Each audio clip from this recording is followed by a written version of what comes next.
Ladies and gentlemen, the Granite Furniture Company, with stores in Sugar House, Murray, and Provo, presents... The Hall of Fantasy.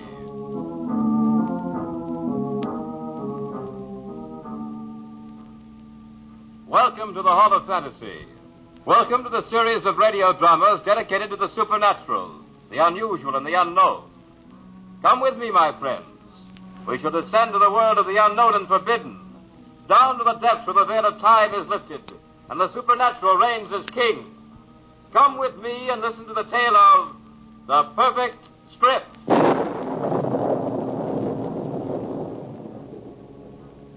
The Granite Furniture Company brings you the Hall of Fantasy. Listen now to original tales of the imagination and some of the classics of the supernatural as we take you down the corridors of the Hall of Fantasy to the mysterious realms of the unknown. These are stories of eerie and fantastic thrills brought to you by your friends at the Granite Furniture Stores. Now for tonight's story, an original radio drama by Bob Olson entitled The Perfect Script. It's inspiration, gentlemen. With a proper inspiration, anyone can write a perfect script. In this case, the inspiration is horror.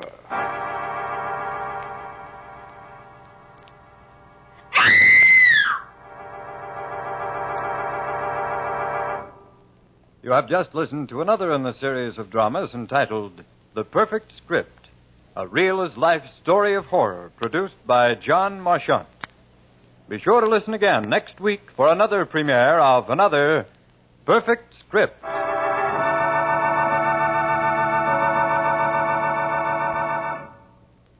Well, that wraps up another perfect script. Yeah, a little too perfect if you ask me. Every time I work one of these shows, I want a police escort to see me home. There's a Mr. Schenk to see you. Shall I send him in? Schenk? Oh, the new writer. Yes, send him in, please. Schenk, I'm glad to see you. I'm glad you made it. Have a seat.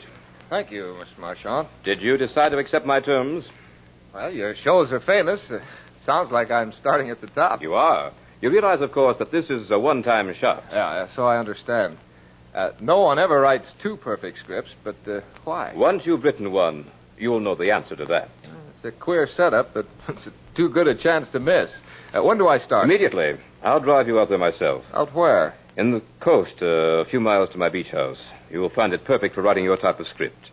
Sounds okay to me. Fine. I'll order the car. Mr. Maine, call the garage and tell them to have my car ready in 5 minutes. I'll be up at my beach house. I'm taking the new writer. Just call the garage. I won't be back today. Now, shall we go? Sooner the better.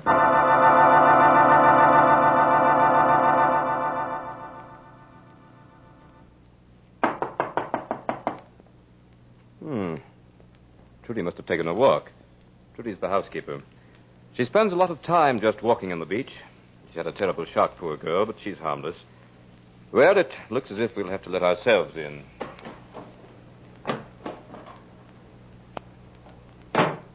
Trudy? Trudy, are you here? Here I am, Mr. Marchant. I knocked. Where were you? I was asleep. Well, no matter. This is Mr. Schenk. He'll be with us for a little while. I thought you were taking one of your walks at first. Tonight? She's looking for her husband, Pete. He was a pilot and crashed in the sea close to here. Trudy thinks he'll show up. Oh, he will. Don't you think he will, Mr. Schenk? Well, That's enough, Trudy.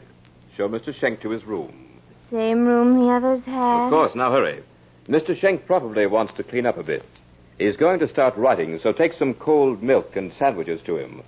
Or would you rather have coffee? Oh, milk would be fine. Show him where to find the writing materials, too. He has a big night ahead of him.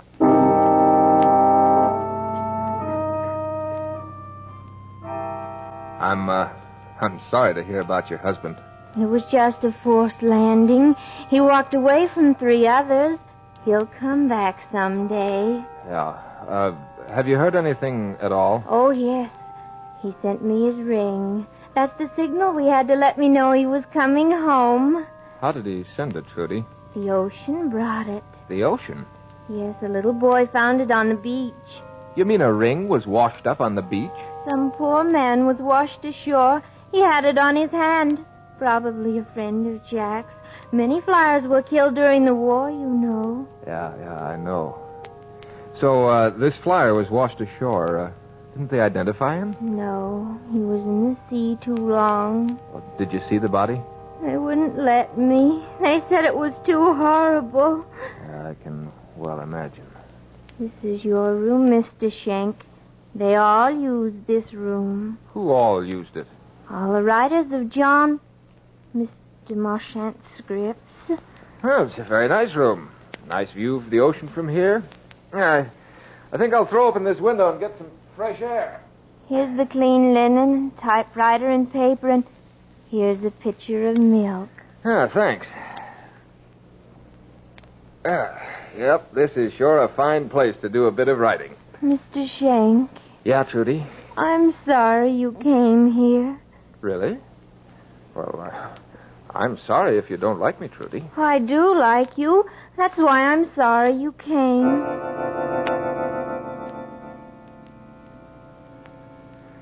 Nice folks. Well, if I can't write a script here, I can't write it anywhere. What more can a man ask? A little more of that Trudy, and I wouldn't be able to write the date. Too bad, too. She's really not bad looking. Kind of pretty, in fact. Yeah, well, when a mind cracks, there's nothing much anyone can do about it. Now for the perfect script. February 16th. It's a good start. The Perfect Script by Peter Schenk. Yep, you're on your way. A Marchant production is a very auspicious beginning.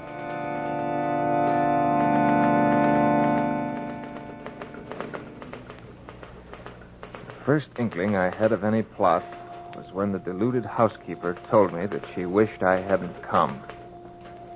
What has happened to the writers of the other perfect scripts, I wonder? If I had any sense, I'd scram out of here. Jack! That's Trudy. She's running down the beach, looking for her dead husband. I think I'll just follow her and see what happens.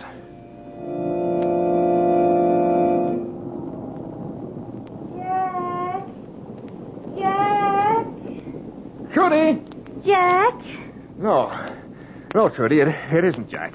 It isn't Jack. Sorry, Trudy. But he will come someday, won't he? Yeah, he will. Yeah, let's sit down a bit. This running in the sand is very tiring. Jack isn't dead, is he? Certainly not in your thoughts, Trudy. Well, you watch the sea a lot, don't you? I must watch the sea. I wouldn't want to miss it. Yeah, I know. I spend a lot of time watching the sea myself. Mighty indifferent, the sea. Well, Trudy, shall we start back? Jack won't come tonight. Maybe tomorrow night. Yeah, maybe the sea will give in to you tomorrow. You think so? Do you think he'll come back tomorrow? Tell me he'll come back tomorrow. Johnny said he'd never come back. Johnny lied, didn't he? Johnny? Who's Johnny? He's... Oh, here you are. Are you ready to get started on that script? Marchant, where did you come from? I say, shall we get started on that script? Yeah, as a matter of fact, I've already started. Hey, what was that? What was what? I saw the shadow of a man diving behind that sand dune. George. Trudy, be quiet. Trudy always imagines she sees things at night. I think you're having the same trouble, Schenk. That was just the moon shifting a new shadow across the sand. There's nobody around here closer than 5 miles. No, it was a man. It was a shadow, Schenk, nothing but a shadow. Yeah, okay. Shadow. Mr. Marchant, I don't think Trudy was very happy to see me come out here. Why do you say that? Well, she told me she wished I hadn't come. What'd she mean by that? Mean? How do I know what she meant? Trudy's always afraid someone's going to take her away from here before she finds her husband. Pay no attention to it. There's George again. Oh, you hurt me. I think we'd better get back to that script, Schenk. Are you ready? You know, on second thought, Mr. Marchant, maybe I can't cut it. Maybe I better try some other show at first till I get good enough for the perfect script show. Nonsense. You'll never be any more ready than you are right now. Yeah, I know, but... The script, Mr. Schenk, will be perfect. And you will write it.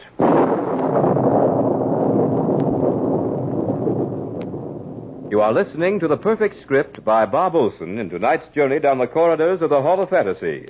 Presented by the Granite Furniture Company with stores in Sugar House, Murray, and Provo. Now back to tonight's story, entitled The Perfect Script.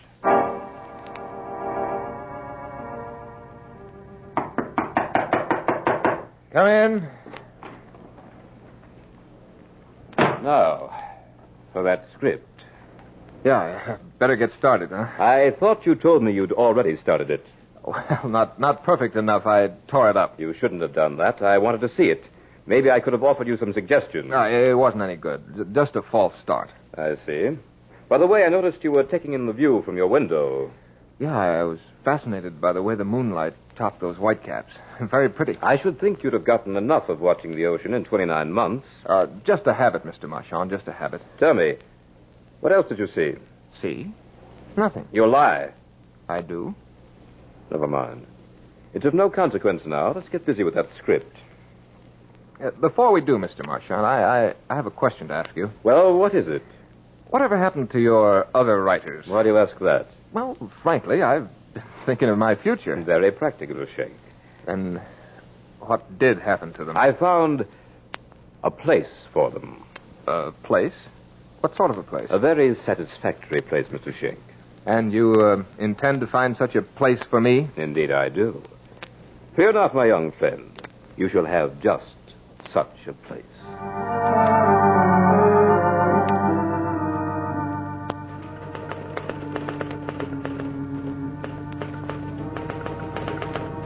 Marchand is gone. Cards are on the table. Yeah, he's even bolted the doors. For some strange reason, I can't budge the windows or even smash the panes. I know he plans to kill me. To produce such a horror in this room that he'll have the actual passionate record of a terrified and dying man. But just how he intends to bring it about, I don't quite know. I've just poured myself a glass of cold milk. Yeah, but this I do know. This script is written by Peter Schenck, a very mediocre writer, but one with enough talent to find an enthusiastic audience in the Los Angeles Police Department.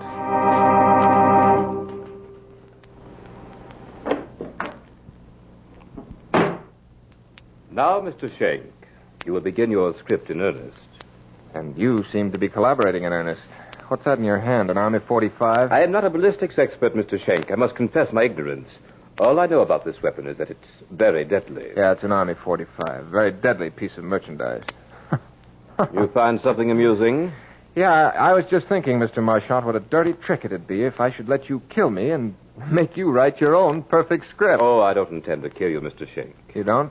Then why the gun? This gun will keep you here until I'm through with you. I've no fear of anything I can live through, Mr. Marchand. Death is sometimes preferable.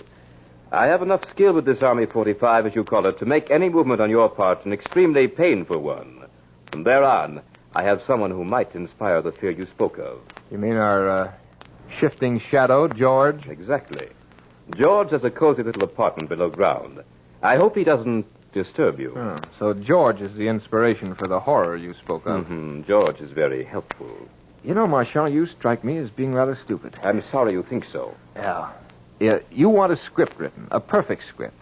You engage me to write that script in the face of a torture and death from which you give me no chance to escape. You know, you ought to put a bonus on this thing. Give me a little incentive. That will not be necessary. I'm quite certain that in approximately 5 minutes you'll need no incentive. 5 minutes? What's that got to do with it? You were observed pouring and drinking a glass of milk a few minutes ago. True? Yeah, I guess that's right. Wait, you mean that you... Poison? No, Mr. Schenck. Just a little potion to deaden the willpower. In exactly 4.5 minutes, you will act only on the power of suggestion. Does that strike you as stupid, Mr. Schenck? You're lying. Wait and see, or have you something better to do? I have, you filthy maniac. Why, in 2 minutes I could kill you. Yes, and by heaven I intend... Stand back. You wouldn't get 2 feet. This is no cat gun. Go ahead. As long as you're alive, you have a chance. Go ahead, commit suicide. See how much good it does. Hey, you're lying, I tell you.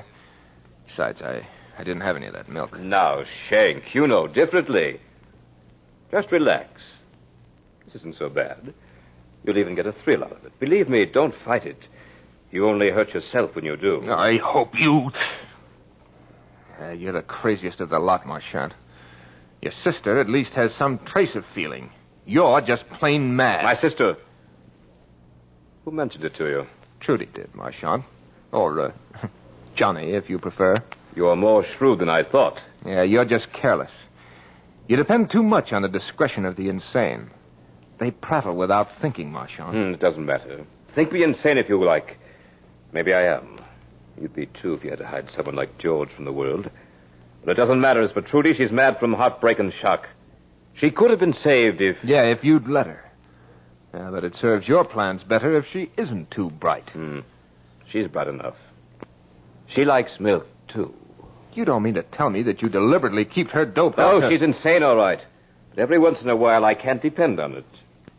You hold a person's life at little value, don't you? She's the only one who can handle George.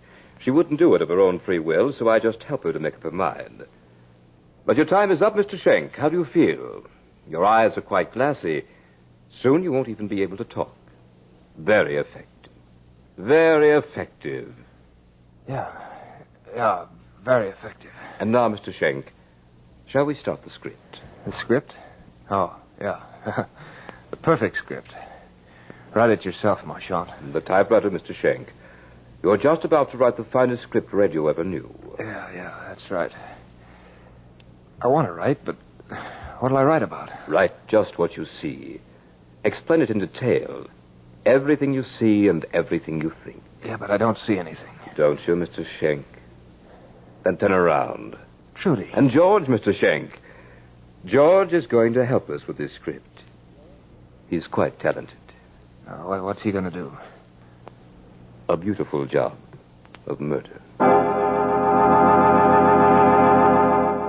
Trudy, come with me. Where are you going? We won't be far away. George doesn't like to have anyone in the family around to watch him. Do you, George? Bad blood. Bad blood. Write it down, Mr. Schenk. There's plenty of time. Be sure to get it all. Here, you might like some fresh air. I'll throw open this window. Special glass, you know. Strong as steel. But you won't need it now. You won't try to escape.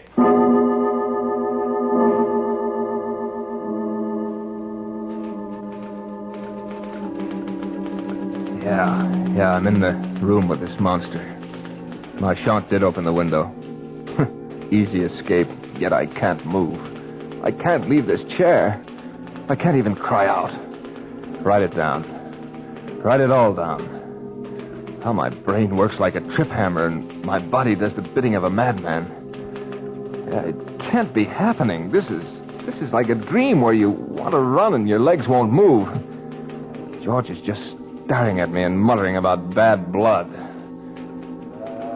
Yeah, he's staring with those wild eyes as if he were waiting for a signal.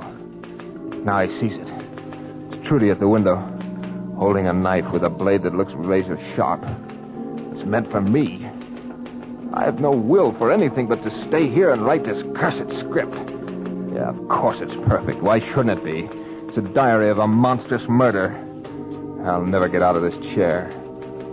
Will I experience pain? I don't know. The script couldn't be perfect if I didn't. I hope I do. I want to experience something that hasn't been willed on me by that insane Marchant. Trudy is handing the knife to George. Now she's pointing to me. George turns and faces me. He's walking toward me. Oh, why can't I do something to protect myself? Bad blood. George have bad blood. Everybody says George have bad blood. George need good blood. Then he be fine. No more bad blood.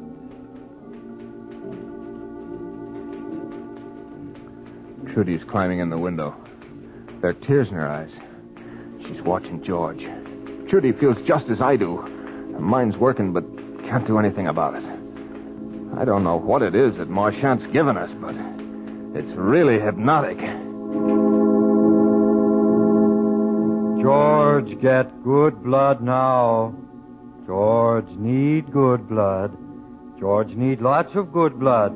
Then he all right. Then George like everybody else and walk in the sunshine and swim in the ocean just like everybody. And people say to George, "Hello, George. How you today?" And George say, "My blood very good today." George get good blood now. Trudy's standing there. She's trying to say something to George. Tears are streaming down her cheeks. Trudy doesn't want me to die. I gave her false hope. She'd find her husband. And now Trudy knows that if I die, that hope dies too. Oh, if Trudy only had the will to... what irony. The only person in this room with any power over his body is George. And he has no mind with which to control it. There's Marchand at the window. He looks horrified. Something going wrong with his plan? Trudy! Trudy, get out of there! You know what George is when any of us watch him. Get out of there before it's too late! George heard Marchand. He's turning around. He sees Trudy watching him. He sees the tears. His face lights up with anger. He grabs Trudy by the wrist, slashes at her with a knife. Oh, please, please give me the strength to move. Give me the power to get out of this chair. Marchand's standing there. Now he's leaping through the window. I think he's going to try to fight with George. He's rushing at the monster. George brushes him off. As he does, the sharp blade of the knife opens a deep wound in the side of Marchand's neck. Ow! Judy's lying on the floor. She doesn't stir. Marchand falls and lays quite still. A pool of blood forms quickly from the gushing wound. Sight of the blood excites George. He kneels over Marchand. He... Oh, no, I can't write it. It's too horrible. I've never seen a more grotesque sight in my life. I'm going to be sick. Now George is getting up. He's actually smiling. He sees Trudy on the floor, and he stoops to pick her up in his powerful arms. Strokes her hair, just as he did on the beach. His hands leave rich red stains on her face and hair. Now he's setting Trudy down tenderly. He turns towards me. Now George got good blood. George got Johnny blood. Johnny blood, good blood. Now George like everybody else.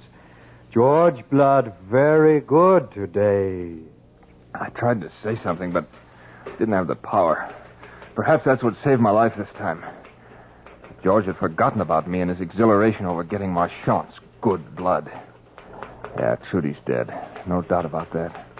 The knife had slashed her from just above the ear to the corner of her mouth.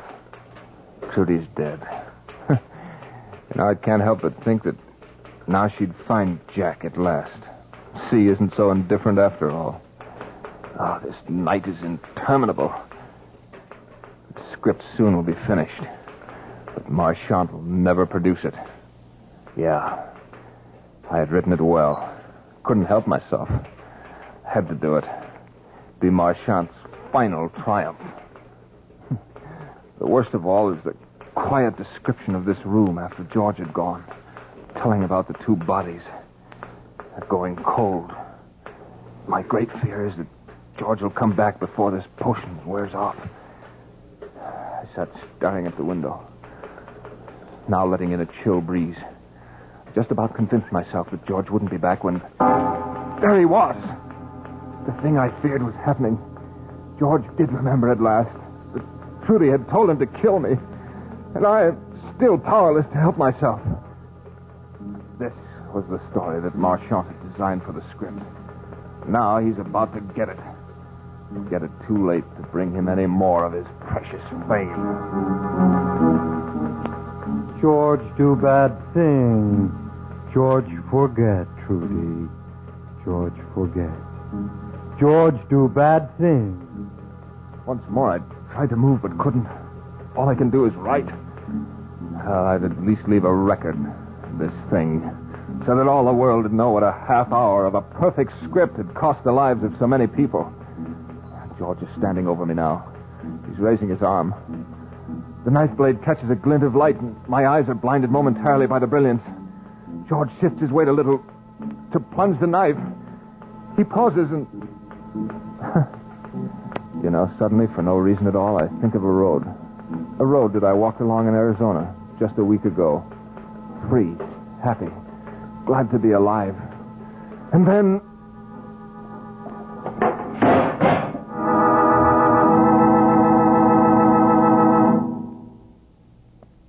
George, fine now.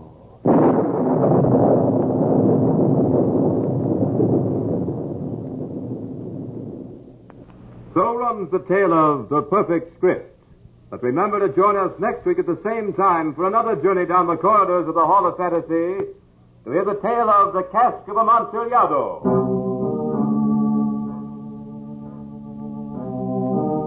Tonight's program was an original radio drama by Bob Olson entitled The Perfect Script. Heard in tonight's program were Richard Thorne as Marchand, Carl Grayson as Schenk, Beth Calder as Trudy, and Nelson Hall as George. Musical background was provided by Earl Donaldson.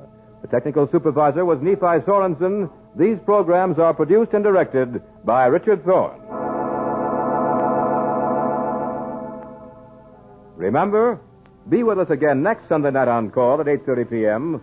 when the Granite Furniture Stores in Sugar House, Murray, and Provo will take you on another journey down the corridors of the Hall of Fantasy to hear the tale of The Cask of Amontillado.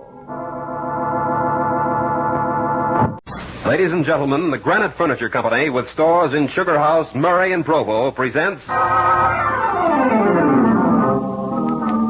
Hall of Fantasy. Welcome to the Hall of Fantasy. Welcome to the series of radio dramas dedicated to the supernatural, the unusual, and the unknown.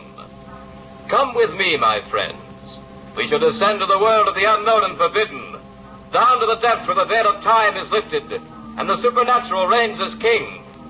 Come with me and listen to the tale of Death in the Bayous.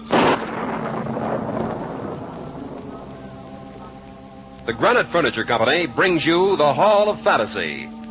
Listen now to original tales of the imagination and some of the classics of the supernatural as we take you down the corridors of the Hall of Fantasy to the mysterious realms of the unknown.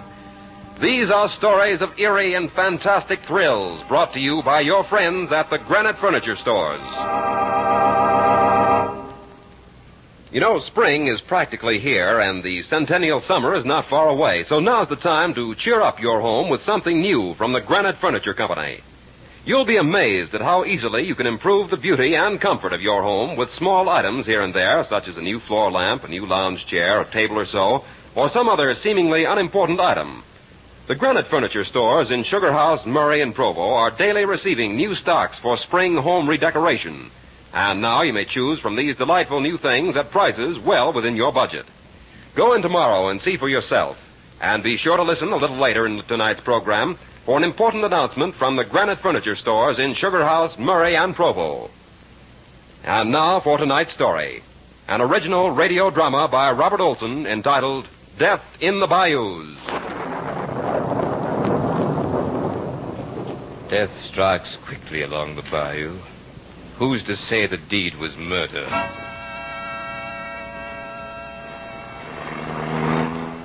According to this map, we should be nearing that plantation. Oh, I'll be glad to get there and a chance to freshen up a bit. It's a long drive from New York. Ah, very true, Mrs. Crane. A long ride and a dull one. That is, as far as the scenery is concerned. I think it's been lovely. No, if you say so, said the henpecked groom. But the Adirondacks have this beat a million ways. Look at this swampland. Whatever made you want to spend a honeymoon down here anyway? Oh, Tom would have been hurt if we'd refused his invitation. He'd have been hurt. Well, whose honeymoon is this anyway? Oh, now, Reggie, it's really charming. And you'll like Tommy. You've been down here quite a lot? I spent 2 summers with the Bonds, and they're really wonderful friends. And Tom is... Thomas Bond, the fifth? Yes, he's a dear. He wanted me to marry him once. Oh, fine. We spend our honeymoon with one of your old suitors. We'll probably sit around the family hearth and glower at each other. Oh, no, that's over now. He's nothing more than a friend, a very dear, very rich, and I'm afraid a very lonely one. Now, I must be a fool to be able to forget you, Mad. I know I never could. Don't you dare ever try. No danger, beautiful. But methinks I see a sign of life in this forsaken waste. Where? Oh, you see those lights ahead? Reggie, this is it. This is Tyne Oaks.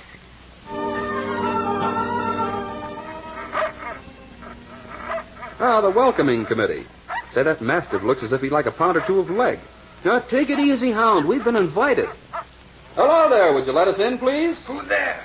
Oh, it's Amos. Amos, this is Miss Madeline. Why, Miss Madeline, hello, child. Of course, Master Tom's expecting you all. He's pacing the floor right now, he is. Amos, this is my husband, Master Reginald Crane. Yes, Master Reginald. Welcome to Tyne Oaks. You'll just drive up to the house. Master Tom is powerful anxious to see you all. Well, Mad, this is wonderful, really wonderful. I thought you'd never get here. And this is, I presume, the lucky gentleman? Yes, Tommy. This is Reggie. Of course, Reggie. Well, take your things off and join me in the drawing room for a little drink. Lena, take Mrs. Crane's things. Yes, Master Tom. Thank you, Lena. I'd very much like to clean up. Let me see now. That's one, and another. There's your drinks. Amos, take our guest things to their rooms. His rooms? Why, this is a honeymoon, old man. I believe it's legal to... Of course, it seems strange to think of Mad as being married. Forgive me, please. Oh, sure thing. I'm a little dazed about it myself. Fabulous luck, you know. Did you ever see anybody so lovely in your life? No, Reggie, please. No. Never have I seen a more lovely creature. Never. Too lovely for you, old fella. Much too lovely for anybody. Well, excuse me. I'm getting a little self-conscious in here. Tom, how are things at dear old Tyne Oaks? Well, it's not what it used to be, Mad. Echoes of the old days. Since the Colonel and my dear mother died, well, it's a lonely old place. Now it's yours, Mad. Oh, thank you, Tom. It was nice of you to ask us down here. Well, I'll be going now. Where are you going? I moved to the guest house this morning. You mean this entire house is a bridal suite. Pardon me, Master Reggie, but do all these things come in? I'll be right with you, Amos. Excuse me for a minute, will you, Mad? Don't forget my black overnight case. Okay, I won't. So you did it anyway. Did what, Tom? Married that... Tom. I told you I'd never let anyone else have you. Tom, what are you saying? Your pardon, Mad. I forgot myself. I thought you'd forgotten that and it's all over. Forgotten? No, not forgotten. Good night. Forgotten. Often forgotten, is it? Oh, Mad, you should never have let me love you so much. Well, my pretty, here's your precious black case. Thank you, Reginald. Oh, why so formal? Why, during our courtship, you called me Reggie. Now we're married, it's Reginald. I'm going home to Father. Oh, please, Reggie, don't joke. Maybe we should have gone to the Adirondacks. Oh, nonsense. All I had to offer you there was a rustic little 3-room cabin. But this plantation all to ourselves. It's like something out of Gone with the Wind. That cabin sounds heavenly to me, Reggie. Now, wait a minute, beautiful. A honeymoon is no time to start second-guessing. This is it. This is what we dreamed about. Yes, sir. By golly, I'm going to make our honeymoon at Tyne Oaks the best either of us ever had. You expect more, then? Oh, I certainly do. Well, mighty square of you to tell me about it. We shall have as many honeymoons as there are days in the year. Oh, Reggie, you're a nitwit, but a charming one. What is it? May I see you a minute, Miss Madeline? Yes, Lena, come in. Excuse me, I didn't know the master was here. Oh, don't be shy, Lena. This is Master Reggie, my husband. How are you, Lena? Nobody the same at Tyne Oaks. You shouldn't have come down here, Miss Madeline. Lena, what do you say that for? Tyne Oaks has always been my second home. Back when Tyne Oaks was a home for everybody. It changed since the Colonel and Master's Bond died. Master Tom changed. He get crazy, drunk, and beat us. Beat you? Why? There ain't no why, Miss Madeline. He just mean. I get so scared of him. And tonight, well, Miss Madeline, he's acting awful. Lena, I won't have you saying such things. Now, you run along, or I'll tell Master Tom. Oh, no, please don't tell Master Tom, please. He'd what? Please don't tell him. Then don't let me hear you talking like that again. I'm ashamed of you. Yes, Lena medicine fool. Lena should be dead. Well, Tommy. Now, Tommy sounds to me like a problem child. He was. Oh, but he's settled down now to this quiet life of the plantation. Who knows the soul of the lions, the souls of men? Why, Reggie, what do you mean? Only that he still loves you and hates me. Now, I could see that right away. He wanted to put us in separate rooms. Can you imagine it? Yes, Reggie, I think you're right. Well, that's what I was going to tell you. While you were out there, he said something very strange. It frightened me. Well, what did he say? He talked as if he's forbidden me to marry you. Oh, he did, huh? Had he ever said anything to you about our marriage? Nothing whatever. That's what startled me. Well, it strikes me, my pretty, that we're... Skip it. What, Reggie? No, nothing. Nothing at all. Say, come on out here on the balcony, Mad. Oh, there's that moon again. And the jasmine. Oh, Reggie, isn't it lovely? Oh, I don't know. You don't? No. Anything lovely outside of you is just too dull to attract my attention right now. Then you retract your threat to go home to Father? Oh, home was never like this. What do you say we stop reading weird meanings into Tom's words and give him credit for this beautiful honeymoon mansion? This is really something, Mad. It's got that cabin beat a mile. I'll bet that little cabin is wonderful. Well, I built it. What was that? That sounds like the dog that greeted us at the front gate. Now, what's he doing out in the swamps this time of night? Well, if Prince is in the swamps, Tom's there, too. Well, then I'll revise the question. What's Tom doing out in the swamp this time of night? Hey, what's that? There's something wrong out there, Mad. I'm going to see what it is. No, Reggie, don't go out there. No, I've got to see. Reggie, come back! Oh, Reggie, you fool. You don't even have a gun. Go on back. Go back to your bride, you nitwit. Go back. Uh-oh. The sentry. Nice doggy. Prince, nice. come here. Down, Prince. Tom, what was that scream? I thought maybe I might help. It's Lena. She's dead. Dead? But we were... Why, only a few minutes ago we were... Death strikes quickly in the bayous, Reggie. Now will you help me get her out of here? Oh, sure, but I want you to tell me what happened to her. Later, Reggie. Stay on the way. Now, come on out here. Just like that? Well, it looks pretty muddy to me. Is there some way around? No, Reggie, there's no way around. Are you afraid of getting your feet wet? No, but... Well, okay. Here goes. Hey, I went down to my waist. I seem to be stuck. You'll have to give me a hand, Tom. A hand? I don't dare give you a hand, Reggie. You're in a pit of quicksand. Quicksand? Then why didn't you warn me? I forgot, Reggie.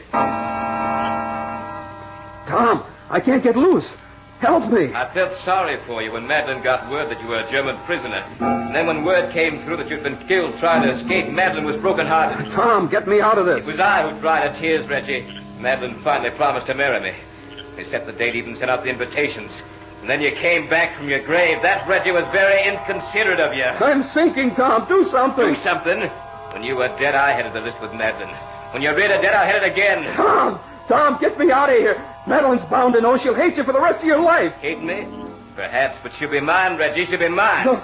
Reggie, you're in pretty deep. You're in pretty deep, Reggie. Almost to your chin. Tom, you won't get away with... Oh,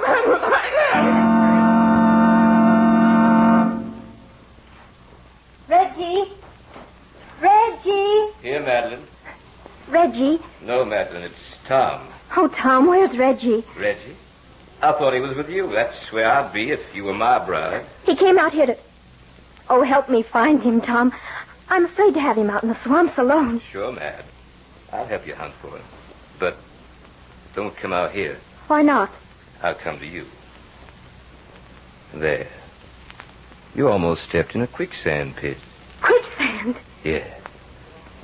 Very treacherous, you know.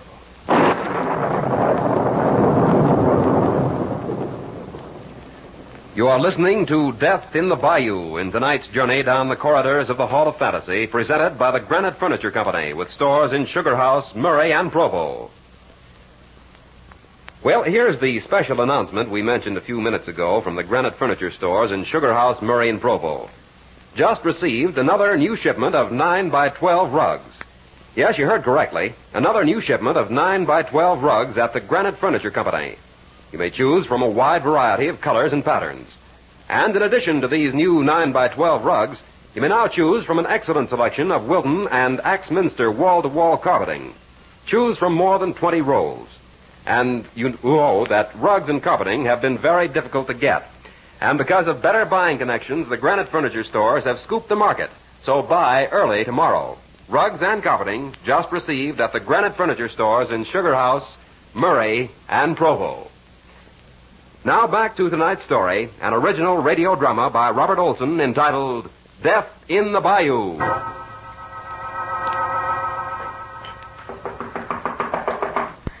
Who is it? It's Tom, Madeline. May I come in? Oh, yes, Tom, please do. Madeline, is there anything I can do? Oh, Tom, help me find Reggie. Where could he have gone? The bayous have many hiding places. If he's lost, we do our best to find him. What happened out there tonight? Happened? What do you mean? There was a scream. That's why Reggie went out. He thought someone was in trouble. Now both Reggie and Lena are missing. What happened? These are treacherous swamps, Madeline. Maybe Lena was caught in the quicksand pit. It wouldn't be the first time it happened, even at Tin Oaks.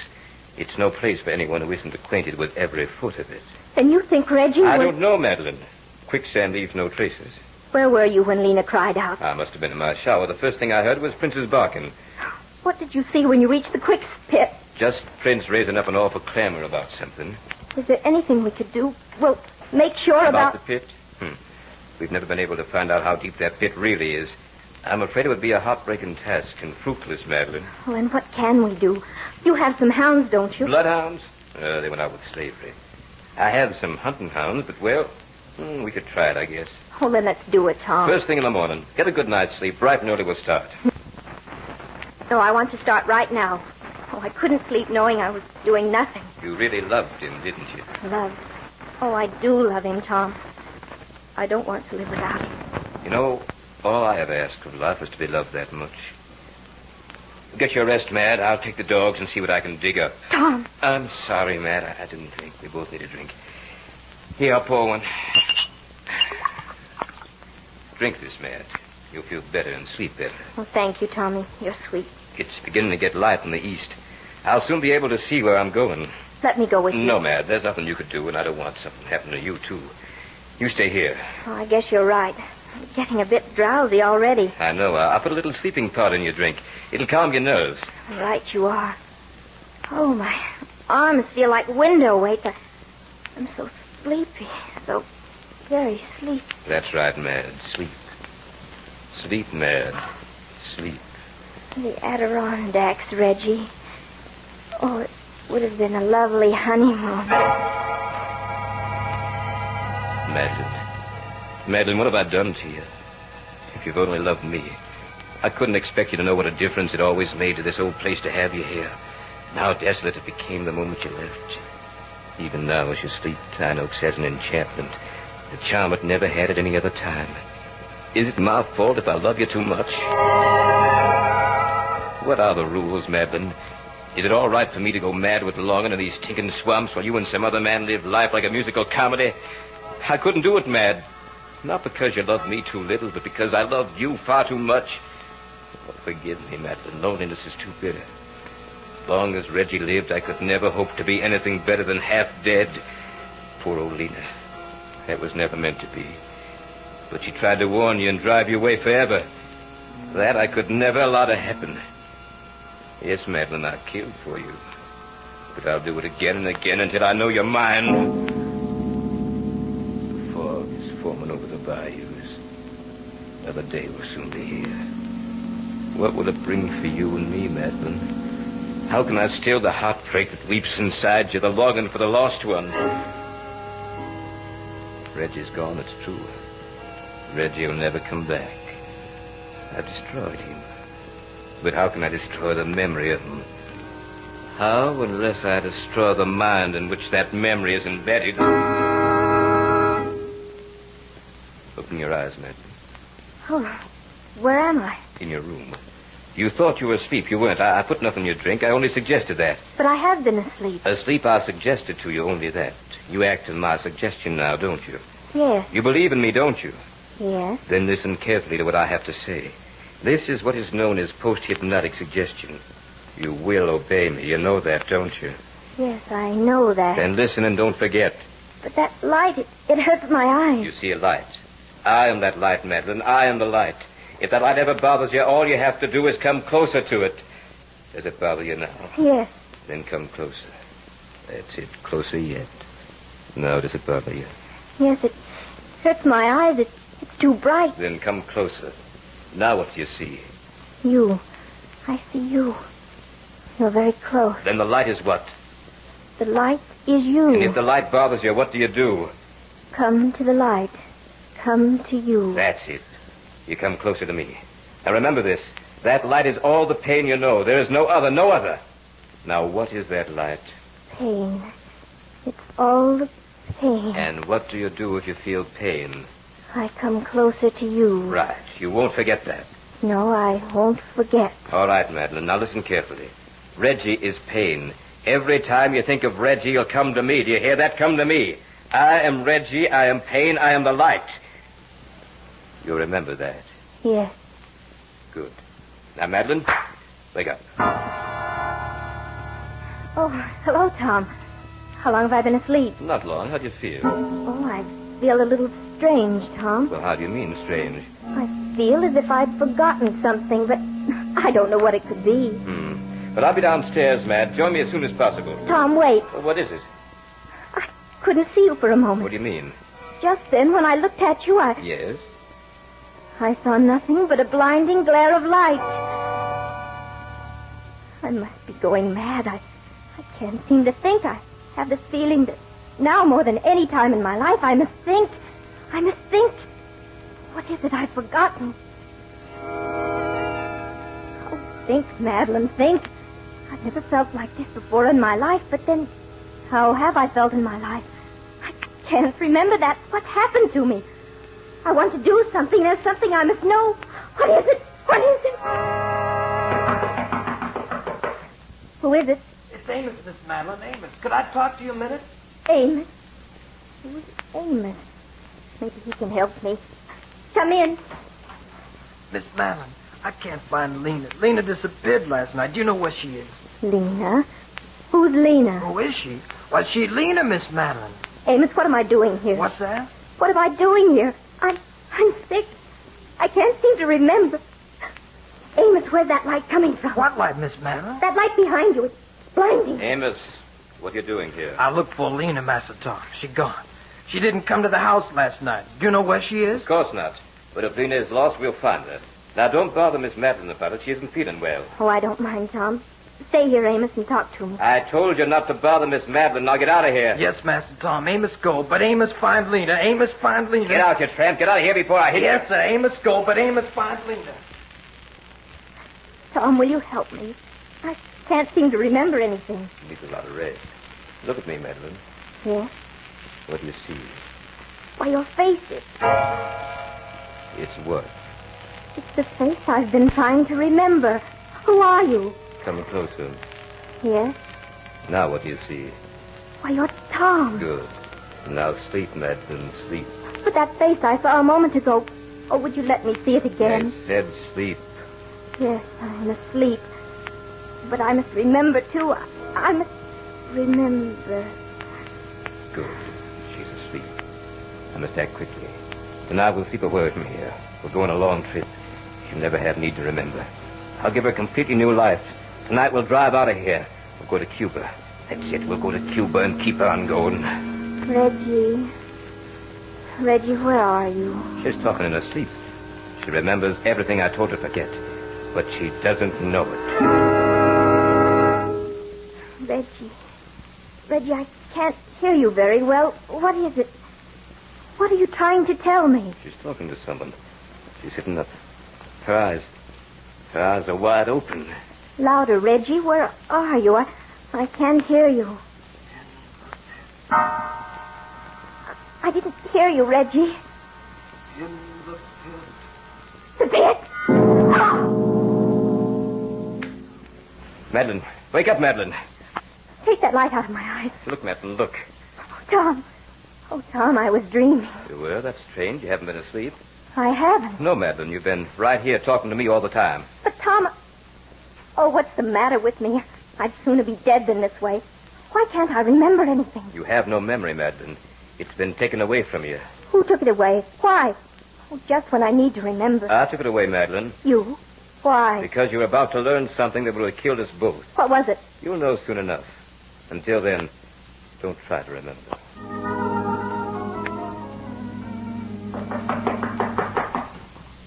Miss Madeline, Miss Madeline. Who is it? It's Amos, Miss Madeline. I must see you right away.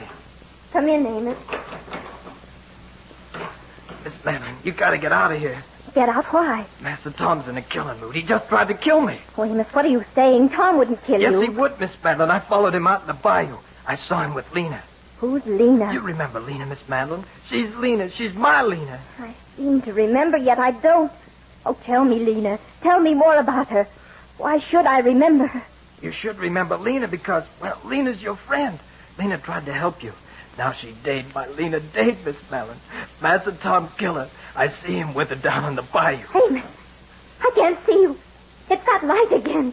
Amos, be careful. The light is behind you. Amos, I told you to stay away from Miss Madeline while you're here. I saw you, Master Tom. I saw you bury Lena in the bayou. You killed my Lena. I warned you. Now you're going to... Come back here, you babbling fool. Come back here. Amos, be back. But Amos, come back for Lena. Miss Madeline, run away. Run away, Miss Madeline. Run. Get that meddling fool. Amos, I'm coming to get you. Oh, the light, it's going away. I must follow it. I must follow the light. Madeline, stay back. Don't come out here. The light going away. I must follow the light. Madeline, turn back. Without the light, there's nothing. I can't smooth the light. Madeline, I command you to go back to the house. It's gone. Where did the light go? Hey, Miss Madeline, duck behind this tree. It's Amos. Master Tom don't see us here. Amos, take you back to the house. Master Tom awful crazy. You gotta get out of here. Where are you, Madeline? Answer me. Down low, Miss Madeline. He's coming. Madeline, don't move. Cottonmouth, don't move an inch. The light. There's the light. Forget the light, Madeline. Please, don't move a muscle. That snake isn't 2 feet from your face. Tom, bring the light closer. I want pain. That's what I want, Tom. I want pain and Reggie. Madeline. That's it. I must find Reggie. Reggie. Quiet, you little fool. That snake will strike at anything moves. Madeline, look out. Reggie. I lost Reggie. She remembers after all. Please, Miss Madeline, listen to Master Tom. Madeline, the snake. It's Madeline. Snake.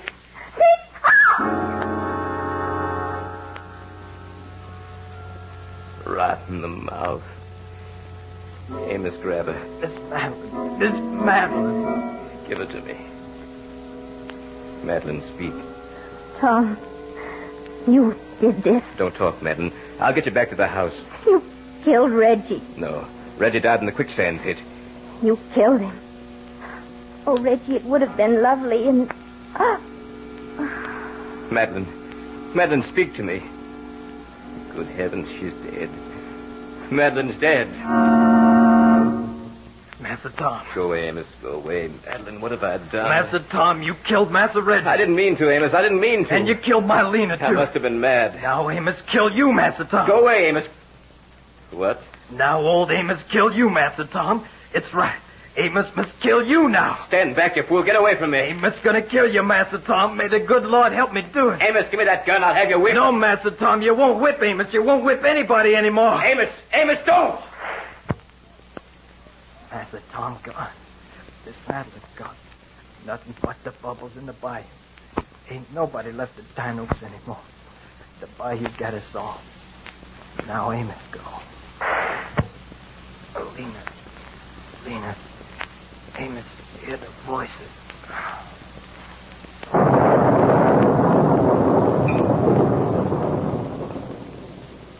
So runs the tale of Death in the Bayou.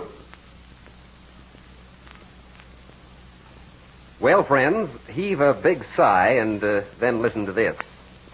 Another new shipment of 9x12 rugs and wall-to-wall carpeting has just arrived at the Granite Furniture Company. You may choose from a wide variety of 9x12 rugs in choice colors and patterns. In carpeting, the Granite Furniture Company is now able to offer you a choice from more than 20 rolls in Wilton or Axminster grades. This is hard-to-get merchandise, and the Granite Furniture Company, through its bigger buying power and better wholesale connections, has scooped the market. Buy early tomorrow on easy terms, rugs and carpeting at the Granite Furniture Company. There's a store near you in Sugar House, Murray, and Provo. Remember to join us next week at the same time for another journey down the corridors of the Hall of Fantasy to hear the tale of the Doctor of Terror. Tonight's story was written by Robert Olson. Heard in tonight's program were Michael Bruce as Reginald Crane, Beth Calder as Madeline, Dick Thorne as Tom, Carol Moser as Lena, and Ken Jensen as Amos. Musical background was provided by Earl Donaldson. The technical supervisor was Nephi Sorensen. Your announcer is Mal Wyman. These programs are produced and directed by Richard Thorne. Remember, be with us again next Sunday night on call at 8:30 p.m. when the Granite Furniture Stores in Sugar House, Murray, and Provo will take you on another journey down the corridors of the Hall of Fantasy to hear the tale of the Doctor of Terror.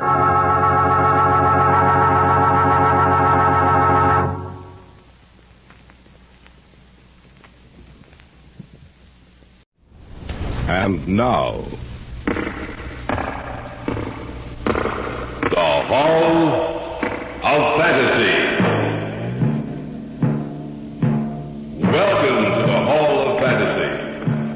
Welcome to the series of radio dramas dedicated to the supernatural, the unusual, and the unknown. Come with me, my friends. We shall descend to the world of the unknown and forbidden, down to the depths where the veil of time is lifted, and the supernatural reigns as king. Come with me and listen to the tale of the Shadow People. Elaine, have you seen anything else since you spoke to me last? No, I haven't. Ever since Mother died, nothing's happened. Well, I only hope that... It came from upstairs. Come on. Oh, you don't... I don't know what to think. I only hope that... David, if anything's happened to him... We'll see in a moment. There's no light in this room. You wait here, Elaine. Where's the light? Over to your left.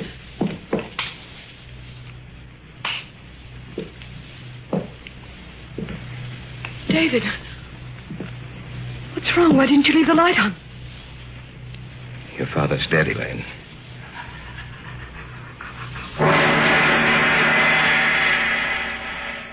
In just a moment, the Hall of Fantasy will present The Shadow People. And now for our story. An original tale of fantasy by Richard Thorne entitled The Shadow People.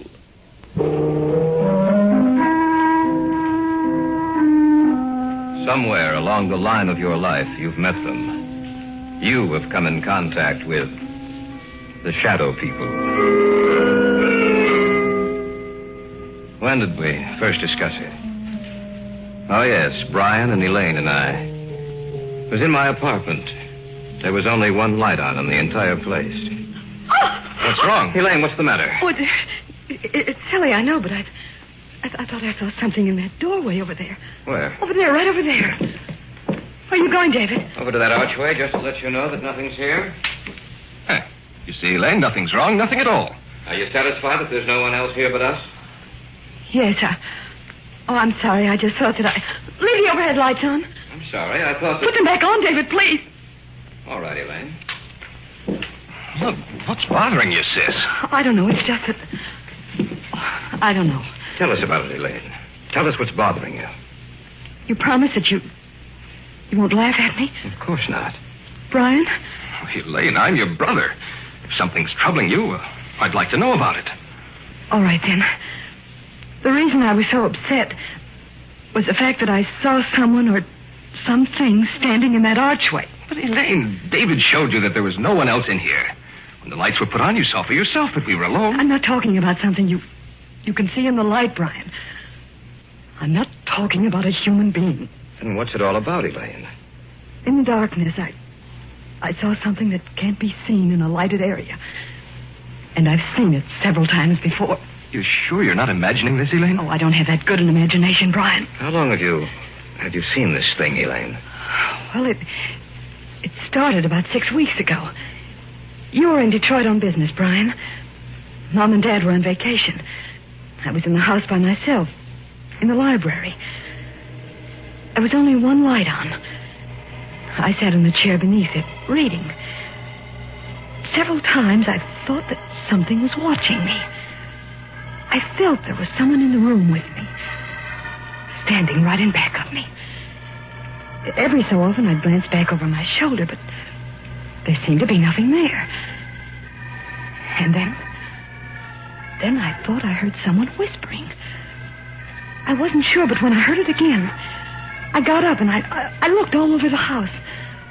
Oh, I'm not easily frightened, you know that, but out in the hallway, it was almost entirely black. Luckily, I was near a light switch. I looked back over my shoulder, and I saw this huge, hulking shape for the first time. and I heard a voice. Or rather, the whisper of a voice. I couldn't distinguish the words, but that dark shape seemed to be moving towards me. My hand was on the light switch, and I turned it on. In a minute, the light flooded the hallway. The shape was gone. There was nothing there. I was alone again. As long as there's light, I know it can't hurt me. I know it can't reach me. You might have imagined it, you know. Of course, that's possible, but I'm sure I didn't. It was so real. So real, that shape in the darkness. It was the very essence of evil itself.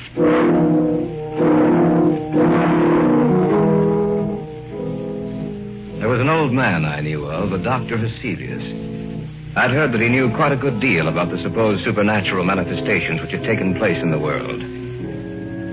I went to him to see if he knew anything that might explain the events of the story Elaine had told us.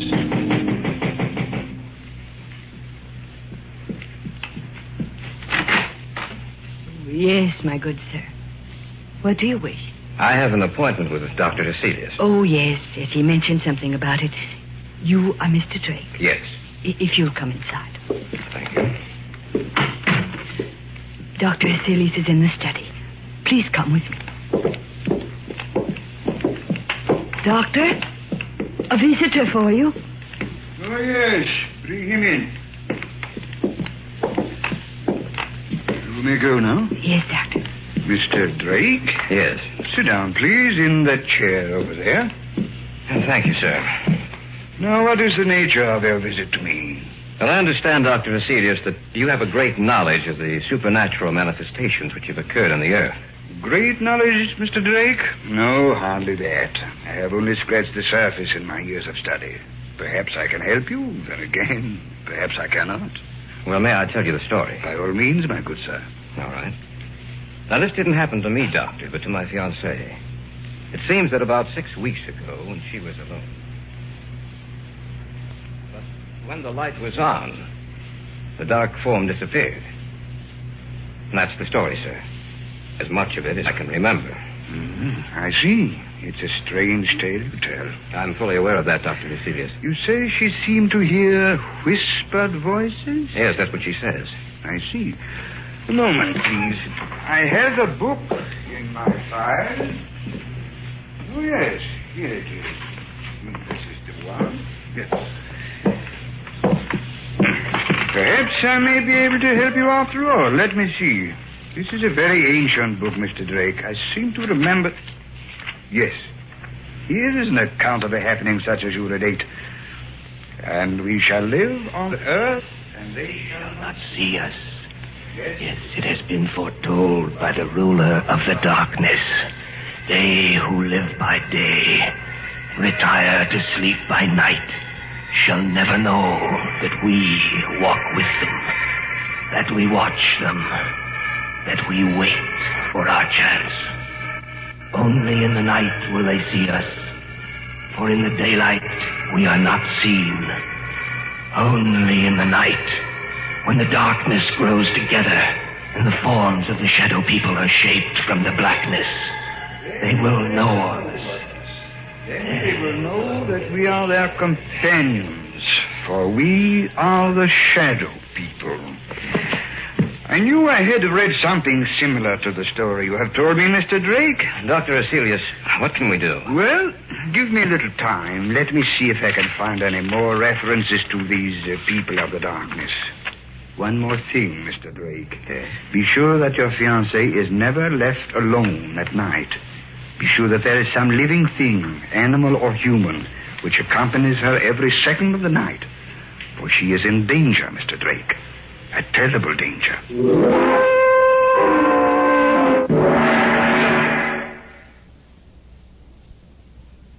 Back now to our story. An original tale of fantasy by Richard Thorne entitled The Shadow People.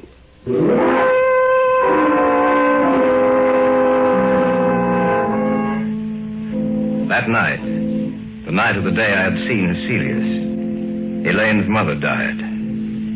She died in her sleep. When she failed to appear for breakfast, Elaine's father went upstairs to see what was wrong. When he entered her room, he discovered that she was dead. The family doctor couldn't explain it, for Elaine's mother had been in perfect health. A few weeks later, I was out of the house spending a weekend with them. I glanced at the clock on the mantel, and it showed 11. I can't understand why Brian hasn't returned from town. Well, he said he had some extra work to catch up on. He told me this morning that he might be late. Well, 11 o'clock, I'm going upstairs. Glad you came out, David. It's good seeing you again. It's a pleasure to be here, sir. Well, don't stay up too late. See you both in the morning. Night. Night, Ted. Good night, Mr. Davis. He isn't the same, David. Ever since Mother died, he hasn't been the same. I didn't realize that until tonight. He's changed. I only hope that he'll start living again. Ever since she died, it seems that a part of him died with her. Elaine, have you seen anything else since you spoke to me last? No, I haven't. Ever since Mother died, nothing's happened. Well, I only hope. Came from upstairs. Come on. You don't think... I don't know what to think. I only hope that... David, if anything's happened to it... We'll see in a moment. There's no light in his room. You wait here, Elaine. Where's the light? Over to your left.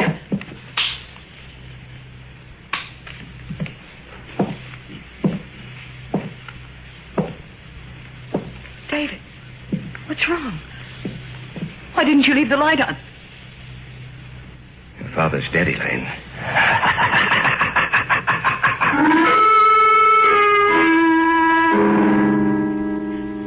I'd walked into the darkened bedroom. On the bed was Elaine's father. It didn't take a second look for me to know that he was dead. I switched off the light and walked back into the hallway to tell Elaine what happened. And then from the room there had come an eerie, quiet laughter. In the darkness of that room was some unknown evil power. The voice itself was unearthly. There was no substance to it. It sounded as if it came from the darkness itself. No. No, I don't believe you. It's the truth, Elaine. There's nothing more I can do. We'll have to notify the police. Tell me it's not the truth, David. Tell me it's not true. I'm sorry, Elaine. I wish I could. Your father's dead.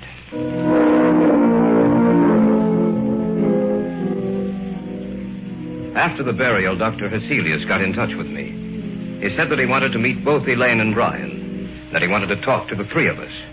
Accordingly, a few nights later, he came out to their house. Miss Davis, will you tell me just when you saw the first manifestation? The night Brian was in Detroit. Now, Miss Davis, you have even seen this apparition in the company of other people, is that correct? Yes. The night at David's apartment. All right.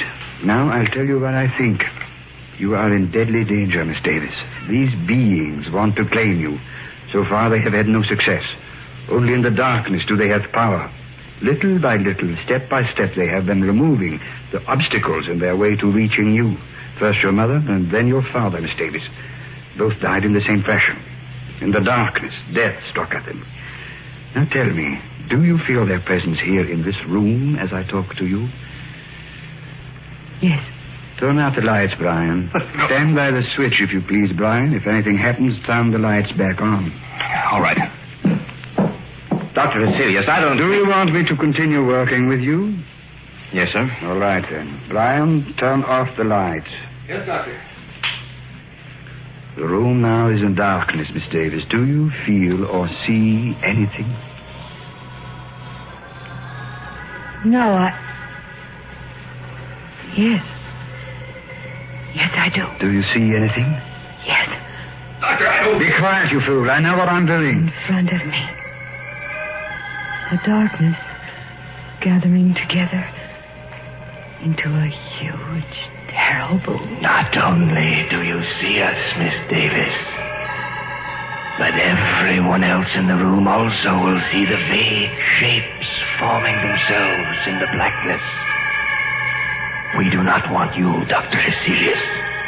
The girl we want. We advise you to drop this case. You'll only bring down the wrath of the shadow people upon your head. The girl We want the girl. Do not stop us. Let us take her now. Turn on the light! They're gone. Miss Davis, are you all right? Yes. Yes, I am. Just as she said. The darkness.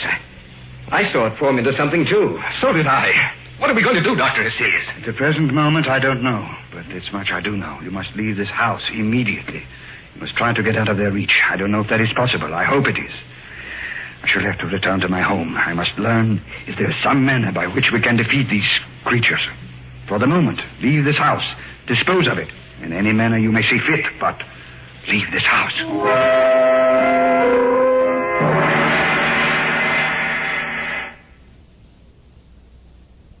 Back now to our story. An original tale of fantasy by Richard Thorne entitled The Shadow People.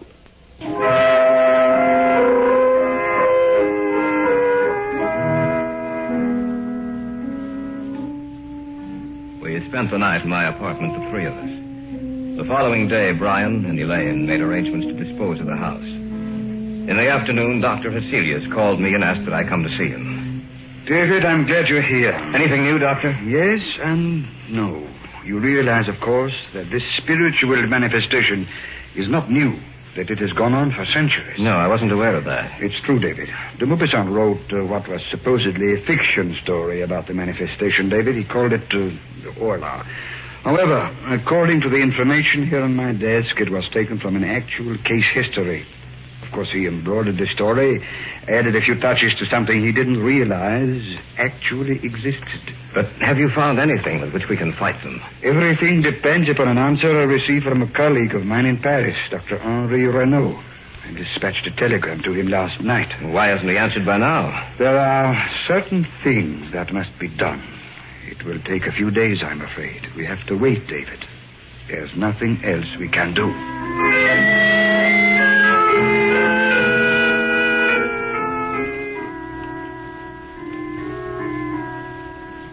In the next few days, the house was sold, and Brian and Elaine moved into a newer, more modern home a few miles from my apartment. Cecilia said it might take a few days for them to build up their power. I spent the nights at the new house. The lights were left on, and I watched for any unusual occurrence. In the daytime, I'd return to my apartment and get some sleep. About 4 days after Elaine and Brian moved into the new house, I was at home when Hesselius phoned me.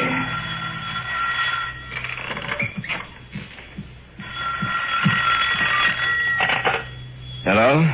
David? Yes, Dr. Hesselius? I hate to tell you this, David. What's the matter? What's wrong? They were a step ahead of me, David. I just received word that Renaud died or was killed. At the very moment I sent the telegram to him.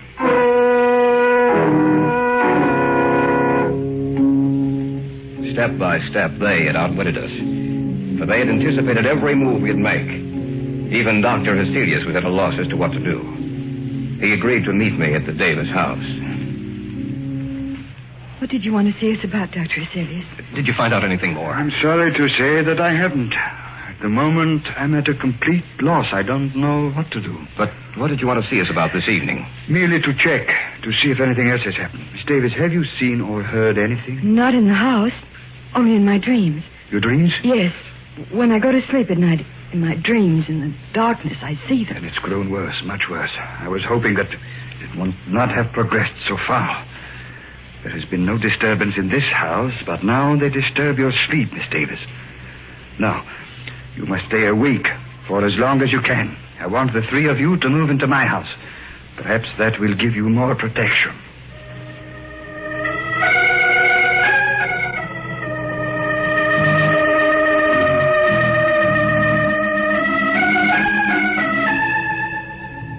That night, we moved over to Hesselius' house. Perhaps Elaine would have more protection there. From there, we might be able to devise some plan of action, some way to beat those beings. For a few days, things were quiet. The shadow people seemed to have withdrawn. For a while, I thought that we might have succeeded in thwarting their purpose. Elaine no longer complained of troubled sleep. But that condition lasted for a few days only. About 10 days later, they made themselves known and felt again. That night, we were in the study. When suddenly Cecilius whirled around and... Elaine, what are you looking at? Outside the house. Right where the light leaves off, I see them. She's right, Dr. Cecilius. I can see them, too. What should we do, Doctor? Nothing. What do you mean, nothing? There's nothing we can do. We can't just... We can't do anything, Brian. Don't you understand that they have us at their mercy? The greatest man in my field was Henri Renault. If he could do nothing against them, what do you think we can do? He's right, Brian. There's nothing we can do. As long as the house remains lighted, just so long will they remain outside. If the lights were to... That sounds... When my father was killed. The same sound. We heard the same sound. The lights. What's happened to the lights, Laurent? No. Be quiet, please. I thought of this emergency. A candle. That's right, Miss Davis. As long as this burns, this one candle will be safe. For they cannot advance into the light. They are limited by the darkness. As long as the candle burns, they will have to remain outside of this room. Around you, in every room of the house, in the darkness outside, we are around you. This time you shall not escape. This time we will blame you. Take it easy, Brian. I can't stand it. I'm getting out of here. Brian, come back. Don't be a fool. I'm going after him. Stay here. We just can't let him You go. won't have a chance. I doubt it. Miss Davis, I'm afraid that your brother is dead.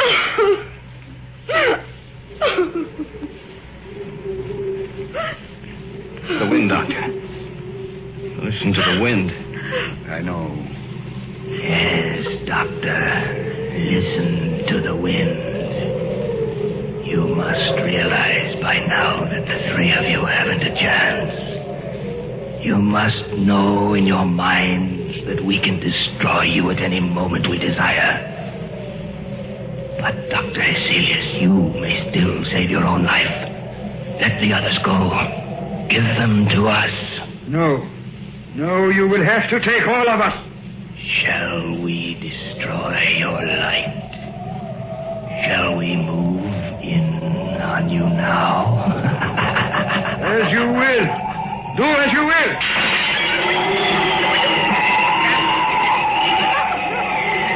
Sorry, David. The candle is out. In the darkness. The figures in the darkness.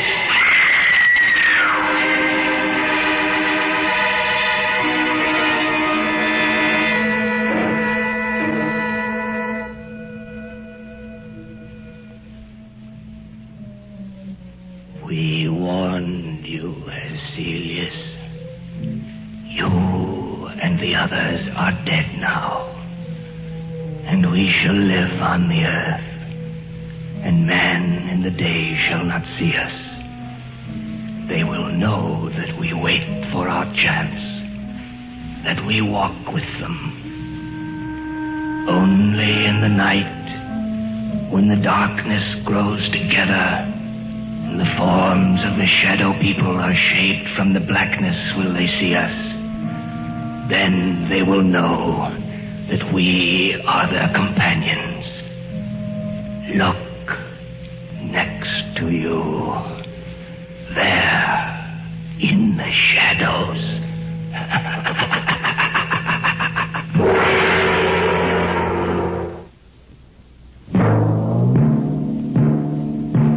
So runs tonight's tale of the unusual, the terrifying, the unknown. Join us again when next we journey down the corridors of the Hall of Fantasy to hear another strange tale of the supernatural. All characters and events portrayed in these programs are fictional, and any similarity to actual events or persons, living or dead, is purely coincidental.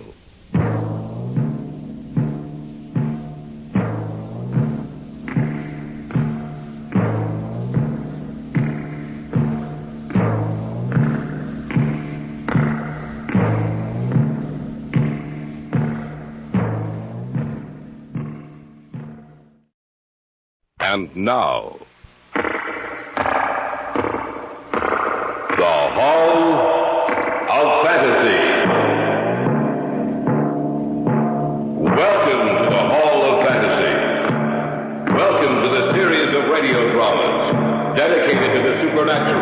the unusual, and the unknown. Come with me, my friends. We shall descend to the world of the unknown and forbidden, down to the depths where the veil of time is lifted, and the supernatural reigns as king. Come with me and listen to the tale of the Hangman's Rope.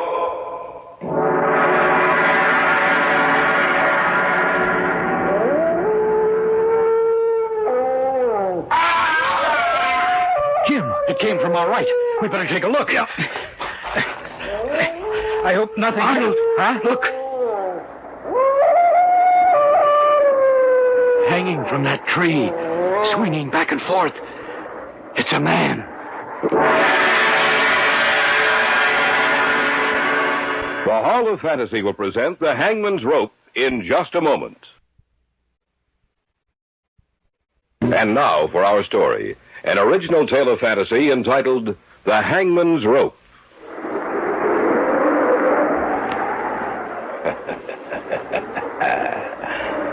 There is a legend, you know. A tale about the hangman. For 23 years, the executioner for the crown. Jack Ketch was his name, Governor. Jack Ketch.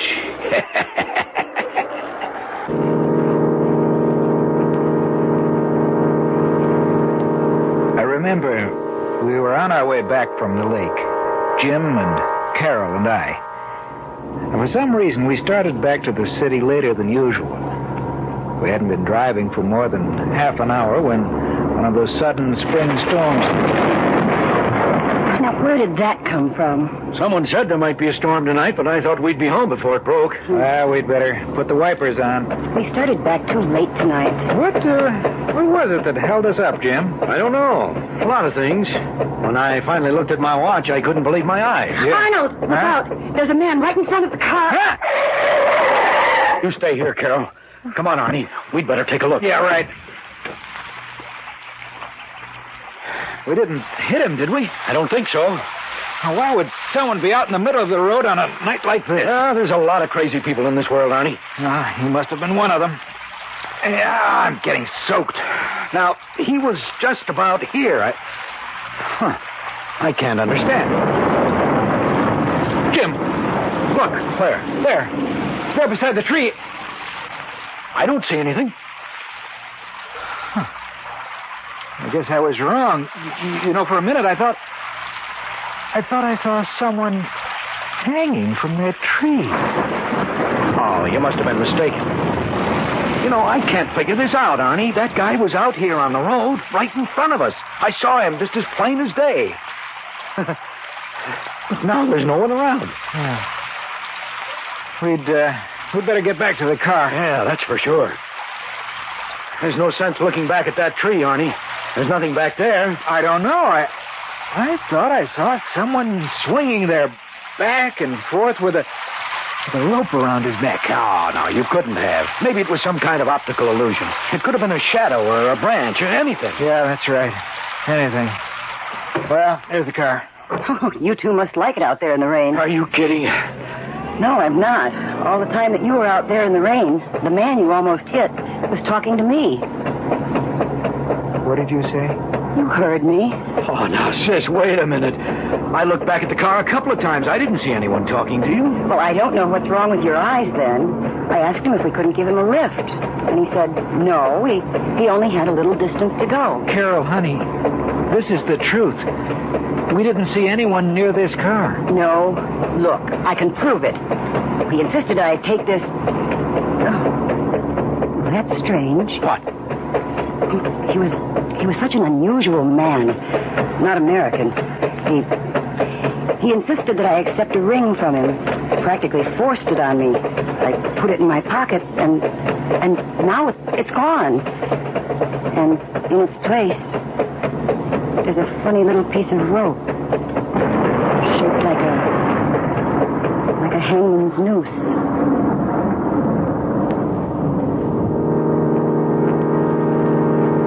I knew Carol wasn't lying to us. I asked her if she would let me have the little piece of rope. After I dropped them off at their place, I went home, took it out, and set it on the table. I can't explain it, but there was something about that rope which seemed old. It was made of hemp, the kind of rope you would imagine Jack Ketch might have used 250 years ago when he was the hangman. That night, as I slept, my sleep was troubled. In my dreams, there was a huge black gallows. I saw a man climbing the stairs to his death.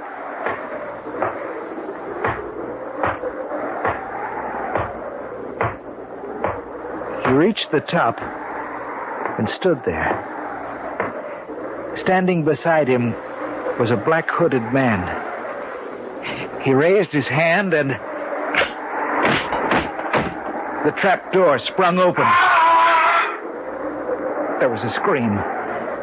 And then I saw this man swinging back and forth.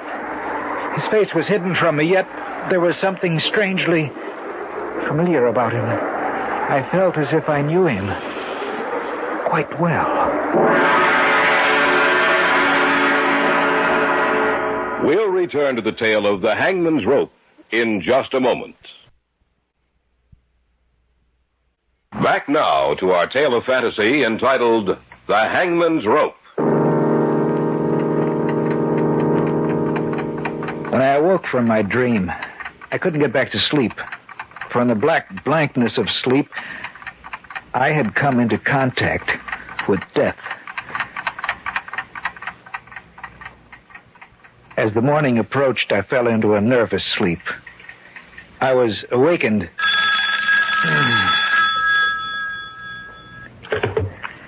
Hello? Arnie, this is Carol. Could you meet Jim and me for lunch today? What time? About 1? I hope you'll forgive me if I don't sound awake, Carol. I just couldn't sleep last night. I didn't sleep either, Arnie. I'll see you at 1. Then I guess I wasn't the only one who missed out on sleep last night, huh? That's right. I don't know what it was, but I had the craziest dream. When I woke up, I couldn't get back to sleep. But that's what happened to me, too. What kind of dream was it, Carol? Well, everything was dark and gloomy. I seemed to be watching an execution, an old-time execution, maybe 200 or 300 years old. A man walked up the steps of the gallows. Another man was there with a black hood over his head. He raised his arm. The trapdoor opened, and the man swung back and forth, and there was something familiar about him. Isn't that right? Yes, but how did you know? Because my dream was the same as yours, sis. Exactly the same.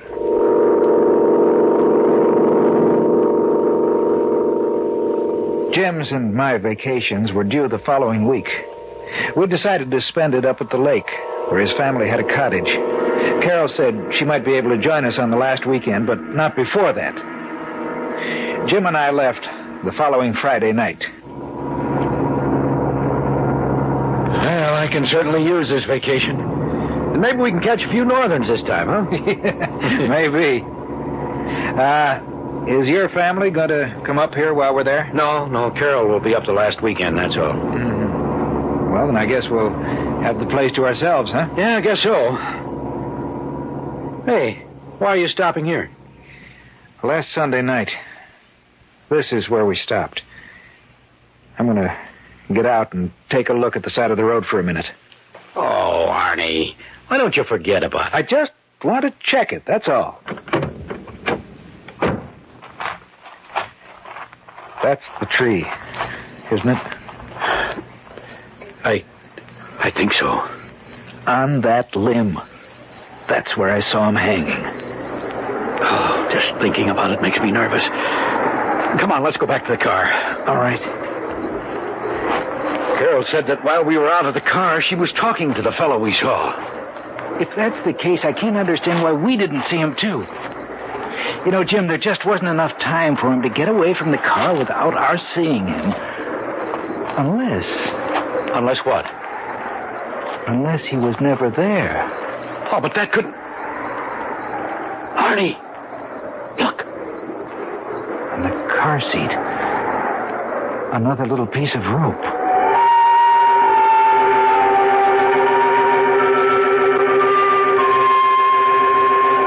could stop him, Jim threw the little noose out into the darkness. A little piece of rope, an inanimate thing, coiled and twisted, which somehow seemed to be alive. We reached the cottage perhaps half an hour later, and though we were both disturbed by what had happened, still it didn't interfere with our sleep. The next day, we went out fishing early. Had little luck and were on our way back to the cottage when the woman who owned the property next door stopped us. Good morning, Mr. Stanley. Oh, good morning, Mrs. Bennett. Out for the weekend? Well, for the next 2 weeks. Oh, excuse me, Mrs. Bennett, this is Arnold Slade. Pleased to meet you, Mr. Slade. Well, thank you. Same here. You must be that young man that Carol's going to marry. Yes, that's right. She'll make you a fine wife, Mr. Slade. Yes. The reason I stopped you, Mr. Stanley, is this. Mm-hmm. There's something strange going on out here. Oh, what do you mean? Well, the constable came by the other day and asked me if I'd seen any strangers here. A couple of people have died over on the other side of the lake. And the constable ain't been able to find out what happened. How did these people die? Well, that's what's so strange about it. Both of them were killed by hanging. Hanging? That's right. Old Mr. Taylor, who lived about a mile down by the shore, he was one of them, and he couldn't hardly walk. They found him swinging from a tree, but he was several feet off the ground, and nobody can figure out how he got up there. What the woman had said frightened me.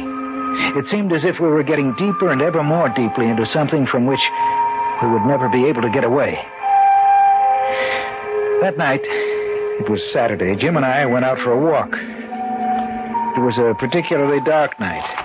The moon was obscured by clouds, and as we walked along, I could hear the chirping of many crickets, and occasionally a bullfrog's hoarse voice raised in protest.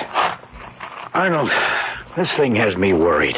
In what way, Jim? This whole thing. Last Sunday night and today when we stopped by the tree.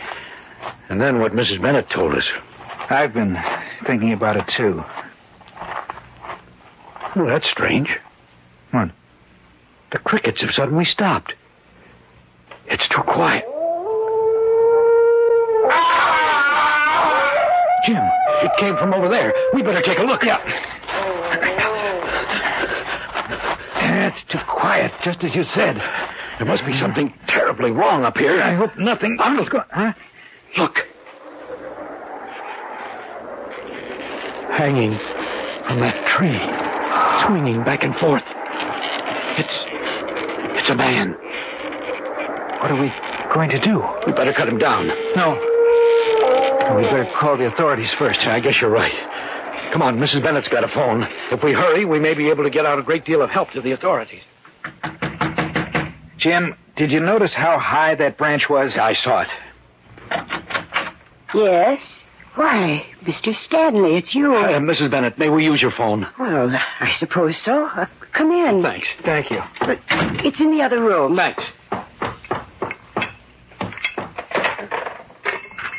What's the matter, Mr. Slade? It looks like something's happened to upset you two. Well, it has. It certainly has. Constable? Why, what's happened? We were out for a walk. Yes? We heard a scream. I think you'd better get out here right away. We ran to where the scream had come from, and hanging from a we tree. found a man hanging from a tree. That's right, hanging. Yes, we'll stay here at Mrs. Bennett's. Yeah, thanks. What you're telling me the truth, young man? That's the truth, ma'am. Mr. Stanley, is what Mr. Slade told me the truth? I'm afraid it is. Then no one is safe around here.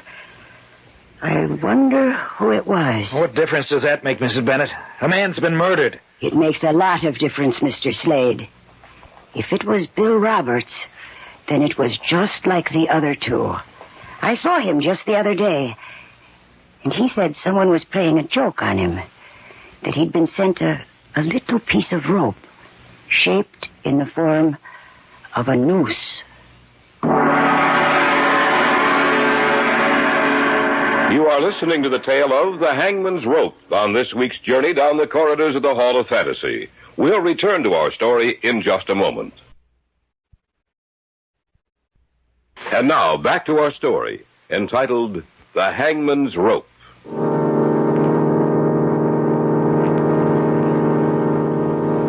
A little piece of rope. Both Jim and I stared at each other for a moment. It might be coincidence. We knew that, but it was difficult trying to make ourselves believe that. About half an hour later, the constable arrived. You two found him, that right, Mr. Stanley? That's right. We were out taking a walk. We heard a scream, and then we found him. Can't make heads nor tails out of this. 3 of them. 3 deaths in 2 weeks, all the same way. They all received a little piece of rope just before they died. A little piece of rope? Yeah, that's right.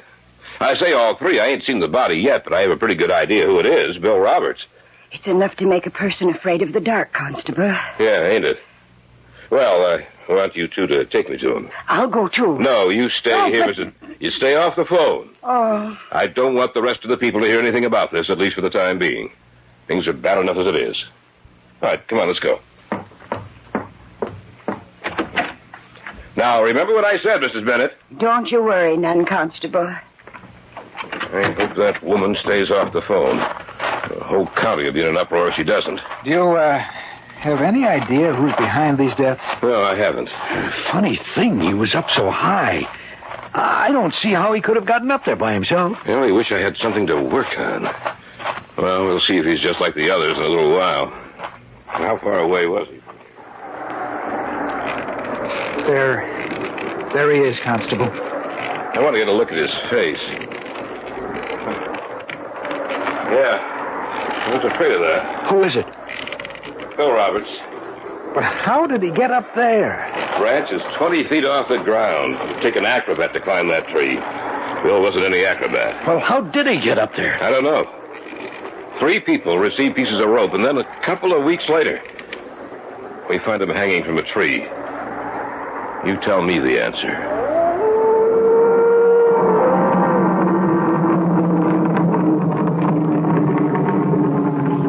We cut him down, but it took almost an hour to get up on that branch to do it. We put him in the constable's car and drove him back to town. Before he left, we told him that we, too, had received the little gift, the noose of rope, which had been, in 3 instances, the forerunner of death.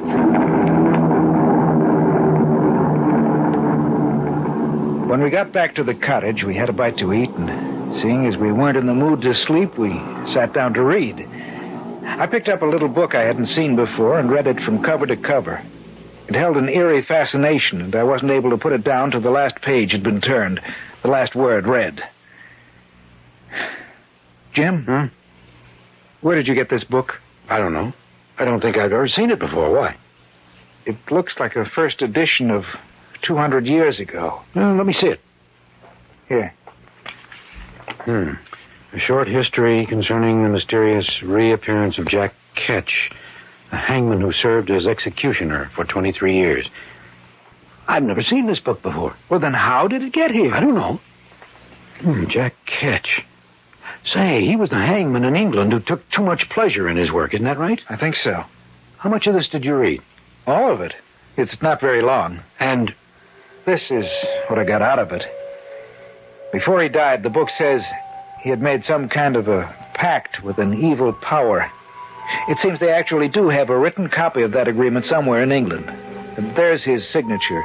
And an illegible scrawl that no one has ever been able to decipher. The pact promises life after death for him in exchange for certain services. Then the book says that year after year some rather mysterious deaths have occurred. They find the victims hanging from the branch of a tree almost impossible to climb. And the book also says that each of the murdered people received a little piece of rope before their deaths, identical to the ones Jack Ketch used as executioner. That is the warning. The warning of death to follow. But that's impossible. The man's been dead for over 250 years. That's right, he's dead. But the rest of the story, it's exactly the same thing that's happening to us. 2 days later, in late evening, the rest of the story unfolded. Jim had gone down to the store to pick up some cigarettes. I'd been down to the shore doing a little fly casting and had started back up to the cottage. I was surprised at how quickly night had fallen. I wished that I'd brought along a flashlight. From somewhere across the lake, I heard the cry of a dog, and the sound of it filtered through and was carried along by the night air. For some reason, I became unaccountably nervous. I stopped walking. I felt someone was watching me. Then from the darkness of the trees, a man emerged. Here now. Where be you going? Oh, back up to my cottage. I was doing some fly casting till night came. Any luck? No. I'd better be going. No need to hurry. Why? Nice out here, ain't it? I suppose so. Strange thing, you know. The little creatures. They stopped. Little creatures? That's right, Governor. Crickets and the frogs. They stopped talking. Yes, they have. You frightened me, Governor? Of course not. What are you laughing at? You wouldn't understand it, Governor. Is that you down there, Mr. Slade? Oh, yes, Mrs. Bennett. Do you mind if I join you? No, of course not. Ah, good. I'd better be going, eh, Governor? I'll see you another time. Who were you talking to? I don't know. He just stepped out of the darkness, and there he was. Well, I guess he's gone now. Yes, I guess he is. Where's Mr. Stanley? He went down to pick up some cigarettes. He should be back soon. Well, the constable told me to tell you that he'd be out tonight. Oh, thank you. Would you mind walking me back to my place, Mr. Slade? It's rather frightening out here when it's this dark. I'll be glad to. That man you were talking to, what did he look like? Well, I don't know. I couldn't see his face. He had an accent. It sounded like he might have come from London. Wait a minute. Huh? I can't understand it. The crickets and frogs, they've been starting and stopping all night. They must be afraid of something. Every time they stop... What'd you say? Every time they stop, something happens. Arnold, where are you? I'm walking Mrs. Bennett back to her cottage. Anything wrong? No. I got back from the store and I was wondering where you were. It's just that I have a strange feeling that something is going to happen. Let's go up to our place, Mrs. Bennett. Maybe the constable will want to see you, too. That's a good idea. Land's sakes, Mr. Slade. The strangest things have been happening out here lately. Arnold! We'll be right there, Jim. Well, there's someone up here now. I thought I went... Jim! Something's wrong, Mr. Slade. I don't know. Jim! What's the matter? Answer me!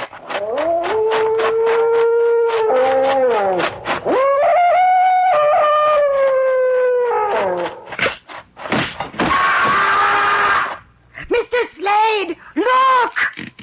Oh, hanging from that tree. It's Mr. Stanley.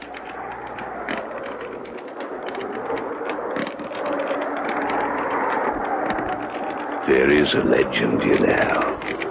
A tale about the hangman. For 23 years, the executioner for the crown. Jack Ketch was his name, Governor. Jack Ketch.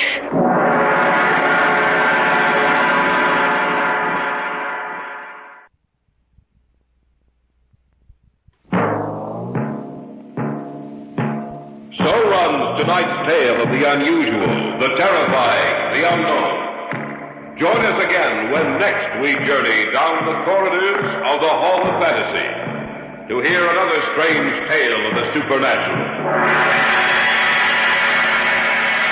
All characters and events portrayed in these programs are fictional. and any similarity to actual events or persons, living or dead, is purely coincidental.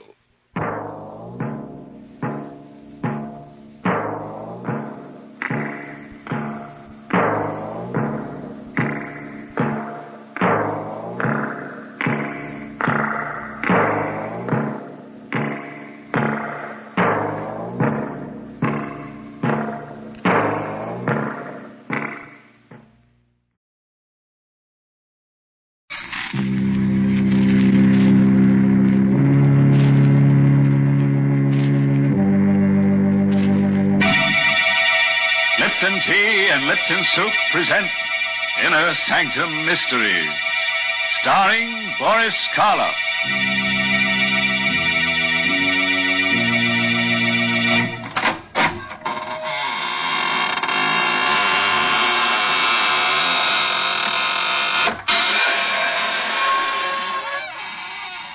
Good evening, friends of the Inner Sanctum.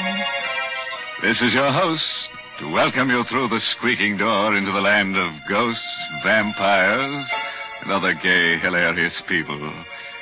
Friends, are you looking for an apartment? Well, we have just the place for you. It's sturdily built, completely of marble, with cold running water every time it rains. You don't have to worry about the landlord putting you out. The lease is forever. All you have to do to get this little love nest is call your undertaker and get yourself a little bit dead. Mr. Host, I assure you no one is the least bit interested in your offer. But, Mary, just think. Once you're dead, you can appear on Inner Sanctum. You know, we always have a ghost in our story, someone whose voice comes back from the grave and gives advice to our characters. Yeah, sometimes I think our theme song should be, My Mummy Done Told Me. Well, that's very funny. But you know, Mr. Host, talking about voices coming back, that's what happened to me the other day. I heard my own voice coming back to me on the radio while I was eating breakfast. No. Yes. I just heard the new Lipton jingle, and then I heard myself. Yes, there I was, talking about Inner Sanctum and about Lipton tea, too. You see, it was a record, an electrical transcription that I'd made, all about Lipton's brisk flavor, how Lipton's always tastes fresh and full-bodied, never wishy-washy. And you know what? There was a man on the record who talked almost like you, Mr. Host. An imposter. I'll kill him. Oh, it was just in fun. He made spooky remarks when I talked about Lipton tea. But I did get a chance to say that Lipton's is the largest selling brand of tea in the whole world. All right, Mary, you've had your chance. And now make room for the creepiest voice you ever heard. The curdling kid himself, the star of stage, screen, and radio, Boris Karloff. Tonight's story is called The Wailing Wall. It's an original radio play by Milton Lewis. And you'll hear Boris Karloff in the role of Gabriel Hornell. All set, friends. And turn out the lights, curdle close to the fire, and listen. Night. And on the waterfront of downtown Manhattan, the fog creeps in like a crawling cloud. Tucked in between the towering skyscrapers, there's an old rundown mansion. An anachronism, a freak among the streamlined giants. It's the Hornell home. And tonight, leaping tongues of flame from behind the black shutters. Yes, it's Johnny. Is there anybody in that old dump? It's an old guy lives there, owns it. Gabriel Hornell. I hope he had sense enough to get out. That place is like a tinderbox. Yeah, and pretty well gone. Casey, get that horse. Hey, there is someone in there. Get the action, come on. I'm right behind you. What? Get out of the way. Hurry, will you? I knocked it off. All right, come on in. You see anyone in there? No, we can't stay. Hey, there he is. Oh, the crazy coot. He didn't even have sense enough to get out. Here, grab a short. Yeah. Oh, let go of me. We're just taking you out. I don't want to go out. We ain't asking you what you want. Come on, Johnny. Before this joint collapses. Oh, take me out. I can't leave the house.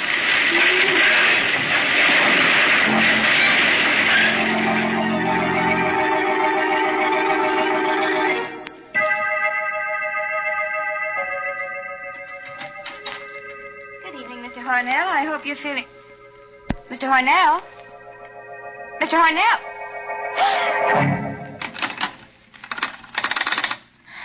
The head nurse. And hurry. Hello? Hello, this is Nurse Hopkins on the 18th floor. Gabriel Hornell is not in his room. The window is open from the bottom. There's a letter. I know, but I'm sure he's not alive. Oh, the letter? Yes, I'll read it to you. To whom it may concern. By the time you read this, I shall be dead. There can be no mistake this time. Death holds no fear, no terror any greater than what I've endured in life. For the past 40 years, I've searched for freedom. I hope now I've found it. Even now, as I write, I can hear her voice, calling to me as she did that night years ago. I'd prepared everything while she was in bed. Just the last few minute little details had to be completed. Gabriel? Gabriel, do you hear me? What do you want? What are you doing down there? I'm fixing something. Well, why don't you come up? I don't want to be alone here. I can't bear to be alone. Come up, Gabriel. What's the matter with you? Why don't you answer me? Oh, you're just doing it for spite. I know you are. Stop that hammering, Gabriel. You know I can't bear that noise. Now stop it, please. Gabriel, will you stop that noise? Oh. You came down. Well, of course I came down. Did you expect me to lie there while all this racket was going on? Now, you know I'm a sick woman, Gabriel. What are you doing there anyhow? You can see. Well, yes, I can see, but it doesn't make any sense to me. Oh, you've made a huge gaping hole in the wall. Now, what on earth did you want to do a thing like that for? You'll find out soon enough. And what are all those things? Stonemason's tools, cement, plaster. Well, I never dreamed you knew how to use them. Oh, I'm going back to bed. No, Agnes. No? No.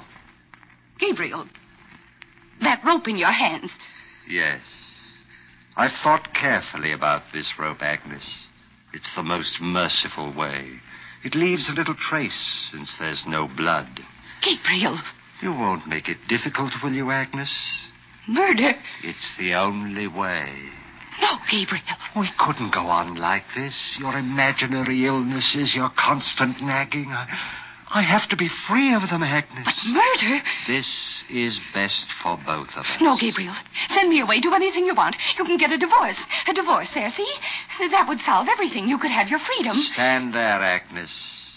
Just as you are. I know. That other woman, Dorothy Carter, that actress. That's why you're doing this.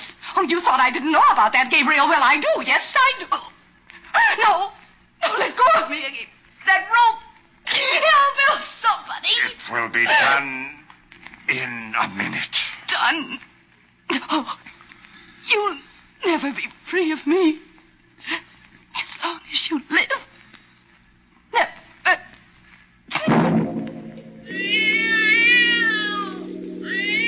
The cat saw everything with its yellow eyes.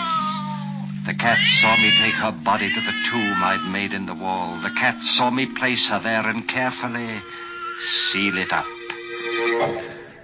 I worked quickly, skillfully, with infinite care. First the bricks, one on top of the other, then the plaster. Then the wallpaper to match the rest of the room. That wasn't very difficult. In a short time it was done. I was free. All I had to do now was to go to the police and report her missing. It was even simpler than I'd thought. I put on the coat. I was about to open the front door when I heard it for the first time. I thought it must be my imagination. I listened carefully. I rushed to the wall, put my ear to it. What I heard made icy perspiration ooze out of every pore of my body. The wail was coming from the wall. It was like the insane shriek of some creature of another world. Was she alive in there? She couldn't be. She was dead. I knew she was dead. And yet I heard her voice wailing. I could swear it was her voice. I couldn't go out as I'd planned. What if someone else should hear it? Would they go to the wall? Investigate? The doorbell. Oh, it couldn't be at this hour. It couldn't be, but it was. Who? Oh, had to risk everything and answer it. I'm sorry to disturb you, Mr. Hornell. It was Patrolman Cleary. He was the officer on the beat. He was blue with cold. I was passing by and I saw the lights on. I peeked in the window. You looked in? Yes. Since you were still up, I thought I'd ring. It's pretty cold out tonight, and I'd like to warm these old bones for a minute. Oh, yes, of course, Cleary. Don't stand there in the door, man. Come in. Thank you. I see you got your coat on, Mr. Hornell. Just got in? Only a few moments ago. As a matter of fact, I was going to see you. See me? Why, yes. It's about my wife. Hi, something wrong? I hope not. I was out all evening. When I got home, she was gone. That's not like her, Mr. Hornell. No, it isn't. Was she alone all evening? Yes, at least I think she was. You know, she hasn't been feeling very well lately, and I hate to think it possible, but she may have destroyed herself. Mrs. Hornell? No, she wasn't the sort. Oh, she was ill, terribly ill. I tried to keep it secret until she recovered, but the doctors knew. Insane? Yes. Don't you see? The river. I'd better get back to the precinct and report this. You'd better come with me. The Missing Persons Bureau will... Hey, Mr. Hornell. Yes? You must be mistaken. Isn't that her?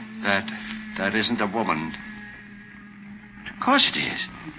It's coming from that room there. Well, sure, it's your wife. I know her voice, and she sounds like she's in pain. But it can't be. There's no one in that room. Well, she must have come in the back way.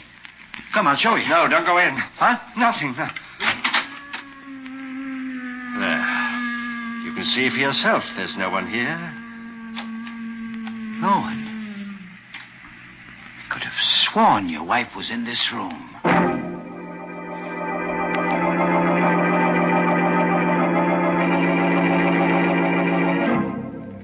Well, how'd you like to live in a house with wailing walls?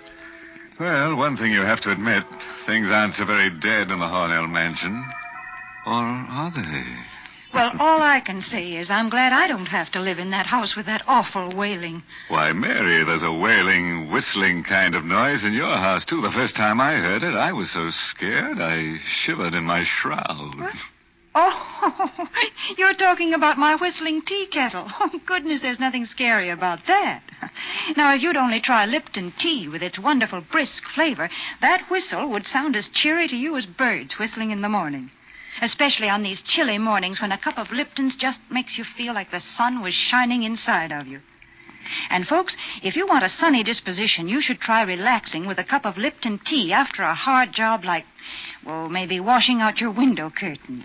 Yes, and what's more, you can help your friends feel right with the world, too, by serving them Lipton tea when they come to visit you. Lipton's always taste so tangy and heartwarming, never flat or wishy-washy. Yes, that brisk flavor makes all the difference in the world. All right, friends, we've given you a chance to warm your blood. And now we fondly hope to turn it to ice again, with the help of our star, Boris Karloff. Oh, let's hear the second act of Inner Sanctum. We continue with the strange letter left by Gabriel Hornell. Cleary watched in silent fascination as the cat screamed and leaped against the wall. Would he notice the new wallpaper in the dim light? Suddenly, the policeman turned to me. Yes, I guess that noise is only the wind. Strange how like a wailing woman it can sound, isn't it? Yes. Well, that'll be leaving now. I guess it'll be all right for you to stay here. I'll make a report at headquarters about your wife. It's very good of you, Cleary. If she turns up, you let us know? Yes, I'll let you know.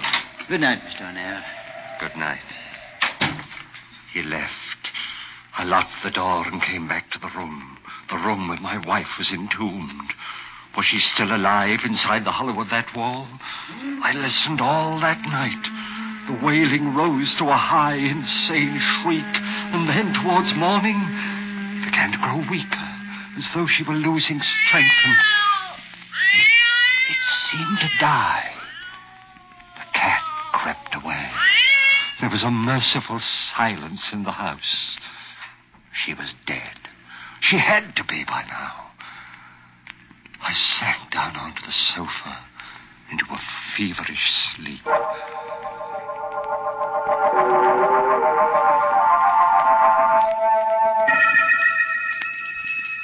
Somewhere a bell was tolling, calling the mourners to the grave. Suddenly I sat bolt upright, shaking, trembling. I'd been dreaming. The front doorbell was ringing. It was night again. How long had I slept? The house was silent. Oh, there was nothing to fear now. I ran to the door, opened it. Hiya, kiddo. Dorothy. Well, are you going to keep me out here in the cold? No. Come in. I haven't been feeling well, Dorothy. Is that why you forgot our date tonight? I must have overslept. What time is it? 10 o'clock. 10? I must have slept clear through the day. Well, aren't you glad to see me? Glad? Why, yes. It's a delightful surprise. Well, that's more like you. Come here, kiddo. You've got the blues, but Dorothy will wipe them away. Give us a kiss. What's that? Just the wind. Oh, no, it can't be the wind. This is a very old house, Dorothy. You sometimes hear strange noises. Oh, I've never heard anything like that before. Sounds human. Was she still alive, even after 24 hours? Suddenly I realized that the doorbell was ringing again. There was a large pair of wooden sliding panel doors between the room that we were in and the vestibule that led to the street. I wasn't going to take any more chances. There's someone at the door, Gabe. Yes. You wait here, Dorothy. What are you doing? Closing these doors. Why? I'd advise you not to ask too many questions. Evening, Mr. O'Neill. Officer Cleary. Who are those men with you? Hey, I've got something to show you, Mr. O'Neill. You'd better brace yourself. It's not going to be pleasant. All right, bring it in, boys. You can put it over there. What is it? It's a body. A woman. Just fished out of the river right near here. She can't be dead more than 24 hours. My wife? Hard to say.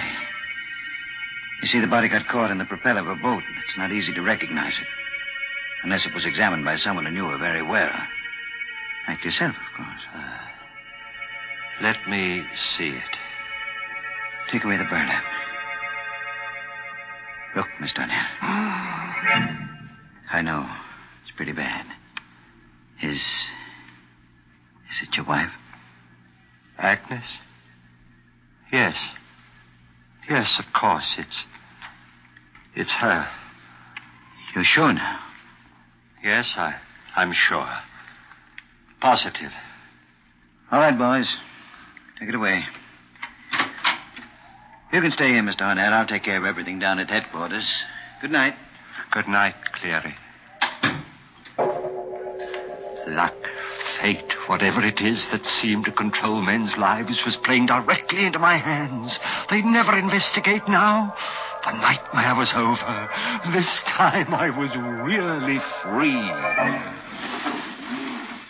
Suddenly, the panel door opened. Dorothy was standing there, a curious smile on her lips. I heard everything, kiddo. You did? So you were married. No longer, Dorothy. My wife died. Suicide. So I heard. Now everything will be quite all right, and we can get married in a few weeks. We'll have money, lots of money. She left you plenty, eh? She was very wealthy. What's the matter? Nothing. Nothing. I see what happens to your face when you hear that wail. Did you kill her? What are you talking about? Did you murder her? You heard what he said. She was found in the river. You can fool a dumb copper, but you can't fool Dorothy. That wail is queer. Awfully queer. Look at what that cat's doing, will you? Jumping up on that wall like it's gone crazy. Yes, there's something about that wall. That's what the cat's trying to tell me. Something about the wall. You better stay away from there, Dorothy. I'm going to find out something. Put that bookend down. Not till I'm done with it, kiddo. What are you doing there? I'm going to break through that wall. You crazy fool, stop it. No! Here, give me that thing. You're too late, Gabe. I've broken a hole through, and I'm going to look. Now you've seen. Yes. Is it the hand? The hand of a woman. It's her. Your wife. Yes, Dorothy. You murdered her. Yes. Well, ain't you the kid? What are you going to do about it? What do you think? I want money. Lots of... That rope. Yes. This rope. It leaves no telltale traces. Oh, no, kid. Didn't you get it? It was all a joke. No, don't come any closer. Don't scream, Dorothy. It won't do you any good. Gabe, listen to me. I don't want a cent, not one penny. I love you. I tell you. I'll keep your secret. I'll do anything you want. Anything. There's that rope. Take it away from my neck. Don't, Gabe, in the name of heaven. Don't break. Oh.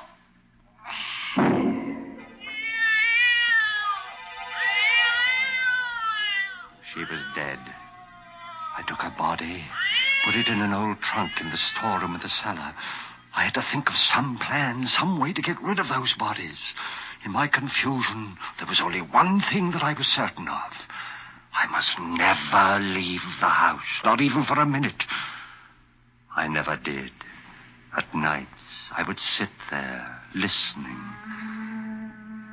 Then it would come, the wail in the wall. I knew that after a week she couldn't be alive. What made the wail? Plans? I thought of 1,000 plans, but all of them would mean that I had to leave the house, and if I left, someone would hear the wail and find out, just as Dorothy did. Fire.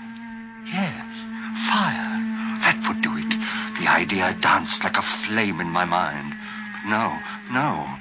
They discovered charred bones of the skeletons among the wreckage. No, it wouldn't be worth it. The only way I could be safe was to stay there in the house. I stayed. I, who had risked everything for freedom.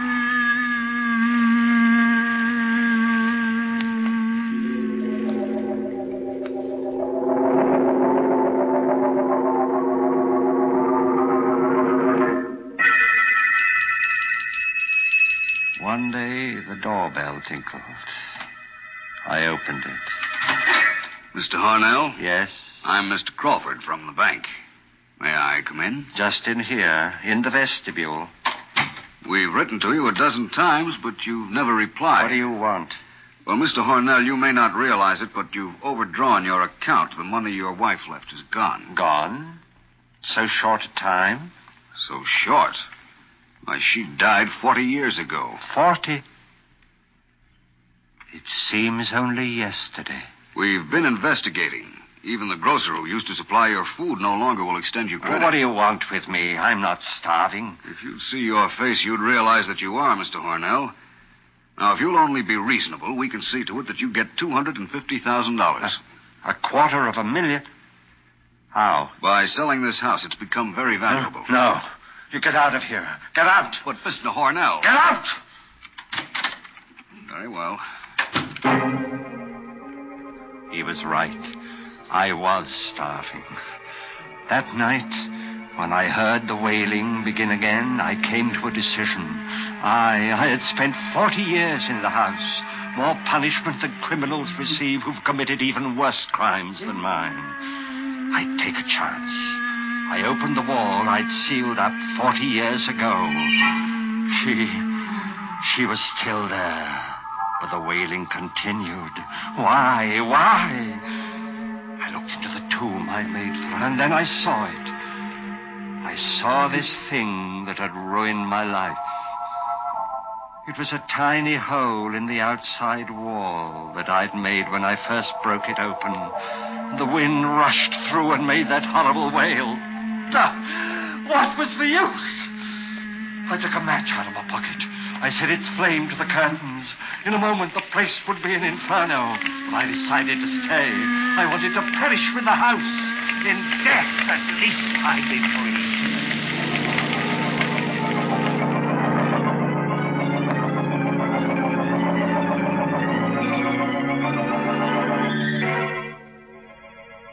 But even then, freedom was denied me. They rescued me, brought me to this hospital. I had the nurse make inquiries from the police. She told me.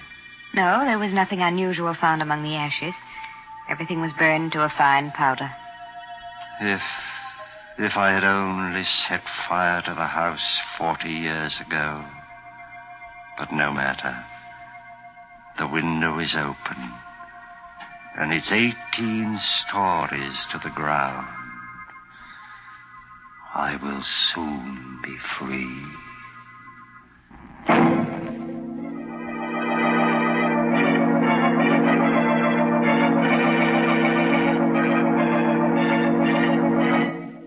Meow. Everybody's dead but the cat. And we overlooked him because we couldn't find him. Of course, I'm sorry that wall made such an unpleasant noise, such a tuneless wailing. We tried to teach it to whistle the new Lipton tea jingle, but we didn't have time, eh, Mary? Now, you just stop teasing me, because I'm not going to talk about the Lipton jingle now. No, and I'm not going to talk about Lipton tea either. Instead, the Lipton people want me to remind you folks about something important. I mean the Victory Loan Drive. You know, friends, we've been buying bonds for many years now. But this drive is in some ways the most important. Because if a job is worth doing, then it's worth finishing. The bonds you buy now won't buy weapons.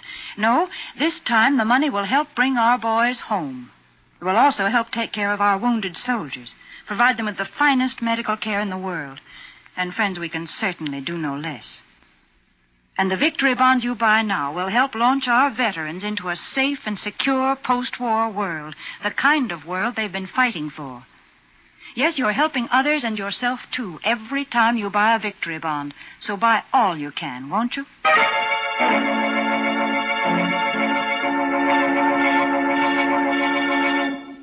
All right, friends. Until we meet at some haunted house, here's a parting thought. Don't seal your wife in a wall. That won't keep her quiet. Oh, by the way, this month's Inner Sanctum mystery novel is Devil in the Bush by Matthew Head. Yes, and next week's Inner Sanctum story, directed by Hyman Brown and brought to you by Lipton Tea and Lipton Soup. Next week's story is about a man who gets hunches. His hunches are about death. He's sure he's going to be killed. Not by poison or fire or strangling. Nothing simple like that. No, our character has a nice, interesting death waiting for him. Oh, if you'd like to be in at the death, drop in next Tuesday. And now it's time to close the squeaking door, so good night. Pleasant dreams.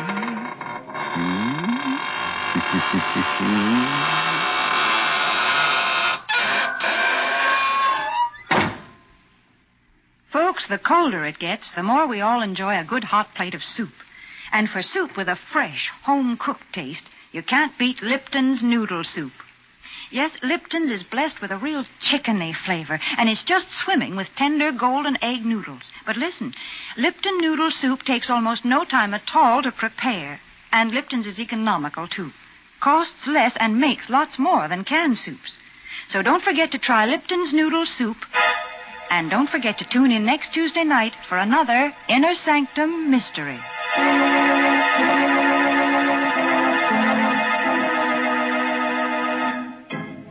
This is CBS, the Columbia Broadcasting System.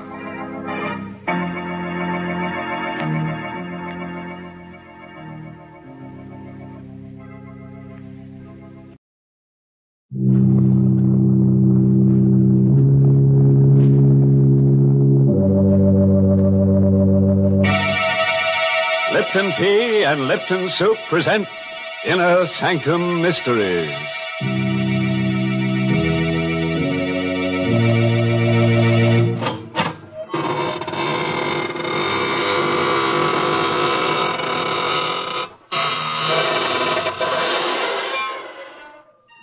Good evening, friends of the Inner Sanctum. This is your host to welcome you through the squeaking door. Draw up a tombstone and sit down. Don't mind the fact that we've carved your name on it. Well, it's rather lonesome around here tonight, isn't it? Yes, most of the folks who haunt the place are out tonight with their sleds. If it snowed near your house, you may find them ghosting down here. Well, Mr. Host, ghosts don't go sledding, do they? Why, of course, Mary. Especially the ghosts of gangsters. They're used to being taken for a sleigh ride. Well, now, why don't you take your sled and join your friends and let me have a word with our Lipton listeners? Folks, have you ever noticed how often we all use the words good, better, and best? We're always comparing things, because comparisons help us decide what the best things in life are. For example, the perfect way to prove how really flavorful Lipton tea is to compare Lipton's to any other tea and taste the difference. Lipton's flavor is brisk, never flat or wishy-washy. It gives you all the flavor, tastes just the way you like tea best. No other tea gives you more bright, mellow goodness, because that superb flavor of Lipton's is extra rich, extra satisfying. Yes, friends, just compare Lipton's to any other tea. You'll find Lipton's gives you brisk flavor, and you'll find Lipton's wonderful brisk flavor gives you more contentment in every cup. All right, Mary. Now you go and perch yourself on that teapot over there and get ready to hear about The Dark Chamber. It's an original radio play by Robert Newman, who witnessed the story while peeking through a keyhole. Yes, and our star tonight is Kenneth Lynch, who plays the role of Joe. Our story tonight is about death, violent death, and also about something which is even more terrifying, the unknown. You don't believe that anything can be more frightening than death? Then you've never experienced the ultimate in fear. But you will within the next few minutes, if you'll put out the lights, pull your chair up close and listen to The Dark Chamber.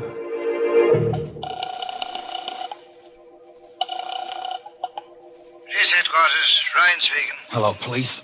Listen, you've got to help me. You've got to. I don't know how you can, but my name is Watson, Joe Watson. I'm a driver for the Acme Sanitary Hand Laundry. Address? Where I am, I don't know. That's part of the trouble. Now, look. Hey, wait, listen. I know it sounds crazy, but it's true. Check the laundry. Check the veterans. I'm an ex-GI. They'll tell you I'm straight. Well, I'm in a room someplace. I don't know where it is or how I got here or what I'm here for. I don't even know how long I've been here. It's a big room, but it's funny. No doors, no windows that I can see. It's just a couple of chairs and a table with this phone on it. I'm scared. What do you expect us to do? Find me. Find out what this is all about and get me out of here. I don't know. Oh, listen, this isn't a gag. Can't you tell? You don't know what it's like just sitting here waiting, not knowing where or why or what's going to happen. Can't you trace this call or something? Well, okay. Hang on. Oh, thank heaven. I was afraid. Listen, I hear something. Someone's coming. I better hang up. I'll call you back later, if I can. How do you do? Who are you? My name's Helming. Dr. John Helming. And your name? I don't have to tell you anything. That's very true. Although I didn't think you were aware of it. I think I already know everything about you that I'm interested in knowing. Like what? Name? Joseph Watson, age 26, occupation, employee of the Acme Laundry, honorably discharged from the Army 6 months ago, with the Bronze Star and the Purple Heart. What the... So you cased me. Went through my pockets, huh? Well, if you know that much, you know I haven't got any dough. Money? I'm not interested in money. Well, what do you want, then? Where is this place? The last thing I remember is making a delivery on Spruce Street, noticing that the lights were out in the hall and hearing a noise behind me. You or somebody slugged me. That's right. Well, will you stop grinning like that and tell me what this is all about? Of course. I brought you here because I need your help in an experiment. An experiment whose details I've already worked out with mice and rabbits and cats and other animals. What kind of an experiment? An experiment in fear. Fear? Yes. You fought in the war. You were wounded. That means you've probably known fear. And still, you won the Bronze Star, which means you overcame it. Now, the question is, can you overcome your present fears? What are you talking about? You're afraid. Nothing has happened to you yet, absolutely nothing, and yet you are afraid, aren't you? You're afraid because you're face to face with the unknown. Because you don't know what I want and what I'm planning to do. Which is as it should be. And that's the way we'll leave it. For the moment. Hey, wait a minute. Come back here. Come back. You can't...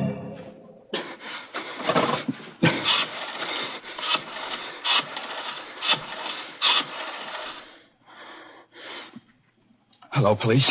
This is Joe Watson again. Listen, I got a little more dope. I don't know if it'll help, but there was a guy in here just now. Said his name was Helming, John Helming. That's probably a phony. He's about 50, tall, over 6 foot, white hair and gray eyes. No, I still don't know what it's all about or what he's after, but have you been able to trace this number yet? Well, how long will it take? Okay, I'll hang on, but... What? The lights just went out. The room's pitch dark and somebody's coming in again. I better stop. For Pete's sake, hurry!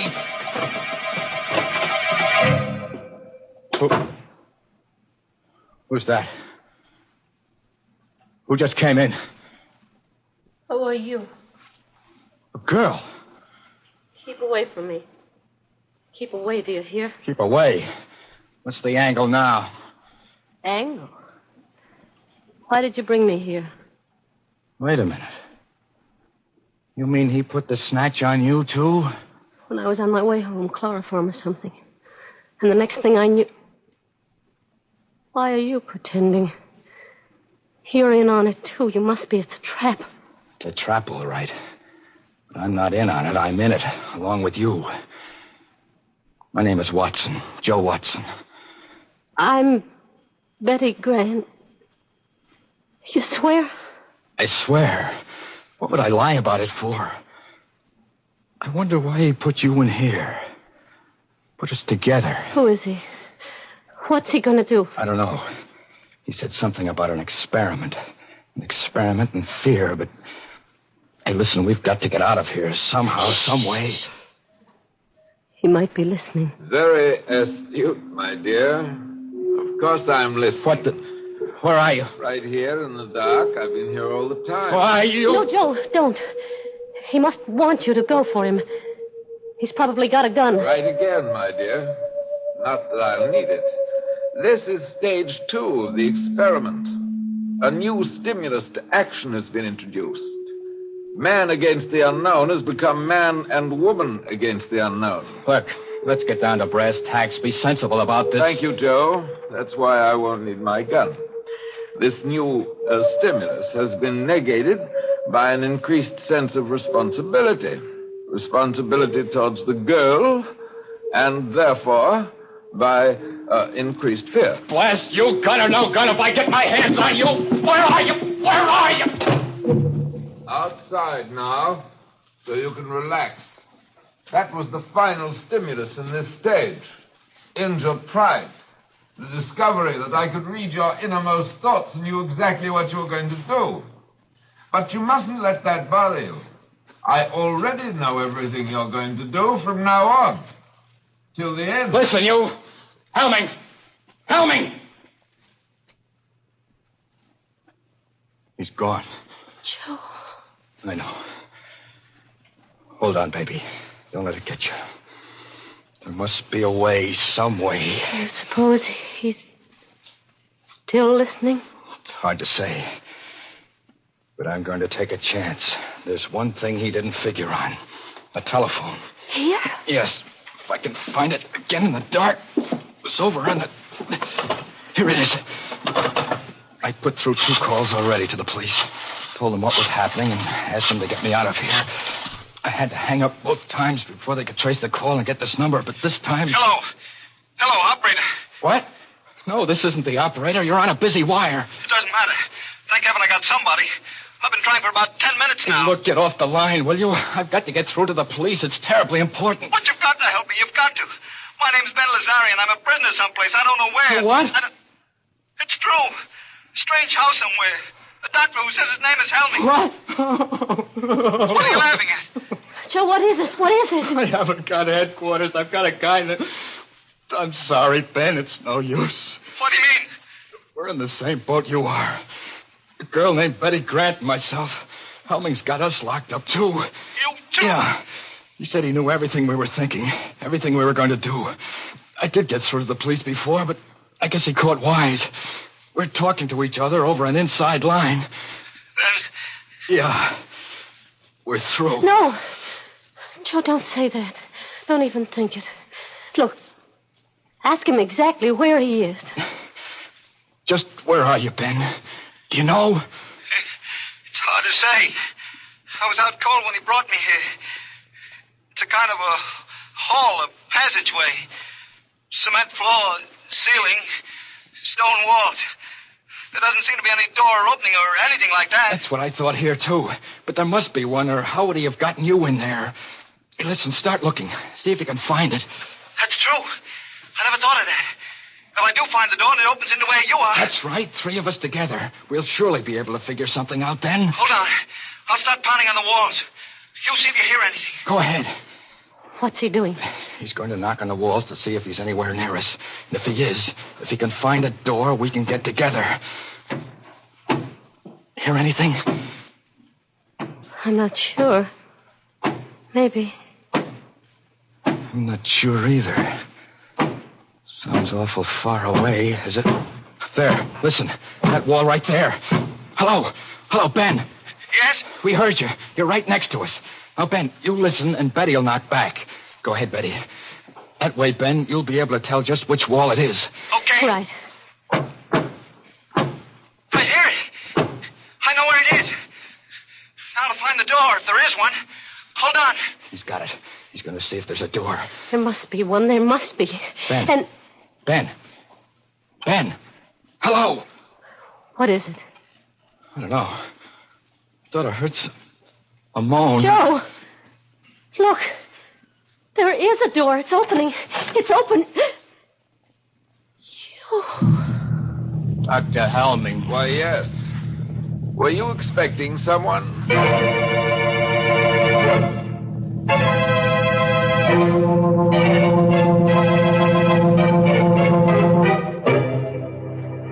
Well, now that you mention it, Doctor, there was someone we've been expecting and waiting for since we first heard about that cozy little place of yours. I think he's finally arrived. He's a tall, rather striking gentleman with a skull for a face, and his name is Death. Mr. Host, that Dr. Helming is insane. He gives me the chills. Oh, maybe it's just because it's so cold tonight, Mary. You know, it's getting so nippy these days that some of my friends are having fur collars put on their shrouds. Well, my friends are smarter. They know that the way to warm up in cold weather is with a hot cup of fragrant, delicious Lipton tea. A cup of tea in front of the fireplace just hits the spot these chilly days. But make it Lipton's and your pleasure's complete. You brew up a pot of Lipton's, throw another log on the fire, and summer tiptoes right into the room. Let the wind blow and the snow pile up on the roof. There's all the magic of June in a cup of Lipton's, in its deep amber color, its tantalizing fragrance, and its rich, hearty flavor. And what flavor that is. Never wishy-washy, always brisk and full and satisfying. Try it, folks. You can let winter do its worst when you've got Lipton's in your cup. That's right, Mary. But I think it's time now for something a little more cold-blooded, such as a cold-blooded murder. We're having a juicy one here tonight.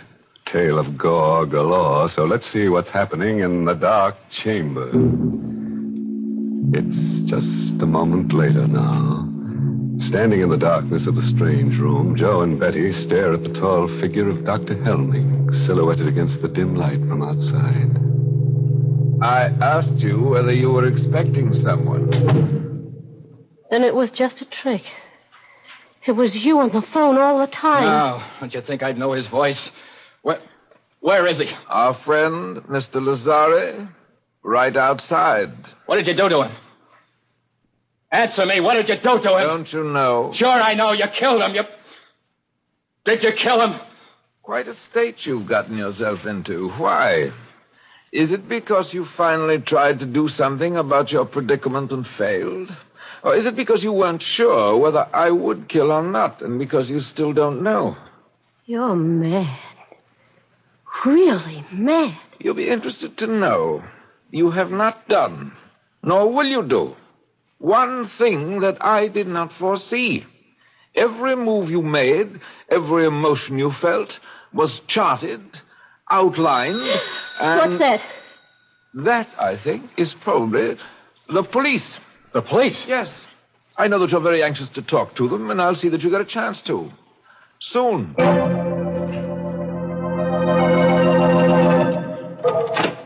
Good evening, officer. I'm looking for a guy named Helming. Dr. Helming. I'm Dr. Helming. Come in, won't you? Okay. Thanks.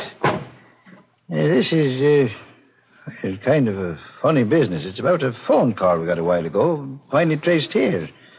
The guy who said he was a prisoner or something. That must have been Watson. Yeah, that's his name. Joe Watson. Do you know him? Of course. I can't tell you how sorry I am. It was really very careless of me, and I'll see that it doesn't happen again.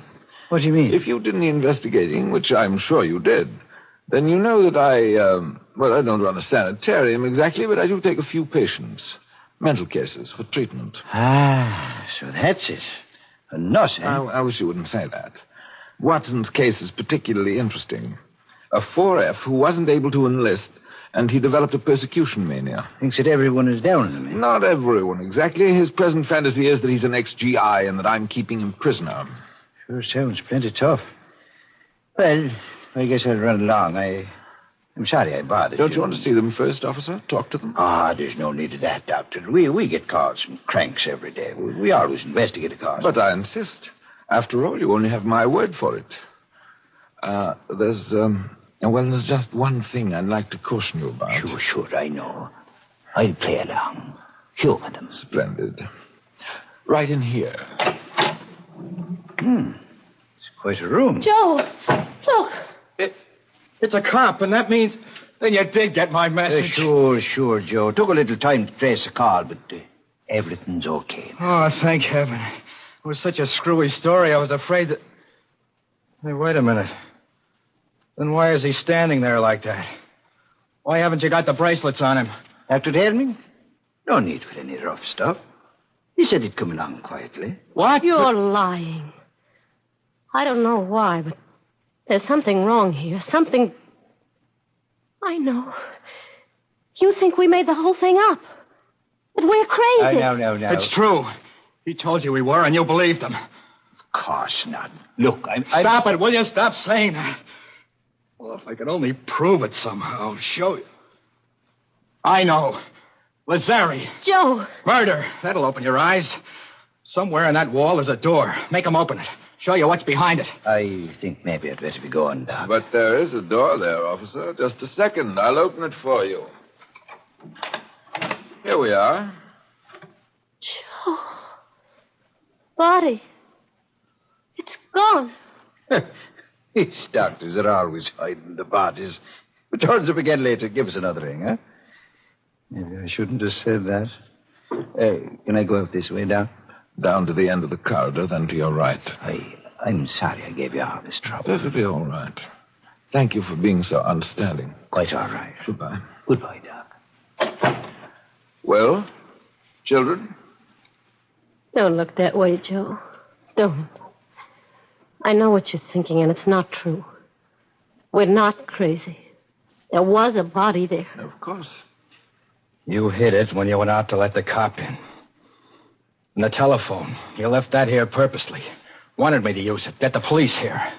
Obviously. I told you that this was to be an experiment in fear. What I didn't tell you was that, in a sense, I was one of the subjects, too. It was important for me to learn how I would function under pressure. And speaking objectively, I think I did rather well. Don't you? Why are you doing all this? What are you after? There's no reason why I shouldn't tell you. If anyone truly understands the nature of fear, is able accurately to forecast the actions and reactions of an individual, then he can use fear as a weapon. Society will react as the individual reacts. You see, society doesn't want to believe that anything can menace it, doesn't want to take action to protect itself, any more than the individual does. This was something that Hitler and Mussolini understood intuitively. I understand it scientifically. They failed, but I shall succeed. You mean that you... I'm afraid that's all I have time for. As far as you two are concerned, the experiment is finished. Completely finished. I have a few arrangements to take care of, and then, well, make the best of these last few minutes, for they will be your last.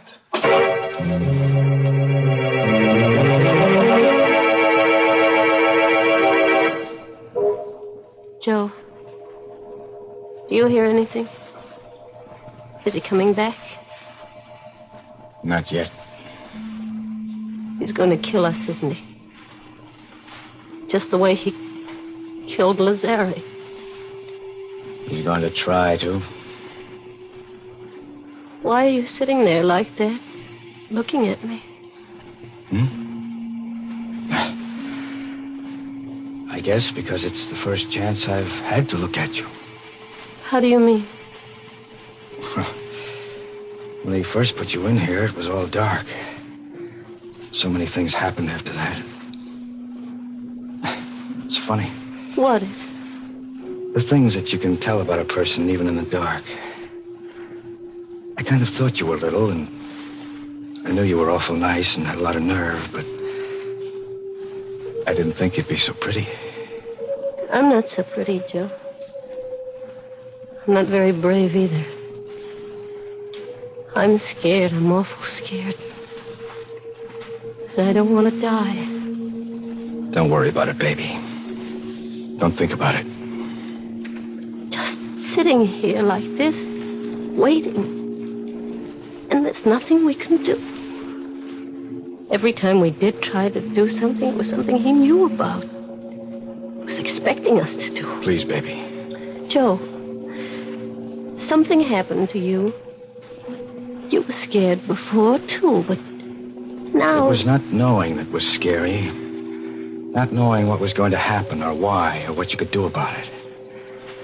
But once you do know, once you make up your mind, then you've got to forget about it. Forget about everything. Make up your mind about what? This is going to sound kind of funny, especially now, but... Well, do you have anyone special? A fellow, I mean, that... Why...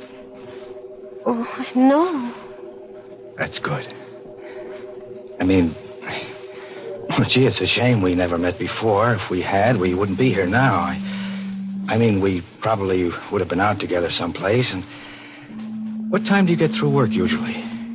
About 6.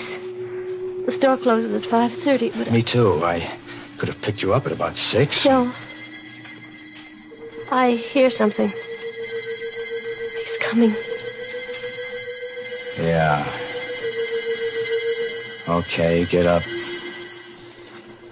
Over in the corner of the room so that he'll see you as soon as he opens the door. What about you? I'll be waiting over here, behind the door. Joe, you're not going to... I know I haven't got much of a chance, but...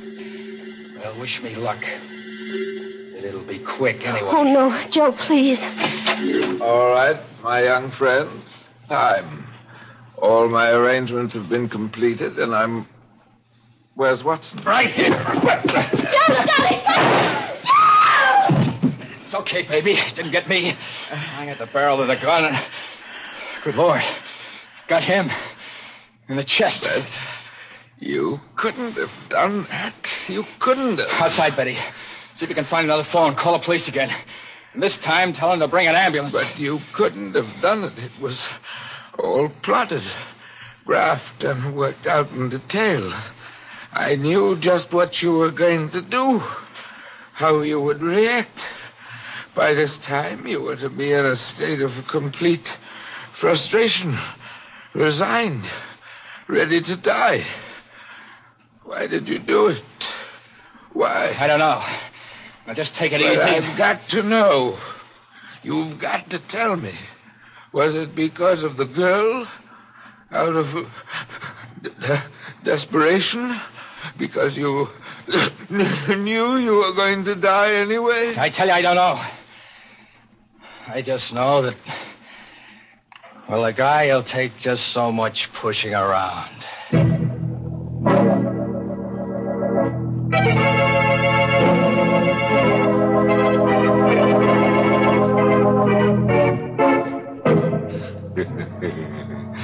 Pushing around, eh? Well, it sounds to me as if one of our characters is going to get a lot of pushing around at the end of a pitchfork and in a very warm climate. Yes, good old Helming's finished. He's got to be if we're to have at least 2 corpses, the inner sanctum minimum. Oh, you think that's a little arbitrary? Not at all. We've got to have at least 2 corpses to play our theme song, When a Body Meets a Body. Theme song? I didn't know we had one. Oh, Mary, we've got lots of them. Didn't you ever hear our skeleton song? I ain't got no body. Mr. Host, let's be serious for a moment, because I want to talk about one of the most serious things in life, our health. For instance, the war may eventually lead to an increase in tuberculosis. And that's why the makers of Lipton tea and Lipton soup have asked me to remind you of the annual sale of Christmas seals.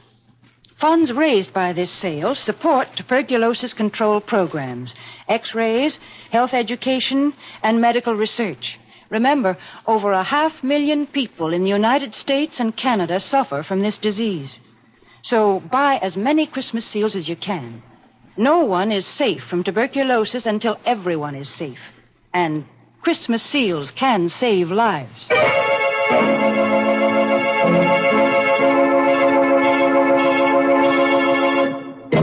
And now, friends, here's a word of wholesome advice.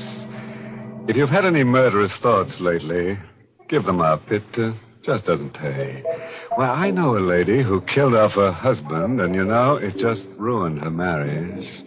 Yes, he grew very cold to her. Oh, by the way, this month's Inner Sanctum mystery novel is The Fearful Passage by H.C. Branson. Yes, and next week's Inner Sanctum story, directed by Hyman Brown and brought to you by Lipton Tea and Lipton Soup. Next week's story is about a vampire. He's a very stingy fellow. As when you go out with him, the drinks are always on you. Naturally, we're going to try to make him feel at home here, so I've just ordered a good supply of bats with green eyes, a coffin for him to sleep in, and a wooden stake to drive through his heart. I wouldn't stake my life on it, friends, but he may visit you before next Tuesday. Until then, good night. Pleasant dreams?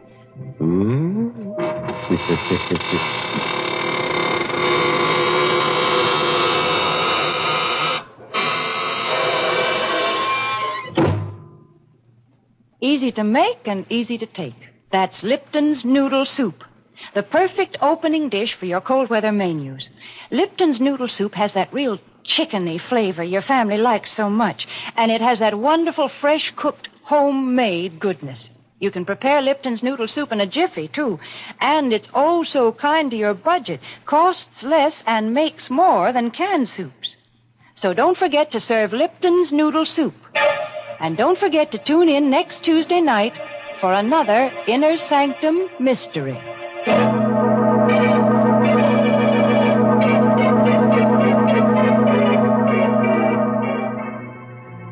This is CBS, the Columbia Broadcasting System.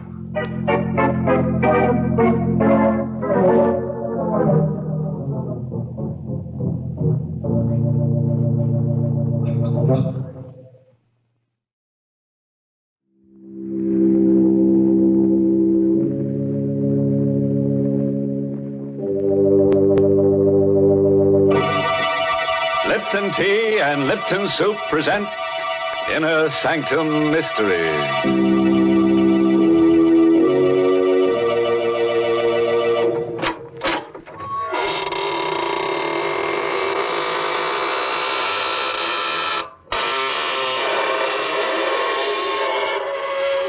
Good evening, friends of the Inner Sanctum. Here's your host at the creaking door.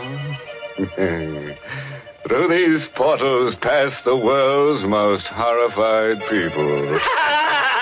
Oh, what's the matter? Did my happy medium startle you? Sorry, I keep him around to get in the right spirit, you know. Oh, by the way, if you feel a cold, thin sliver of steel across your neck in the next half hour, sit perfectly still. Someone's got an edge on you. Gracious, Mr. Host, I'm afraid I'd have to move fast. Oh, Mary, you must sit still. You wouldn't want to lose your head. Well, I'll remember your advice, Mr. Host. But right now, I have some advice for our Lipton listeners. You know, a teapot can't talk. But if it could, I think it would tell you the same thing that I do about making tea. I think it would probably say, the most delicious tea is the tea with the most flavor. And I'll bet it would cast its vote, as so many folks do, for Lipton tea. Because Lipton's has that grand, brisk flavor. The flavor that's so different from other teas. The flavor that fills your cup with pleasure.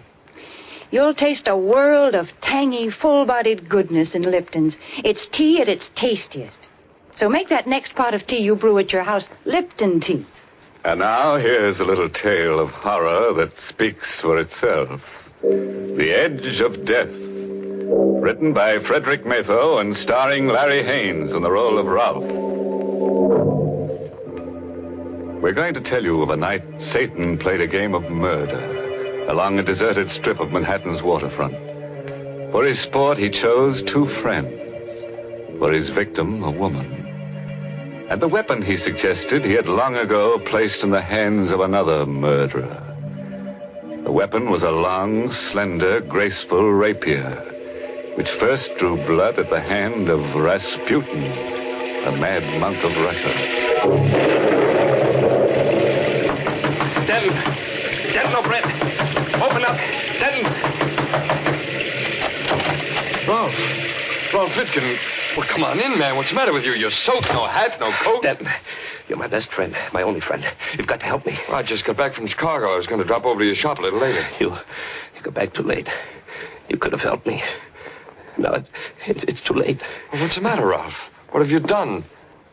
Well, what's that in the package? Why, it's the antique sword I gave you when you were married. Ralph! Naked steel always looks different. Coated with blood. Ralph, you fool. You didn't... Yes. I just pierced a woman's heart with that rapier. About 15 minutes ago. Warned you about your temper ever since we were kids. You almost killed me once, do you remember? You warned me about my hobby, too. You said I had a psychosis. That's what we psychiatrists call it. Your unnatural love of steel blades, your worship of ancient weapons and tempered steel. It's off balance. There's nothing in the world more beautiful than a piece of true hand-forged steel. It's an art as old as man. Yes, I know. We've been over all that before, but now you're a murderer. And I want to know everything that happened. It's too late, Denton. I only came... Maybe I can dig something out of you that might help your defense. Now, Ralph, close your eyes. Close your eyes and let your mind wander. Tell me the first image you get. Tell me every detail, no matter what. I see the wedding. Here at your house. The guests have left. Ingrid is blonde and beautiful in white satin. She's standing beside me. And you come toward me with a package. Denton, it was so good of you to make such a beautiful wedding for us. You are the best man ever. Oh, no. Maybe the second best man ever. Ralph was best today. Well, you gave me some stiff competition, Denton. I've got another wedding present for you, Ralph. I waited till now to bring it out because I didn't think the others would understand. Here, open it. Denton, It's... Well, do you like it, Ralph? Is it a good one? This is a good one. Why, it's the most beautiful rapier I've ever seen. What, the balance and the lines. Magnificent steel. Look, Ingrid. Isn't it wonderful? It will be the very nicest sword in your collection, darling. As well as your last. His last? Oh, yes, Denton. I promised Ingrid no more auctions. And he'll keep his promise this time. I'm going to change, darling. Won't take me long. All right, darling, hurry. You really like that blade, don't you, Ralph? Like it. It's beautiful.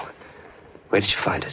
I saw it yesterday in a small, junky antique shop in the village. Little Russian fellow runs it. Oh, did he tell you anything about the blade? I mean, where he got it? No, but he said it was Russian. He said the hilt was black lacquer on rosewood and the steel was superior. Ah, he said something there. He mumbled on about wanting to get rid of it before the full moon. Something about it being an evil thing.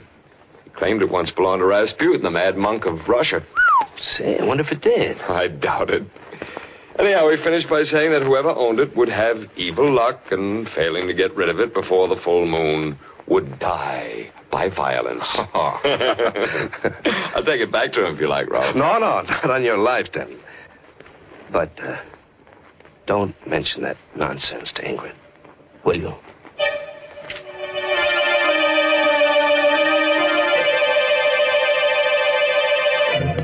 I remember all that myself, Ralph. I left for Chicago that night. Now, what's the next thing that comes to your mind as important? Well, about 3 weeks ago, I was working on some knives in the shop. Ingrid had left. I was alone. The shop door opened, and she was there. She? Who, Ralph? Stasha. She was beautiful. Tall. White as marble. Dressed in black. And beautiful. I beg your pardon. What did you say? Oh, I'm sorry. You said beautiful. There's no cause to be embarrassed. I have heard this said before. What can I do for you, Miss... Kasov. Stasia Kasov. You own something that I would like to buy. What is it? A rapier. A Russian rapier. I saw it in your window as I passed. It's not for sale. Oh, really? Are you sure? I will pay you well. Say $100. Sorry. Very well. Perhaps you might change your mind. Here. Here is my card. Come and see me if you do. Well, thanks, but I... Shall we say before the next full moon, Ralph?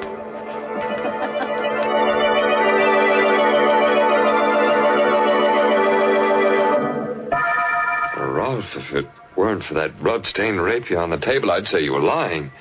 How could this woman know your name or anything about the legend of the rapier? I know how.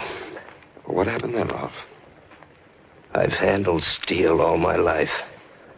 I've forged it, pounded it, tempered it, ground it to razor edge, and I've never cut myself. After Stasha left, I put the rapier to the stone. And as I worked, I kept seeing her eyes in the forge fire, glinting with evil beauty. Kept hearing her voice. Ralph, shall we say before the full moon? I turned suddenly to see if she was there, and I tripped. The rapier fell, and I fell against the upturned point. Ah! Oh! Rolf, what's happened? Rolf! I'm all right. Pull it out. Straight out. Oh, no, I can't do that. All right, I'll do it then. I'll do it. Oh, Rolf, your arm is all blood. Oh, it's not bad. It just passed through the flesh. Call Dr. Burns. Oh, those stupid knives. Why don't you get rid of them? While Ingrid phoned, it crept over me the deadening certainty that my fate was tied to Stasha Kasov's. That death was lunging at us with Rasputin's rapier, and I was unarmed. I told Ingrid about the woman, I told her about Stasia's offer of $100 for the blade. I shouldn't have. And to turn down $100 for it, Ralph, that's the limit. Ingrid, I can't expect everyone to understand some things about my character, but I do expect you to try. I think I do understand, Ralph. I think you didn't want to sell that thing because you want that woman to come back. That was your first quarrel, Ralph? Yes. There were lots more. Things got worse. We quarreled a lot. It wasn't Ingrid's fault. I was changing. I kept thinking of Stasia. Her eyes mocked me. I tore up a card in anger, but I'd memorized the address. It was an old Dutch mansion on Litner Street. I had to see her again. There was a light in the house. And oddly enough, the front door was open a bit. I rang a long time, but no one answered. I obeyed an impulse and walked in. There was a coal fire going in the high-ceiling living room. It cast dancing shadows on a life-sized oil painting above. A cold hand gripped my heart when I saw that painting. It was the painting of a man in a monk's habit.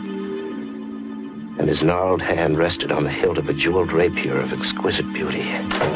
Yes, the man in the picture is long dead. But his mad spirit is in this room. It laughs from within you, Rolf Wittkuhn. It has seized your body. Stasia.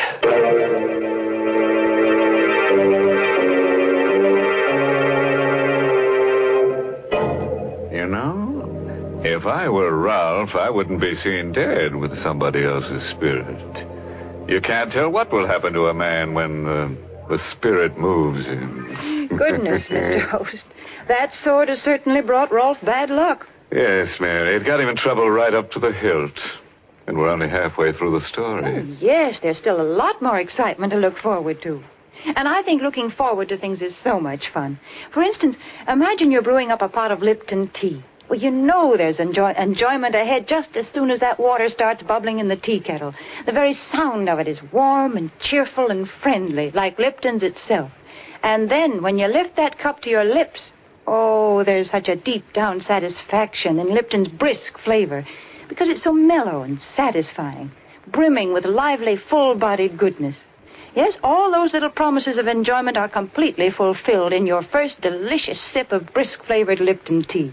Well, you certainly have a point there, Mary. But now, back to Ralph Wittgen as he tells his friend the events leading to the murder he has committed tonight. He's telling of his first visit to the strange house of Stasia Kasov. So the Kasov woman convinced you that the spirit or the ghost of Rasputin had taken possession of your body. And you fell for it. Oh, I fought against believing it, Denton. But it did explain so many of the strange promptings that had been stirring me all up inside. She say anything more about it? No. I turned to face her. She was a smiling column of white beauty, sheathed in black satin. Miss Kasov, how is it? Stasia. Call me Stasia. How is it you know my name? What do you know about the rapier? Does it matter?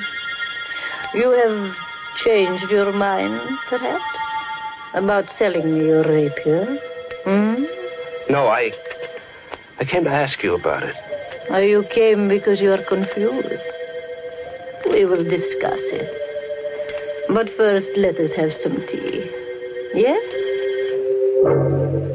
I examined the room while she was out of it. On the wall across from the fireplace were 5 oil paintings. All of them portraits of men. At first, I thought the light was playing tricks. It wasn't. Each face was painted with closed eyes. Each was a study in sleep or death. You like my painting? Come and sit down. We'll have tea and talk. Who are those men you painted, Stasia? The 5 men you see in those paintings, each own the rapier you now possess. Good Lord. Then they're... Dead. And the dates on the paintings? Those are the dates on which they died, Rolf. Each on a day of the full moon. Each kept the rapier beyond the time he should have. More tea? Stasia's eyes were eager and wide. My ears began to ring. I recall setting the cup down. I remember Stasia's voice a long way off. Russian tea strong, my friend, and so are Russian legends.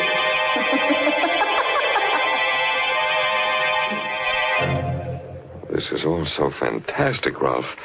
Are you sure it wasn't something you dreamed? Something I dreamed? No, she drugged me. It was no dream. Those portraits were no dream. The painting of Rasputin was no dream. They were there when I woke. Stasia was gone. The fire was out. My head ached. There was an easel near the lamp. It hadn't been there before. I shuffled toward it. There was a fresh painting on the easel. I stared at the face before me. Its eyes were closed in sleep. The face was mine. There was a date painted in it. It was January 15th.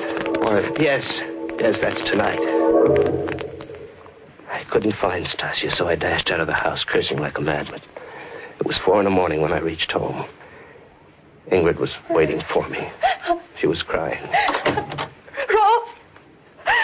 Rolf, darling, where have you been? Why? What difference does it make? You've been to see that Kossoff woman.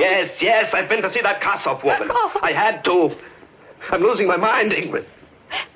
Something's trying to kill me. That woman knows about it. She knows how and when it'll happen. And the funny thing is, I don't care anymore. I don't care. Rolf, where are you going? Back to the shop.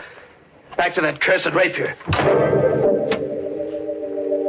In the shop, I tried to reason the thing out. I was toying with the rapier. There was a tiny green speck on the black hilt. Idly, I picked at it with my thumbnail, and a chip of lacquer snapped off. The hilt was supposed to be wood. But here was what looked like a large emerald. My heart pounding, I chipped and picked at the lacquer until bit by bit I uncovered the most dazzling and richly wrought collection of jewels I'd ever seen. Set in solid gold were pearls, rubies, emeralds, and a magnificent star sapphire. This was the bejeweled blade that Rasputin held in his hand in Stasia's painting. This was Rasputin's rapier. I returned to Stasia's house. Like the first night, the door was ajar. Like the first night, I walked in. I walked into the living room. I looked about. Nothing had changed. Nothing, that is, except that mine was the 6th painting, now hung beside the others. And the easel already had a fresh canvas. Stasia was already painting a new portrait. The face was indistinct, but the date was clear. 1 lunar month from tonight. I gave up and walked home with the rapier under my arm. It was drizzling and foggy along the waterfront, and I was sick inside. I kept hearing Stasia's voice locked in my brain. Tonight is the last night you may own the rapier, Rolf. But there is a way out. A way out? How? There's no way out as long as either of us lives. There is a way out, Rolf. Kill her and come to me. Tonight is the night of the full moon, Rolf. If I own the rapier, you will be safe. Kill her, Rolf. Kill her and come to me. Somebody's following me. A woman. I could hear her high heels on the cobblestones. I'd just passed that little blind alley. You know, the one about a block away from my shop. I decided to trick her. I stopped short. I spun around and caught sight of a woman in black as she darted into the alley. It was Stasia, and there was no exit from that alley. I tiptoed to the entrance and leaped into its shadows. All I could see was a large, empty carton against the far wall. She had to be behind it. I gripped the jeweled handle of the rapier until it burned my hand. Only one searing thought in my tired mind. Stasia must die. I took a deep breath and drew the needle-pointed steel back, aimed at where I judged a heart to be, and thrust.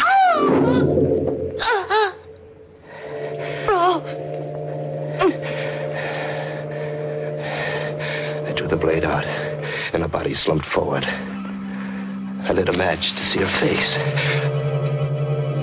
But it wasn't Stasia Karsov I had killed. It was Ingrid. My wife. Ingrid.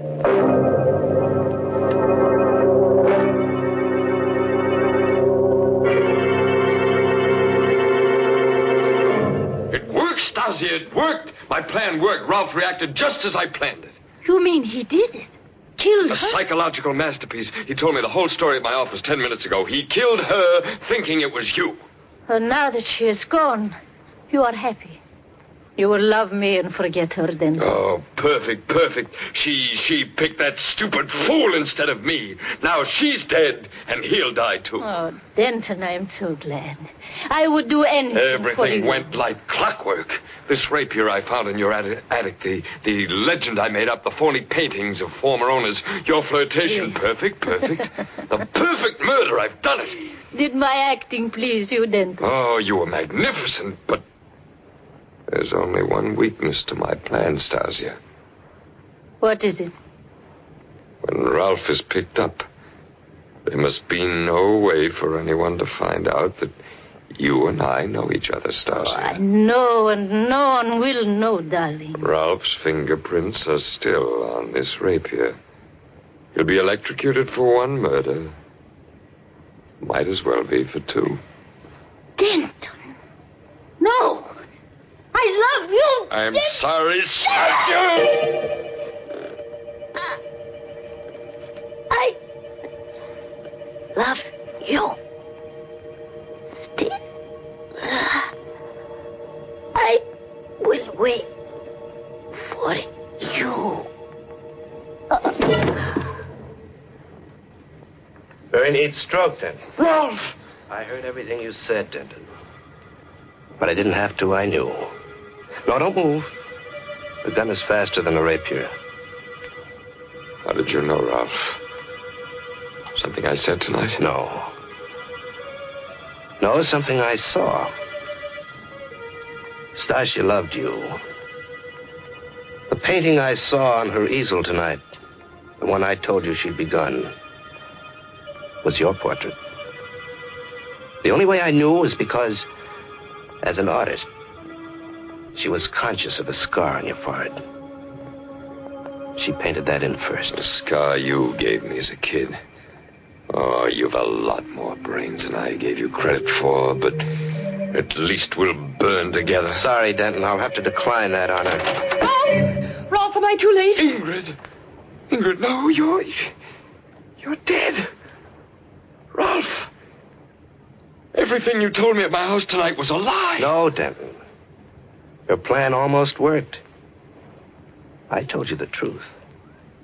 Except for the part about murdering Ingrid. You should have studied psychiatry, Ralph. I did, Denton. I had a good teacher. You.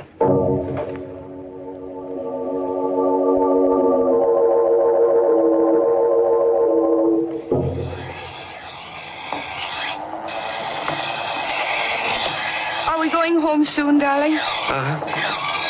You seem so far away, Rolf. Is anything wrong? No. I've been thinking about Denton. Odd the way things turned out. He made up that story about the rapier and its belonging to Rasputin and its owners dying on the night of the full moon. You don't believe it, do you? No. But what he thought was a cheap blade turns out to be a priceless treasure. It matches the one Rasputin held in his hand in the painting. That was coincidence, darling.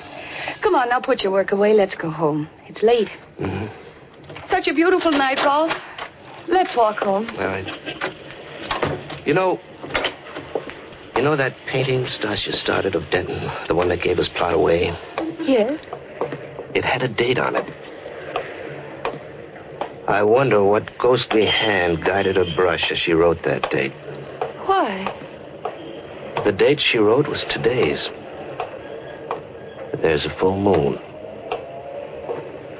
And tonight was the night Denton was electrocuted.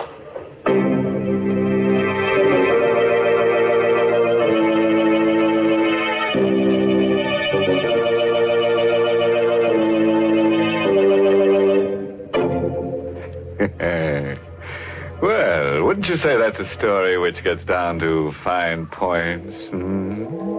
Happy ending, too. Yes, you get a ghost-to-ghost hookup between Stasia and Denton. Ralph and Ingrid get an Exhibit A worth a few bucks and go back to the old grind. Well, I'm glad Denton's plot didn't work. Yes, Mary, but if it had, Ralph would have had a plot of his own, in a cemetery. After all, that's one of the best-selling plots I know of. Oh, nonsense, Mr. Host. If you think that's the kind of thought we want to leave our Lipton listeners with, you're quite wrong. Here's a much better thought for folks to carry away with them. Tomorrow, when you visit the grocer's, get a package of Lipton tea. Buy it, try it, and see if you don't agree that Lipton's brisk flavor gives you extra enjoyment. Oh, yes, there's a great treat in store for you when you first taste Lipton's full-bodied, zestful goodness. Ask your grocer for a package of Lipton tea tomorrow.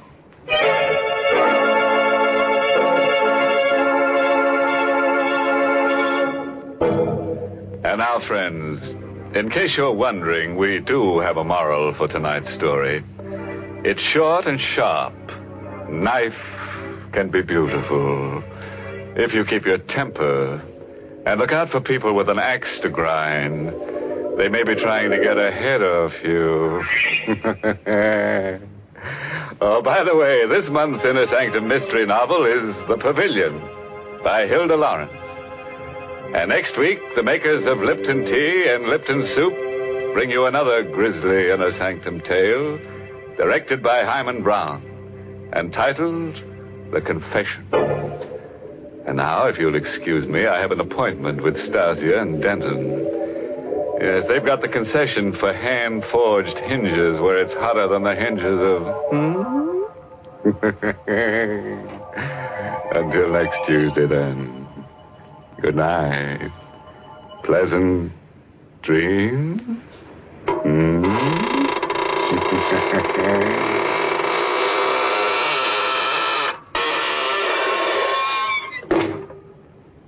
Got tomorrow's meal on your mind? Well, how about letting me make a suggestion? Now, here's a real menu masterpiece that the whole family will love. It's Lipton's Noodle Soup, a grand soup chock full of wonderful, fresh-cooked, chickeny goodness.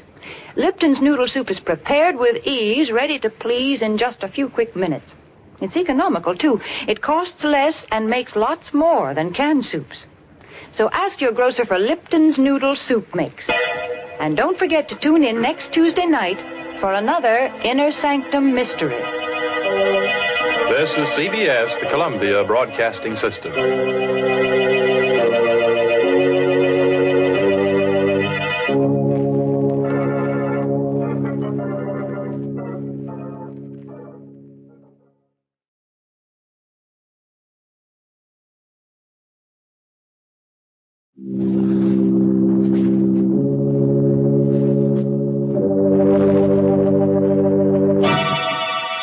Lipton Tea and Lipton Soup present Inner Sanctum Mysteries.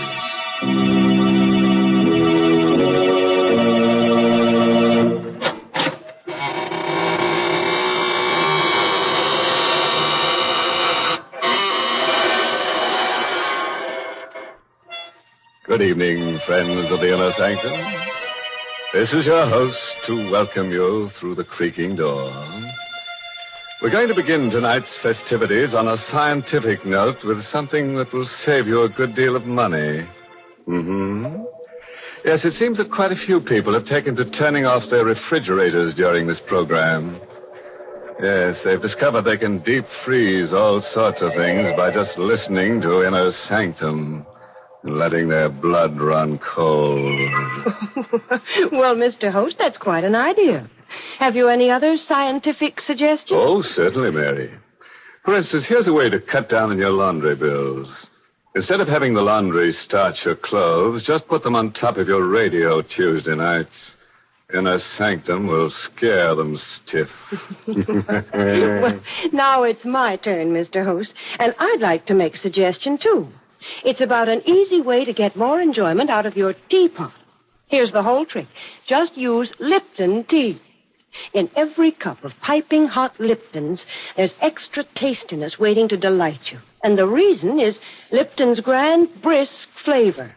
Brisk, you know, is the tea expert's own word for the tangy, full-bodied flavor of Lipton's. And what a pleasure that flavor is. No wonder more folks buy and enjoy Lipton's than any other brand of tea in the world. They've found, as you will, that Lipton's always has brisk flavor. It's never flat, always lively and spirited, with the hearty zest of tea at its best. So next time, serve Lipton tea. Its brisk flavor gives you more contentment in every cup.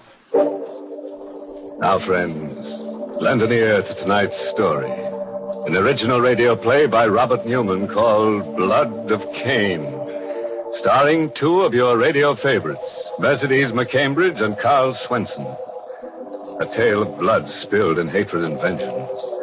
Of blood that carries a curse that is as old as man. You don't believe that's possible, eh? And suppose you put out all the lights, pull your chair up close, and listen. A small square, once fashionable, on the outskirts of New Orleans. The iron balconies where elegant ladies once sat are now rusty and sagging. The paint on the rambling houses is cracked and peeling, and grass grows between the cobblestones. The bayous and the jungle have crept close to it. And at night, the cries of strange birds, the croaking of giant frogs can be heard. What was formerly a living portion of the old world has become a place of decay and death. More pigeons died this evening. I saw them towering up and up into the darkening sky, as if to escape the pain gnawing at their vitals, and then fall into the square and into the garden. I still didn't believe, couldn't let myself believe. And then I saw her, standing in the shrubbery, the bag from which she had been feeding them still in her hand. I knew then that I could wait no longer, that I had to find out. Louise. Eugene, the pigeons. There's something wrong with them. They're... Dying. Yes. But how? And why? I'm no chemist, but I'd say it was poison. Poison? But who would do that? Louise. Now listen to me, dear. Please listen. I love you. I've loved you since I first came down here. First met you. You know that. And you know that I'll understand. Now, tell me, why have you been doing it? I? You're the only one who feeds them. The only one who could do it. Oh, no, I didn't. Louise, where are you? Grandfather! Grandfather! Oh, my dear child, what is it? The pigeons. They're dying. It's the second day now. And Eugene said... He said what? Have you looked at any of them, Dr. Philippe? Examined them? Will you go into the house, my dear? I'll be along in just a minute. But, Grandfather... Please, dear. Yes, Grandfather. Of course. I'm very sorry you did this, Owen. Mentioned it to her. Did you examine any of the pigeons? I did. Poison. Probably from my laboratory. But then you know... I know a great deal, Mr. Owen. I'm her grandfather. And I think it would be very wise if you kept away from Louise. Did not see her again. What? Well, that's ridiculous. I love her. I'm sure you do. But perhaps I did not make myself clear. If you continue to see her, it might prove dangerous for you.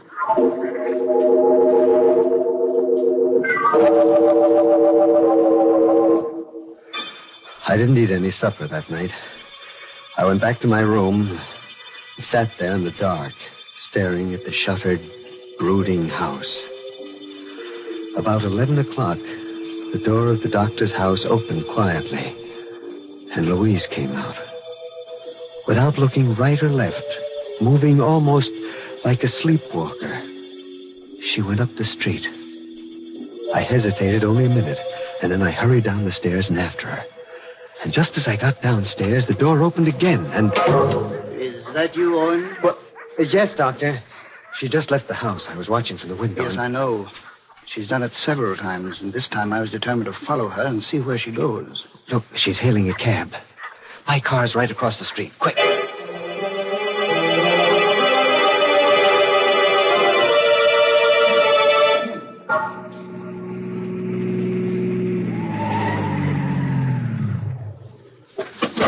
Louise went in there.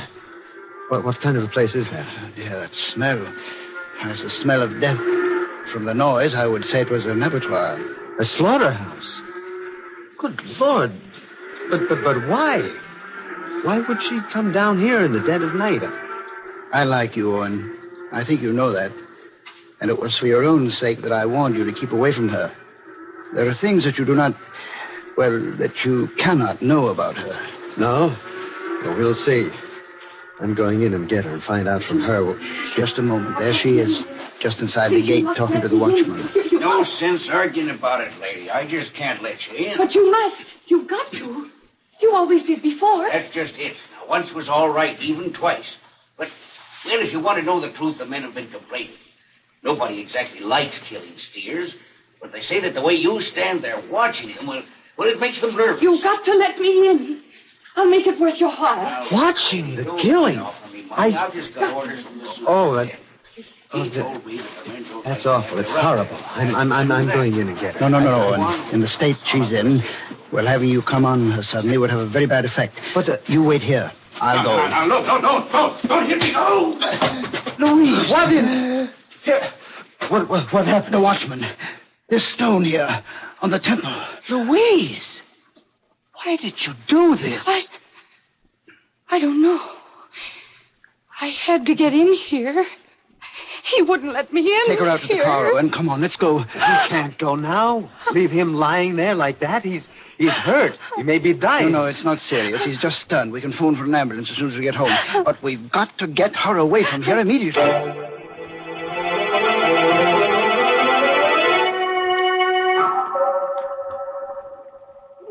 Sit down, Louise. Yes, Grandfather. I'm sorry I ran away like that, Eugene. But I suddenly felt strange. Ill. It's all right, Louise. You've been feeling that way quite often lately, haven't you? Yes. Yes, I have. Just what makes this feeling so strange? Well, it's hard to describe. It's as if I weren't myself anymore. It's the opposite of sleepwalking. It's as if I were awake, but not really conscious. And I hear voices telling me to do things, and whispering a name that sounds like Jonah. Like what? You've been in my study reading my books. No, but I haven't, Grandfather. You always forbade me to. And how did you know that name? Well, whose name is it? And, well, what does it have to do with Louise? It's the name of a family which is almost extinct. And it is a name which means death. Oh, what do you mean? I was always very interested in the Jonat family for reasons of my own. And I've collected all the historical references to them that I could.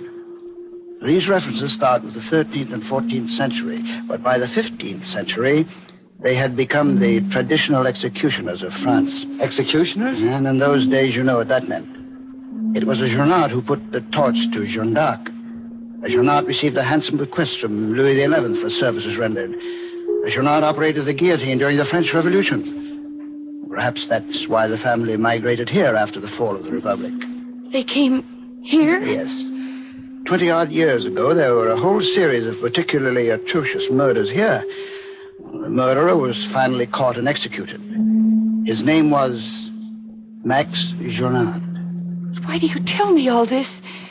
And why should I constantly seem to hear that name? Well, even when you were little, my dear, you used to have those strange fits, spells when you would do unpleasant things. Afterward, you could never remember them. Oh. Now, do you remember poisoning the pigeons and going to the slaughterhouse? What? Oh, no, Well, no. I've never discussed the matter with you because I thought it might actually implant the idea in your mind. I'd hoped that if you were left alone, you'd outgrow it, but... But what? You still haven't told me what all this about the Jonards has to do with me. It has a great deal to do with you, my dear. You see, Max Jonard was your father.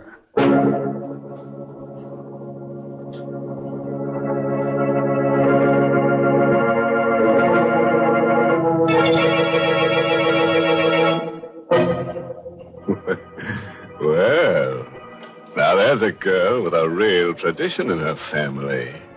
A murderer for a father and a long line of ancestors who were real killer-dillers.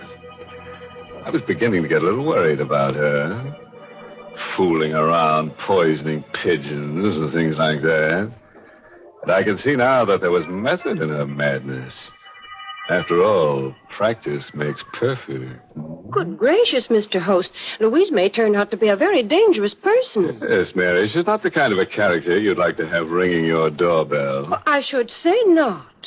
Why, usually, as our Lipton listeners know, a doorbell is one of the nicest, most friendly sounds there is. Because so often it means friends are dropping in for a visit. Of course, your first thought is to make them welcome. So after you've taken their coats and made them comfortable, pour them a cup of flavorful, spirited Lipton tea. You know, it's wonderful how Lipton's add sparkle to the conversation. For there's extra enjoyment in its grand, brisk flavor. Each sip is brimming with such lively, full-bodied tanginess. Yes, serve your friends Lipton's when they call. And when you say goodbye to them at the door, you can be sure they'll come back for another visit and another cup of Lipton tea. That's a friendly suggestion, all right, Mary. And now, are we ready to get down to business again? The kind of business that Louise's family has specialized in for a good many years. Murder. Oh, I know that what she's been interested in so far is small fry, but I think from now on she'll really be cooking with gas. Just a moment later now. Sitting in Dr. Philippe's study, Louise and Eugene Owen stare at the elderly gentleman with shock and horror in their eyes. You mean my father was a murderer? Your father, and his father before him, back as far as the family's history can be traced. Well, I don't believe it. And even if it is true, it's ridiculous to think this need to kill can be passed on from generation to generation. Well, of course, Owen, there is absolutely no scientific basis for it. Still, how else can you explain some of the things that Louise has been doing? Oh, it's true, it's true. These spells that come over me when I don't know what I'm doing. That name which I never heard consciously until... Oh, no, it can't be true. It can't. Oh, Louise, dear. No, Eugene, don't. Don't come near me. Don't touch me. If there's even a chance that it's so... Well, I didn't want to tell you. I was never very close to your father because he was a rather strange son-in-law. But if you want to know more about him, there is someone you should talk to. Joel Ferguson, down on Gaylord Street. He was the very last person to see your father alive.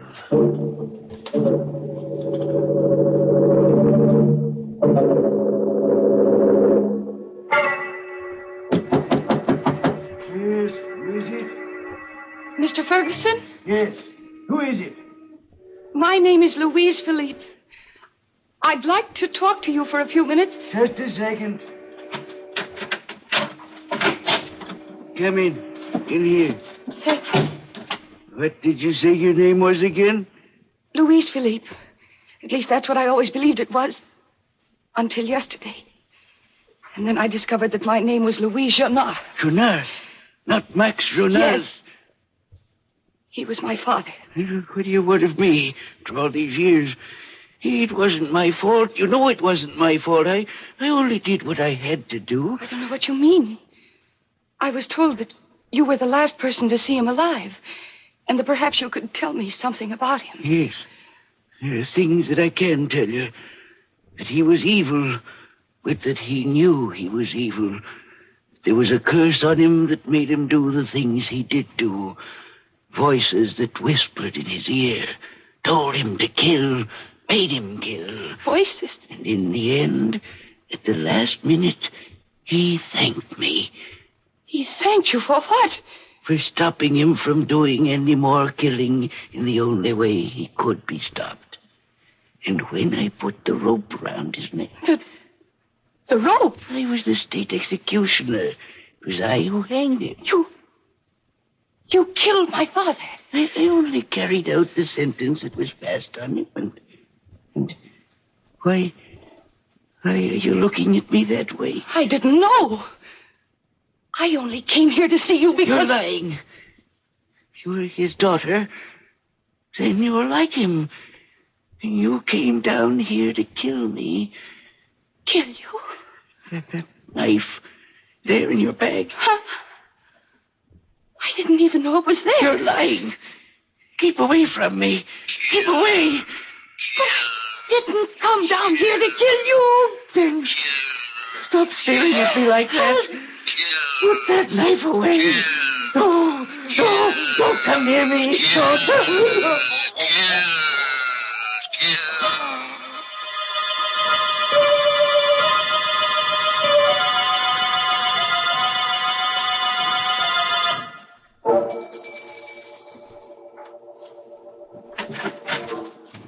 Good evening, Mr. Owen.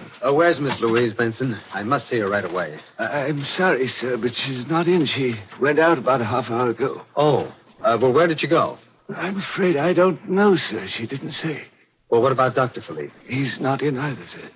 He left right after Miss Louise as soon as he heard that she'd gone out.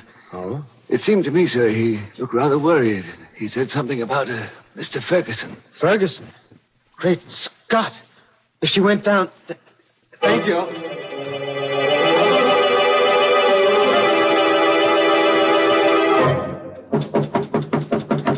Who's that? I'm looking for Miss Louise Philippe. I was told that she... Is that you, Dr. Philippe? Yes, Eugene. Is she here? Yes, she's here. But you're too late, just as I was too late. What do you mean? Inside there. See for yourself. Oh, don't tell me that anything's happened. Good Lord. Louise. She won't answer you. That's the way I found her when I got here. Sitting there with a knife in her hand and Ferguson lying across the table, dead. Eugene. Louise. Eugene. Oh, Louise, Eugene. darling. Oh, why did you do it? Do what? Ferguson. Dead? Yes, dear. Didn't you do it? I don't know. I didn't even know who he was when I came down here. And I found out that it was he who executed my father. Then I started to hear those voices. Voices telling me to kill, that I had to kill. Then there was a knife in my hand. Oh, I can't remember. Voices. That's what Max said at the trial. It was the only defense he offered, but that he heard voices telling him to kill. It didn't save him. But in your case, a woman... What are you saying? Well, there's no sense even trying to escape. That would only make things worse, you know that? Yes, Grandfather. Except that there is only one way that things could be made worse. That is if I were allowed to live. But, Louise, don't say that. You must... Oh, it's true, Eugene. For centuries, to be a Jonard meant to bear the mark of Cain. Well, I'm the last of the Jonards, and there must never be another. Well, I had not gone quite that far, my dear, but perhaps you're right. I am right. Goodbye, Grandfather. Eugene. Louise, come back. Wait. No, let her go, Eugene. She's my own flesh and blood. But I think that may be the best way after all. Yes? Well, we'll see. Louise, wait, please. It's no use, Eugene. It's all very clear. Clear as witches brew. Yes, it is. Yes, it is. Maybe it's because of our love that I understand. Maybe that was what was wrong with the Jonards. They never knew love, only hatred. But there is a cure. It lies there, in the river. Louise. No, please, dear. There's a curse on me, on all the Jonards that ever were. You're right. There is a curse, but not the kind that you think, dear. Listen, I was at the library all afternoon reading, and I think I understand now, for the first time.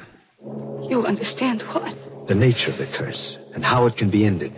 Because it can be ended in only one way.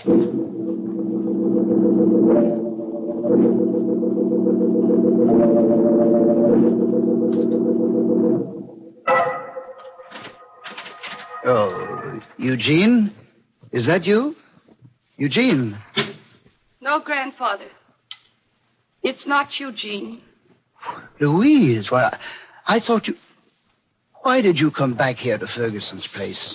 I don't know, Grandfather. The voices, the call in my blood, it's too strong. I tried. I wanted to end it finally and completely, either in the river or with the police. But I couldn't. You mean you're not going to give yourself up? No, Grandfather. I'm not going to give myself up. But that's not all I mean. Louise, you still got that knife? Yes, Grandfather. Walking up the street, realizing that I was still holding it, that it was red with blood. I think it was then that I knew for the first time what it meant to be a Jonard. Oh, look, Louise, you're completely distraught. That's only natural. But now, look, you put that knife down and let me take you home. I'll give you something that'll help you sleep and then... No, Grandfather, you won't give me anything. Ever again. Well, Louise, you're not going to kill me. Yes, Grandfather, that's just what I'm going to do. No, please don't. No, don't try to get away. I'm younger Please, and quicker than you. Sake, Just one quick No, listen to me. Listen carefully. You can't kill me. There's nothing driving you to do it. You see, you're not a Jonard. What are you saying? It's true. I am a Jonard. Max Jonard was my son. But you're not evenly, distantly related to us. You're lying. You're lying. You're just saying that. No. I swear it's true. I changed my name when I studied medicine to avoid the stigma. But Max kept it. Your father was Louis Martin, the judge. You're lying. How is that possible? Because I adopted you after your father's death, for a reason. It was your father who condemned Max to death. He didn't know Max was my son, and I didn't tell him until later. Your mother died when you were born, and I was your father's physician. And when he was desperately ill, I offered to adopt you and take care of you. And then when the papers were signed, I told him who I was, what I was going to do, that I was going to destroy you to avenge my son. And that's what killed him. But all those horrible things I've been doing, poisoning the pigeons, killing Ferguson... You haven't been doing them. It was I who did them, using drugs and suggestion to make you believe that it was you, so that you would either destroy yourself or... Oh, thank heaven, Eugene! Eugene, did you hear? Yes, dearest, I heard. And I told you, didn't I? Eugene! So it was a trick to trap me. Yes, Doctor, it was. I was at the library and at City Hall all day looking up the records. Here, drop that knife. No, Owen. This won't be as poetic a death as the one I'd planned for her, but... The lights! Louise, put the lights out! Oh, that won't help you. Either of you. You won't get away. I'll find you in the light or in the darkness. And... there you are. Die, then. Now you'll die. Die. Louise! It's not I. It's not you. What did... Then who did... Let go of me. Let go of me. Lights. Louise, quickly. Eugene, what happened? Who did he... Ferguson. Yes. He stumbled into him in the darkness, thought it was one of us. Then he must have tripped. The knife. He must have fallen on the knife. Well, somehow it seems only right that the last of the Jonards, who killed so many, should be destroyed by the dead.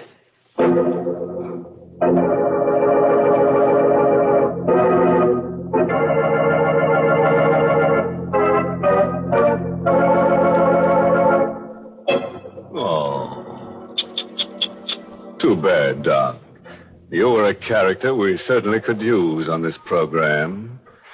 But now at least you've got the perfect answer for the rest of your family when you meet them in wherever it is that dead murderers congregate. When they ask you who you were with last night, you can always say, "That was no lady, that was my knife." Well, I'm glad you could put a new point on that old joke, Mr. Host. Oh, I like to sharpen up an old saw now and then, Mary. Well, let me see what I can do along those lines. How about the best things in life are tea? Mary, I'm afraid your enthusiasm for Lipton's has got the best of you. Well, maybe you're right, Mr. Host. But it's so easy to be enthusiastic about Lipton's. Once you taste that marvelous brisk flavor, you can't help being a real Lipton fan. And that lively, zestful taste is something you folks should start to enjoy right now. Next time you visit the grocer's, get a package of Lipton tea. Try it. I know you'll enjoy it.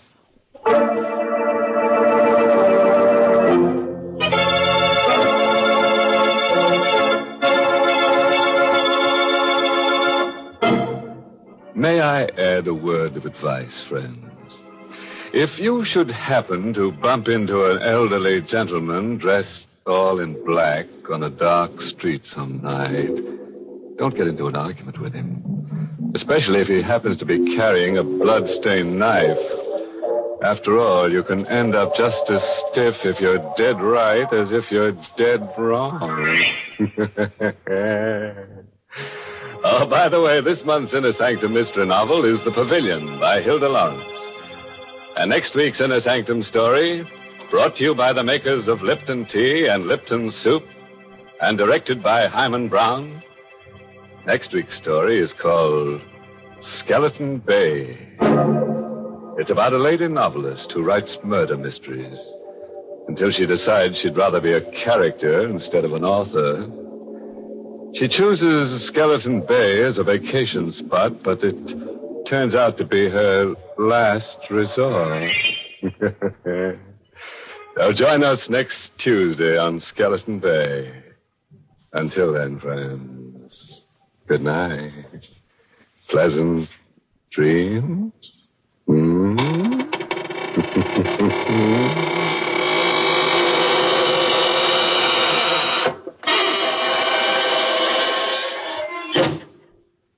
Ready in a jiffy and as tasty as can be. That's Lipton's Noodle Soup.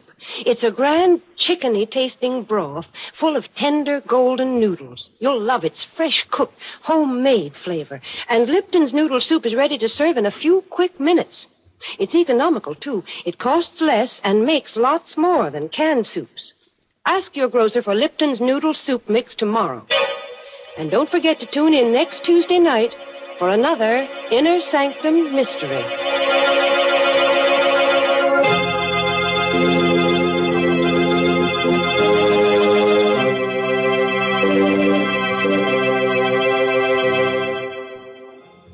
All names and characters used on Inner Sanctum are fictitious. Any similarity to persons living or dead is purely coincidental.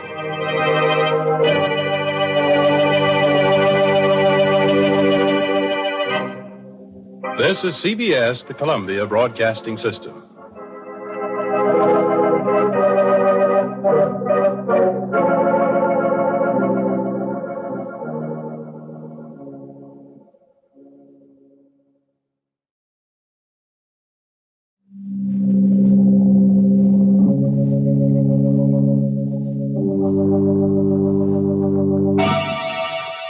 Lipton Tea and Lipton Soups present Inner Sanctum Mysteries.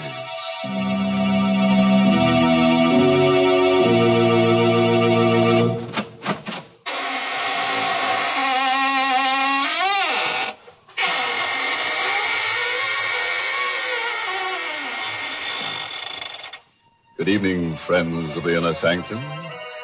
This is your host, opening the squeaking door for another session of the AGGMS, the Association of Ghouls, Ghosts, and Midnight Spirits. Oh, may I see your membership card as you enter, please? What's that? Oh, no, it's not a printed card. All you have to do is show me your wrist. If If there's any blood pulsing in your arteries, then you don't belong here tonight. Better come back and try some other time. After you've passed your mortuary tests. Well, Mr. Host, I'm afraid I don't qualify as a member of your AGGMS, Association of Ghouls, or whatever it is. But I am a charter member of the ILLB Society. The ILLB? What's that, Mary? It's a new one on me. Why, those initials stand for I Like Lipton's Best. To join this club, all you have to do is see that the tea in your teapot is always Lipton's. The club password isn't a word at all. It's that familiar sound of appreciation, mm-hmm. For really, Lipton tea is delicious, as zestful and spirited as can be. And the reason? Very simple. It's Lipton's brisk flavor. Brisk, you know, is the tea expert's own word for the lively, full-bodied flavor of Lipton tea. That brisk flavor has made a lot of friends, for more folks buy and enjoy Lipton's than any other tea in the world. So try a cup of Lipton tea yourself. I know you'll say, as so many others do, I like Lipton's best.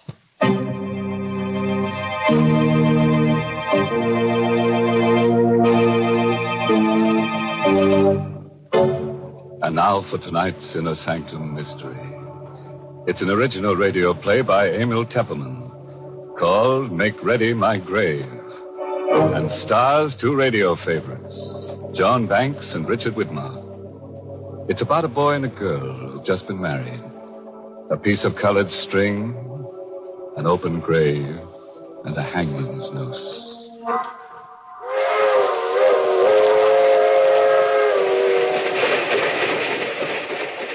That train is the Southeast Limited. See it? Long, sleek, and powerful.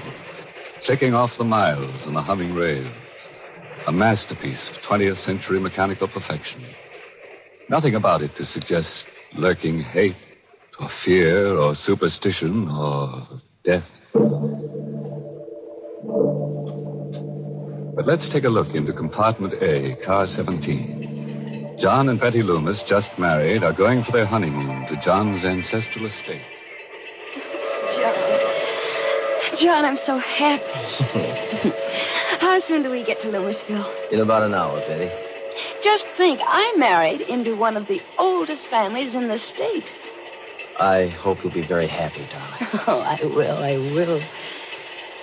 You do love me, don't you, John? Of course I do, baby. I'll always love you. Always. No matter what happens. What do you mean, no matter what happens? What could happen? John, something's bothering you. No, it's nothing at all. You're hiding something. There's something you haven't told me. It's nothing, Betty. It's nothing to worry about. You don't want to tell me? No, not now. Maybe later. Why are you playing with that piece of yellow string? What? You've been playing with it ever since we came onto the train. Gosh, I never noticed. I watched you. You've been tying a knot in it. A knot? Good Lord. I must have tied it without knowing what I was doing. You've tied it into a noose. A hangman's noose. I don't know how I came to make it or where I picked it up. Well, it's only a piece of string. Yes, it's only a piece of string. Betty. What is it, John? Here, take this. A gun? Take it.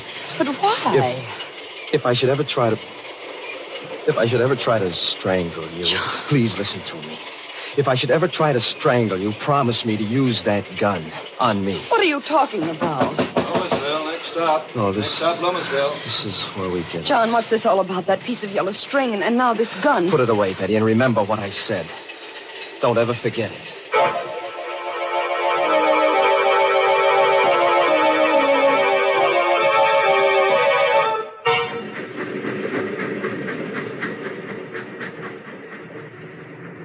Why is it so dark here? This is just a way station. The train only stopped here to let us off. Otherwise, it goes right through. Oh? I thought Loomisville was a big town. Well, it used to be 100 years ago, but now there's only the Loomis estate. Are we far from the estate? About 2 miles. Old Herman Galt should be here to pick us up in the station wagon. Herman Galt? Mm-hmm. He's the handyman. There's been a Galt working for the Loomis family for the last 150 years. John, I don't like it here. Dark, and that wind. The devil can Galt be? I wrote them what train we were taking. I'm right here, Mr. John. Oh, Galt, you frightened my wife. I'm sorry, ma'am, if I scared you. Oh, that's all right. It was just the way you spoke so suddenly out of the darkness. If you'll follow me, I've got the station wagon back here. John, he doesn't like me. Galt? No, that's just his way. He's very devoted to the family. Wait till you get to know him. I don't think I care to.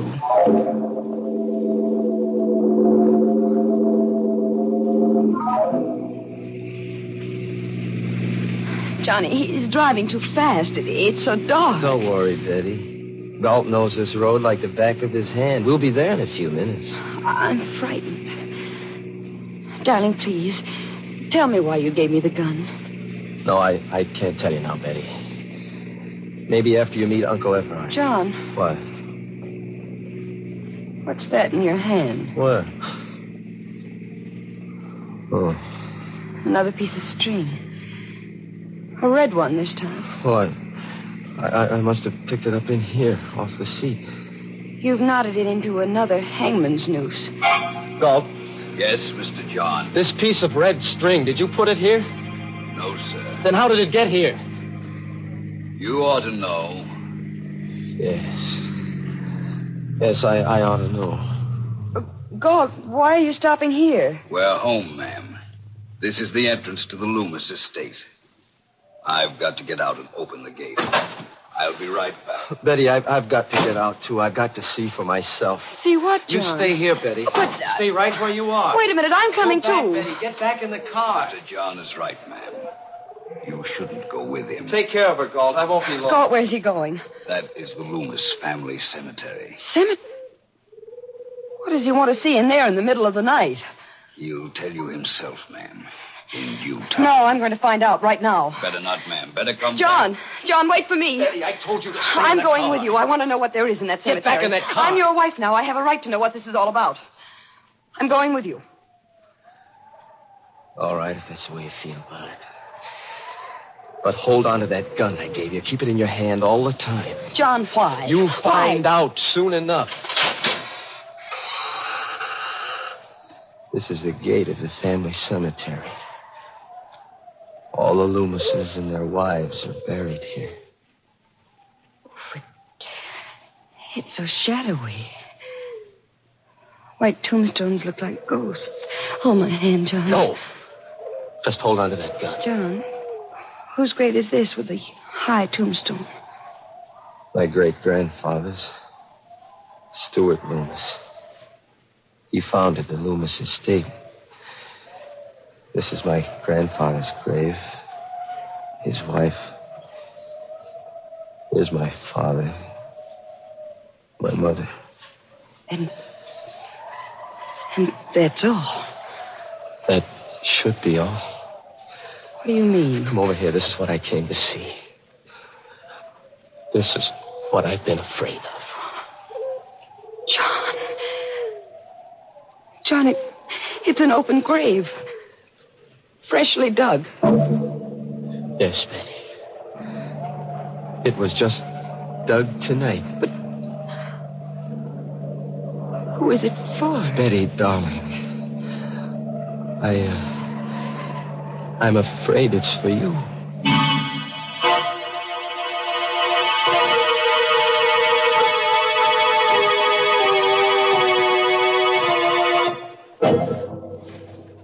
Well, what's poor Betty letting herself in for? With a fresh grave waiting for her on a honeymoon. And a husband who ties little strings into hangman's nooses. But come to think of it, Betty's a lucky girl at that. How many girls who get married nowadays can count on finding a nice, snug place all ready for them to lie down in and rest? In peace. Gracious, Mr. Host, Betty doesn't seem like a lucky bride to me. Why, most brides have things much easier. Because there's so many things today to help them make their marriage a success. For example? For example, Lipton tea. With Lipton tea on the pantry shelf, a young bride today has a much better chance of making her home a happy one. Just the other day, I was talking to a friend who just got married. As we sat there in her kitchen sipping our Lipton tea, me occupying the only chair and she perched on the kitchen stool, she said, "You know, Mary, it was silly of me to worry about being able to cook the things Jack liked. It's not nearly as difficult as I imagined. Take this Lipton tea here. It answers the whole beverage problem as far as Jack is concerned. He's happy as long as he has Liptons morning, noon, and night." Well, I told her I could understand that, because most husbands I know about are partial to Lipton tea. And it's because of the extra satisfaction that's in Lipton's wonderful brisk flavor. Satisfaction, did I say?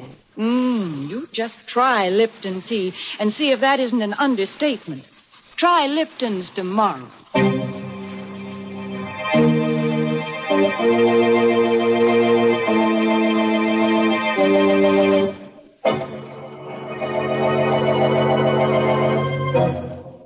Now, let's hurry back to our date in a graveyard. Remember? With poor Betty, whose husband has just told her he's afraid the freshly dug grave is for her. John, what do you mean? Who dug this grave for me? Who?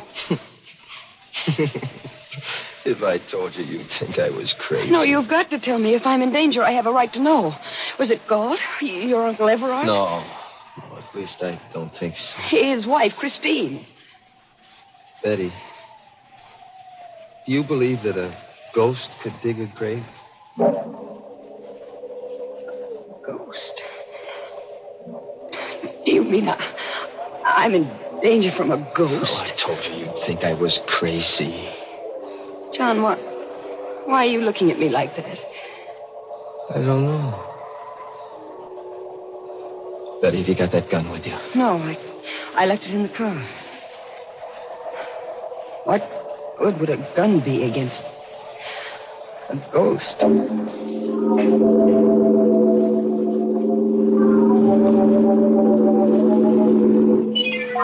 There's the station wagon still waiting at the gate, but I don't see Galt. Maybe he went up to the house. Galt, where are you? Hello there, John. What's up? Uncle Everard. What happened to Galt? He came up to the house. Said you'd gone into the cemetery. So I thought I'd better come down. Oh. Is it there? Yes, it's there. A freshly dug grave. Uncle Everard, this is my wife, Betty. Who are you, Betty? Hello. You saw the grave too, Betty? Yes, and John says he thinks it's for me. I'm afraid I don't understand all You this. haven't told her anything yet, John? Well, just a little. I couldn't bring myself to. I think it's time you did.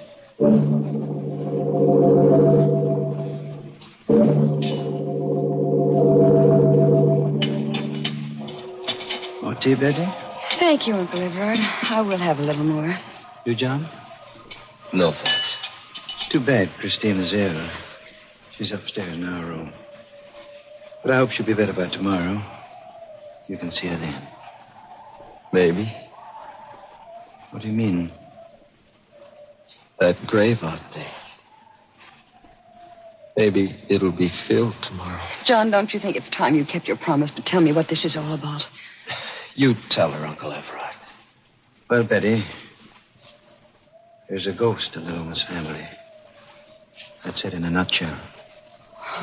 Oh, I see. And it was a ghost who dug that grave. Huh? I know it sounds mad. But after 150 years, we Loomises have come to the conviction that it can't be anything but a ghost. 150 years? You mean... John's great-grandfather, Stuart Loomis, settled this strip of seacoast under a patent from the colonial governor. Here's his picture over the fireplace. He doesn't look much like you, John. Stuart Loomis was a hard man. There was a French privateer in these waters who made a lot of trouble in those days.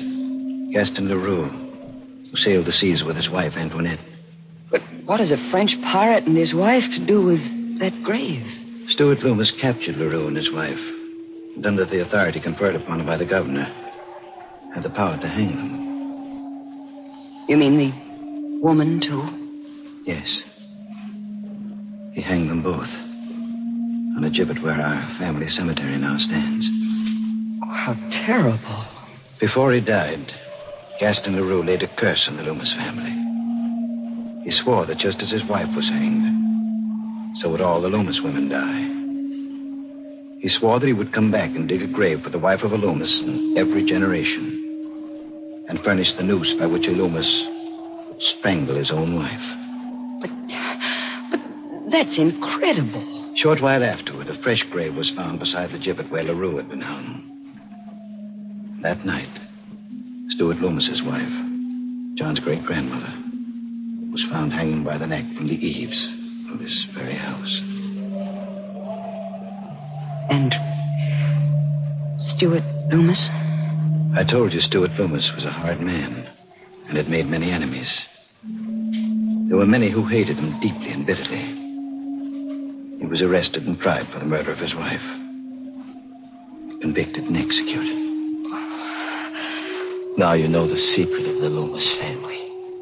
But, John, that still doesn't prove there's a ghost. No, that one incident doesn't prove it.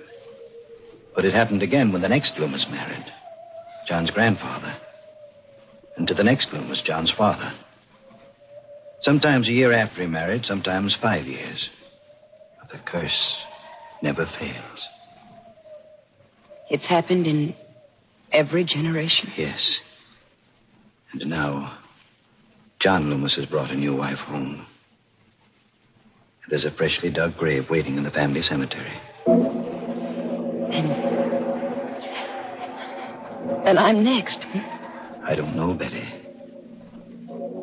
Maybe that grave isn't for you. What? Maybe it's for Christine. My wife. This is all ridiculous. A ghost couldn't dig a grave, make John strangle me to death. Uncle Everard, you can't believe such a legend. It can't be true. Maybe not, my dear. But the graves of the strangled Loomis women are out there to prove it.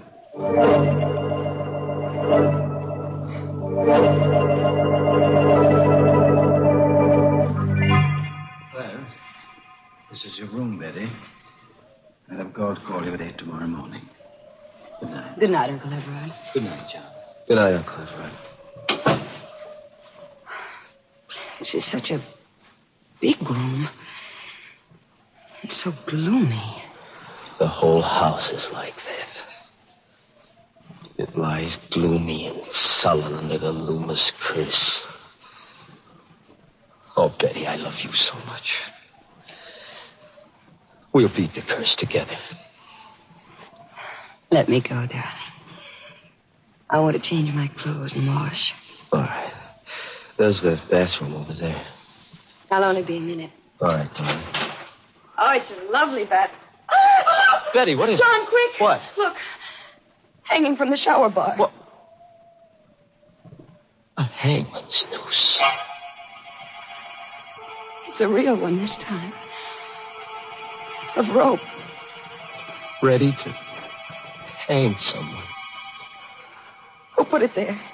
It's the Loomis curse. We can't get away from it. No ghost could have hung that rope there. Let's call Uncle Everard. All right.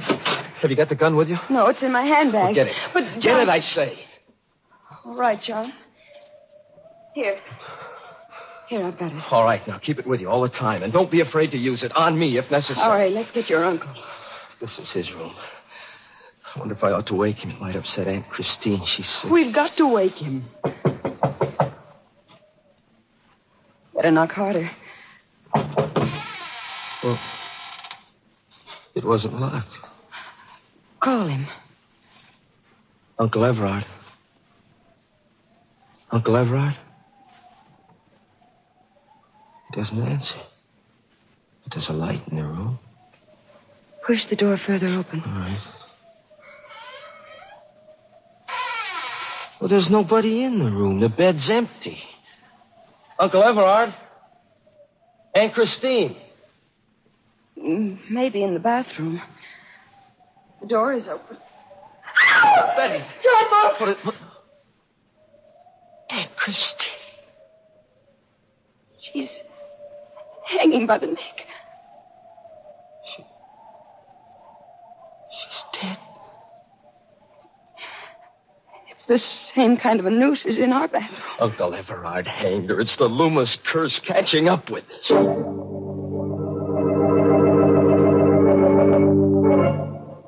Well, Galt, any trace of Uncle Everard? I searched the whole house, basement to attic, not a sign of him. He must have gone out. Come along. But it's raining. We've got to find him, Betty. Come on.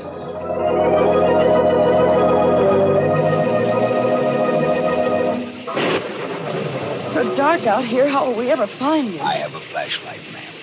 You look. What? Fresh footprints in the slush. Oh, they must be Uncle Everard's. They lead down toward the cemetery. Come along, Galt. Here, Mr. John, you can see for yourself. The footprints lead right to this new grave. But why did he come here? There's the answer, Betty. A cross at the head of the empty grave. Throw your flashlight on it, Galt.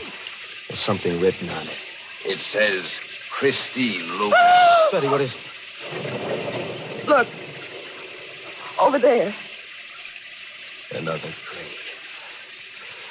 He's dug another one. There's a cross on this one, too. Does it say anything? Yes. Yes, it does. It says, Betty Loomis.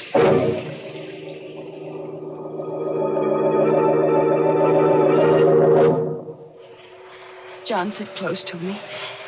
That portrait of Stuart Loomis over the fireplace looks so real. It frightens me. Now, remember, Betty, whatever happens, hold on to that gun, and don't be afraid to use it tonight. Where is Galt? He ought to be here soon. He went to look for some weapons. Here I am, Mr. John. Galt, you always frighten me coming in so quietly. I'm sorry, ma'am. Here, Mr. John. These ought to be pretty good weapons. Size? Yes, I had them sharpened only the other day. They could slice a man's head off in one stroke. Take one, Mr. John. Thanks. But I'd hate to use it on Uncle Everard. If he shows up tonight, you'd better use it. Maybe he's come back into the house through the back way. I'll go through the house again if you'd like. This time I'll start with the attic. Be careful, Galt. I will, Mr. John. John, I don't like him. Galt? And I don't think he likes me either. Oh, that's not true. Darling, what's that? Must be Galt in the attic. Help, Mr. Galt! He must have met Uncle Everard hiding up there. Stay right here, Betty, and hold on to that gun. John, be careful. Don't worry. Just take care of John, yourself. come back. I'm frightened. I'm afraid to be alone. There's nothing to be afraid of. I have this gun. And if anybody comes... The lights. Lights went out. Who's there? Who's in this room? Don't come any closer. I have a gun and I'll shoot. I can't see you, but I'll shoot at the sound. John! Rope. Around my neck. Let go. I'll shoot. It's not loaded. I took the bullets out when you left it in the car. Galt. Yes, ma'am, it's Galt. Mr. John is busy up there in the attic with the body of Mr. Everard. I killed him, too. And when Mr. John comes downstairs, he'll find you. And I'll cut him down in the dark with my scythe. Why? There were others besides the pirate LaRue who hated Stuart Loomis. Like my own great-grandfather, he was in the service of Stuart Loomis, and he hated him. When LaRue laid the curse on the Loomises, my great-grandfather decided to make it come true. It was he who strangled the wife of Stuart Loomis. Through the years, the Galts from father to son have handed down their hate. You're mad. Maybe.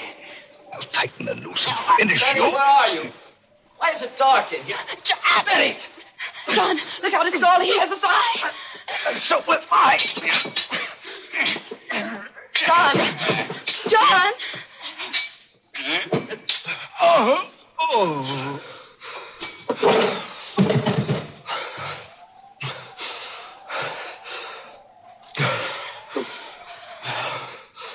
Who is it? Oh, darling, where are you? Here, John, here. Oh, darling. We finished forever with the Loomis curse.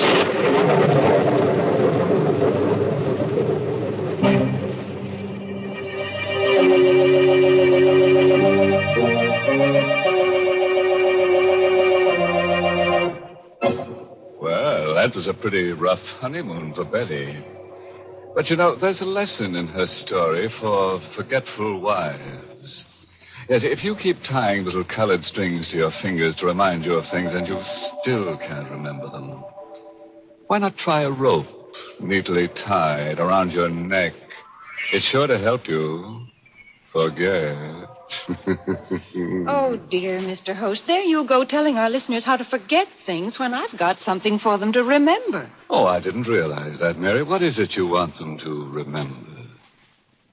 It's Lipton tea, folks. And you don't need any string tied on your finger or any such reminder. To make sure you get it when you visit your grocer's tomorrow, just remember that Lipton's is the tea with the wonderful brisk flavor. The fine quality tea that gives you all the goodness nature meant tea to have. I wish you'd try a cup of Lipton's soon, because it's so delicious. Just ask your grocer for Lipton's. Remember, Lipton's is the tea with brisk flavor.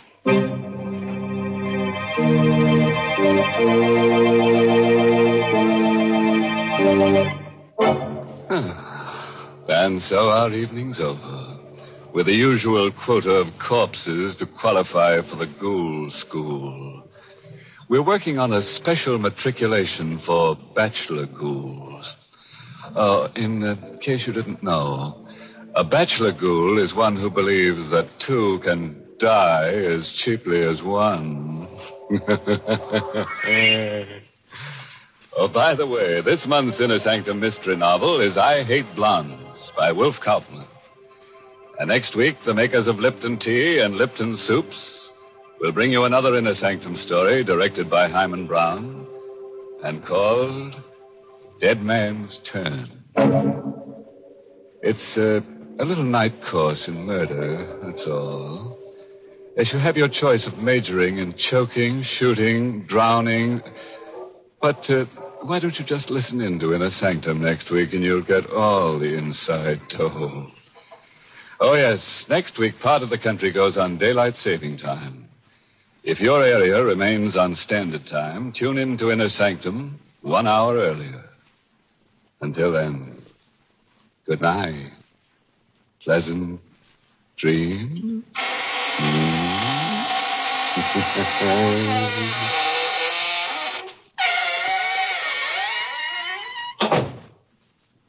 Want a delicious dinner treat in a hurry? Then Lipton's Noodle Soup Mix is the thing for you. In just a few quick minutes, you have a grand-tasting chickeny soup ready to serve. Lipton's Noodle Soup is full of tender, golden noodles and seasoned to perfection. And it's economical, too. Costs less and makes lots more than ordinary canned soups. Just ask your grocer for Lipton's Noodle Soup Mix. Your family will love it. And don't forget to tune in next week for another Inner Sanctum Mystery. This is CBS, the Columbia Broadcasting System.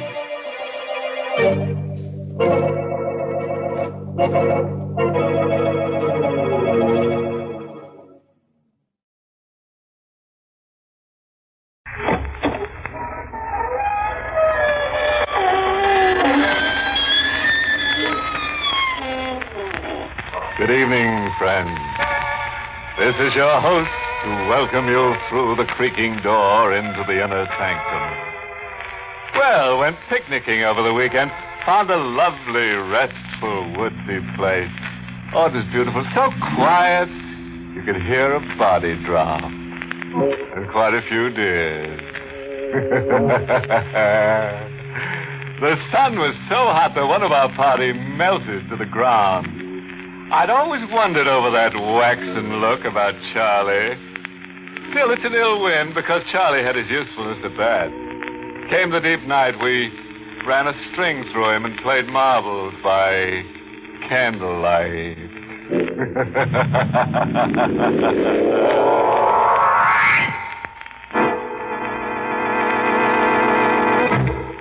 Tonight's Inner Sanctum Mystery, Pattern for Fear, was written by John Robert and stars Everett Sloane in the role of Ludwig with Cameron Prudhomme as Larrabee.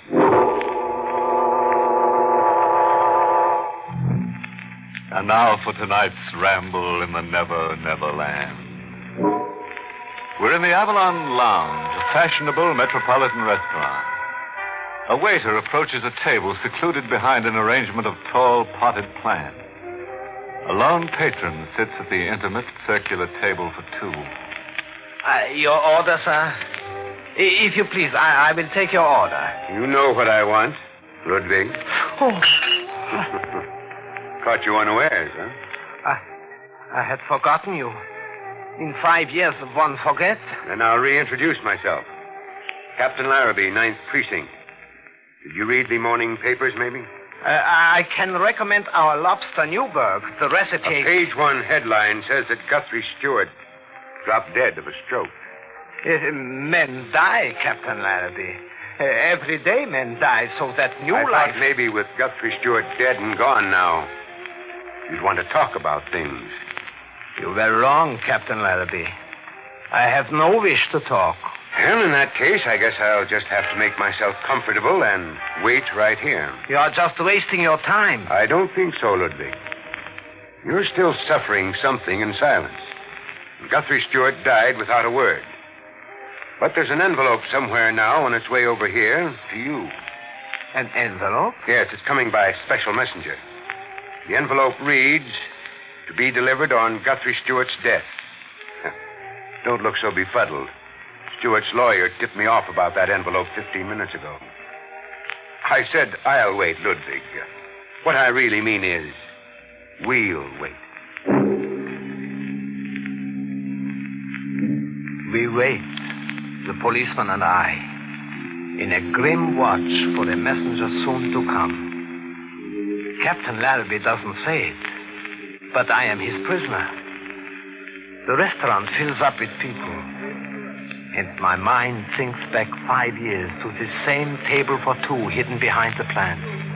I remember a conversation I overheard by chance, and the terror that came out. Are you absolutely clear on what you are to do? Lady, murder is my business. Very well. Repeat my instructions again. Okay, I'm up there on the terrace outside his bedroom holding a submachine gun. When the 11:30 train comes around the curve, I shoot to kill. You empty the machine gun into his bed. Understand? You empty it. Yeah, you don't just want him killed, huh? There must be no chance of his surviving this time. This time? So you tried it before, huh? Yes? Here. The address is on the slip of paper.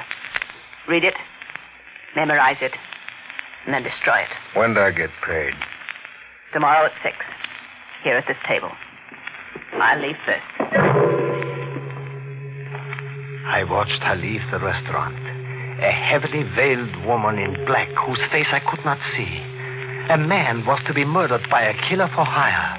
A killer with a cold, businesslike look.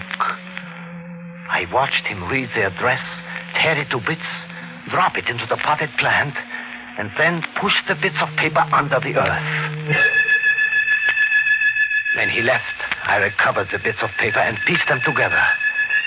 The victim was Guthrie Stewart. The address was Havermeyer Heights, in the suburbs just outside the city. A man's life was in my hands.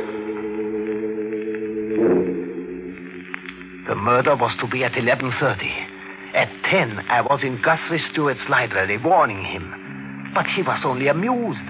And his wife, too. So I'm to be murdered in my bed. Yes, at 11:30 when the train goes around the curve. Well, darling, somebody's undoubtedly heard you snore and has finally decided to take drastic action. Well, you'll make a charming widow, Ellen, if it all comes true. But it is true, Mr. Stewart. You joke foolishly. I overheard them plotting. See, I have here the pieces of paper the killer threw in the base of the plant. Look. Well, it's my name and address, all right. But what does it prove? I'm in the phone book. Anybody could jot down my name and address. Anybody. What did you say your name was again? Ludwig Heller. I am a waiter at the Avalon Lounge.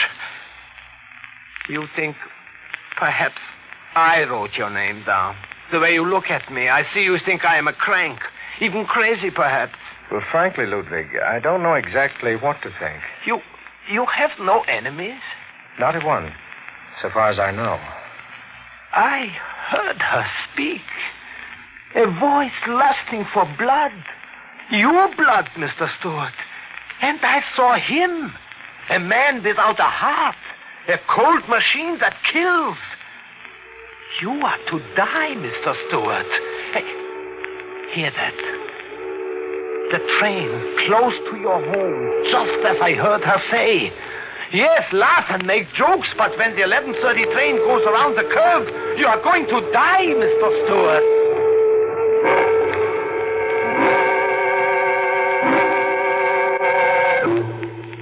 A man's life was in my hands, but I couldn't make the victim believe in his own approaching death. I went to the local police station to a Captain Larrabee. There I blurted out the story once more. I waited while he talked to Guthrie Stewart on the telephone. Yes, I got it. Yes, I understand, Mr. Stewart. Sure thing, I'll do just as you say. Look, Ludwig Heller. Look, Heller, I relayed what you told me to Guthrie Stewart. But I told you it was of no use to do that. He just laughs at it. He's not laughing anymore. As a matter of fact, he's hopping mad right now, and his missus, too. Hopping mad at you. At me? At you. He says if you keep peddling that fish story around, he's going to prefer charges of malicious persecution.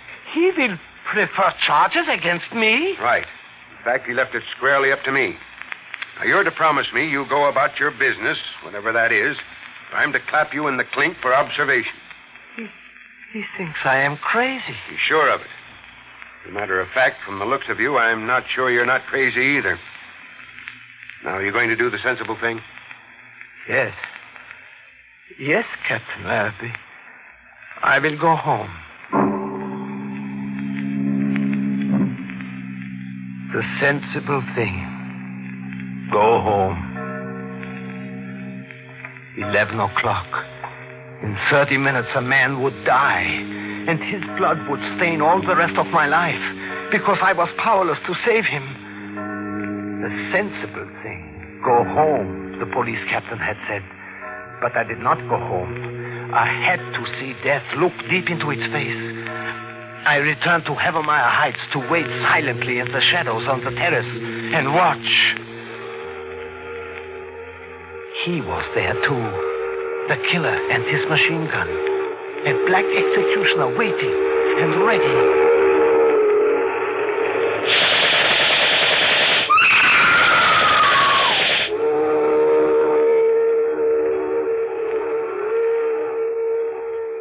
But Guthrie Stewart lived. I saw them in the pale moonlight on the terrace. A shaken man and a frightened woman, both in their nightclothes, armed and unharmed, seeking the assassin, but afraid to search for him. A moment later, I overheard him on the telephone talking with great excitement to Captain Larrabee. I don't want any publicity on it, but an attempt was just made on my life. Yes. Someone machine-gunned my bed while the 11:30 went around the curve. What? I wasn't in my bed. A dummy was machine-gunned. I fixed the bedclothes to make it appear that I was in bed, just in case that Ludwig person was really telling me something. I melted into the night like the killer had. Guthrie Stewart was safe. I had been spared his death. The sensible thing now was to go home. But I was to have another moment with the police that night. Walking along a tree-shaded road to a bus stop, a police car suddenly flew toward me, and I was ordered to halt. You there! Stop! But I didn't stop. Instead, I ran. I don't know why, but I ran like the wind. Stop or I'll shoot! Still I ran, faster than the bullets exploded behind me.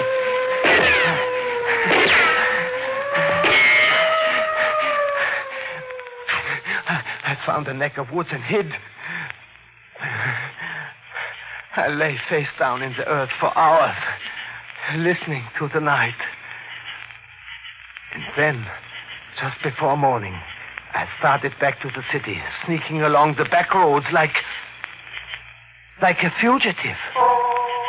A curious thing had happened to me.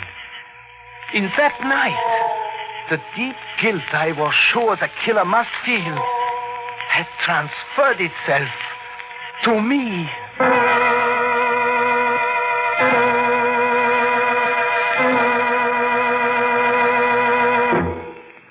Well, Ludwig, the waiter, sure got himself one big tip to a slaughter.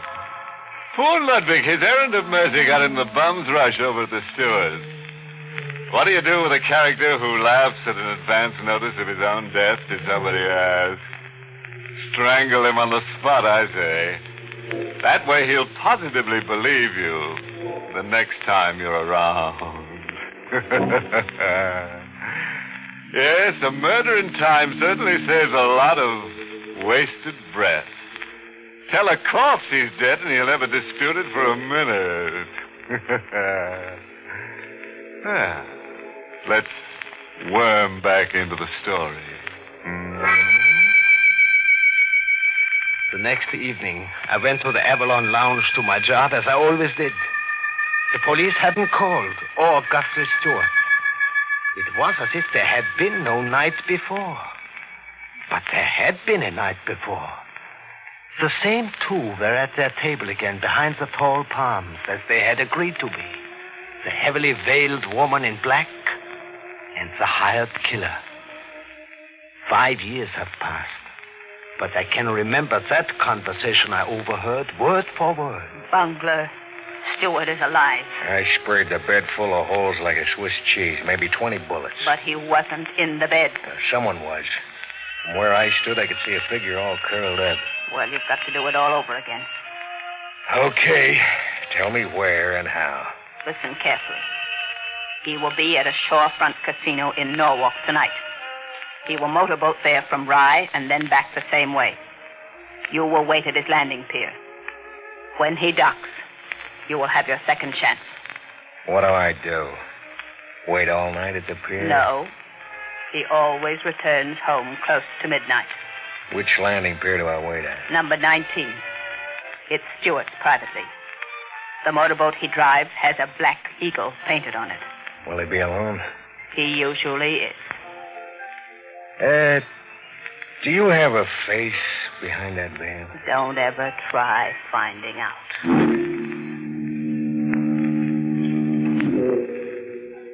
Guthrie Stewart's life was in my hands a second time, as if I had been appointed keeper of his destiny. I was there, too, with the fog curling around me just before midnight on the docks facing the Long Island Sound. I hid, but as before, the executioner stood in the fog and mist, not 20 yards away from me, waiting. There were midnight chimes, and on the water, moving closer, the sound of a motorboat returning to dock. The black eagle on the prow was hardly distinguishable. And then a figure stepped out from the boat to the pier. I saw the killer move, and I screamed, "Stewart, look out! There is a gunman!"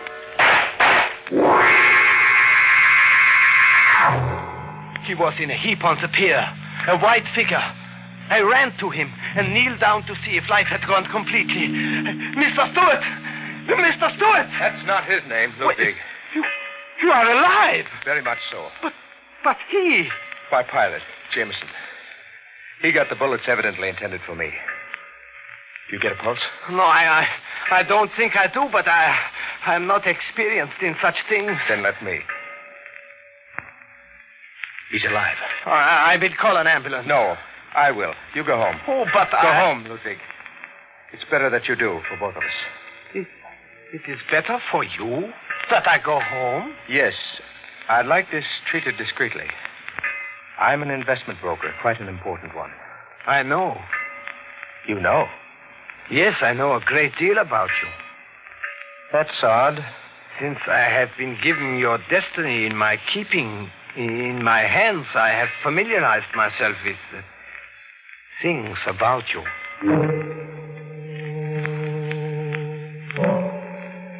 The next day, a heavy manila envelope came to the restaurant for me from Guthrie Stewart. The letter told me about his investment business, his social position, his fear of scandal and things. Besides the letter, there was a check. A $2,500 check For me. The police didn't come until the next night. Captain Larrabee took me to the station house. Guthrie Stewart was there, and Mrs. Stewart. Captain Larrabee was trying hard to understand things. Ludwig, who were you before you began waiting on tables at the Avalon, and before you started to overhear murder plots? I was just myself in the world. Oh, quit that kind of talk. I meant, what were you? A waiter.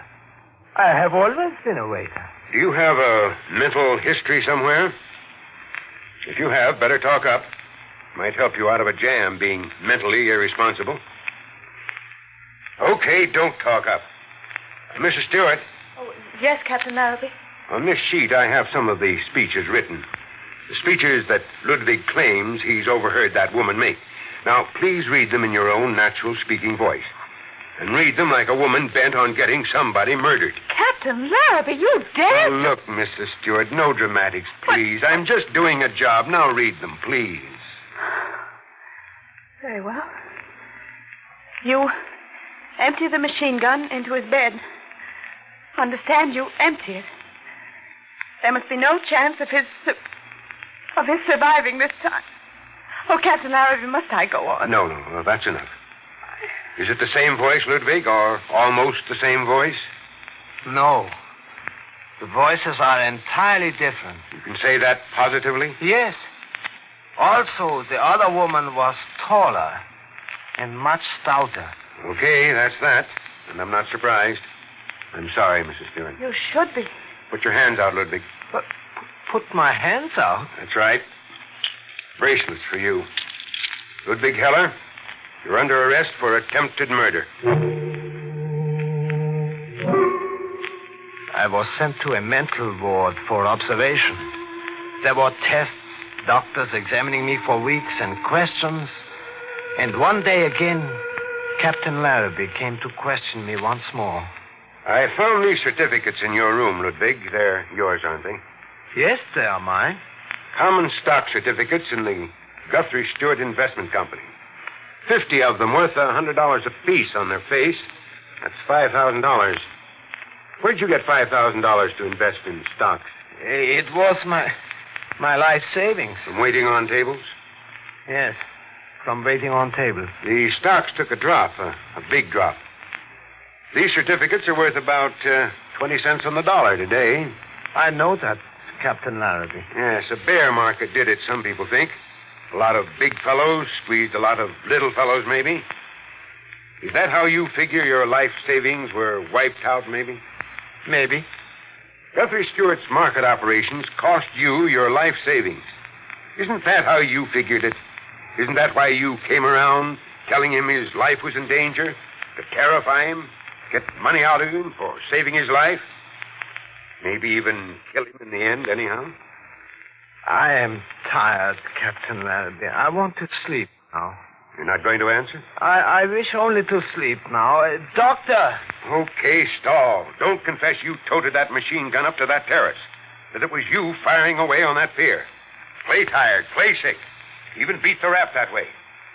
But you'll still face charges for extorting $2,500. We've got you dead to rights on that. No, Captain. I sent the $2,500 back. 5 years ago. I went from the hospital to jail for months without bail while the police tried to build a case. In the end, there was no evidence, and I was free. Free to be watched through the years. Like tonight here in the Avalon Lounge. Guthrie Stewart is dead. But Captain Larrabee sits with me as we wait for a messenger to come. Ludwig Heller? Yes, I am Ludwig Heller. I got an envelope for you. Sign here, please. I'll take that letter, Ludwig. It's from the grave. The envelope reads, Ludwig Heller on my death. Guthrie Stewart. Now, let's see what's inside. You know what's inside, maybe, Heller? Yes, I think I know. In a second, we'll both know. Doesn't say much. Does it say, thank you, Ludwig, from the bottom of my heart? Yes. Yes, it says exactly that, word for word. Guthrie Stewart thanking you? What for? I have here in my pocket a letter for you, Captain. It was sent to me 5 years ago with a check that I returned. Guthrie Stewart told me to give this letter to you any time I wished. I wish now. Here, Captain.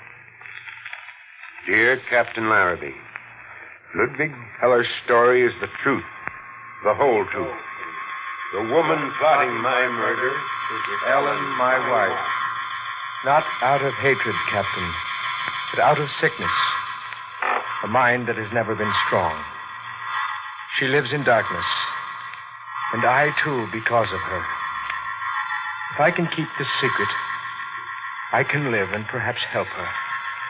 If Ludwig Heller can endure for me and carry my burden, even for a while, Ellen will be hospitalized, and we both will hope. If Ludwig Heller has the strength. Now, you understand, Captain Larrabee? Those stock certificates I found in your room. We put them there for you to find, Captain. Guthrie Stewart and I. You did that? You took the kind of rap you did for Guthrie Stewart? For a fellow human in distress, yes. You let yourself be slapped around, hospitalized, jailed, hounded day and night for years, all for an absolute stranger? For a reward, Captain. A great reward. Ellen Stewart was pronounced cured 6 months ago. I am not too young in years, but it has fallen to me, a mere waiter on tables, to bring a new life into the world. The life of Ellen Stewart. Ludwig. Yes, Captain Larrabee? Let's shake hands.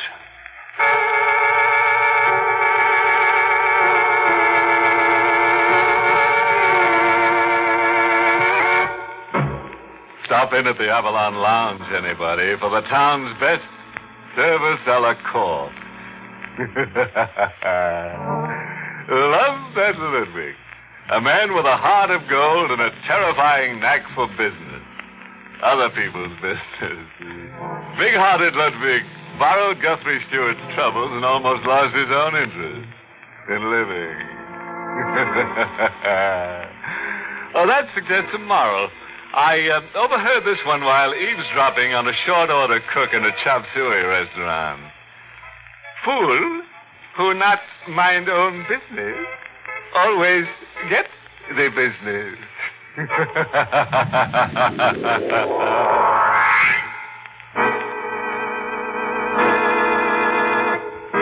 Inner Sanctum was heard in the United States over CBS, the Columbia Broadcasting System, and has been rebroadcast for servicemen and women overseas through the facilities of the United States Armed Forces Radio Service, the voice of information and education.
No, Betty, no. Don't make me... I say yes. It's got to be. And now and here, she's got to die. Betty. I say yes. Here, I'll hold her arm. All right, Betty, but... No, don't. I don't want to die.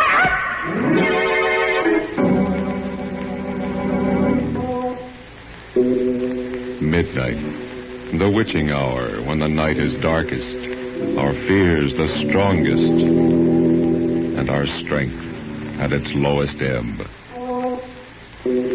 Midnight, when the graves gape open and death strikes. How? You'll learn the answer in just a minute in Nightmare.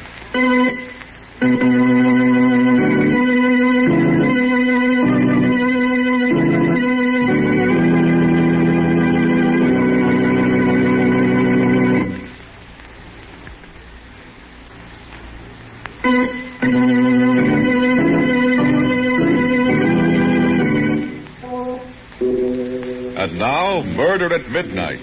Tales of mystery and terror by radio's Masters of the Macabre. Our story by Joseph Ruskall is one of the most terrifying and fantastic nightmares we've ever heard. Its title, Nightmare.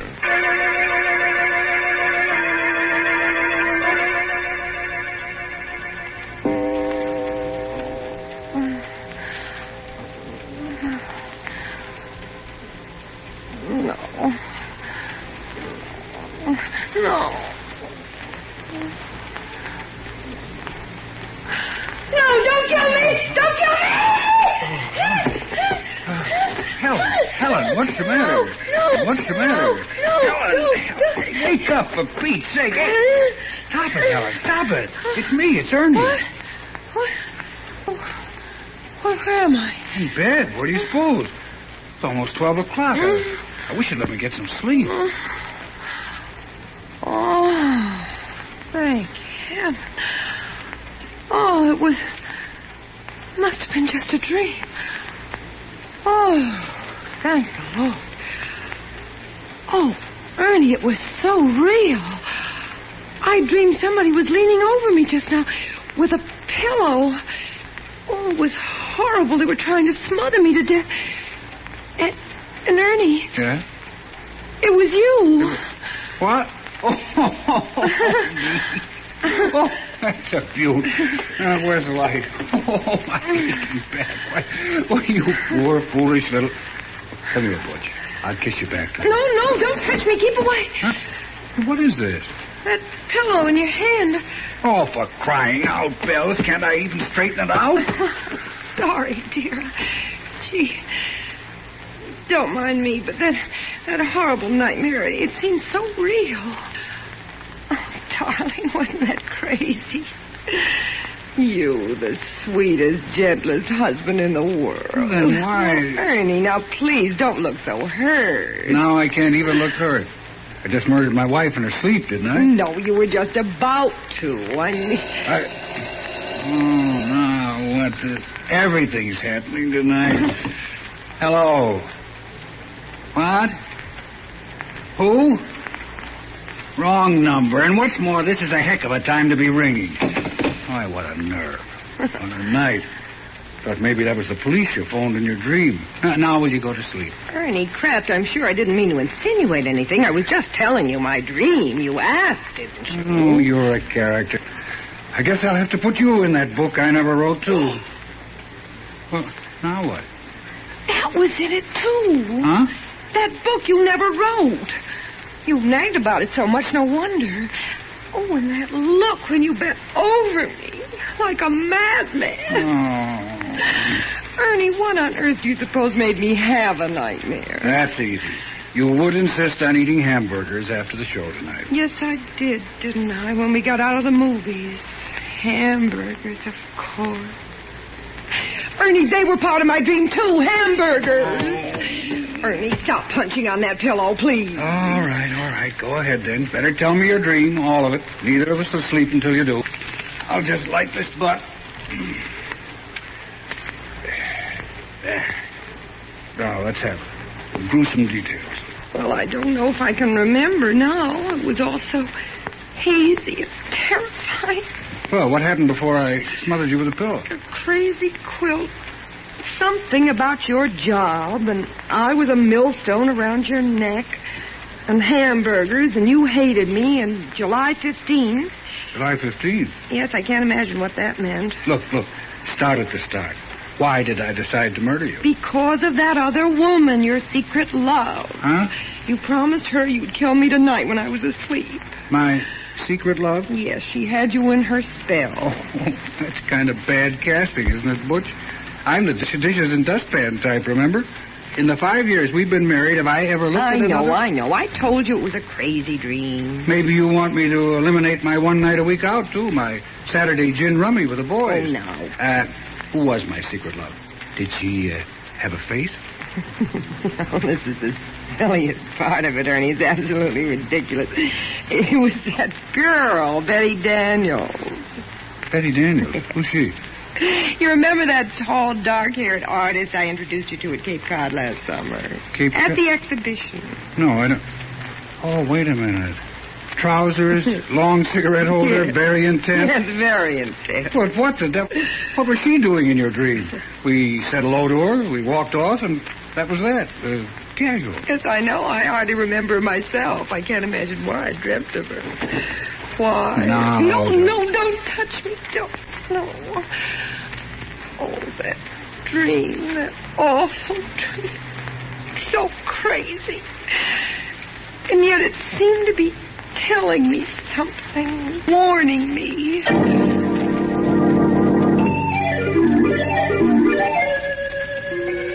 Strange and weird. You know how dreams are. First thing I remember is Provincetown and us looking at the art exhibition just the way we did last summer. Only now the picture was about 10 feet tall and hanging crooked. And then she came along. Betty Daniels. Just the way she did then. Hello, Helen? And I introduced you the same as I did then. Only not exactly the same. Like in a dream. You know, silly. Betty Daniels, this is my husband, Ernest. He is very faithful to me. How do you do? How do you do? We've never met. That's a marvelous Goya painting, Helen, don't you think? Or do you prefer hamburgers? Well, My wife prefers hamburgers, Miss Daniels. Oh, I didn't know. Only after a movie, though. Anyway, I'm sure I can't tell one painting from another. My husband's the art lover in the family, I guess, and I just tag along for the fish. Only I don't like fish, I like hamburgers. I know. You don't wear trousers like I do. You're fluffy.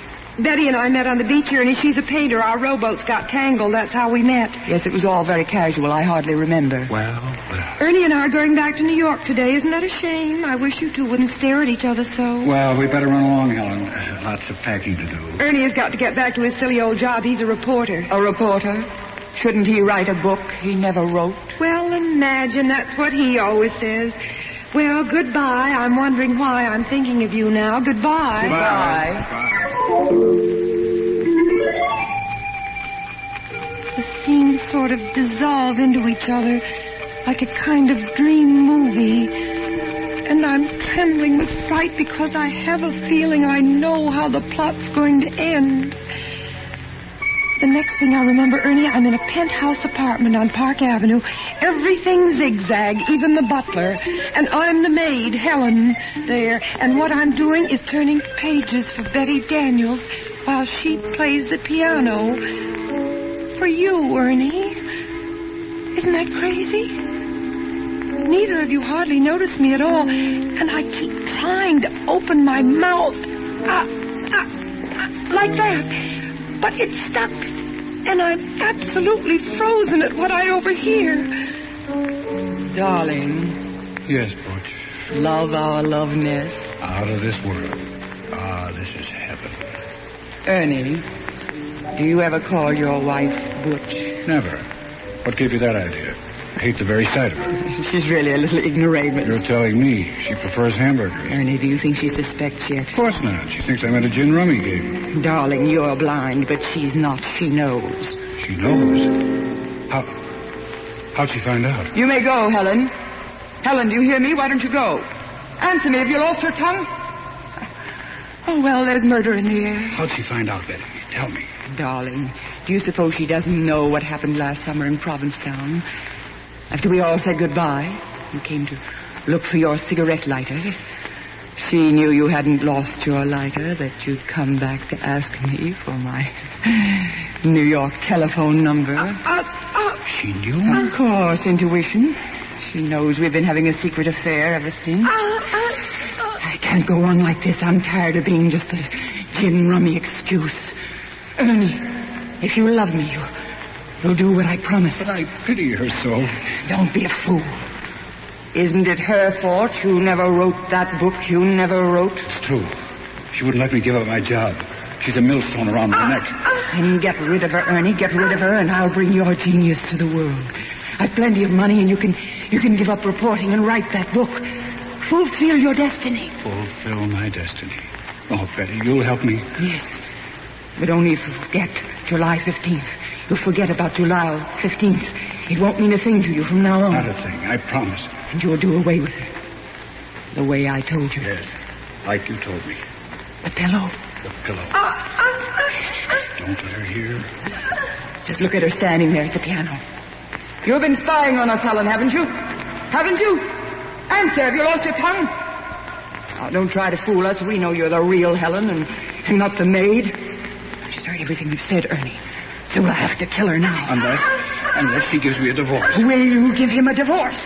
Answer, or we'll finish you right now. Helen, here's the pillow, Ernie. Right now. I'll hold her on. Answer, Helen. Don't make me do it. Answer, Helen. I pity you, but I hate you. Let her cry. Look at her. Stricken dumb. Her mouth moving, but she's not saying anything. What are you trying to say? Helen, please don't make me do it. Will you give me a divorce? Tell me. Ernie, stop. Oh, sweetheart. Do you want her body found here? I'll hang for you. She's got to die. She's got to. No, not here. Not like this. There must be some other way. Later tonight, Ernie. After the movies. Hamburgers. She'll get hungry for hamburgers. She's bound to. The waiter will ask her how she wants them. That'll give you the clue. And then, when she's asleep... and they'll find her in her bed. The perfect crime. Don't you see, Ernie? Hamburgers.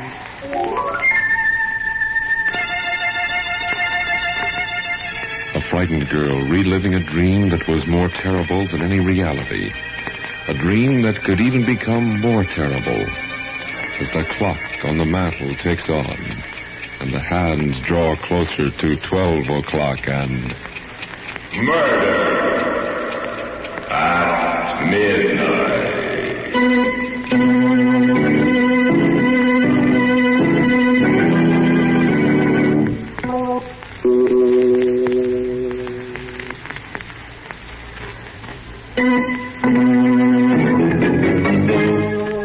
And now back to Murder at Midnight and Nightmare. Well, let's hear the rest of this dream of yours, Helen. What happened after that? Well, it was after that it really got bad. It was so crazy, but so real. I don't know what stopped you, Ernie, kept you from killing me then, but you didn't. And still I knew you were going to. You dragged me out into the street and then into a movie and then out again. And I looked at you and you were crying because you'd made up your mind to finish me off when we got home. You should have let me write that book, Helen. You should have. And I kept crying, I love you, Ernie. Don't kill me, please. Don't kill me tonight. But I've got to. I've got to. I pity you, but I've got to. And you pulled me along through the streets again.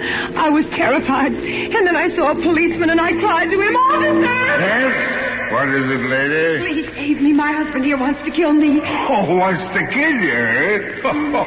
Why, that's a crime. A felony. Oh, why are you joking? Don't joke about it. Do something, please. I'm frightened to death. Don't pay any attention to her, officer. She's dreaming. I'm not. Don't believe him. He wants to wait till I go to sleep tonight. And then as soon as I fall asleep... Oh, come now, lady. He wouldn't do it to you in your sleep. Why, you're cute. Not in her sleep now. Would you, mister? Of course not, officer. Not in her sleep. As a matter of fact, we're stopping off first for a hamburger. She's hungry. No, I'm not. I mean, I am, but I don't dare. I'm starving, but I don't dare. He's just waiting for me to order one officer to see what I'll say. And then he'll take me home and kill me. Oh, lady, stop. Sure, and you're breaking me heart. Come along, dear. No, officer, please protect me. Don't let him take me, please. Come along, I say, darling. And then we were in the little lunchroom in our neighborhood, around the corner from our house, sitting on stools. The counterman came over to us. He winked at you, Ernie, and you winked back at him, and he said... Evening, folks. What'd you have? You looked at me, but I shook my head. I shook my head, and the tears were streaming down my face. I tell you what, Joe. Make it 2 hamburgers. Right. Rare, medium, or well? Medium, Joe. Make mine medium. Right. And the little lady? How do you have yours, Helen? How do you like yours? Make hers medium, too. 2 hamburgers, medium. 2 medium. Coming out. And what do you have on them, folks? Relish or onion? Relish. Make mine with relish, Joe. Right. And the little lady? Man's talking to you, Helen. How'll you have yours? Answer him, I say. Answer him. This is it. How'll you have yours? No, I won't tell him. If I do, you'll know how to do it, so I won't tell him. I won't. The next thing I dreamt, we were home again, sitting in the parlor, everything exactly the same, Ernie, just like tonight before we went to bed. But in my dream, I was sitting paralyzed, in a cold sweat, waiting for the word from you that meant my death. Well, Butch, I guess we better hit the hay. What do you say? What do you say, darling? No, wait, Ernie, did I tell that counterman how I wanted my hamburgers served? Of course, dear. What did I say? I can't seem to remember. Oh, I forget to... Come along to bed. No, I don't want to go to bed yet. Please don't make me go to bed. I'm scared. Helen. Come to bed, darling. Like a good little girl. We went to bed. And then you said... And now, lights out, eh? I tried to think of everything I knew to keep awake. I wondered whether I ought to count to 100, or whether counting would put me to sleep. I tried not to count, but I felt myself getting sleepier and sleepier. Asleep, honey? I heard, but I pretended not to. I fought to keep my eyes open. I knew I would die if I closed them. Asleep, Butch? I didn't answer. I couldn't if I wanted to. I was so scared. And then pretty soon I heard you stirring ever so quietly. And in a moment you were leaning over me. Oh, Ernie, I know it was just a dream, but it was so real. And there was hatred in your eyes, and there was a pillow in your hand, and I knew you were going to do it right then, and Oh, that's a beaut, that's a honey. Oh, my aching back. Darling, when you have a nightmare, you sure do. That golden brown and creepy. Wasn't it crazy? Oh, darling, wasn't it mad? Wait till I tell it around the office tomorrow. This is too good, Jim. But, Ernie, how does a person have a horrible dream like that? What does it mean? It's a cinch. I'll interpret it for you, and without a dream book, you too. You will? Well, go on then, Ernie. Tell me. Okay, then here it is. First of all, a dream always means the opposite, right? You ever hear that? Yes, I have. That's right, it does. Which means I must love you simply awful. Granted? Granted, silly. But goodness, what about the rest of it? Easiest thing in the world. Darling, where'd we go tonight? To a movie. What kind of a movie? It was a murder story. Gee, that's right. Do you think that was... Now, don't interrupt, Butch. Who was starring in the movie? Betty Davis. Repeat the first name. Betty. And the villainess in the dream, my secret love, the girl we met last summer, was also Betty.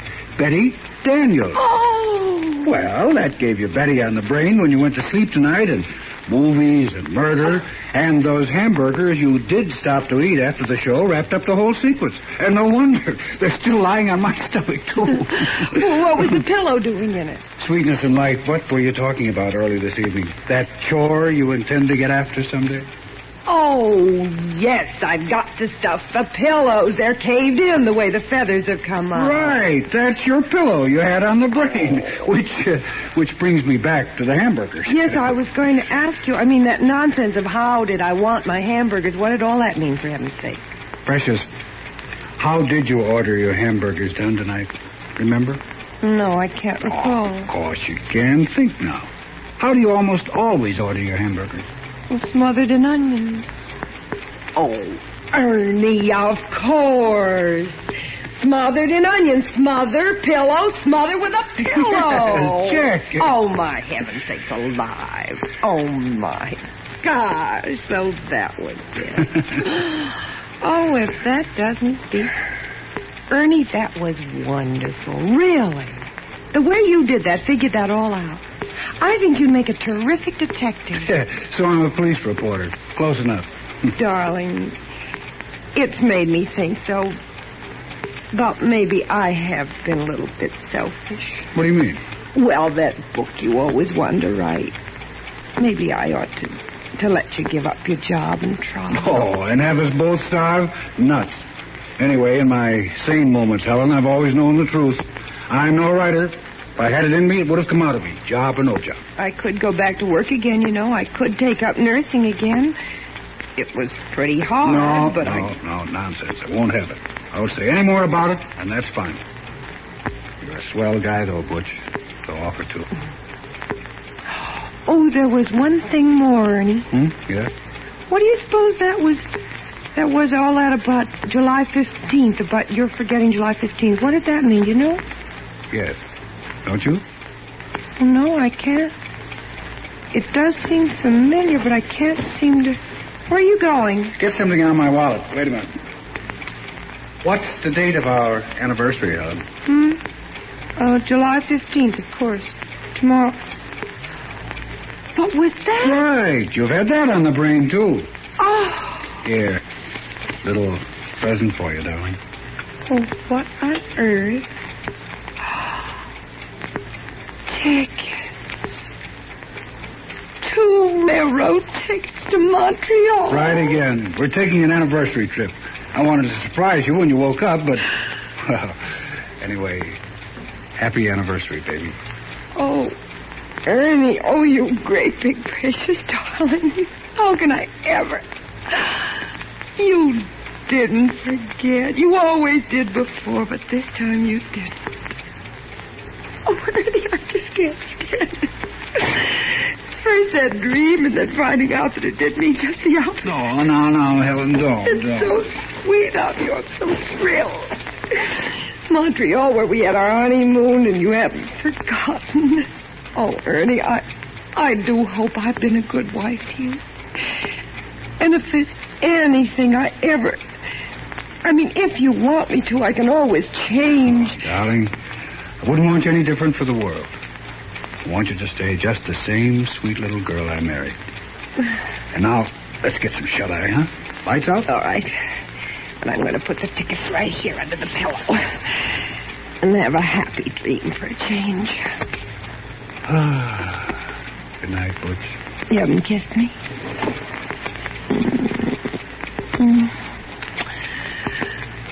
Good night, dear.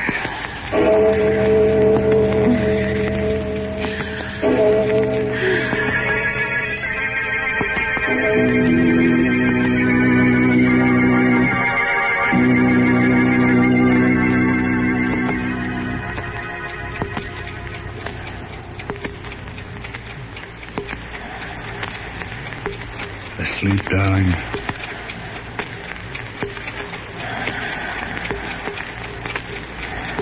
Darling, are you asleep?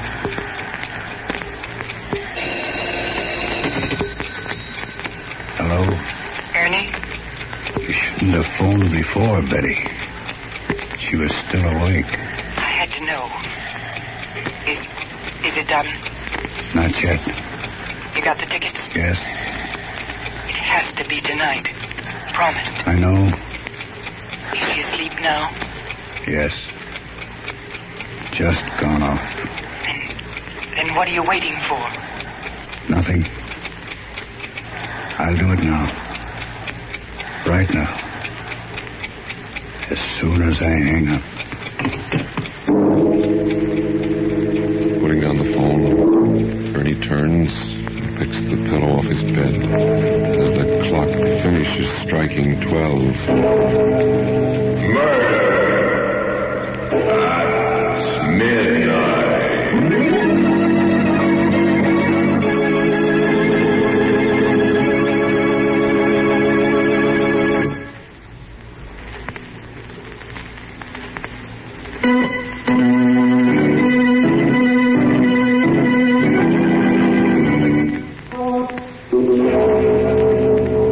Remember to be with us again when death appears out of the darkness, wearing the face of one you know, and the clocks strike 12 for Murder at midnight.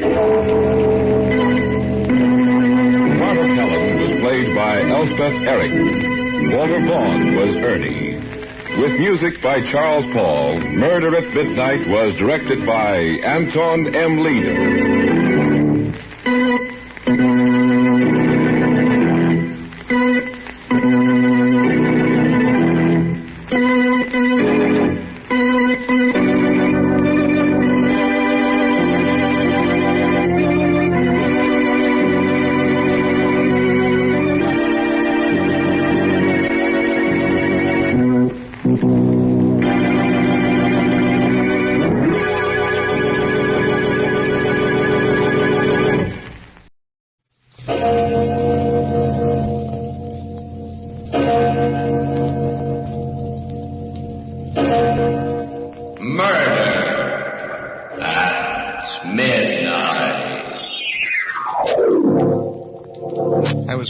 Dead tired. But I kept on walking through the mist.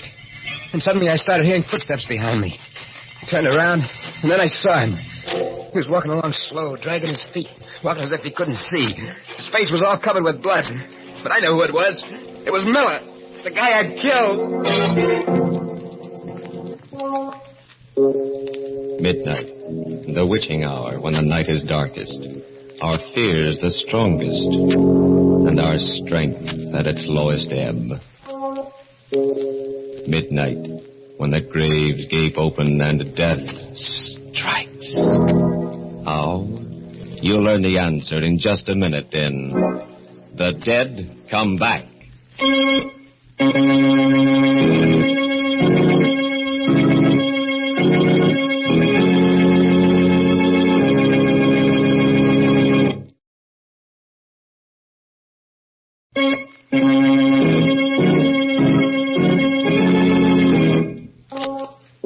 And now, Murder at Midnight.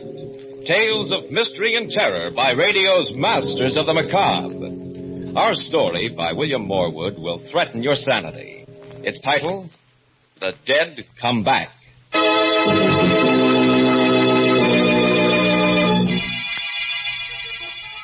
About 1 o'clock in the morning, on a dark, deserted street, standing in the doorway of a gloomy brownstone house, a man with a wild expression on his face rings the bell desperately. There is no answer, and he rings again. Then...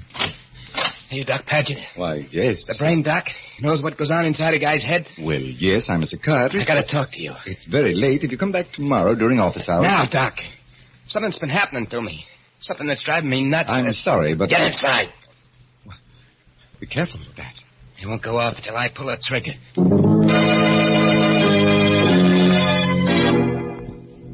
Better sit down, Doc. Very well. Just to make sure we understand each other, I'll put this gun here on the desk. And my watch. We got just half an hour to get everything cleared up. And then? And then, I got a guy to kill. Suppose we start at the beginning. Your name? Lefty O'Connor. O'Connor? So you heard of me, huh? I'm not sure, but the Tilson murder case. That's right. But as I remember That's right. They decided I was nuts, put me away. But get this straight, Doc. Yes? I wasn't ever out of my head, and I ain't now. I see. Insanity was something that I cooked up to keep from burning. I played it up all right. Good enough to make monkeys out of the doctors and the jury. But when I got to the nut house, it was different. I didn't have to pretend no more. You know, Doc, some of them whacks act just as sane as you and me. Yeah, I was getting along fine. Till 2 nights ago, when I was called in to see the superintendent. He was a white-haired old guy, named Miller. Sit down, Lefty. Cigarette? Thanks, Mr. Miller. Here you are. What's that? This? Just a music box. Plays when you open the lid. That ain't just a... What are you trying to do to me? Oh, what do you mean, Lefty? I just offered you That's the box they kept talking about at the trial. The one old Mrs. Tilson kept her jewels in. I'm afraid you're mistaken, Lefty. In a pig's eye. I know what you're trying to do. But I don't remember nothing. Nothing, you hear? And why does this tune seem to disturb you, sir? Never mind why. Turn it off. Yes, of course. Take it easy, Lefty. I called you in here because I want to help you. You're trying to trick me into admitting I knew what I was doing when I hit old lady. Nothing of the kind. Next you'll be asking me where I hid the jewels. Don't you think I know that routine? There's no routine here, Lefty. You're a liar, Mr. Miller. You got me in here to give me the 3rd degree, to try to break me down all over again. Well, you won't do it. Not again. I've had enough. Lefty, put down that paperweight.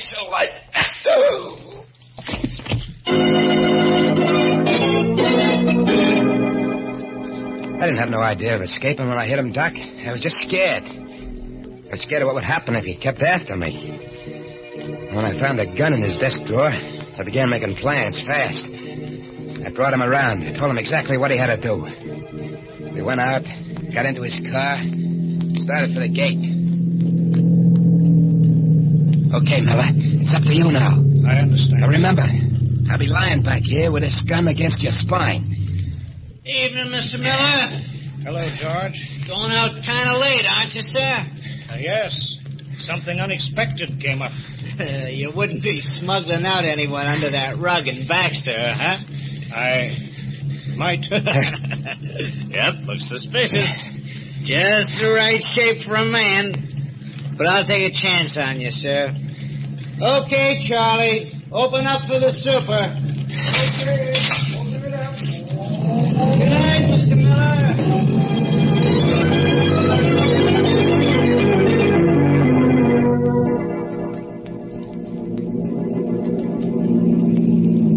Turn the left fork here. The Ganville Road. I was afraid of this, Lefty. The Tilson Estate's up this way, isn't it? You're too smart for your own good, Mr. Miller. You can turn off here. There's no road. In under the trees. All right.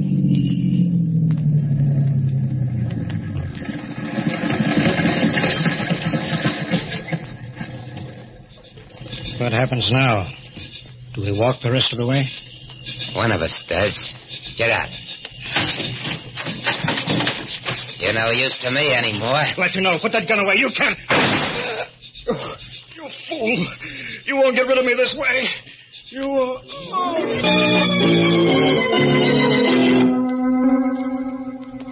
I left him there beside his car and started walking. I don't know how long I was at it. Maybe an hour when I hit the outskirts of town. The light was kind of funny. It was different from anything I'd ever seen. It was kind of yellow. Kind of yellow mixed with the mist that was curling up. Maybe I was tired, I don't know. But suddenly I began to hear footsteps behind me. I looked around, and then I saw him. He was walking on the other side of the road, blind, as if he couldn't see where he was going. And his feet were kind of dragging along. His face was covered with blood. But through the blood, I could see that it was him. Miller.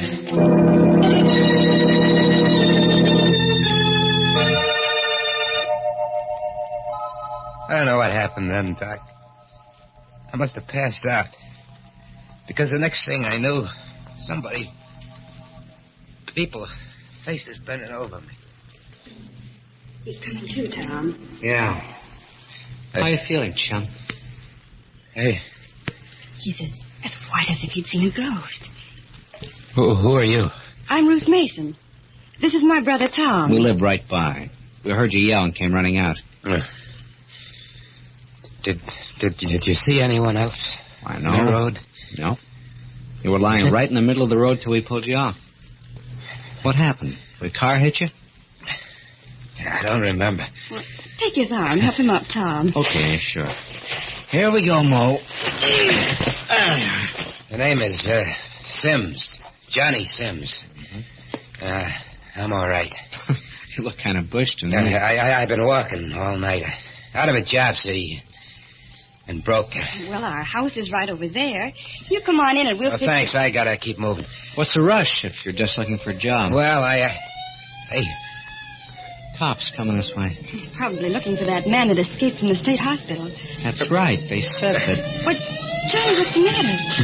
You look as if you're going to faint again. I guess I must be worse than I thought. Look, does that invite still hold? Well, of course. Right this way.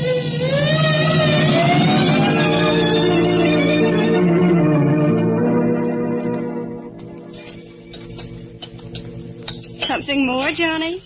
No, thanks, Ruth. Couldn't manage another thing. Full up. Oh, well, then you lie right down on that sofa. That is, if Tom will get off with his paper. Oh, sure. I was just reading some more about that guy, Lefty O'Connor, that broke out of the asylum. Seems he forced the superintendent to drive him out in a car. Please, Tom, let's not talk about it. It gives me the creeps to think of anyone like that being loose. Maybe he ain't so bad. He's a murderer, Johnny. A homicidal maniac. How do you know? Maybe the super deserved killing. The super? Yeah. But the paper doesn't say anything about the super being killed. Well, Ruth said... I meant the old lady, Mrs. Tilson. Oh. Yeah, I guess I must have heard. Maybe I just thought... I'll try the radio. Maybe there's some late news on it. Though you're probably right, Johnny. The super wouldn't stand a chance. Sure. The way I figure... What's the matter, Johnny? Turn that off. What? I said turn it off. Why? Johnny. Hey, what gives? Well, I'm sorry. I don't like radio. Oh, it's all right, Johnny. We understand. Now suppose we show you to your room and you take a good long sleep.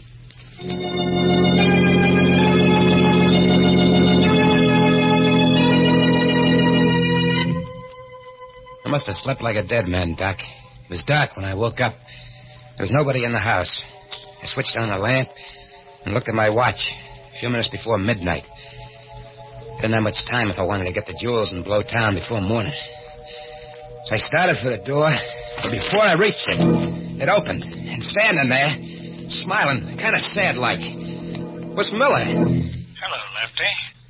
Did you get the jewels? You! It can't be you. You're dead. I told you you wouldn't get rid of me so easily. What do you want with me? Nothing, Lefty. Just what I wanted before, to help you. You're lying. You still think you can break me, get me to confess, but I'll show you. I must have hit the lights, Doc, or maybe they were never on, because suddenly the room was all dark. I struck a match. I bent down to look at Miller, make sure that he was really dead this time. And I ain't crazy, Doc. You gotta believe me. But the man lying face up on the floor was Tom Mason. A dead man who came back. And now, a second victim, as the hands of the clock move inexorably to the witching hour. And yet another. Murder at midnight.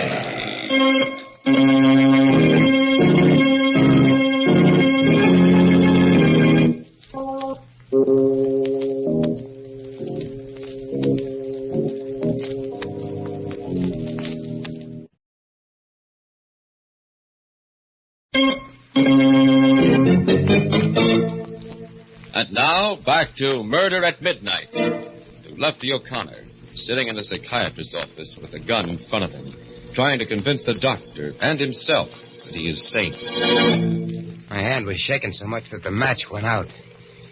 It was Tom, all right. Tom Mason, dead. But it was better that way than what I'd thought, because it meant that Miller hadn't come back from the grave. I'd probably just imagined I heard him talking to me.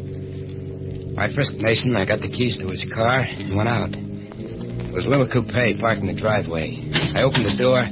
I was just getting in when... Hello, Johnny. Ruth. You look a little better than you did before. How do you feel? Oh, fine. Oh, that's good.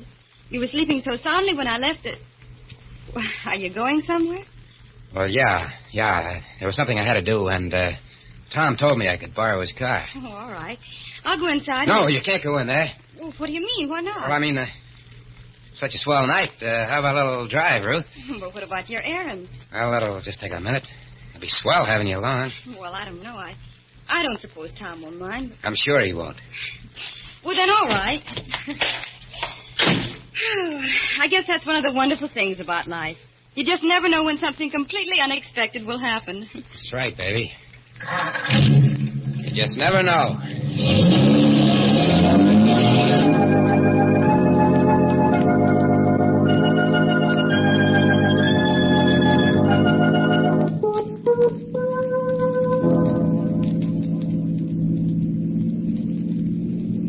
Why so quiet, Johnny? Huh? You asked me to come driving with you, and I do. You don't say a thing to me. What should I be saying? Well, you might start by telling me something about yourself. Like I said, I'm just a guy looking for work. What kind of a job did you have before? Chauffeur? That sounds interesting. Did you work around here? Why? I just wondered. You seem to know the roads so well. Listen, baby, let's not talk about me. I'd rather hear about you. Well, there's not much to tell. I'm 21, fancy-free, and I work for a living. I'm a nurse in a psychiatrist's office. A what? Psychiatrist. A doctor who, well, helps people who are disturbed mentally. Like people who see things that ain't there? Oh, yes, he gets a lot of those kind of cases. What does he do? Talks to the patients, explains away the hallucination. His name is Dr. Paget, and he's really wonderful. Johnny? Yeah?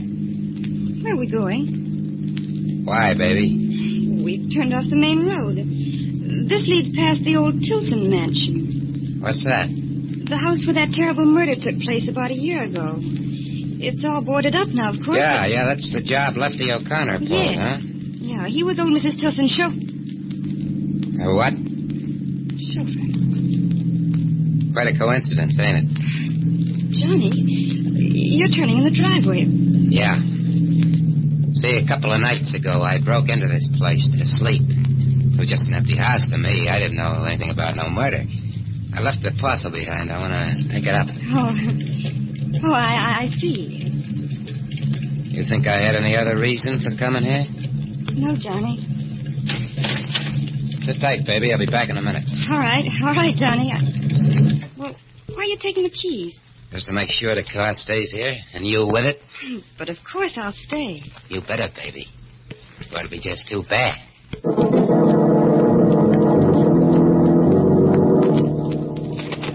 I pulled the board loose from one of the windows, climbed into the old house. It was black as pitch inside. That musty, shut-in smell. Felt my way along the wall of the stairs, climbed to the second floor. The old lady's room was at the head of the stairs. It wasn't so dark in there. Windows hadn't been boarded, and the moonlight was coming in. And I saw that marble fireplace with a gargoyle in the middle grinning at me. So I picked up the poker and smashed into it. And there, behind where I pushed it past a loose brick, was the paper bag containing the jewels. I looked inside to make sure that everything was safe. Moonlight sparkled on them shiners. And then, Doc, suddenly, out of nowhere, it started. That music started. Stop it! Johnny, where are you? What? Oh! Ruth, get her to stop. Get her to stop. Get who to stop? Mrs. Tilson, that tune. What tune? You mean you don't hear nothing? Well, no, Johnny. But you must. It's gone now. Johnny, you're shaking all over. Johnny, what's that? What's what? Well, they're all over the floor. They look like diamonds, jewels. Didn't I tell you to stay in the car? What are you doing up here? I heard noises and you... You were yelled. spying on me. No, I wasn't, Lefty. What did you call me? Nothing. So you guessed it, huh? Okay. I am Lefty O'Connor, and I came back for the jewels. But that information ain't traveling far. Not with you, anyway. What do you mean? No! Oh, yeah.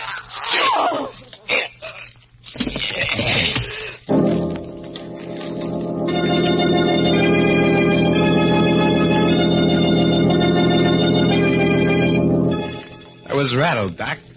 The music did it. That and everything else. I left it lying there, and I picked up the jewels and beat it. Started the car fast.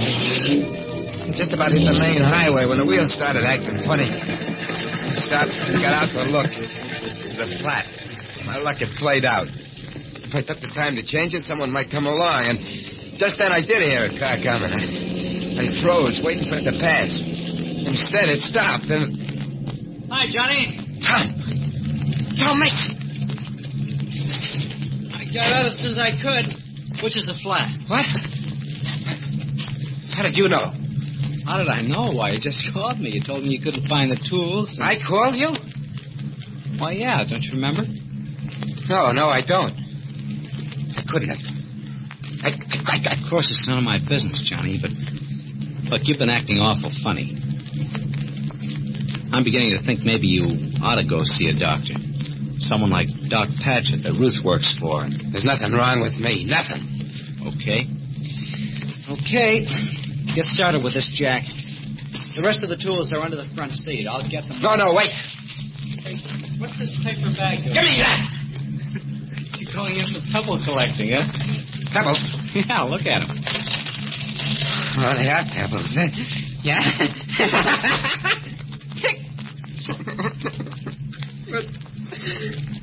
What's happening to me? Oh. I don't know.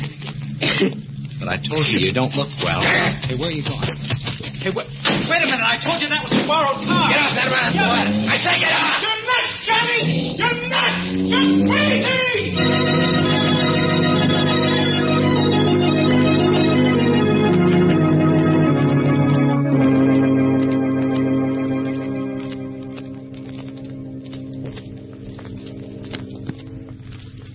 Well, there it is, Doc. Yeah, huh? That's the story. I kept hearing what he said. Tom. Over and over again. I'm nuts. I'm crazy. But I couldn't stand it anymore. So I looked you up in the phone book and I come over. Oh, what do you expect me to do, Lefty? Do? You're a brain doc. I'm not nuts. I know I'm not.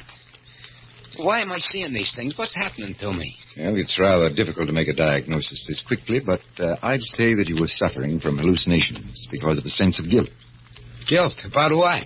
Well, it probably started with that first murder, Mrs. Tilson. And it's been preying on your mind ever since. Now, if you could extrovert that, get it out of your system. But I did. That's true, but not as a confession, with all that it entails. That's the only way you can achieve a complete catharsis. Well, that's crazy. All right. You wanted my advice, but you don't have to take it. And you think... Okay, I did kill her. I knew all the time what I was doing. I waited for a night when there was only the two of us in the house, and then I beat her brains out with a tire iron. There, I said it, I told you. Yes, Lefty. And I think that now I can promise you'll never be troubled by hallucinations again. You sure, Doc? Quite sure. That's good. Because... Remember I said that in half an hour I was going to kill someone? Yes. Well, a half hour is up. And you're the man. Am I, Lefty? Yeah. I'm sorry, Doc, but you know too much now. You're the only one who does. So... I wouldn't, Lefty. Why are you sitting there like that? I shot you. Yes, Lefty, with blanks in your gun. All right, boy. Take it easy, Lefty. We got you covered. No. And Mason. Did you get it? Uh-huh. Every What? word. You're cops. No kidding. Then the whole thing, letting me escape and everything that happened afterwards was just a trick. That's right. You wanted to show I wasn't nuts, get me to confess. Smart boy. We made just one mistake, Lefty. Or rather, Ruth did. Following you into the Tilson mansion. She paid for that with her life. But now you're going to pay. No. Shut up. Yes, Lefty, for that and for the Tilson murder. And my only regret is that rats like you can only burn once.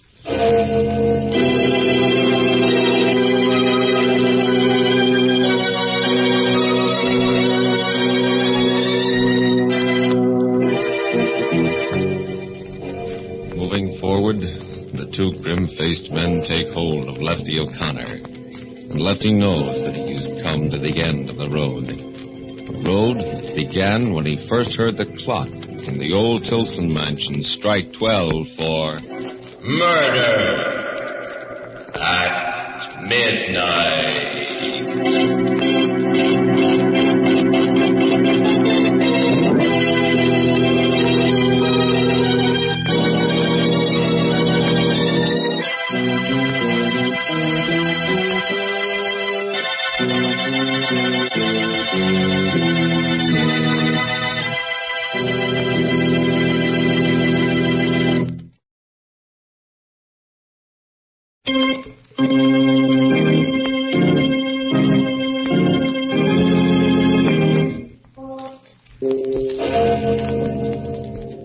Remember to be with us again when death's face peers out of the darkened windows of deserted houses and the clocks strike 12 for murder at midnight.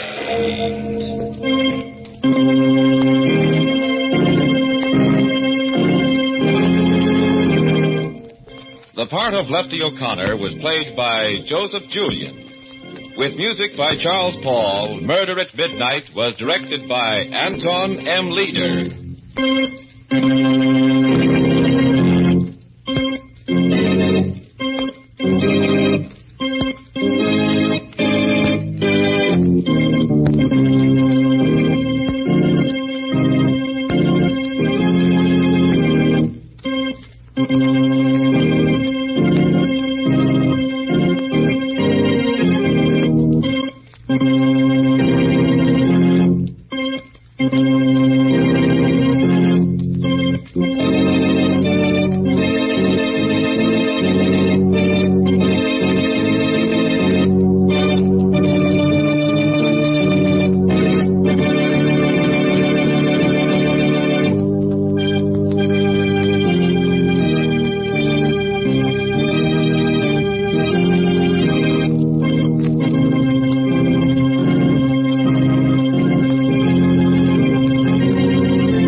Started to walk across the room, and as he turned, Martell moved.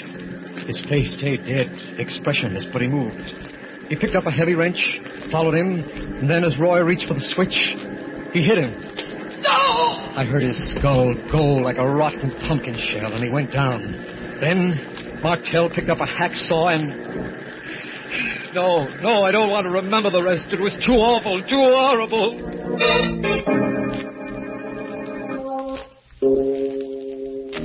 Midnight, the witching hour when the night is darkest. Our fears the strongest, and our strength at its lowest ebb.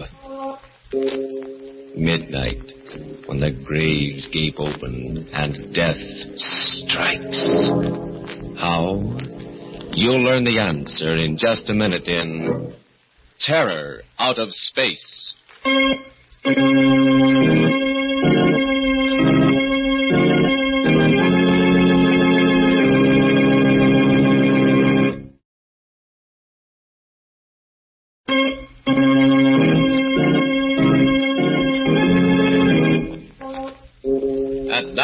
Murder at Midnight, Tales of Mystery and Terror by radio's Masters of the Macabre. Our story, which we prophesy will be long remembered as a classic, is by Robert Newman. A tale out of the news and out of man's deepest fears called Terror Out of Space.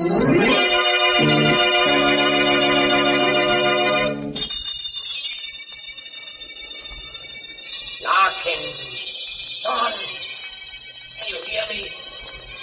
Can you hear me? You've got to hear me. I haven't got much time. They'll be coming back in a few minutes, and John, Try and get this. Try and remember. I sat up in bed, straining my ears, listening. The surf was rolling and pounding on the beach at the foot of the cliff. One of the dynamos was purring away next door in the experimentation shack. And that was all. Had I really heard anything, or had I just imagined it, dreamed it? I didn't know.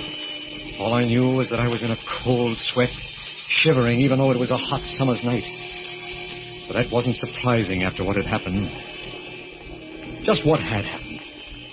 Maybe I could get it all straight, fill in the gaps that had been bothering me if I went back over it again from the beginning. I hadn't wanted to before this. I'd fought against even thinking about it. But now it was as if something was making me think about it. That's right, John. Start way back, in the beginning. Then maybe you will remember. You've got to. When was the beginning? When they assigned me here, I guess, miles from anywhere on the Jersey coast. I knew it was some kind of hush-hush project, and I'd been in the Army long enough not to ask questions. I had some ideas, though, and when I walked into administration and found Professor Martell there, I was pretty sure they were right. Lieutenant Larkin reporting for duty, sir. Hello, John. How are you? Fine, Professor. Major. Well, let's forget the Major. I've been trying to. I think the Army's a little sorry about the whole thing also. Oh, that's not the way I heard it. Some of the things you've worked out in the last few years was something. Quite a break, my getting assigned here. You think it was an accident? You mean you requested me? Of course. What did I take you away from, by the way? Oh, nothing very much. Straight communications, a little radar. No chance to continue any of the research you started when you were at the university, huh? No. Afraid I've gotten rusty? Not really. But there are just going to be the three of us to do the bulk of the work. You, myself, and a chap named Roy Shields. He worked with Ramsey at Tech. And what's the project? Something big? I think so. We're going to try and establish radio contact with the moon. What? Theoretically, it shouldn't be too difficult, you know. Of course. And with the progress we've made during the war... Professor, it's terrific. One of the most exciting things I've ever heard of. Think so? Well, don't you? Don't you remember when we used to talk about it in the lab? What it would mean to the astronomers, the astrophysicists, measurements that they've never even been able to take before. Yes, John, I remember. Well, then? I don't know. Somehow it worries me. How we're going to do it? No, that's all cut and dried. What's going to happen when we do it? Well, what do you mean? We're reaching out, John. Reaching out into places where man has never been before. We're pretty close to the secret of matter, to the origin of life, and to the mystery of the universe. Sometimes I become a little afraid. Afraid that we may stumble on something that's too much for us, too big and... That's silly. Go pick out a bunk and get some rest, John. Tomorrow, we go to work. The work? I remember that all right, weeks of it. And finally, the big night, the night we were ready for our first test. It was clear and cool, the ocean still, not thundering but whispering at the base of the cliffs, as if it were waiting. Every star separate and distinct, like signposts on the road to the infinite. Martell at the table in the center of the laboratory with the charts and diagrams doing the computing. Roy at the power controls, and I at the director. Time, 23:02. 15 seconds. Power, 10.12. Check. Your reading, John? 93 degrees. Make it plus 0.2. Check. Time, 23:02:10. Power on. 3 seconds. 4. Now. How long to wait? We should get it almost immediately. Lag of not more than... There, listen. Huh? That's it! That's it! We've done it! We're in contact with the moon! Yes, we'd done it. Reached out into space and done it. For the first time since man had walked erect, we had established contact with another heavenly body, bridged the infinite with man-made electrical impulses. There was no work done during the next 2 days, just excitement. Public relations broke the story the next morning, and we were swamped. Newspaper reporters, photographers, interviews, commentaries, prophecies. Finally, we got back to normal. And a couple of nights later... Yes. It's starting to come back to me now. I remember. It was the sound of the generators that woke me. I looked at my watch, almost midnight. Roy was asleep in his bunk, and I didn't wake him. I padded out along the duckboards to the laboratory. The lights were on.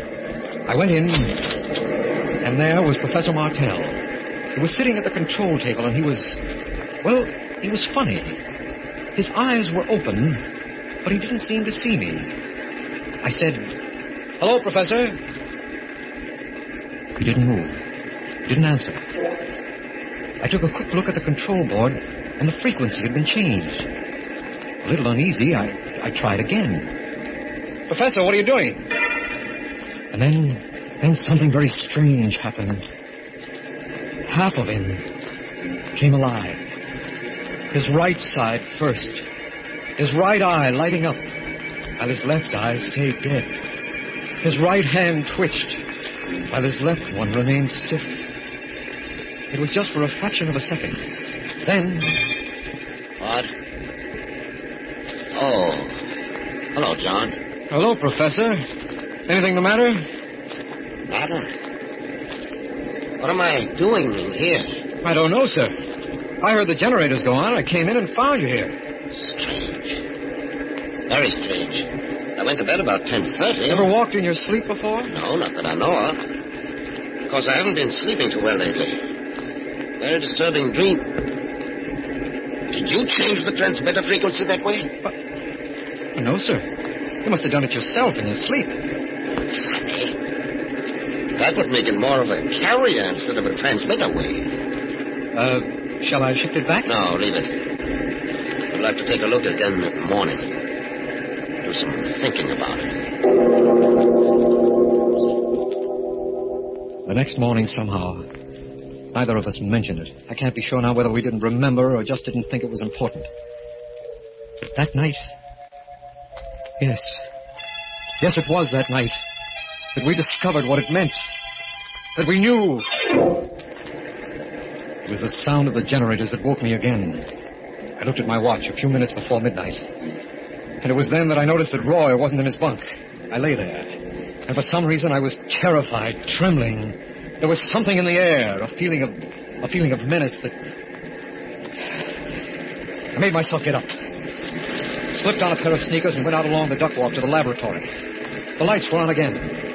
I didn't go in this time, but I looked in the window. There was Roy, and there was Professor Martell again.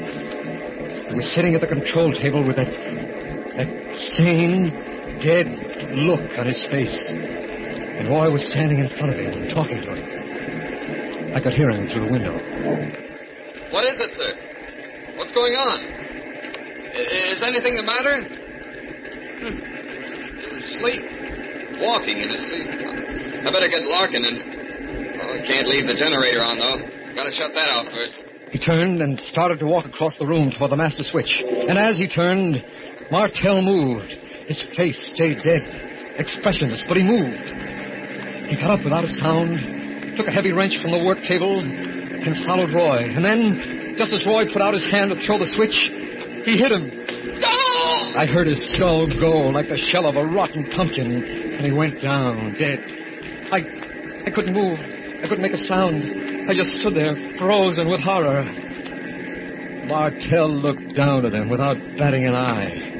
And then, like a zombie, he walked over to the bench, picked up a hacksaw and went back. And then, bending over Roy's body, he started cutting off the top of his head.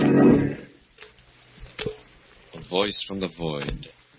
And the midnight waking. Memories. Things best forgotten. Coming back again. Memories of the terror that came out of space and of... Murder at midnight.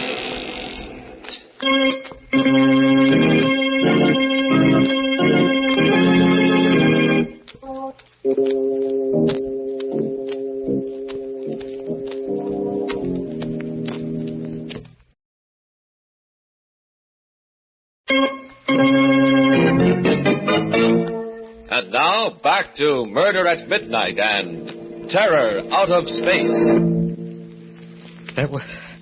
That's all I remember then. When Professor Martell bent over Roy's body with a hacksaw in his hand, I must have fainted.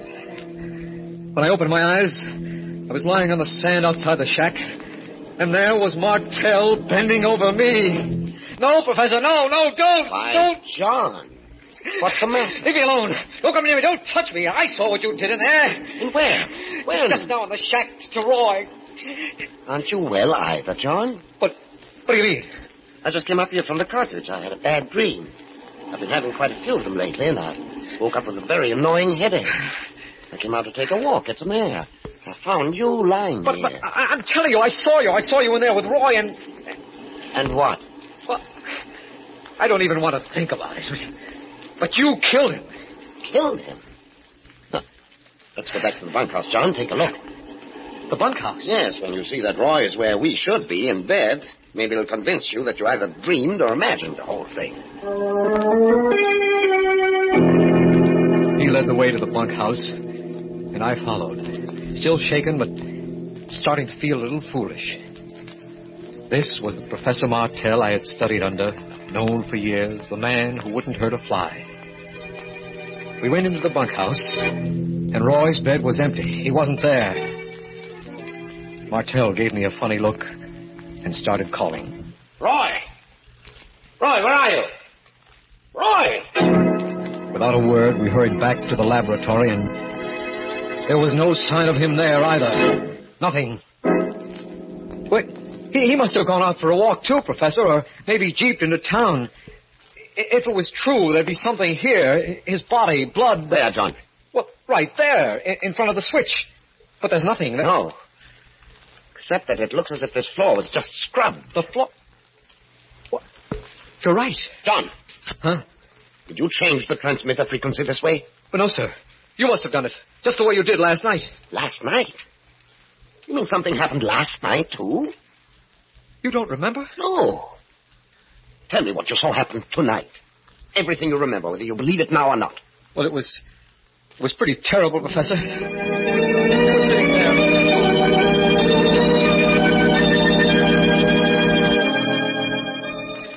And then, as quietly as if he were a laboratory specimen, you took a hacksaw and started to cut off the top of his head. Merciful heavens. Talking to you now, I know the whole thing's mad, impossible, but... Yes, mad, impossible, but... You mean it could have happened some way without your knowing it? Sit down, John. Relax. Tell me what you know about the moon. Well, the moon is a satellite, stellar body, probably formed by our sun in an encounter with some other stellar body. Yes, probably formed at the same time as the Earth. But it may very well have supported life long before there was life here. Life? But we know what its atmosphere is. Yes, we know what it is now. But how do we know what it was several million years ago? Just suppose, that there was life there millions of years ago. Life that reached a level of development we cannot even imagine. Suppose it died out as a form of life that we could recognize, but remained in a form that is eternal. What do you mean? In the form of electrical energy. We know that thought is an electrical process. An electrocephalograph will give a definite reading when a man is thinking. Yes. Suppose intelligences continue to exist on the moon in the form of complex electric charges. And suppose a channel is suddenly opened between the moon and some other planet. The beams we sent out are our radar beams. You mean they could come down the beam, take hold of someone, you, and make you... I'm supposing, John, hypothesizing. But the fact is that the transmitter was set at carrier frequency, and none of us did it consciously. Of course, even if it's true, we have no way of knowing whether these entities are dangerous, malevolent, or not. No way of knowing, but they killed. They made you kill Roy. Because he was going to shut off the transmitter, cut off contact with the place they came from. As for the rest, well, they would be intensely curious about the human body, particularly the brain. They would want to examine it. Analyze. Good Lord, Professor, do you realize what you're saying? The taking over of a person's body? Yes, John, I do realize what I'm saying. Well, I don't believe it myself. Have you a gun? Why, yes. Yes, I never carry it. Well, start carrying it. And if you notice me doing anything strange, incomprehensible, don't hesitate. Shoot. I didn't sleep that night. I remember that now. And I was convinced that I would never sleep again. Because it was there then, the moon. It was there all the time, of course, day and night. But it was during the night, when I was asleep, that it would be easiest for them. That they might try and... No, I can't think about it. I won't even now.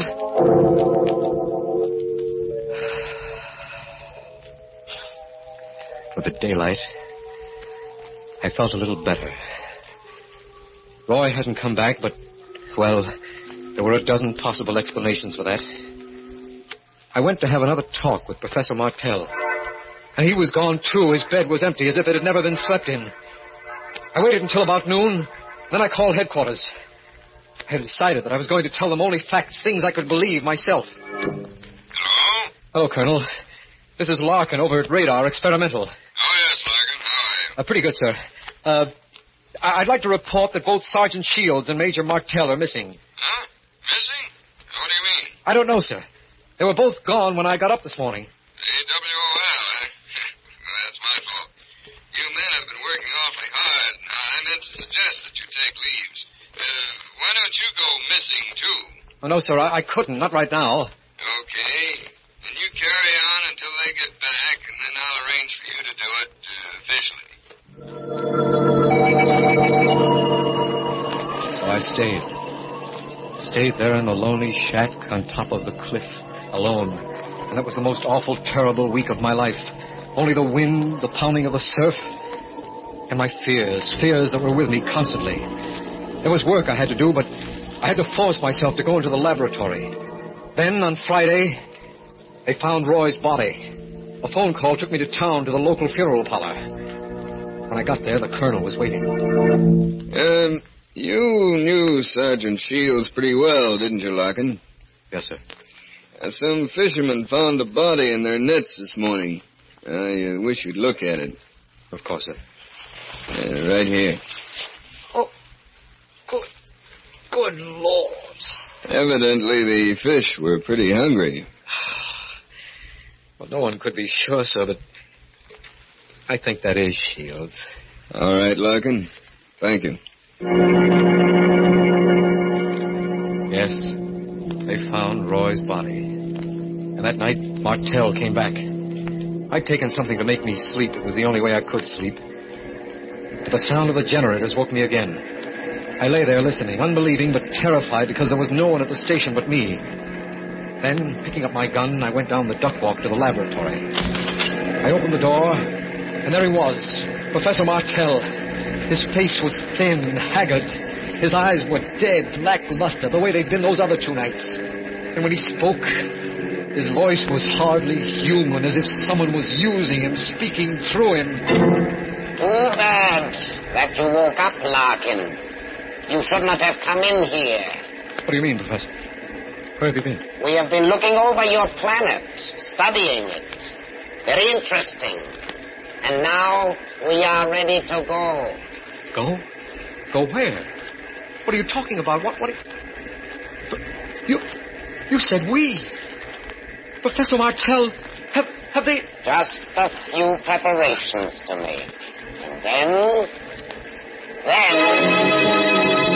The voice, that horrible voice stopped, and Martell swayed as if he were going to fall. John. I grabbed him, and he opened his eyes. He was himself again. And when he spoke, it was with his own voice. John, for heaven's sake, help me. Help me. How, Professor, how? Your gun. What I told you, don't you remember? Don't you understand? They got me. They took me that night. Took me all over the country. Looking, examining, studying. They picked my brain. They sucked me dry.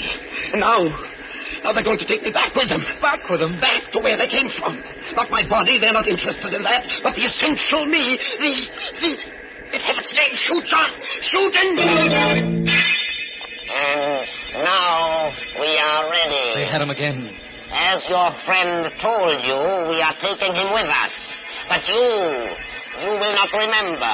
You will remember nothing. Do you understand? Because someday we may come back. I stood there, frozen, still holding on to Martel. Like a sleepwalker with superhuman strength, he pushed me away. I staggered back against the wall. Stiffly and mechanically, he walked to the door, opened it, and went out. The surf was thundering, the wind blowing. Straight to the edge of the cliff he walked, and then went over. But before he fell, he seemed almost to hover for a moment, as if something in him was going not down, but up. Now, do you remember, John? Now, do you remember? You've got to remember. You've got to. I tricked them, fooled them. That's how I was able to get through to you. But they'll be coming for me any minute. And John, you've got to do something. You've got to. It's true, they do exist. And they've got me here. They may be coming back again for others. John, they're coming. They're coming. Do something. Do. When I woke up about a half hour ago, I found this all written out on the pad I keep next to my bed. Written out in my own handwriting, but a little scrawled and jerky, as if my hand wasn't quite steady. Some of it I remember. Other parts, like Roy's murder, Professor Martel's suicide, I don't recall at all. Either I'm mad, completely mad, or... No, I can't think about it. I mustn't. Anyway, if I showed this to anyone, the world would think I'm mad. So now I'm going to burn it. Burn it up completely. White and shaking, John Larkin tears the scrawled pages from his notebook, crumples them into an ashtray, and puts a match to them. And thus there disappears into ashes the only remaining evidence of the terror from out of space and of murder at midnight.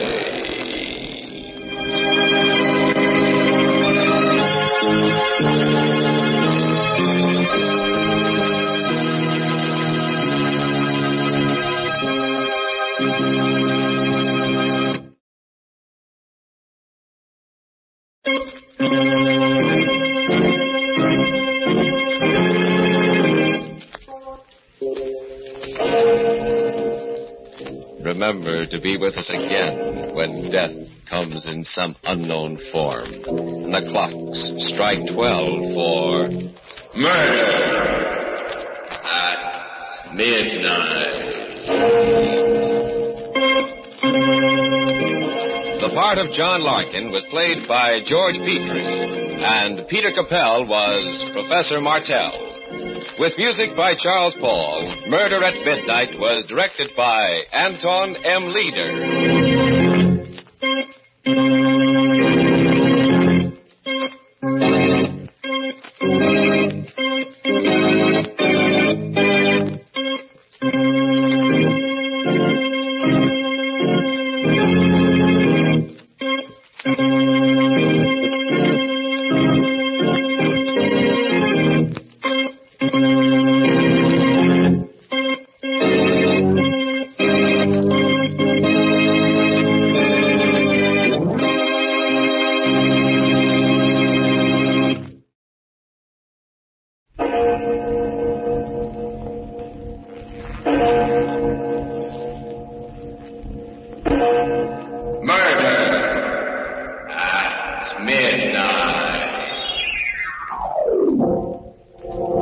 Look in his eyes, like a madman. He wants to kill me. Someone does. Like the other three, lying on the floor in a pool of blood. Almost 12 o'clock. Midnight. Any minute now there'll be a ring. Or a knock.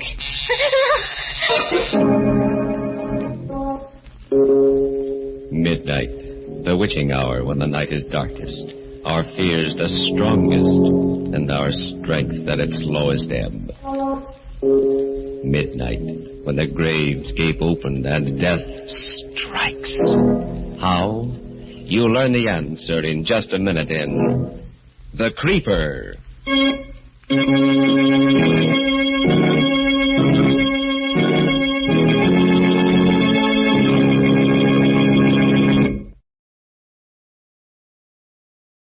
And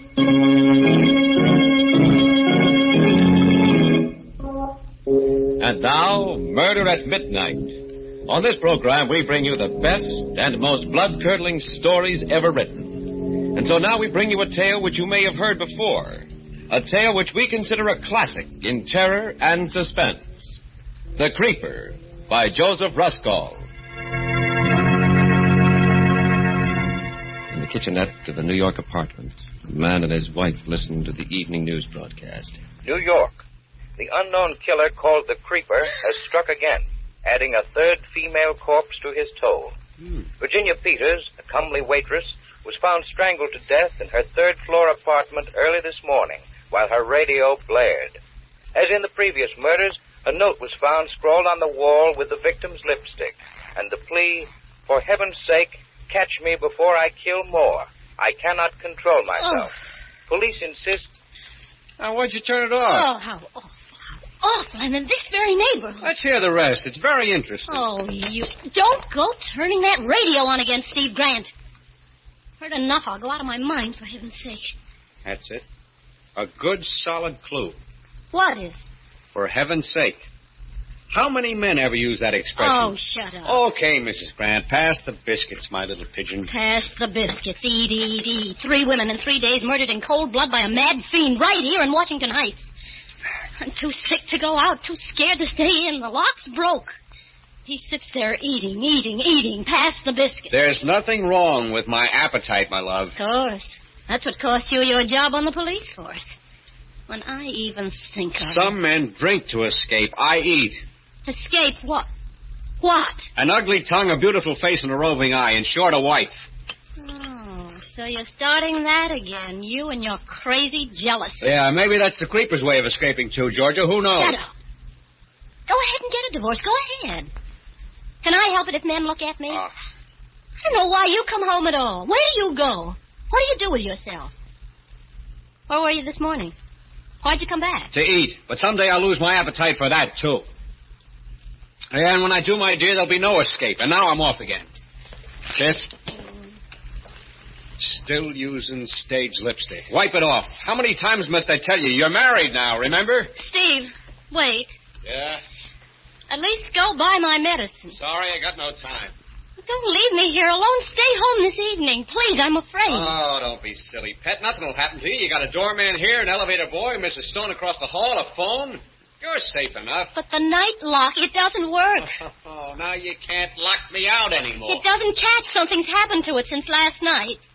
Steve. Get a new one. I can't get a locksmith. I've tried all day. Steve, please. If I want to phone you, where will you be? Out. Goodbye. Take care of your cold.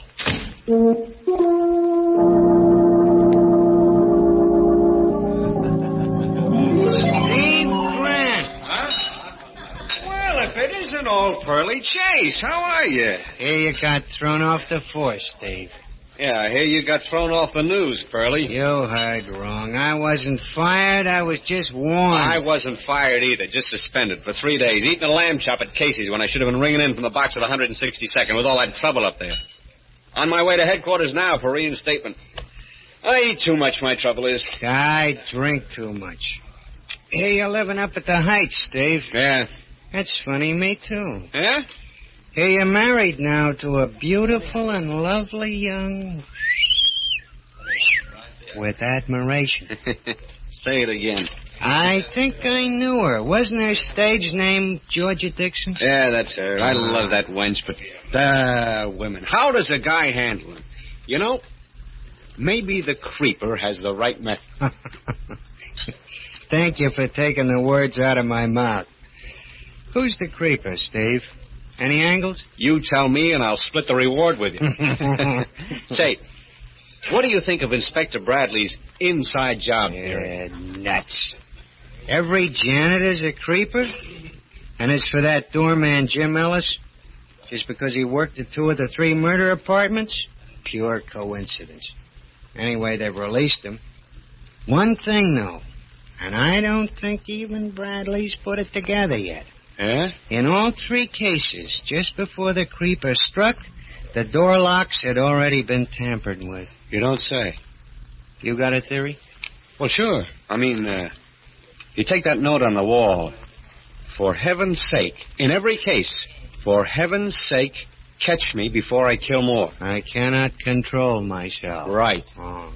Now, what man uses an expression like that? You want the lowdown? It's just this. A creeper is a woman. A gimmick, huh? Yeah. Like the height of the message from the floor is a trick, 6 feet. And yet I'll lay odds the creeper's no more than a guy your height, say, or mine. 5'9", just like us, you or me. Only crazy. Yeah? How do you figure that? How do I figure lots of things? How do I know where the creeper's gonna strike next? You do? Certainly. The creeper's not so smart, he's just crazy. You play along crazy and you're one jump ahead of him. That's the trouble with Inspector Bradley. Why, he's up a tree. You expect logical clues from a madman? You play along crazy, make out you're the creeper. And what do you get? Well, go ahead, let's see. All right, the victims are all redheads, every one. You've noticed that, of course. 3 in 3 days? Yeah, now that you mention it. They all lived in the Heights, right? Agnes Martin, Jane Krutsky, Virginia Peters? Right. What was the number of the apartment in each case? Agnes lived in 1A, Jane 2B, Virginia 3C. Don't ask me the why or wherefore. Don't ask me the logic. Just play along crazy. See what I mean? Where's he going to strike next? Huh?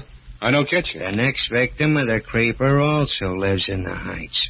She's a redhead. Her nightlock's been tampered with. She's going to get hers today, and her apartment number's 4D.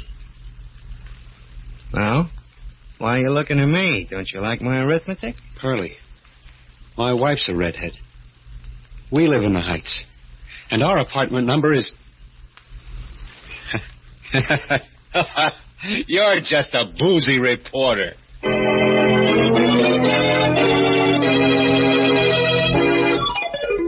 Your apartment number? 4D, I told you. 4D, of course. It's pretty late, but I'll have it delivered. I was busy admiring your lipstick, Mrs. Grant. I've nothing like it in stock. 4D, I should have guessed it anyway. Why? Well, a face is a number. Believe me, since you've moved into the neighborhood, Mrs. Grant, for me it has a special number, like Double Dandy Delicious Dream. 4Ds, you see? Go on. Bet you tell that to every customer. Female. I'm a ladies' man? Like the creeper? What did I say? What's going on in this block? Raw nerves, you can't joke. The creeper, that's all I hear all day. It's mass hysteria. There ain't such an animal. You don't think so? I assure you, Mrs. Grant, it's a fairy tale for circulation of the tabloids. I'll send your prescription up with the boy. No, I'll just wait here for it. Well, it'll take some time. You should go right home and stay there if you're just getting over the flu. I'll tell you what. I'll deliver it myself. It'll be a pleasure. No. I'll wait. I may not go right back. I don't want to be there alone. I'm afraid. Very well. Suit yourself. Have a seat. For heaven's sake, stop me before I kill more. What? I cannot control myself. Wait! I was only joking, Mrs. Grant. Wait, Mrs. Grant, your prescription.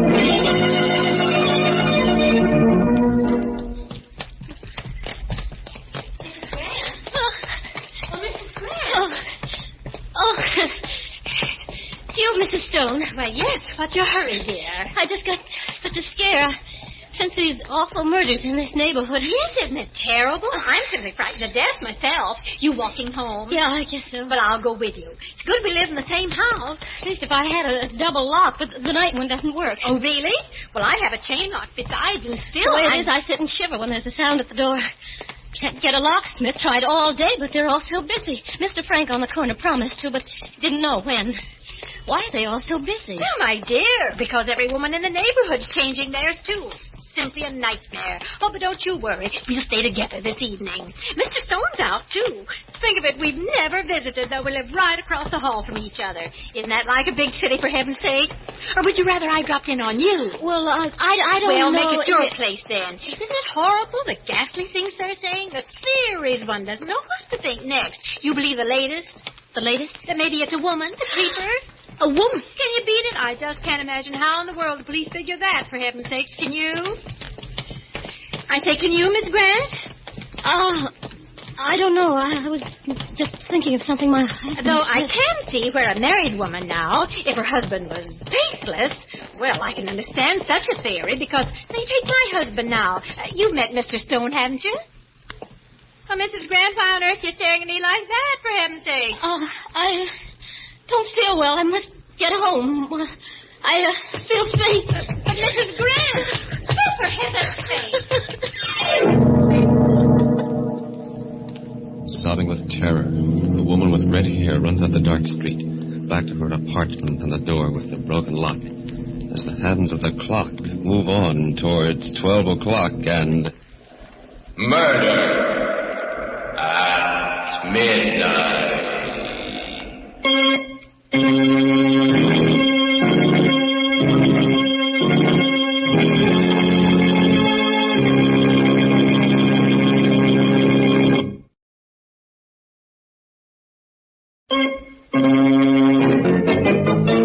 And now, back to Murder at Midnight and The Creeper.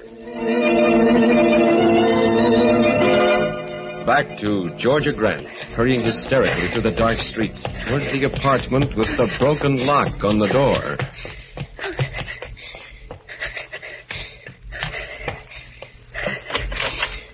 Good evening, ma'am.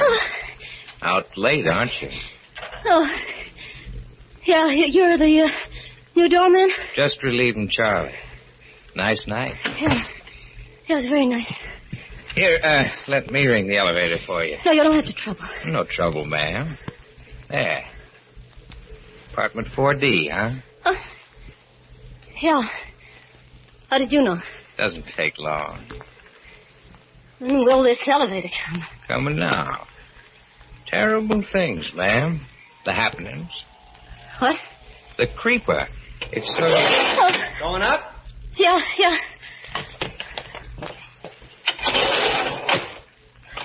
Up and down, up and down.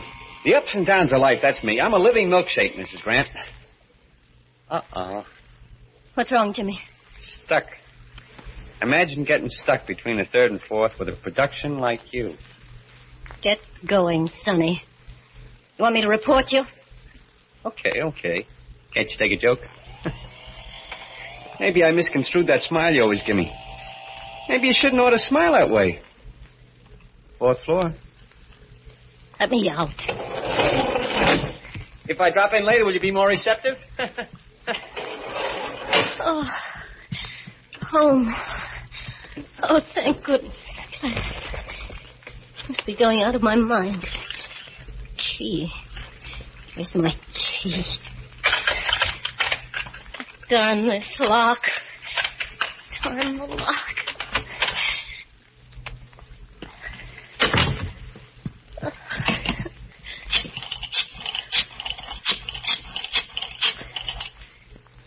Hello. Is the locksmith in yet? Well, I want to know how soon I can get my lock changed. Yes, I know it's late, but he promised. This is Mrs. Grant. Yes, 4D, yes. I know you just explained to me, but I must... Georgia? Yes? Yes, so won't you... I've please? been waiting for you. Don't you little fool. It's me. Do you want the whole house to... That's better. What are you doing here? Oh, don't worry. You haven't got a thing to worry about now. I've come to protect you. Give me the phone. Hello? Never mind about the lock, thank you. Sit down. Make yourself at home. Been waiting here for you. Long time no see, Georgia. What do you want, Pearlie? Me? A headline. Your husband wants, too. He wants I should keep an eye on you. What's that? Sure. You didn't think Steve and I were acquainted, did you? Oh, yes. From way back. Just met him at a bar. I don't believe you. What do you mean, keep an eye on me? Oh, just in case the creep... Oh. You heard of the character? You're mad. You've always been mad, Pearlie Chase. Where is Steve? Why should he send you here? Why should he think the creeper will come here? What are you doing here? Told you. Playing along crazy. Got a drink? You're drunk now. And you're getting right out of here. You're nothing but a no-good rummy. And you're nothing but a no-good... You finish it. When I took the drink, it was to drown you out, and you know it. I'm still a rum pot, Angel, which means I haven't got rid of you yet. Get out. You little two-timing redhead. You're all the same, you redheads. Even a wedding ring can't change you. Oh, don't play the innocent. My business is snooping. I make a living at it between drinks. So your new motto's love thy neighbor, huh? Mr. Stone across the hall? Poor dumb Steve. I'm warning you. Get out or I'll call the police.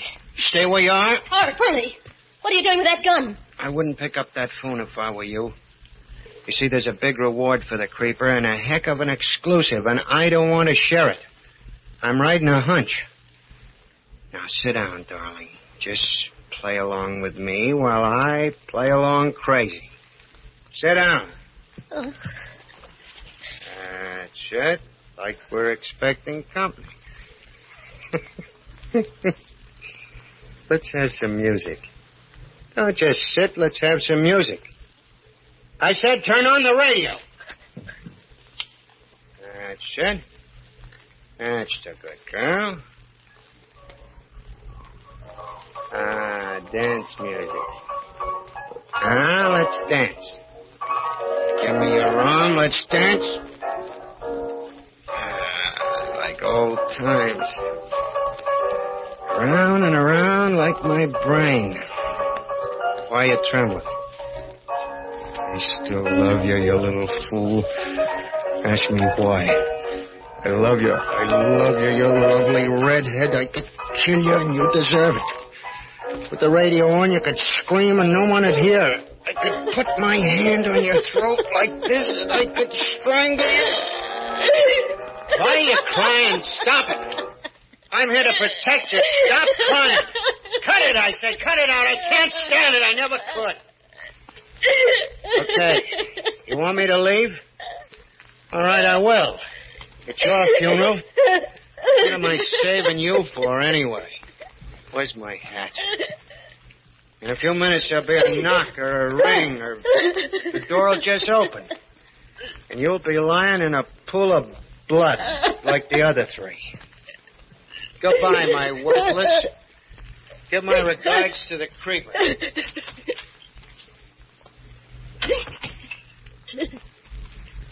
What if he comes back? He wants to kill me. Somebody wants to kill me. I must lie down. My head is splitting.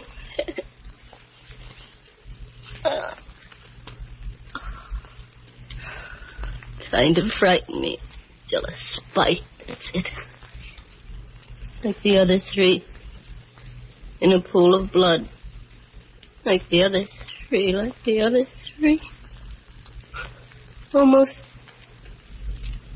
12 o'clock. Any minute now there'll be a knock. Or a ring.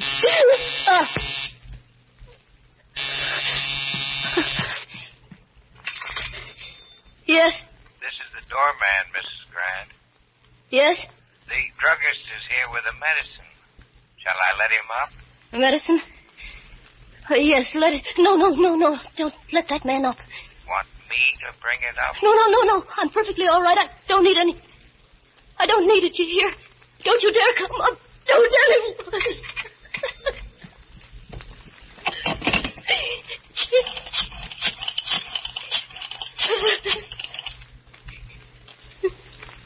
Oh, please, I must have it changed right away.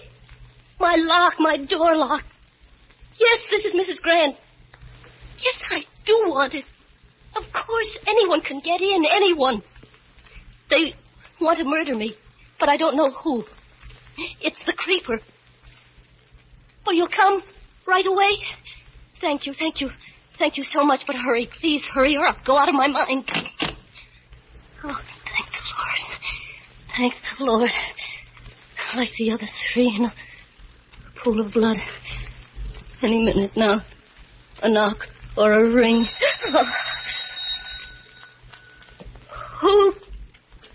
Who's there? It's me, dear. Mrs. Stone. Oh, what do you want? I've been worried about you. Are you ill? No, I'm all right, Mrs. Stone. I'm feeling fine. Open up, dear. Don't you want me to keep you company? No, thank you. I was just... Oh, stop that. Do let me in, silly, and we'll... No, please, go away. I'm going to sleep. Go away. You hear me? Go away. Hello. Hello, Georgia. You all right? Oh, Steve. Steve, I've been frantic. So good to hear your voice. Where are you? At headquarters. I'm coming right home. Sweetheart, is anything wrong? You said No, not now. Not when I hear you, Steve. I don't know what came over me all day. I've been imagining things so silly. My nerves. I'm sorry about supper tonight, honey. I wasn't myself. My job had me down, but now Oh, everything's of course. Forgive me, Steve. I've been bad, wicked. Oh, darling, if you knew what I've gone through tonight, the most dreadful state. And then that... Steve, did you send someone here today? Pearly Chase? Then you did? Yeah, to keep you company. Isn't he still with you? No, I just got rid of him. Oh, I wish you hadn't. He's an all right guy. Smart reporter. Lives in the neighborhood, too. Honey, it sounds cockeyed. I mean, Pearlie's theory, but I was kind of worried when I got to thinking, so... Listen, Georgia. Yes. Don't let anyone in the house till I get home. No, I won't, Steve. Not anyone, do you hear? Not anyone. Oh, Steve, wait. What? Wait, Steve. It's, thank goodness at last now I can breathe easy. Darling, just a minute. Georgia. Hello. Hello, George. Mr. Frank? Mr. Frank. Thank goodness you've come. Please, step in. It's the lock on this door. I want... Just a moment. My husband's on the phone. Hear me, Georgia. Steve? Yeah, what happened? There was something else I wanted to tell you. It's all right, darling. Everything's all right now, Steve. You needn't worry. Didn't I just hear you talking to someone? Was that somebody at the door? No, it's no one, dear. It's just Mr. Frank, the locksmith. What a load. Georgia, listen, Georgia. That's what I was going to tell you. What is... The police are on a new trail. They think maybe a locksmith. Georgia, you listening? They think maybe the creeper's a locksmith. Get him out, quick. What nice lipstick you Georgia, use, can you hear me? Mrs. Grant. Yes. Very nice lipstick. Georgia. Very nice. Can you hear me, Georgia? Georgia, Georgia. Hello, Georgia. Hello? Hello, who's this? Hurry. Catch me before I kill more. For heaven's sake.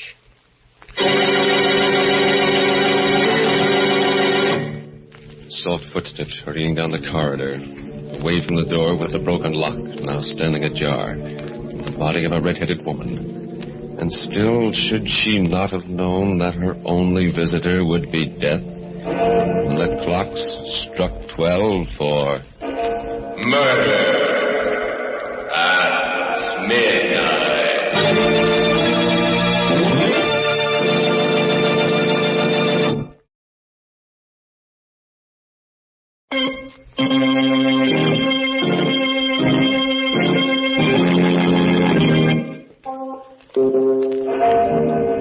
Remember to be with us again when death knocks at the door, wearing a familiar face, and the clocks strike 12 for Murder at midnight.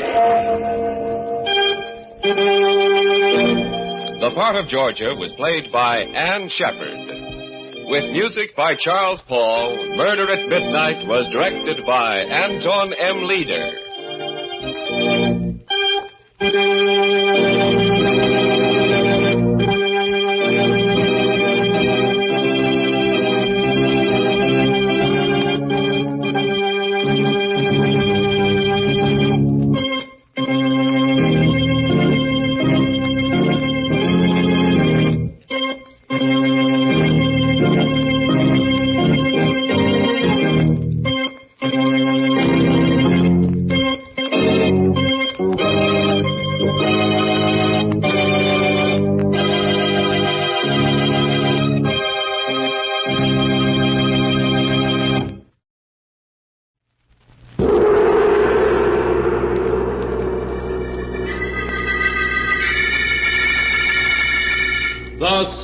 Sealed Book.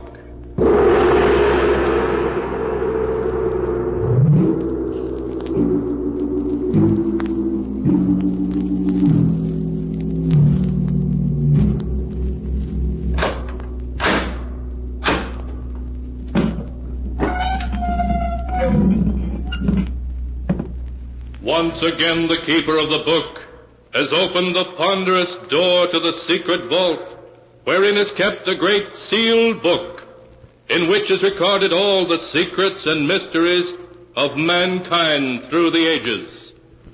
Here are tales of every kind, tales of murder, of madness, of dark deeds, strange and terrible beyond all belief. Keeper of the book, I would know what tale we tell this time. Open the great book and let us read. Slowly, the great book opens.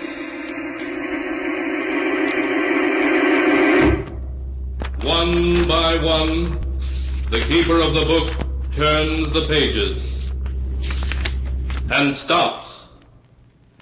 The strange story of three people who ventured into a long-lost cavern, a cavern cursed by the ancient Aztecs, a tale called I'll Die Laughing.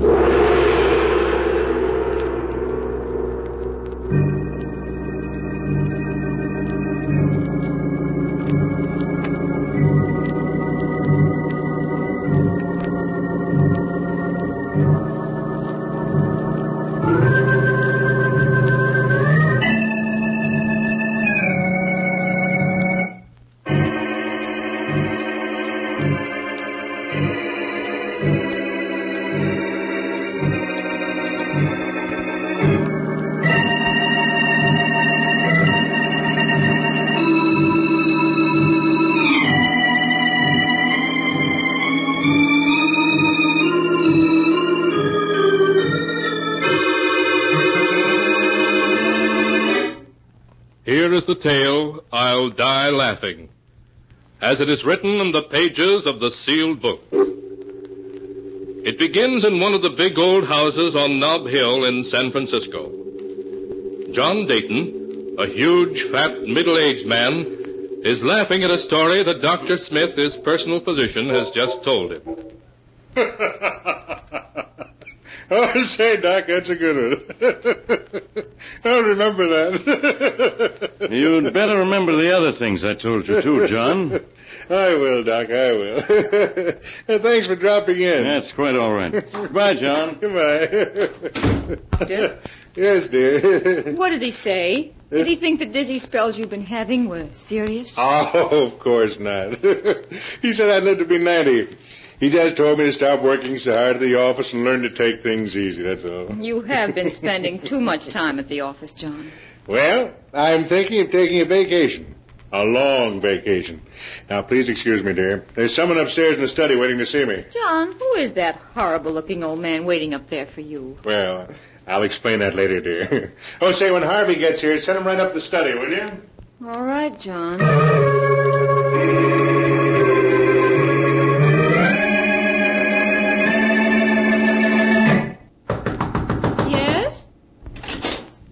Oh, Harvey, come in. Hello, Laura. John phoned. Said he wanted to see me. Is he in? Yes, he's upstairs now. Laura, listen. Is it about us? Oh, no. He doesn't suspect anything. This is about something else. He has a perfectly weird old man up there with him now who... Yes, I know. An old prospector named Gippy Gordon. Sent him? What do you mean? Well, this Gordon came so I talked to him. He told me a ridiculous story about a lost Aztec treasure in a secret cave in New Mexico. I knew it was just the kind of thing that John would love, so I told Gordon to come and see John here at the house. And I warned him to be sure not to mention having spoken to me. But why, Harvey? I want John to decide to go looking for that treasure and to take us along. I don't understand. Darling, John is like a boy in many ways, but he isn't a complete fool. If he finds out about us, we'll both be out in the cold. You'd lose this lovely mansion and all the things you enjoy so, and I'd lose my job as lawyer for the John Dayton Enterprises. Oh, I would tell John we love each other and that... And live in a garret someplace on love and a crust of bread? No, Laura, it wouldn't work. No, I suppose not. Oh, what are we going to do? Suppose something should happen to John. An accident, say. Harvey, you don't mean that... Harvey, is that you? Yes, John. I'm on my way up now. Well, hurry up, old man. I've got something mighty interesting for you. Right away, John.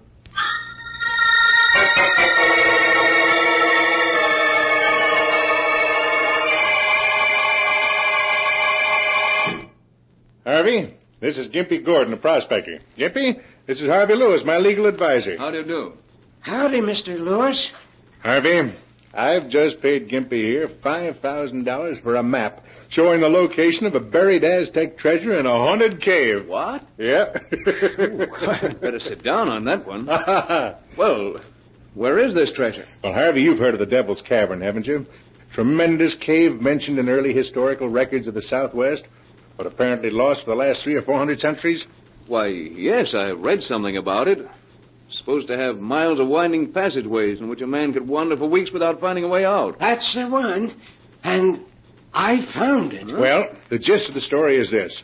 In 1554, a Spanish looting expedition led by a nobleman named de Mendez had acquired a great wealth of jewels and gold figurines, which de Mendez put into 3 small brass-bound chests.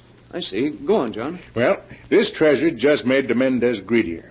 A story whispered to him by an Aztec priest led him to Devil's Cave. And de Mendez and his men entered the cave only to find out they'd fallen into a trap. Well, the Aztecs attacked them, and all were killed but de Mendez. He found his way into a great central cavern about a half-mile from the entrance of the cave. And in that cavern there's a natural shaft, like a well. The Devil's Well, that's the name of it. It bubbles and gurgles in a way to drive a man mad. Oh, take it easy, Gimpy, take it easy. Well, Harvey, de Mendez reached this Devil's Well. And when the Aztecs closed in on him, he threw the treasure into the well and leaped in after it himself. So the priest sealed up the cave and put a curse on it. A curse? Oh, come now, John. You don't believe in that. Oh, it's true. It's true, Mr. Lewis. The curse was that nobody who went into the cave to get the treasure could ever get out again alive. They was doomed to die there. I see. But you say you went into the cave and came out again alive, so it can't be much of a curse. Oh, but it is, Mr. Lewis. It killed Pedro, my Indian, and it's still after me. I wouldn't go back there again if it was worth $1 million.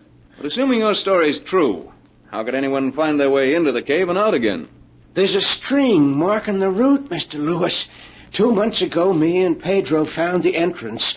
We tied the string to a rock and went in, letting it unroll behind us. Took us a week, it did, to find our way to the big room where the Devil's Well is. But we made it. Huh? And then what happened? Well, I had a 100-foot rope and some big hooks. We fished around in the well for the chests, and by, we drew one of them up. You actually fished up one of the treasure chests? Yeah. It was about so long and so wide and 6 inches high. I shook it, and we could hear the jewels rattle inside of it. Where is it now? What happened to it? Well, when Pedro seen the chest, he grabbed for it and tried to push me into the well. Well, I ducked, and Pedro got hold of the chest when all of a sudden he fell over into the well with it. Well, what did you do? Oh, I run for it before the cave and the well could get me, too. I followed the string back, and I didn't stop till I was outside. But all the way, I heard Pedro calling to me for help. And now, whenever I hear the well, I hear him, too, calling to me, still calling to me. Well, Harvey, that's the story. And making all due allowances, I think it's well worth investigating, don't you? Say, it is an interesting yarn, John. And I think it'd be a lot of fun to look into it, whether we find any treasure or not. Good. Then we'll do it. You and me and Laura. It'll be a vacation for all of us. Oh, no. No. What is it, Gimpy? What's the matter? He looks scared to death. The Devil's Well. I hear it again. It's calling me. Oh, come now, Gimpy. You're letting your nerves get the better of you. No. I hear it, I tell you. Listen. We don't hear a thing, Gordon. It's just your imagination. No. I hear it.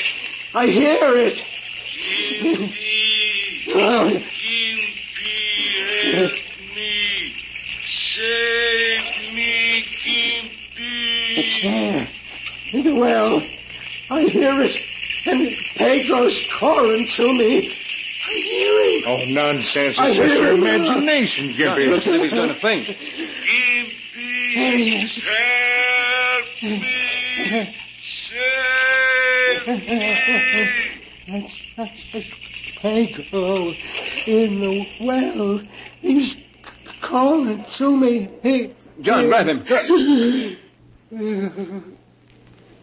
Good grief. He's dead.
And now to continue the story, as it is written in the sealed book. The doctor's examination showed heart failure to be the cause of Gimpy Gordon's death, not an ancient Aztec's curse.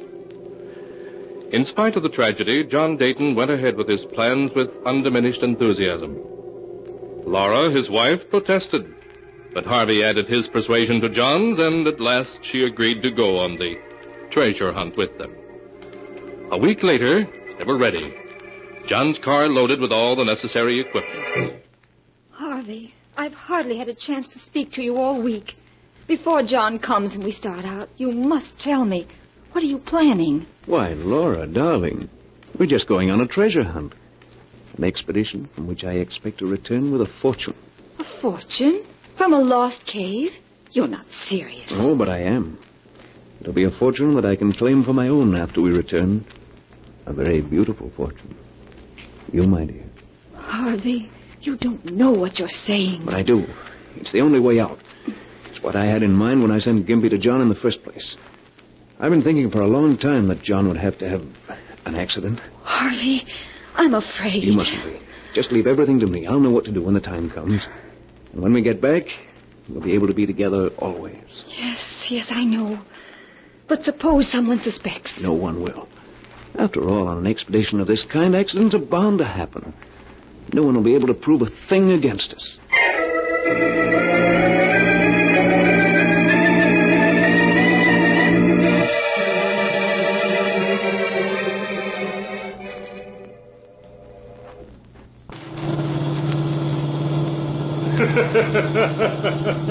And just imagine how Gus Wilson and Duck Arnold will look when we invite them over and show them a couple of chests full of old Aztec jewelry. Their eyes will pop right out of their heads. John, for heaven's sake, stop laughing. I can't stand it anymore. Oh, what do you mean, stop laughing? Why, Laura, what's wrong with laughing? I like to laugh. And when I die, I hope I'll die laughing. Well, if you don't stop it, John, I'll die.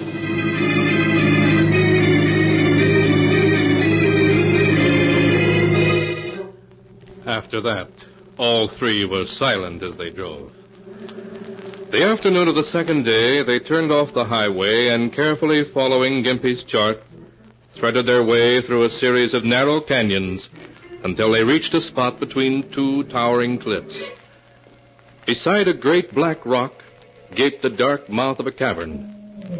John directed the unloading of the car.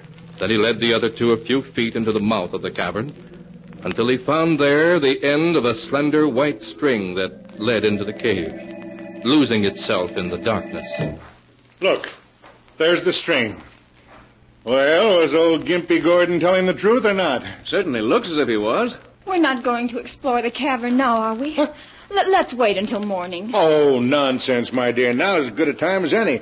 Harvey, you and Laura go ahead with your flashlights. Laura can carry the rope and you carry the food. And I'll bring the grappling hook. All right, John. Ready, Laura? Now, wait just a second.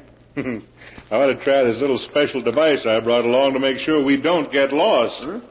A bottle with a sprayed top and a colorless liquid in it. Uh-huh. I don't get it, John. What's that for? I told you. It's to make sure we don't get lost. Now, watch. I'll spray some of the ink in this bottle on the wall of the cavern. There. Now, I've sprayed a spot on the wall. Now, shine my flashlight on it. What? Well, I don't see a thing. That's because the ink is a special invisible type. You see, the ink only shows up when you look at it through special glasses. Now, here, Harvey, put on these colored glasses. All right, John. What do you see? Why, George, you're right. The ink has a greenish glow when you look at it through the glasses. You see, it works. I'm going to use this bottle to spray the ink on the walls of the cave, and it'll mark the proper passage. Oh, John, you always have to amuse yourself with something silly like that, don't you? It isn't silly.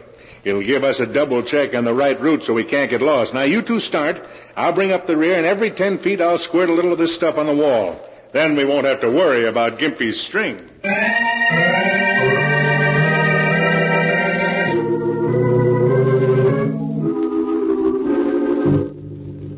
Uncertainly, the little party groped its way forward, through winding passageways that opened constantly into dozens of other passages.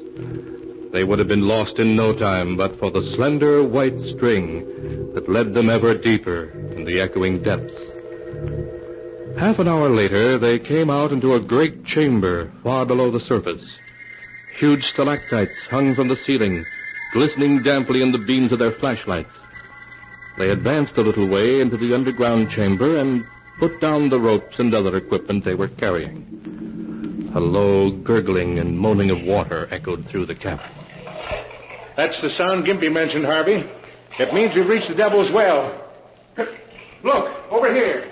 A round opening in the floor of the cabin. Yes, this is it, all right. John, be careful. Don't worry about me, Laura. You stay there with our equipment if you like. Say, water isn't gurgling anymore. No. Oh, but Gimpy said it came and went. Must be an underground stream causing it. Say, Harvey, shine your light. 100 feet at least.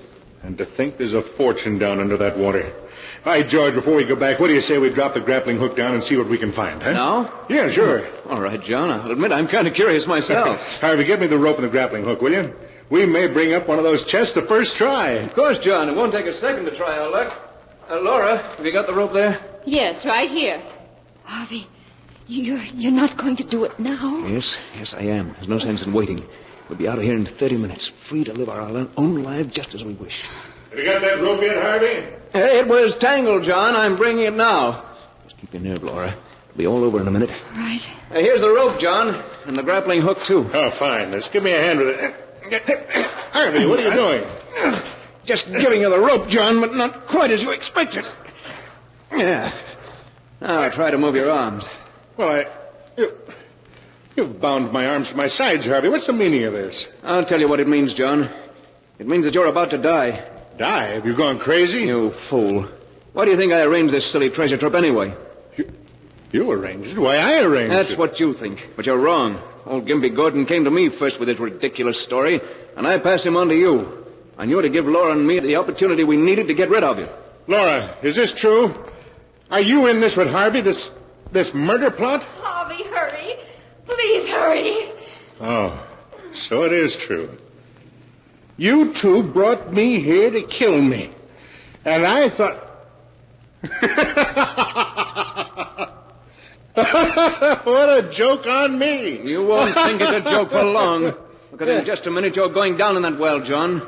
The story we'll tell is that you got tangled in the rope, tripped and fell in. And if anyone comes to fish out your body, John, it was an accident. If anyone comes to fish up my body. Oh, that's a joke, Harvey. You don't know how good a joke it is. But you will. You will. Make him stop laughing. Make him stop laughing. No, make him stop. Goodbye, John.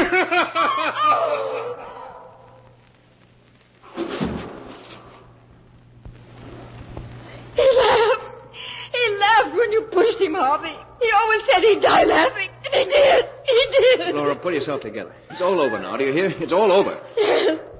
Yes, Harvey, I'm all right. Only let's get away from here. Let's get out of here. No!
And now to continue the story as it is written in the sealed book.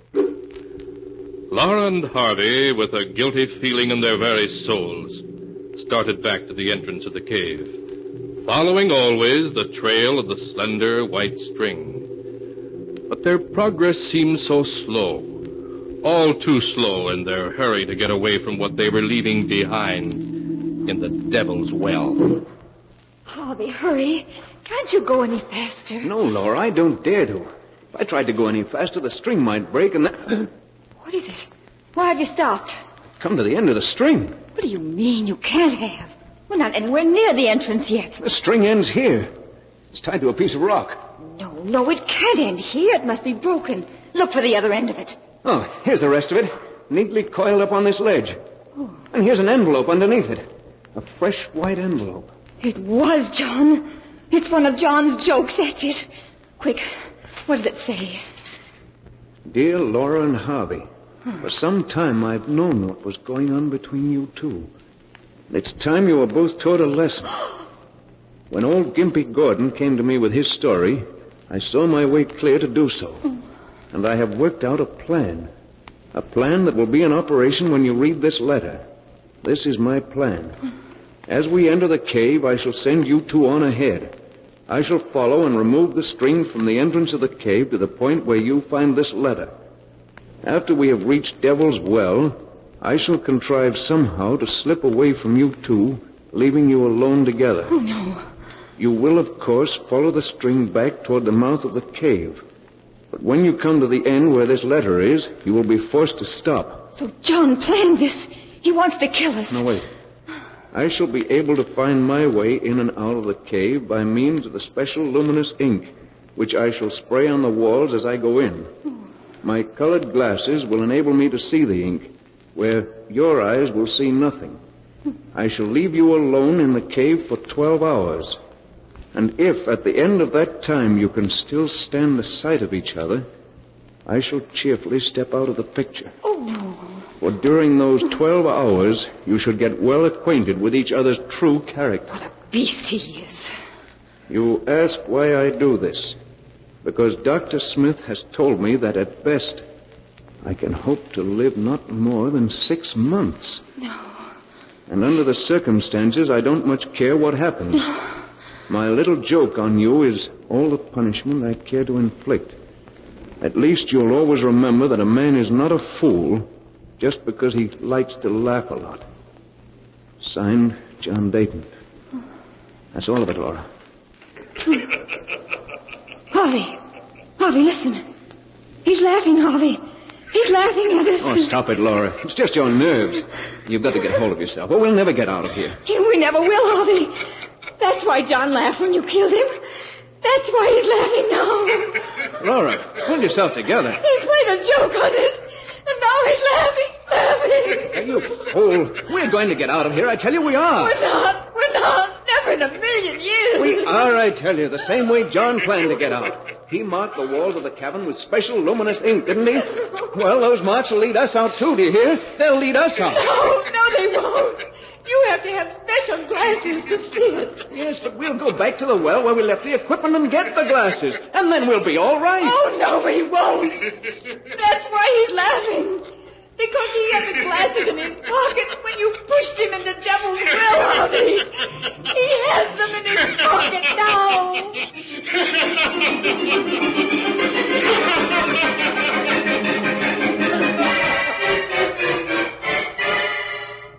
And that is the tale of I'll Die Laughing, as it is written in the sealed book. For days, Laura and Harvey wandered through one corridor after another, seeking the entrance of the cave.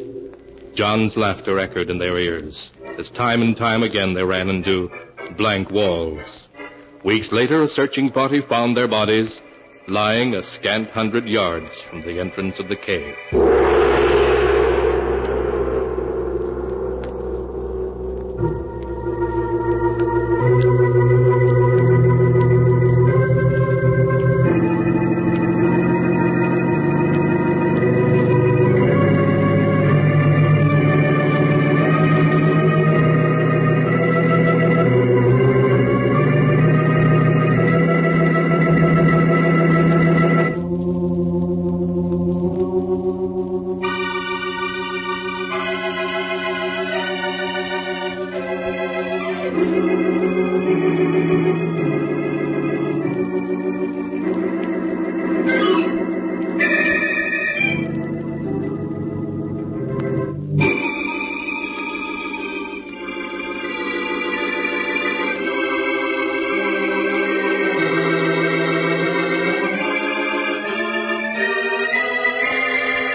And now, keeper of the book, before you close the great book, show us the tale we tell next time.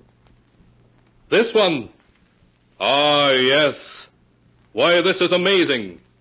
It's the tale of a mad killer who lived alone in a great country house. That is, until 2 murderers came to live with him. A tale called Design for Death.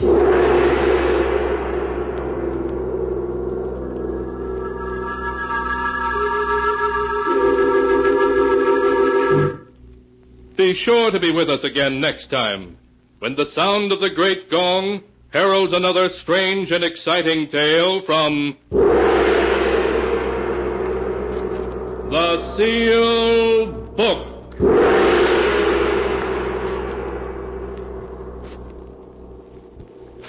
The Sealed Book, written by Bob Arthur and David Cogan, is produced and directed by Jock McGregor.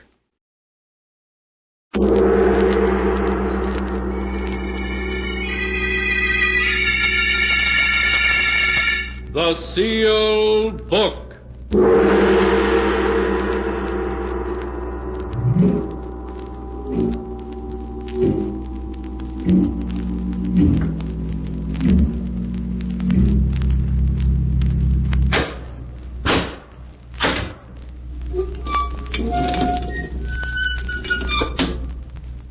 Once again, the keeper of the book has opened the ponderous door to the secret vault, wherein is kept the great sealed book, in which is recorded all the secrets and mysteries of mankind through the ages. Here are tales of every kind, tales of murder, of madness, of dark deeds, strange and terrible beyond all belief. Keeper of the book, I would know what tale we tell this time. Open the great book and let us read. Slowly, the great book opens. One by one, the keeper of the book turns the pages and stops. Ah, the strange story of two scoundrels who would stop at nothing for money. A tale called The Ghost Makers.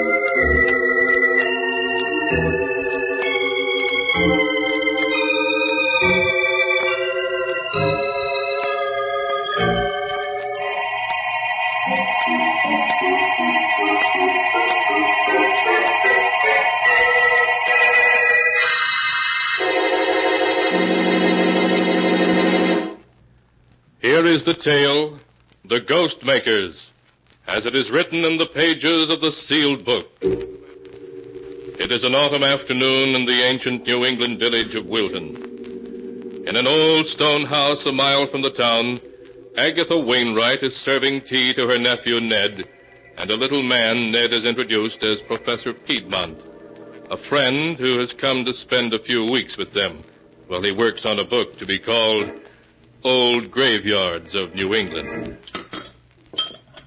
So this is your graveyard, friend Ned.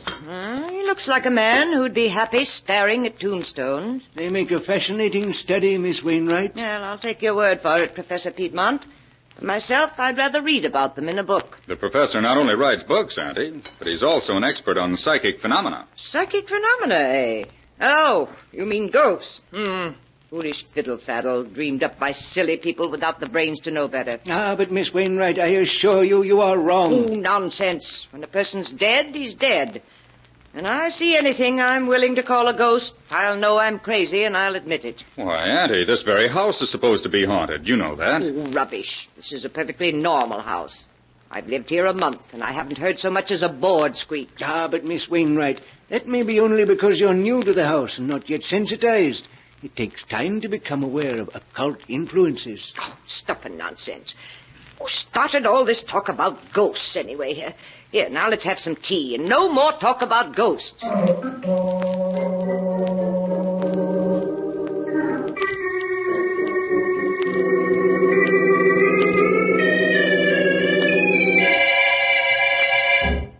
Well, Ned, now that we're alone, suppose you tell me a little more than you put in your letter. I'm still not sure why you sent for me. All right, Professor. This is the gist of it. 3 months ago, Aunt Agatha's brother died, leaving her an estate of $400,000. And I'm Auntie's only living relative. I see.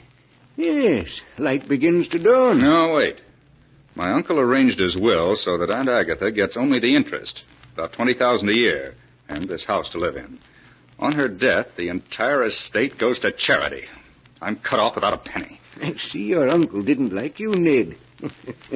A shrewd man. Very shrewd. Yes, he was making sure I couldn't get my hands on any of it. But that's where you come in. If Aunt Agatha were to become, shall we say, ill, mentally ill... So that she was incompetent to administer the estate, you mean? Exactly. If Aunt Agatha were to lose her mind through shock or fright... Who but me, her only relative, would be the logical one to administer the estate for her. You would, then. Then you'd have the whole income for as long as she lived. Yes, and part of the principal, too. I know ways to manage it. But I've got to get my hands on some of it before the end of the year, or I'm sunk.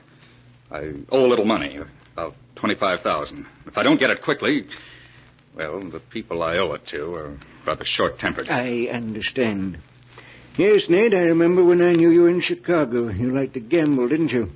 But that's your affair. Personally, I prefer to stick to my own profession, creating ghosts. Yes, I've heard of some of your jobs, Professor, and some of the ghosts you've created to order. Yes, I pride myself on having a unique occupation, Ned. I believe I'm the only ghost maker there is. And the ghosts I've created have been effective, too. So I understand. Now, what I want you to do is this. I want Auntie frightened to the point where Yes, I understand. Well, Ned, it's going to be difficult. She's a tough-minded woman, hard to scare, hard to drive insane. It's got to be done. Got to get my hands on the estate. If you succeed, Professor, there's $5,000 in it for you. All right, Ned. I'll try. It won't be easy, but she may crack suddenly when the time comes. That type does, you know. Good. That's settled then. You brought everything you're apt to need? All my apparatus and gadgets are in my trunk. They'll be here tomorrow. I'm not altogether sure I like this job, Ned. I hope you're not going to turn moral on me, Professor. No. There's something about this place that disturbs me, though. You know, I am psychic at times. Not altogether a faker. Next you'll be scaring yourself with your own stories. As we were driving past that old cemetery this afternoon, I suddenly felt a premonition and a chill. The kind of chill you're supposed to feel when you go near the place you'll someday be buried. Oh, it was just the wind. We'll have to get you some red flannels. Here. Here's something that'll give you your courage back. Drink it down. Yeah, that does me good. Of all the different kinds of spirits, I prefer those in bottles. I thought you'd like it. Now, let's go downstairs again. We won't talk about ghosts anymore tonight. But tomorrow night, who knows what may come knocking at Aunt Agatha's door.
And now to continue the story, as it is written in the sealed book. The following evening, Ned and the professor joined Aunt Agatha by the fireplace, where she sat knitting. Outside, a cold winter wind blew. Oh, listen to that wind. We may be in for a storm. We're in for an early winter, that's what. The first snow will fall any day now. It's good to have a fireplace to sit by when the wind blows like that. Here's the cider and donuts, ma'am. Very well, Emmy. Bring it right in. Cider and donuts. Just what we need on a night like this. Will you have a glass, Mr. Ned? Oh, yes, thank you, Emmy. Will you have some cider, Professor Piedmont? Professor? Emmy's trying to give you some cider. Oh, excuse me. I was listening. Thought I heard someone knocking on the front door. Someone knocking? Well, there is someone there. Well, they can't be very anxious to get in if that's all the noise they can make. Shall I go see who it is, Miss Agatha? Yes, girl, go see, though I can't imagine who'd be calling at this hour of the night. Sounded like someone who didn't expect to get in anyway. A timid child, or maybe a ghost. Yes? Yes, who is it? Why, Miss Agatha. Well? There wasn't anyone there. No one there, of course there was. Someone knocked, didn't they? But I opened the door and there wasn't anyone there. Then who was knocking? Answer me that. I don't know. But it wasn't anyone you can see. Emmy, I'll stand for no foolishness now. No, ma'am. But just the same, there's nobody at the door. Someone's playing tricks on us, and I'm going to see who it is. I'll come with you. You won't find anybody there. Well, we'll see. Well, what is it? What do you... There isn't anyone here. No, but there was. They slipped away into the bushes, that's what they did. Yes, of course. Some small boys playing tricks, I suppose. If I catch them, I'll tan their hides. Who was it, Miss Wainwright? Just some boys playing tricks, Professor. That's all it could have been. Come on, Professor, drink your cider. What? Oh, yes, of course. Professor, you look like a man who was listening to something then. What was it? Oh, no, I assure you. I'm too old not to know when a man is lying, Professor Piedmont. What were you listening to? To tell the truth, I thought I heard voices. What kind of voices? Far away voices, crying something I couldn't make out. I bet it was just the flames in the fireplace. I'm sure it was. Of course, that's all it was. Well, what do you say we all turn in? This New England air makes me sleepy. Knocks at the door when there's nobody there. And voices. Yes, it's high time we were all in bed instead of sitting around here imagining such nonsensical things.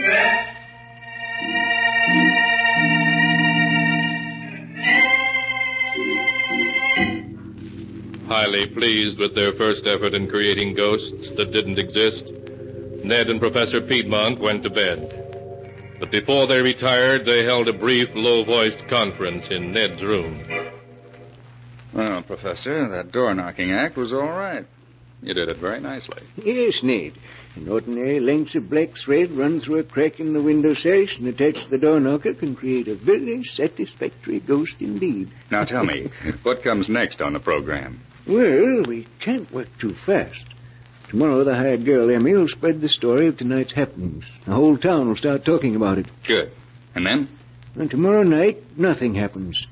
Aunt Emmy is reassured. But tomorrow, I'll be busy. I noticed today there's an old hollow tree in the woods about 100 feet from the house. What about it?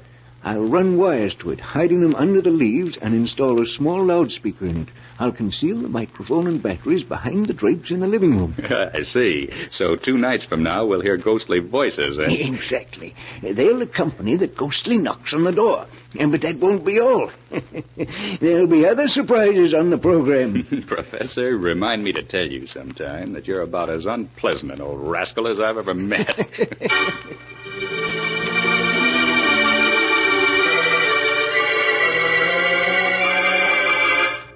The next evening, Agatha Wainwright listened nervously for a repetition of the ghostly knocks. But nothing happened, and she regained her composure. The evening following that, however, as she and Ned and the professor sat in the living room around the fire... 9 o'clock. The evening may just be starting in New York, but here in Wilton, it's bedtime. Seems to be someone at the door. So there is. Shall I go? No, Emmy can answer the door. She does little enough to earn her money. Emmy? Emmy? Yes, Miss Agatha? There's someone at the door. See who it is, please. Must I, Miss Agatha? Must you, indeed. Answer the door, Emmy. I'd rather not, ma'am. Emmy, see who is at the door. Yes, Miss Agatha. I'm going. Who is it? There's no one there. There's no one there again. Emmy, get control of yourself. But I tell you, there's no one there. Then it's someone playing tricks. That's all you hear, Emmy. Yes. Yes, Miss Agatha, I hear. But I don't believe it. Go to your room. Yes, ma'am.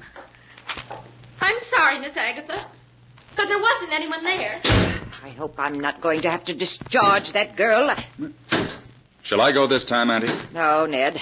Let the rascals play their tricks, whoever they are. They'll soon stop when they see we pay no attention. I wonder if I could see them from the window. Maybe we could trap them if we were to go quietly out the back door and slip around to the front. What was that?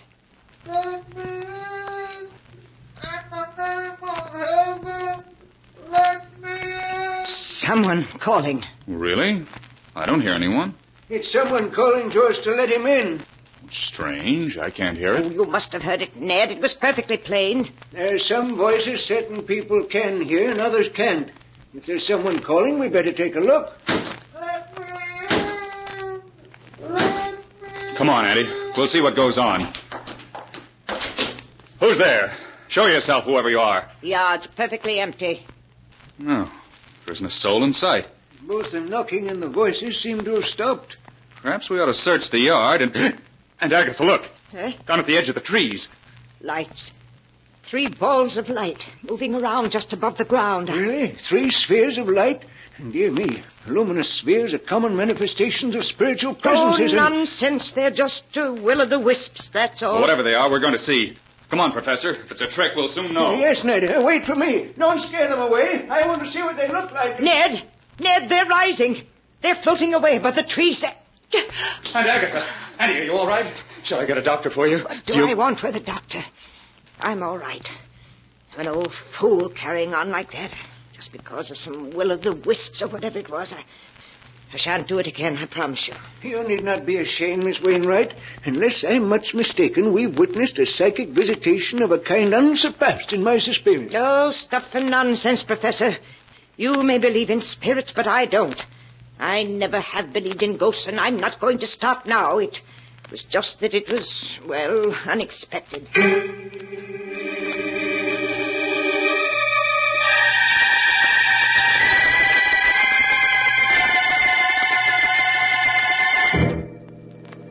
In the days that followed, Ned Wainwright and Professor Piedmont found it impossible to shake Agatha Wainwright's iron nerves.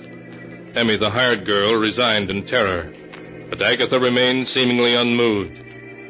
Resolutely, she ignored the ghostly knocks, voices, and footsteps that Professor Piedmont's ingenuity devised. The whole town buzzed with tales of her haunted house, but she refused to pay any attention to them. After a month had gone by, Ned was ready to admit defeat. Well, Professor, you're a washout. And Agatha hasn't turned a hair at your ghost. No, Ned, I told you it might take a long time. She's a very strong-minded woman. Believe me, anyone else would have cracked by now. Well, she hasn't, and she's not going to. I still say it may happen all at once. She's nervous and distraught. She doesn't sleep well. Every evening she sits listening for ghostly voices, though she won't admit it. But she's made up her mind not to believe in ghosts, and I'm afraid she never will. Well, what do you suggest? It's the middle of December. I've got to get my hands on her money by the end of the year, or I'm sunk. We must play our last card. You. Me? What do you mean? She's fond of you. You're her only relative. What are you getting at?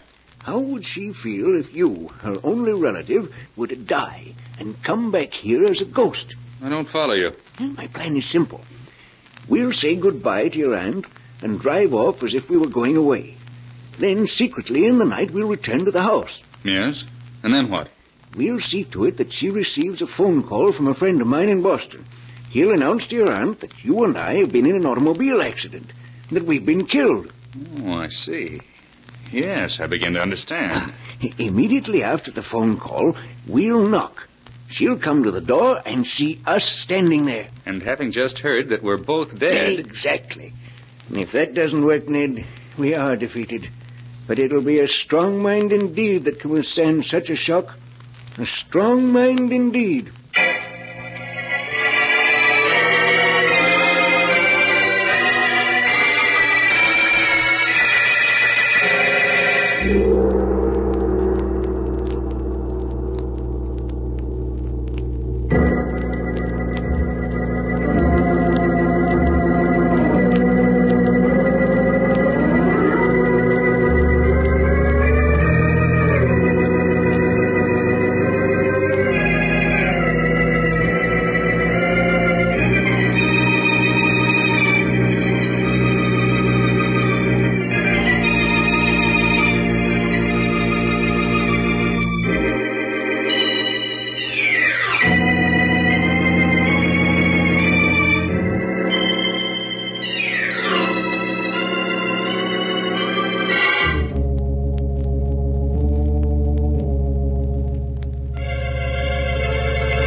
And now to continue the story, as it is written in the sealed book. 2 days later, Ned and Professor Piedmont said goodbye to Agatha and drove away.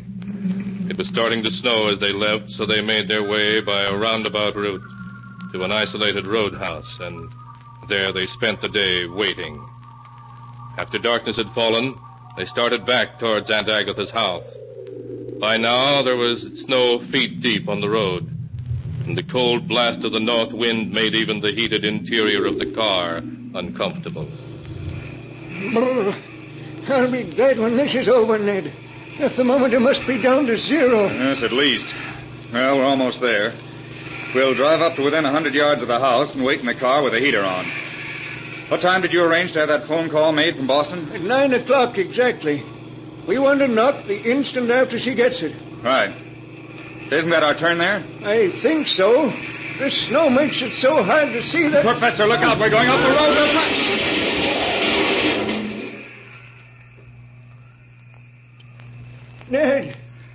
Ned, are you hurt? My ankle. Help me out of here. Come on. Hurry, Ned. I smell gasoline. The car may catch on fire. All right. Help me onto the road. Yes. What happened? We skidded down a 10-foot bank and turned completely over. If you'd watched where you were going, it wouldn't have happened. I couldn't tell there was ice under the snow. No, but never mind that. We've got to get to shelter. And I think my ankle's broken. Yes, I can't step on it. Yes, you can lean on me. But where are we? A quarter of a mile from Aunt Agatha's. There isn't another house within a mile. Then come on, we've got to get there quick. Lean on me and help all you can. If we don't get there soon, we'll freeze to death.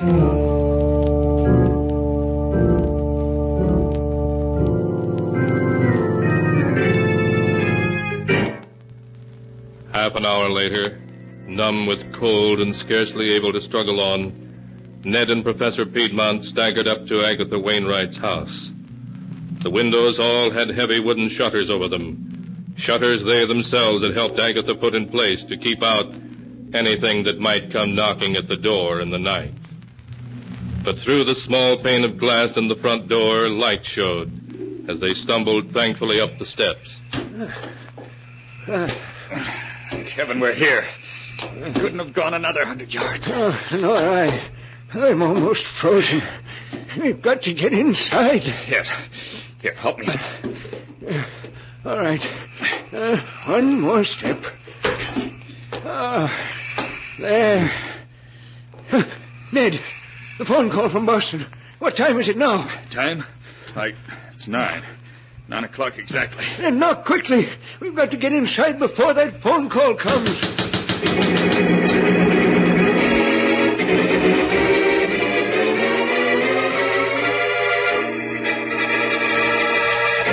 Inside, Agatha Wainwright heard the knocking. But before she could go to the door, the telephone rang and she answered it first. Hello? Yes, this is Wilton 317. Boston, calling long distance? Yes, I'll hold on. Just a minute. Hello? Yes, this is Miss Wainwright speaking. The Boston General Hospital. My nephew Ned. What is it? What's happened to him? Oh, dead. An automobile accident. Both of them killed? No. Oh, no. Yes, I'm all right. Thank you for letting me know. I'll come in the morning. Ned killed? Oh, no. No, he can't be. It's Ned. Let me in. Ned's dead. He's been killed. Let me in, please, Aunt Agatha. It's Ned. Let me in. No, Ned's dead. Let us in. No, you can't be Ned. Ned was killed. He's dead. Aunt Agatha, please. It must be Ned's ghost. The professor was right. There are ghosts. It's Ned's ghost out there. Aunt Agatha, we're freezing to death out here. Please let us in. No, you can't come in. You're a ghost. You're Ned's ghost. You can't come in. I won't let a ghost in here. I won't.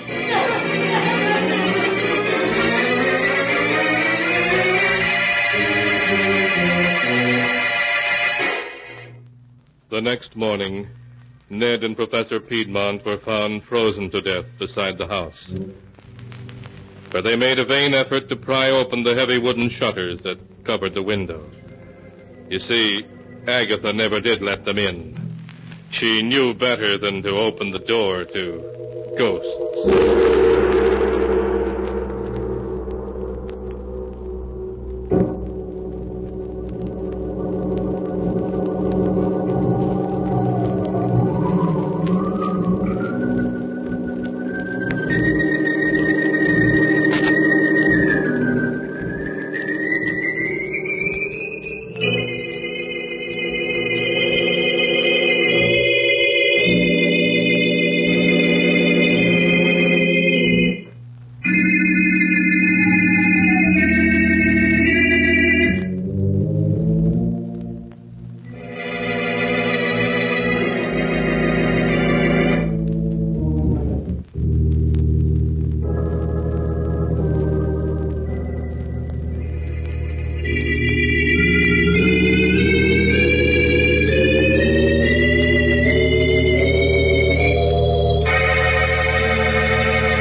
Keeper of the book, before you close the great book, show us the tale we tell next time. This one? Ah, yes. Why, this is amazing. It's a tale of murder. Queer, unexpected, fiendish murder. Murder of a very different and unusual kind. A tale such as you've never heard before.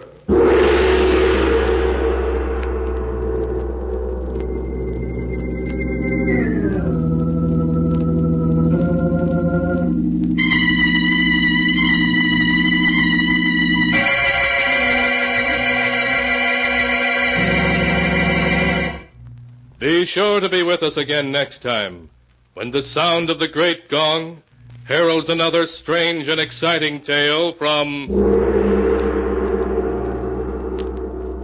the Sealed Book.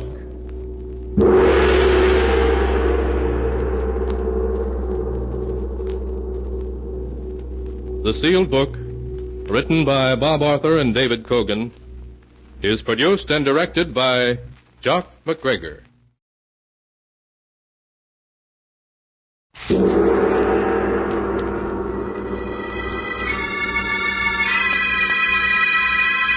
The Sealed Book.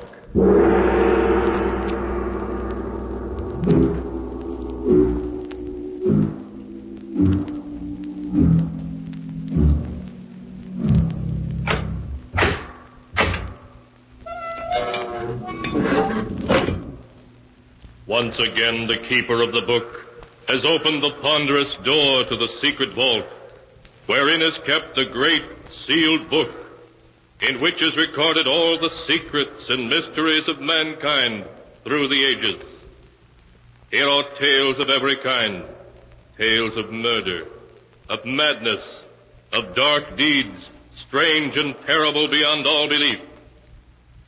Keeper of the book, I would know what tale we tell this time. Open the great book and let us read. Slowly, the great book opens. One by one, the keeper of the book turns the pages and stops. Ah, the strange story of a beautiful young actress who tried the most difficult role of her life when she impersonated death to win a prize of millions of dollars. A tale titled Death Rings Down the Curtain.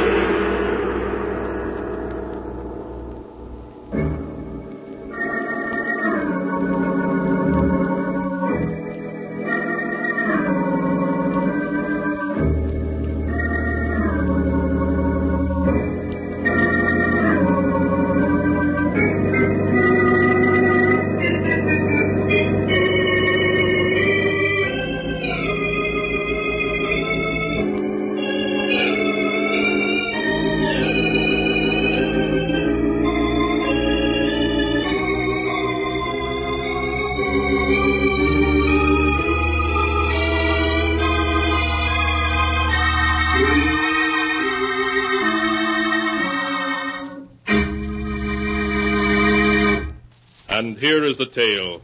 Death rings down the curtain, as it is written in the pages of the sealed book. In the darkened bedroom of Martha Richards, a room where the blinds are always shut, young Dr. Smith is listening intently through his stethoscope to the laboring heart of his elderly, crotchety patient.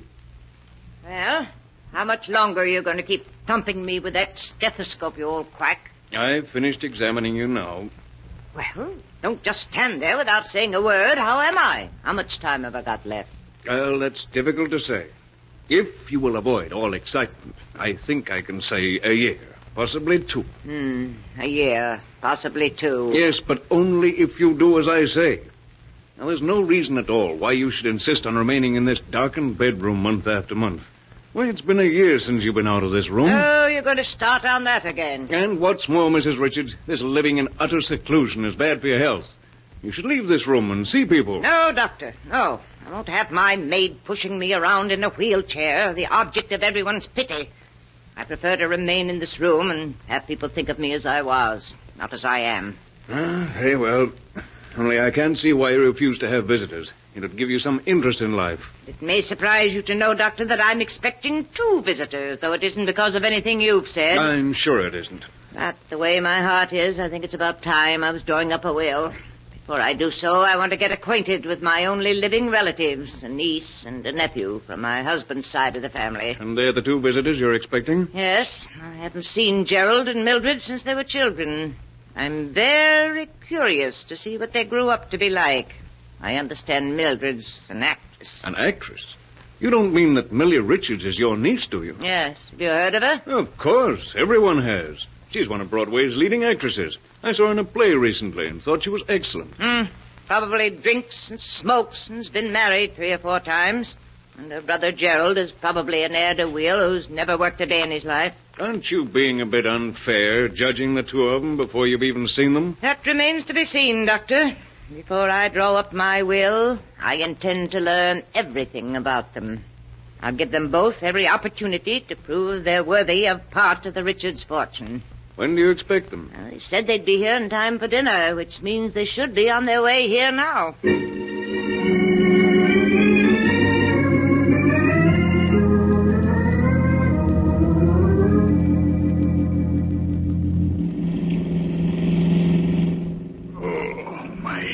How's the hangover, brother dear? Painful, I hope. What am I doing in this car?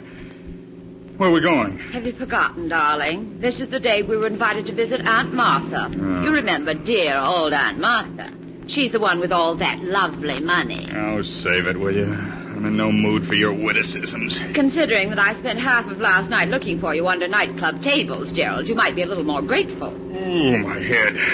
What a night. Yes, wasn't it, darling? Every place I went looking for you, they gave me IOUs you'd left behind. Exactly how much do you owe around town? $11,000. Millie, you gotta help me. If I don't pay up soon, I'll be in real trouble. What exactly am I supposed to do? You've got to lend me enough money to hold off my creditors. Lend you money? You may not know it, brother dear, but I'm far deeper in debt than you are. But you were getting $1,000 a week as the lead in Let Us Be Merry. How can you possibly be in debt? It's all very simple, darling. I was getting $1,000 a week and spending $2,000 a week. Well, that makes everything just perfect. Both of us so deeply in debt, we probably don't dare go back to town. Perhaps after our visit to Aunt Martha, we will be able to go back to town. What do you mean by that? Why do you think Aunt Martha sent us an invitation to visit her? Your guess is as good as mine. Aunt Martha's getting on in years, and unless I'm very much mistaken, she's decided to draw up a will. Naturally, before doing so, she wants to see what her only living relatives are like. Millie, do you really think she'll leave us some money? If we play our cards right, all we've got to do is convince Aunt Martha that we deserve it. And how are we going to do that? By showing her that we're lovable, simple, and unspoiled. Gerald, do you remember the ingenue role I played in I Dream of Love? Yes, of course. You weren't half bad. Half bad? Why, I was superb. The critics were mad about me. How dare you say I was only half bad? All right. You were superb. What about it? I think I shall play that role for Aunt Martha. Just a simple, unsophisticated girl, untouched by success. How am I supposed to behave? I'm no actor. You just play the strong, silent type, Gerald, and leave all the talking to me. And when the curtain rings down on my special performance for Aunt Martha, the Richards' fortune will be ours.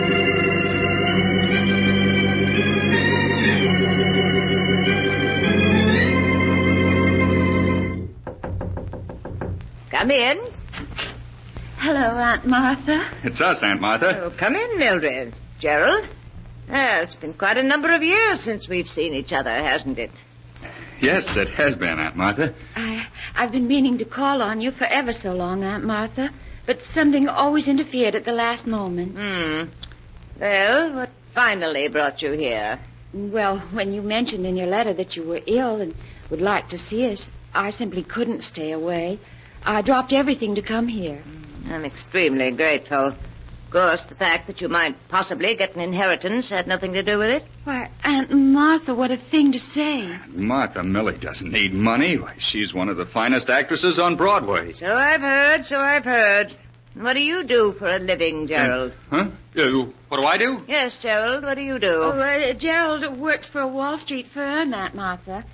Yes, he works so hard, and they pay him so little. Well, unless I'm very much mistaken, Gerald was left quite a sizable inheritance by his father. Whatever became of that? The inheritance? Oh, that was lost in poor investments, Aunt Martha. I see. Well, I'm afraid there's a good deal about you two that I don't know. I haven't done very much.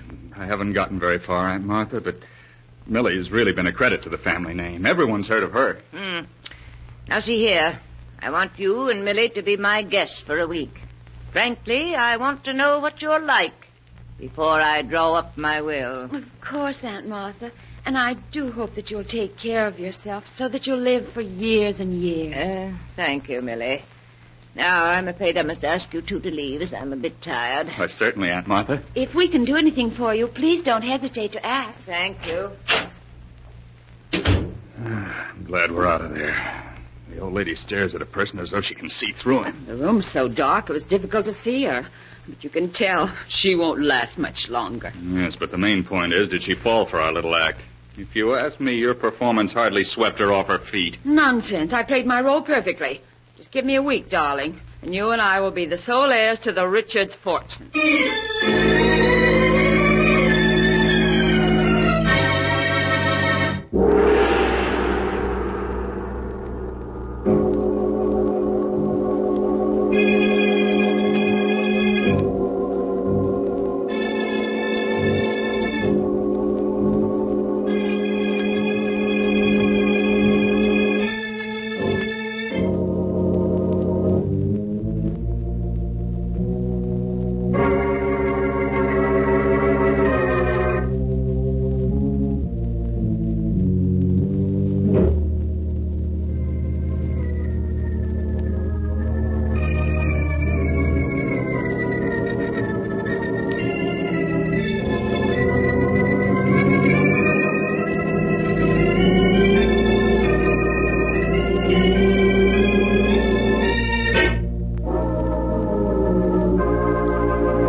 And now to continue the story. Death rings down the curtain, as it is written in the sealed book. For a week, Millie and Gerald have been living with their Aunt Martha, trying to convince her that they are worthy of inheriting her great fortune. And Millie, sure that they have succeeded, is waiting for Gerald to return to tell him the news. Hello, Millie. Gerald, where have you been all night? I've looked everywhere for you. I spent the night in town. Well, you've been drinking. So what? Oh, you fool. What if Aunt Martha were to hear about it, just when everything's working out perfectly? So everything's working out perfectly, is it? Yes. I told you if you'd leave her to me, it would. Last night, Aunt Martha made a phone call to New York.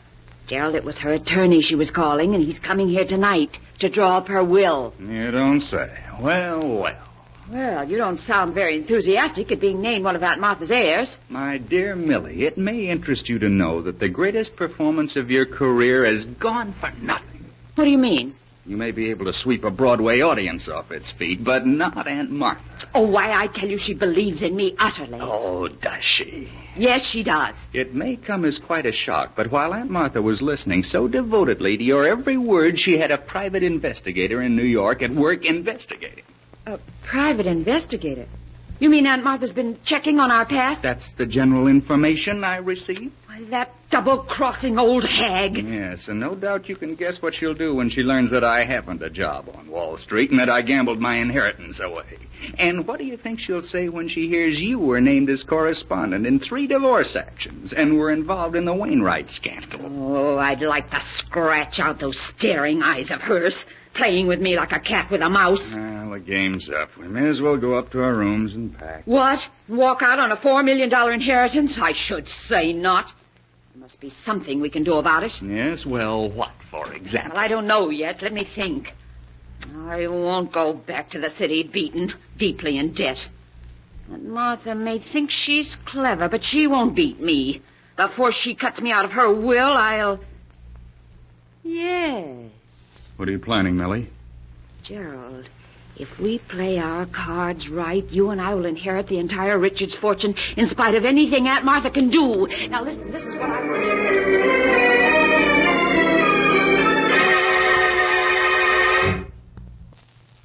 As Millie explained her idea, Gerald's face became white. But in spite of his fears, he finally agreed to do exactly as Billy asked. Then in the hours that followed, Millie locked herself in her room and practiced her aunt's signature over and over until she was finally satisfied. And that evening, as the clock struck 8, Millie and Gerald silently stole down the hall to the door of their aunt's room. Millie, let's not go through with this. It's madness. Be quiet, you fool. I tell you, it's the only way out. But what if we're caught? You know what that'd mean. I tell you, we won't be caught if you do exactly as I say. I've everything worked out perfectly to the last detail. Get hold of yourself. I'm going to knock. You know exactly what you're to do. Yes. Come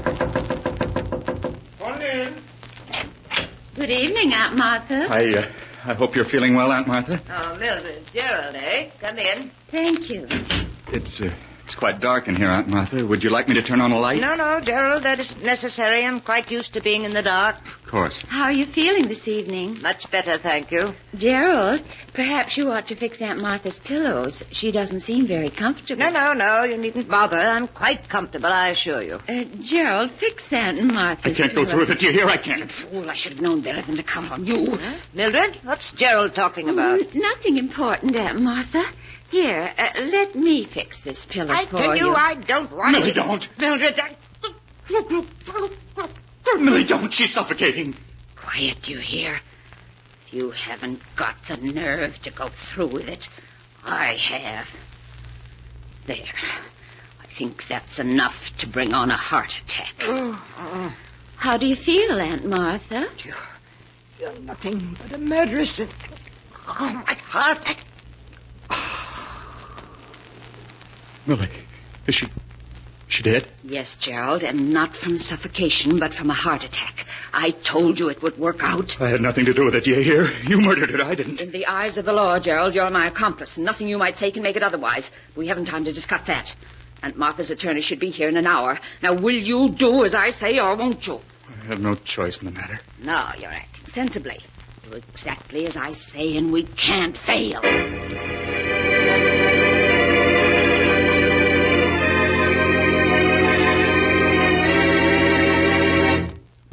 The car just stopped in front of the house. It must be Mr. Jordan, Aunt Martha's attorney. He certainly is punctual. Are you ready?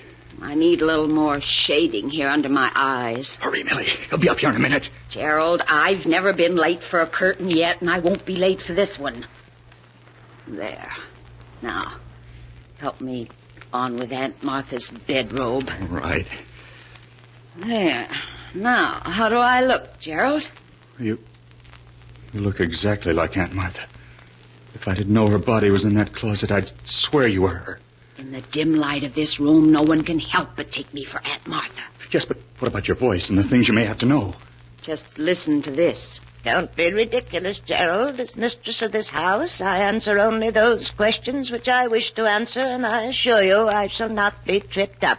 Does that convince you? Yes, I'm convinced. Millie, quick. Get in bed. I hear someone coming. All right, Gerald. And please stop shaking. I tell you, we can't fail. I shall give the greatest performance of my career.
And now to continue the story.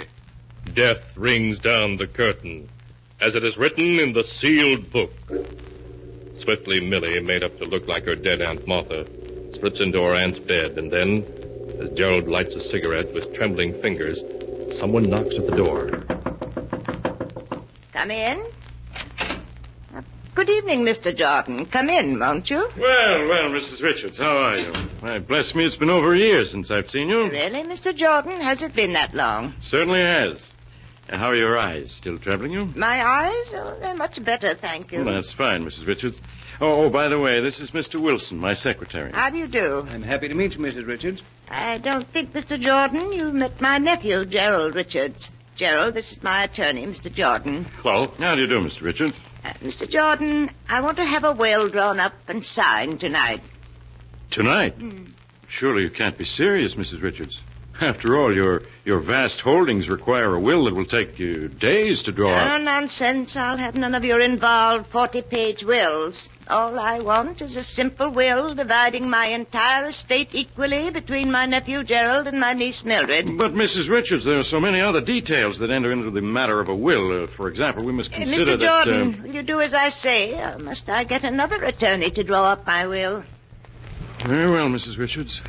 Mr. Wilson, please draw up a will dividing the entire estate between Gerald Richards and Mildred... Mildred Richards. She's Gerald's sister. Yes, thank you. I'll take care of it at once, Mr. Jordan. You mean, Mr. Jordan, you've never heard of my niece, Mildred Richards, the Broadway actress? Oh, you mean Millie Richards? Why, yes, of course. I've seen her in quite a number of plays. Oh, really? What do you think of her? Well, frankly, Mrs. Richards, I think your niece has a tendency to overact. Oh, you do you? Yes, take this last play she was in, Let Us Be Merry. Now, I think she played it far too hard for comedy. I'd have preferred to see an actress like, say, Joan Walker play that role. Well, that's only your opinion. I should like you to hear what the critics had to say about her performance. Gerald, will you please hand me Millie's scrapbook? You'll find it on my desk there. Really, Aunt Martha, don't you think you ought to... Please, Gerald. Oh, very well. I can understand criticism when it's justified, Mr. Jordan, but it seems to me you're going against my niece's huge public. Here's Millie's scrapbook, Aunt Martha. Thank you, Gerald. Now, the Just a moment, Mr. Jordan, and I'll read you what the critics had to say about Millie's performance in Let Us Be Merry. Yes, I'd like to hear it. Here we are. This is what Martin Walters, dramatic critic of the Evening Sentinel, had to say. Rarely in 30 years of theatre going has this reviewer seen such a fine flair for comedy as was displayed last night by Millie Richards in her new hit, Let Us Be Merry, and that, Mr. Jordan, is the opinion of one of the finest critics in the country.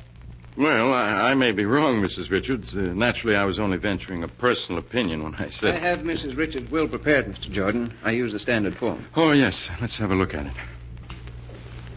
it. Yes, it seems to be all in order. You're sure that will, Mr. Jordan, will stand up in court? Oh, yes. Only you'll be leaving a good many unsettled problems to your heirs. It's quite all right. I'm sure they're capable of taking care of them. The secretary can be one of the witnesses, can't he? Yes, Mrs. Richards, and your maid can be the other. Very well. Now, I'll sign first. There you are. That's fine. Now I'll have the two witnesses sign it, and everything will be in order. Good. I'm quite happy now that it's all settled. You look tired, Aunt Martha. I am, Gerald, I am. Are you finished, Mr. Jordan? Yes, Miss Richards. Good. Mary will show you and Mr. Wilson to your rooms. I'll see you in the morning. Good night. Good night, Mrs. Richards. Good night. They're gone. Well, Gerald, I told you it would work. We aren't through this yet. Don't be a fool. The money is as good as ours. All we have to do is put Aunt Martha back in this bed. Tomorrow morning, her maid will discover her dead body, and you and I will inherit everything.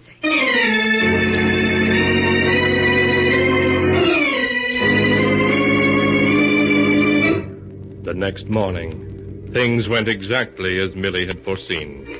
The maid found the old woman's body in her bed as if she had died in her sleep, and Dr. Smith was summoned at once. After a brief examination, he was satisfied that Martha Richards' tired heart had simply given out during the night. I can't believe it somehow, Doctor. Aunt Martha was such a dear. It's impossible to believe she's really dead. You mustn't feel too badly, Miss Richards.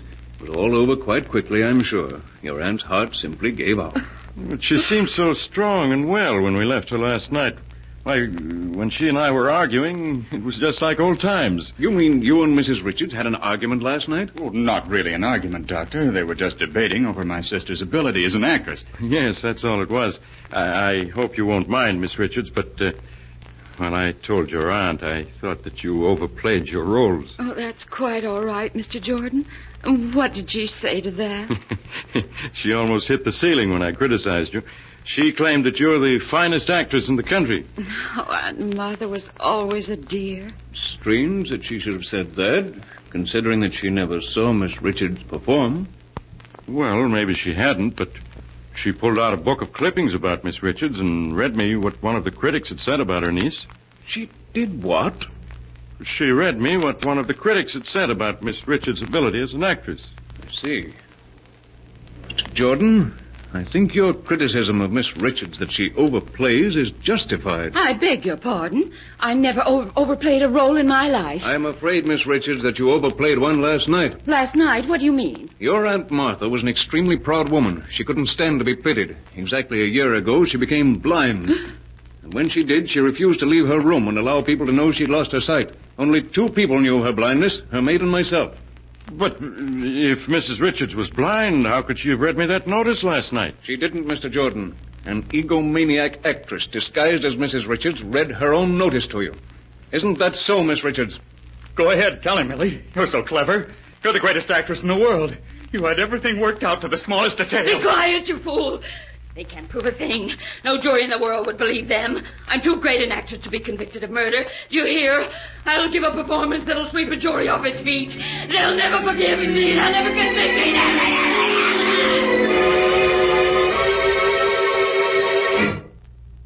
And that is the story, as it is written in the sealed book, of how an actress tried to impersonate death and failed.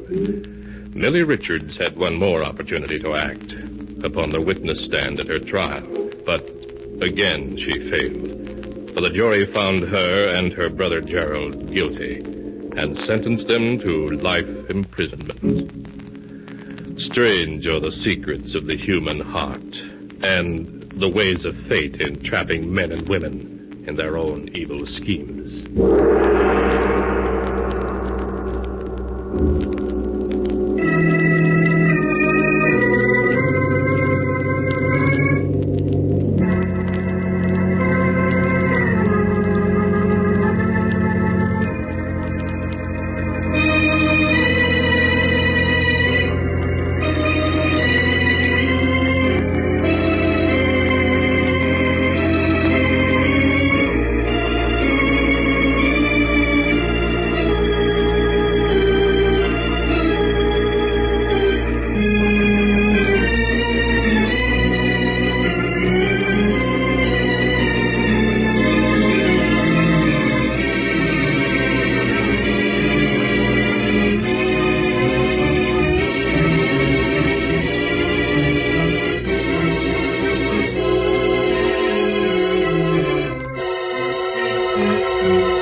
And now, keeper of the book, before you close the great volume, show us the tale we tell next time.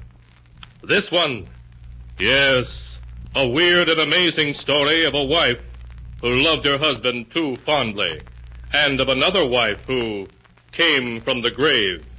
A tale titled, Till Death Do Us Part.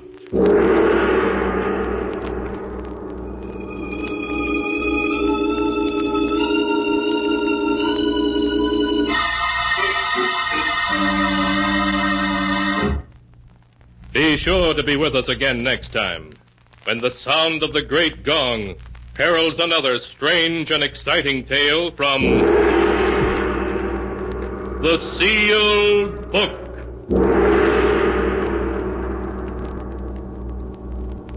The Sealed Book, written by Bob Arthur and David Cogan, is produced and directed by Jock McGregor.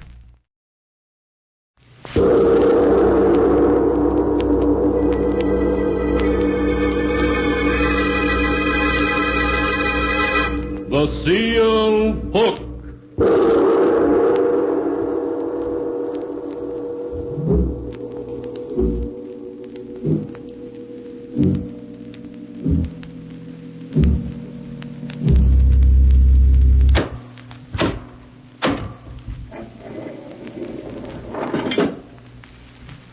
Once again, the keeper of the book has opened the ponderous door to the secret vault, wherein is kept the great sealed book, in which is recorded all the secrets and mysteries of mankind through the ages. Here are tales of every kind, tales of murder, of madness, of dark deeds, strange and terrible beyond all belief. Keeper of the book, I would know what tale we tell this time. Open the great book and let us read. Slowly, the great book opens. One by one, the keeper of the book turns the pages and stops. Ah, the strange story of a wealthy man who, to enjoy the fortune he had stolen, wove a web of death around those who stood in his way. A tale titled, The Man with the Stolen Face.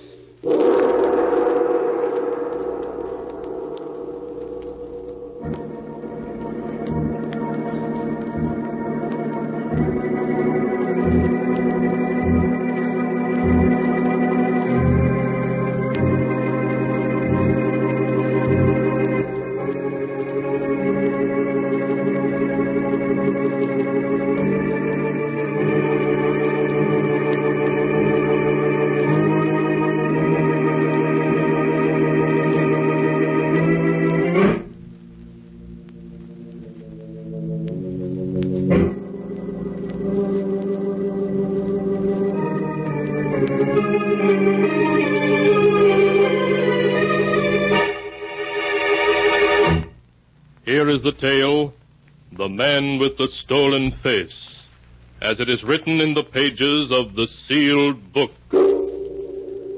Our story begins in the large, richly furnished office of John Harrington, famous financier. It is late afternoon, and Harrington is speaking to Matthew Briggs, his very confidential secretary. Well, Matt, this is it. I swore I was going to retire when I had $20 million, and now I have it. I worked hard, and now I'm going to play hard. And do your plans include me still? No, of course they do, Matt. I couldn't get along without you. I see. Yes, I suppose you still need someone to do your dirty work for you. Why, Matt, what a thing to say. Now, where would you be if you hadn't hooked up with me? Executed and buried these 14 years, that's where. I know, you don't need to remind me. Because after all, you did kill that man, Matt. Killed him in cold blood. No, you and I belong together. You could send me to jail, but I still have carefully locked in my lawyer's safe all the evidence necessary to send you to the gallows. Yes, I know. Now, why don't you run along to the apartment?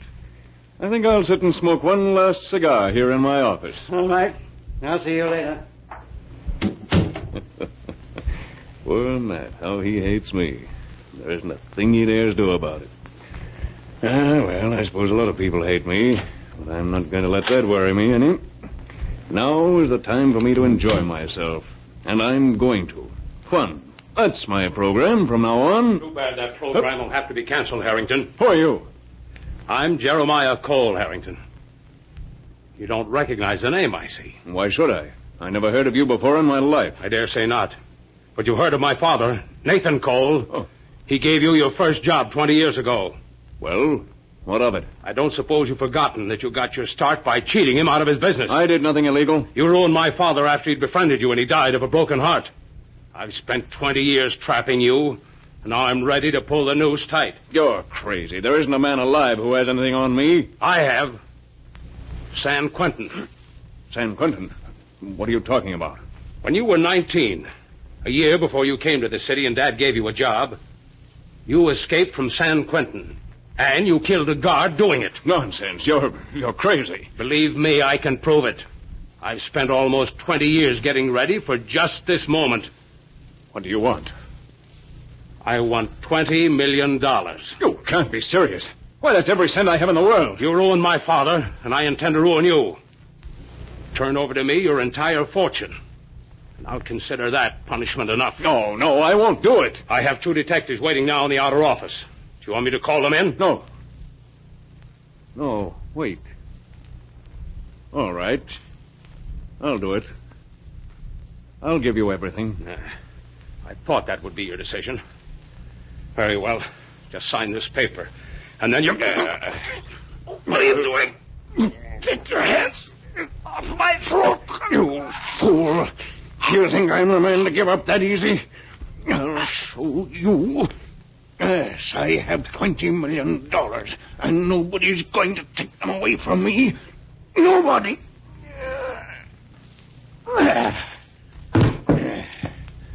Threaten me, would you? That's what happens to men who threaten John Harrington. Now I've got to get your body out of sight. Yes, of course, the vault. I haven't locked it yet. Plenty of room in it for a dead blackmailer. So, in you go. There you are. Now to close the door and set the time clock. And nobody will be able to find you before Monday. As for your detectives outside, there's a back door to this office by which I can leave. You didn't know that, did you, Mr. Cole? There's a lot of things you didn't know, and one of them is that you shouldn't try to get the better of John Harrington.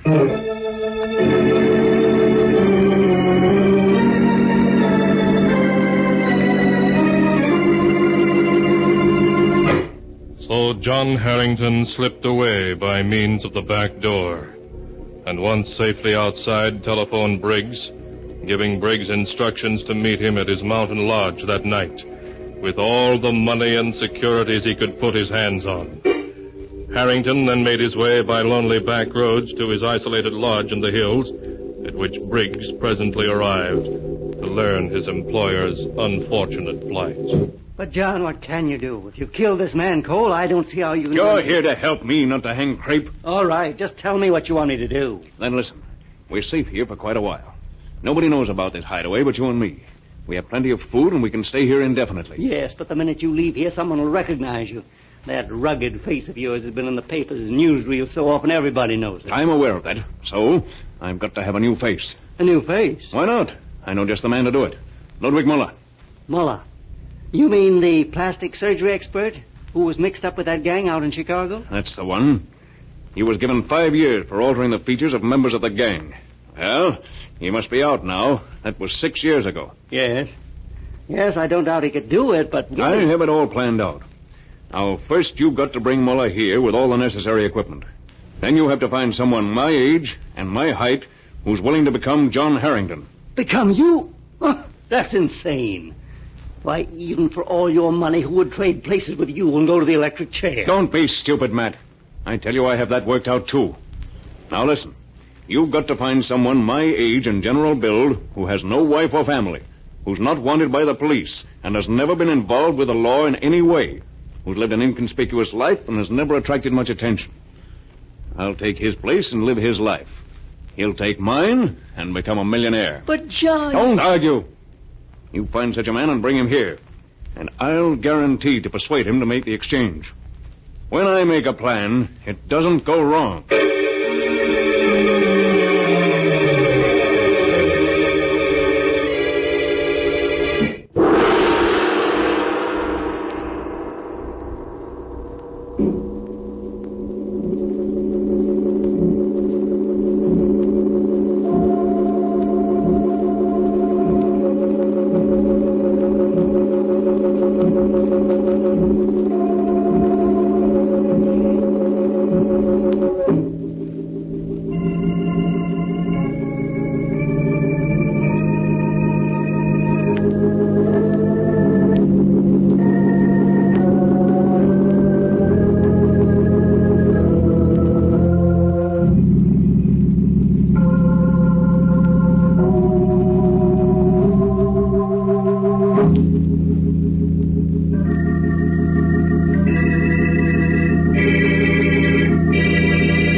And now to continue the story, as it is written in the sealed book. A week passed, then a second, and a third. Then late one evening, Briggs returned. In the car with him were two men, one large and heavy-set, like John Harrington, the other slender, pale, and nervous.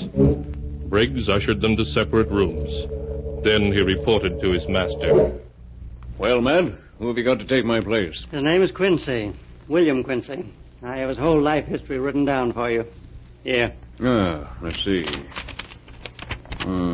William Quincy, 39, born in Detroit, parents dead, unmarried, no police record, college education, traveling salesman, down on his luck at the moment.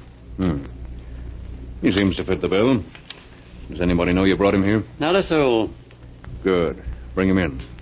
I'll put the proposition to him. All right. Come in, Quincy.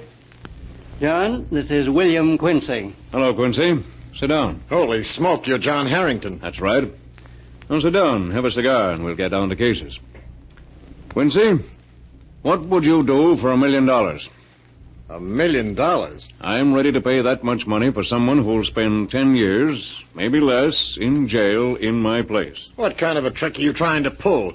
Briggs told me you're wanted for 2 murders. I'm not trying to pull any trick. I'm innocent of the California murder, and the worst I could get for killing that fellow in my office is manslaughter.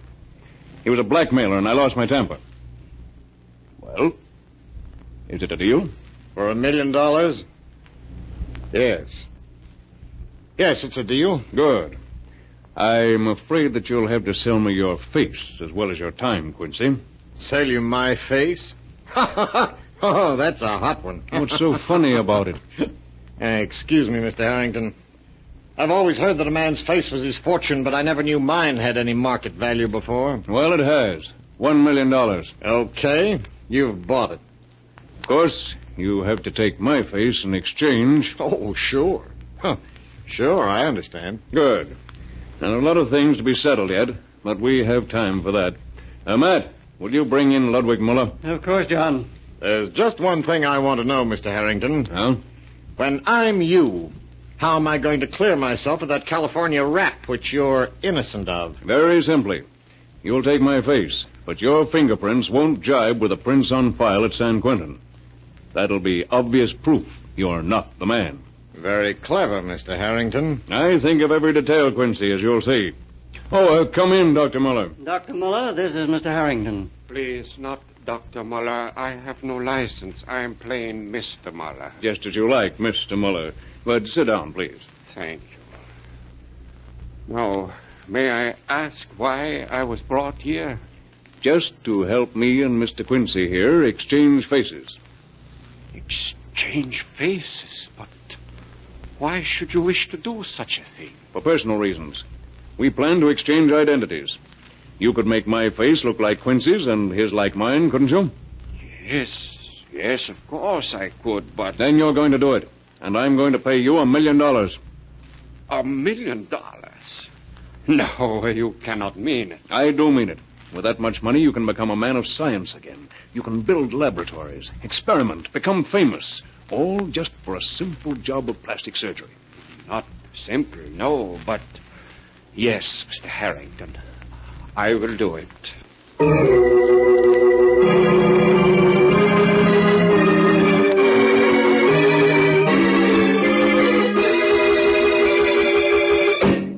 Muller began work upon the two men. Day after day he worked, patiently with skilled fingers, changing their features, making the face of one into the face of the other.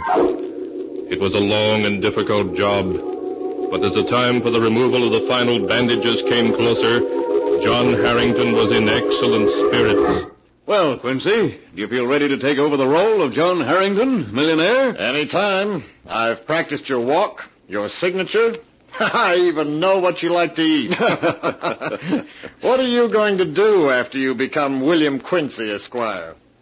I don't suppose you'll be going back to my old hometown, Detroit, will you? No, I hadn't planned to. Well, take a tip from me. Don't. What do you mean? Why not? Well, there are people there who don't like me.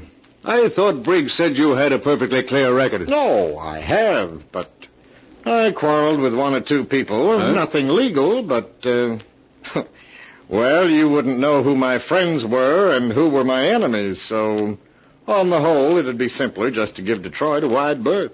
You're talking very strangely, Quincy. What's behind it? Not a thing. I'm just worked up, I guess. Because tomorrow we're going to see what we look like as each other.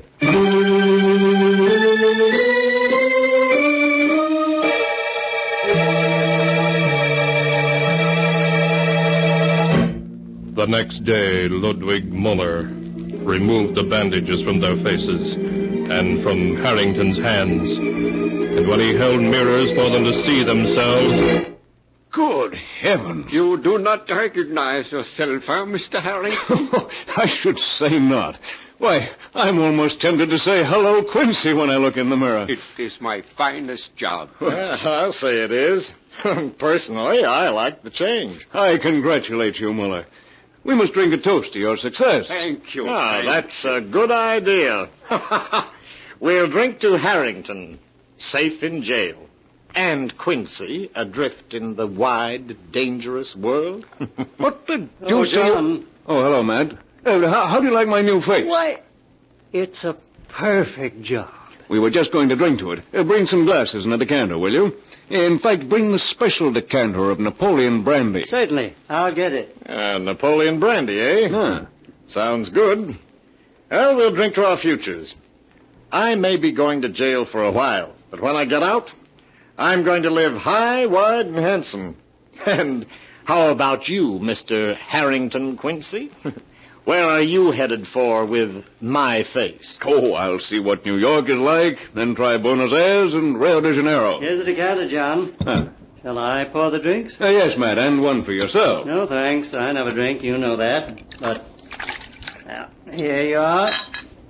Quincy. Thank you. Dr. Miller. Thank you, thank you. And John. Thanks. Gentlemen, I propose a toast to our collective futures. I'll drink to that. Come on, Doc. Bottoms up. That's smooth stuff. Oh, very good indeed, Mr. Harrington. I'm glad you liked it. And now, if you'll excuse me, I have some business to talk over with Matt. But keep the decanter and help yourself. Today is a day to cut loose. And I'm going to cut. Pour us both another, Doc. Sure. Come along into my office, Matt. Yes, John. Now sit down and let's see where we are. I've taken care of everything I can think of. All transfers of money and stocks have been finished, except for, well, a couple of million. I'm afraid we'll have to let those last few millions go. Too much danger trying to transfer them. But you've done well, Matt. Thank you, John. What was that? Sounded like somebody falling. There it is again. I rather imagine it was Quincy and Muller, Quincy. Matt. The poison I put in that brandy yesterday works fast. Poison? Of course. I only pretended to drink mine. You mean you... Exactly. I couldn't let them live. They knew too much. Have you no human feelings whatever? Not where my own skin is concerned. I propose to start my new life as William Quincy with a clean slate and no witnesses left behind me. Oh. Does that include me too, John? I'm afraid it does, Matt. No, don't move. I have my gun here in my pocket. See? Yes. I see now. I've been a fool, haven't I? I'm afraid so. You should have acted first, Matt, and killed me. Yes, I should have. But I never had the courage. The race is to the strong, never to the weak. Maybe you're right, John. Maybe, but the weak sometimes win, too. This is a joke on me and on Quincy, but it's a joke on you, too, John, because... because... Goodbye, Matt.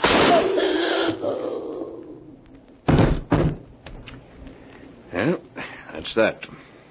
When the police find you, Matt, together with my body, the story of John Harrington will be over for good and all.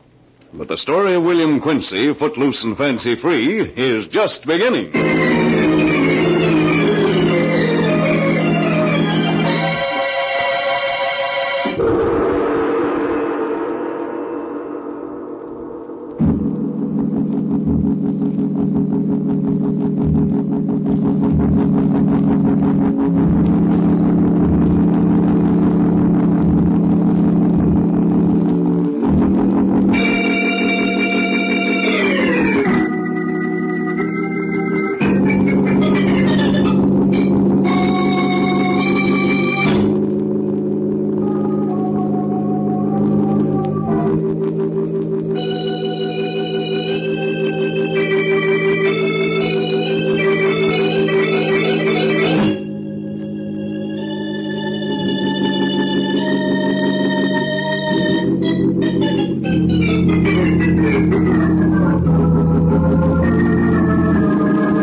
And now to continue the story, as it is written in the sealed book. A day later, John Harrington slipped away from the mountain hideout, leaving death in sole possession. He had no qualms and no fears. His new face was that of another man, and he became the other man. As William Quincy, he reached New York and went to the hotel where Matt Briggs had made a reservation for him by mail. Yes, sir. Can I help you? My name's Quincy, William Quincy. You're holding a suite for me. Oh, yes, sir. 17E. If you'll just register. Certainly. And here's a letter we've been holding for you, Mr. Quincy. A letter? Thank you. Why, it's in Matt's handwriting. And there were 2 gentlemen asking for you yesterday. 2 gentlemen? Yes, sir. What did you tell them? That you hadn't checked in yet, sir. If they ask for me again, tell them I've canceled my reservations. I'm here for a vacation, and I don't want to be disturbed by anyone.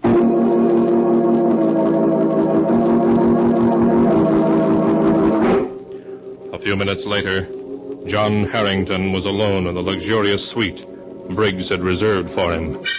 He stared out at New York with a scowl on his brow, fingering the letter the room clerk had given him. Who the deuce could have been asking for me? And why in the world should Matt have written me a letter? It's postmarked the 10th. He must have written it the day before I... Well, I might as well read it.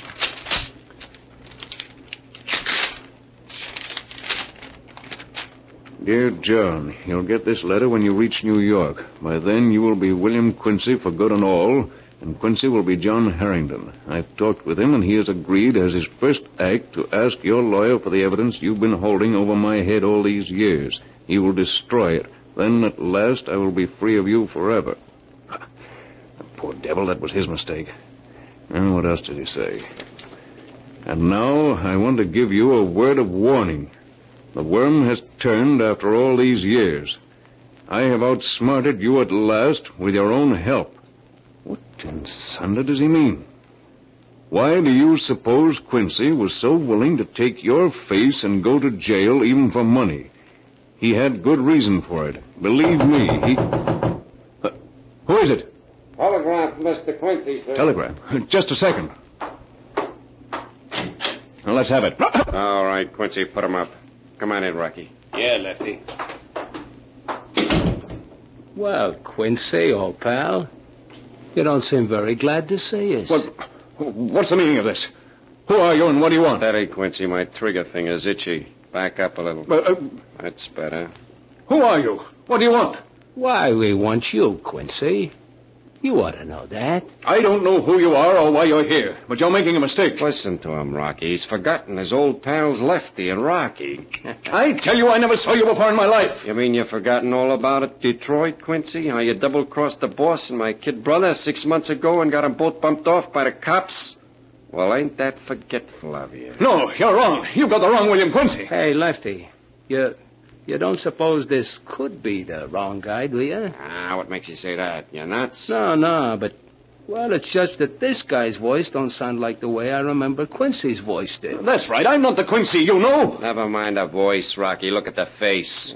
Could there be 2 guys in a world with a puss like that? But I tell you, I'm just trying to stall. Let him have it. No, please. I'll give you $1 million.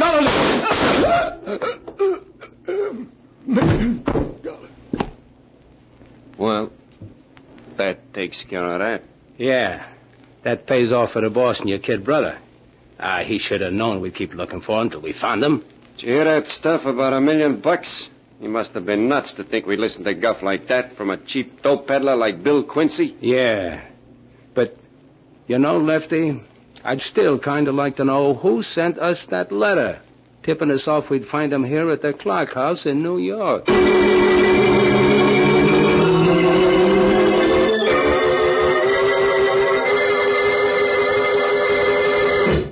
And so ends the tale, The Man with the Stolen Face, as it is written in the sealed book. The plot, which John Harrington had so cleverly contrived to change his identity, led him to his doom at the hands of William Quincy's enemies. Twisted indeed are the strands of fate in which destiny entangles mere mortals.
And now, keeper of the book, before you close the great volume, show us the tale we tell next time.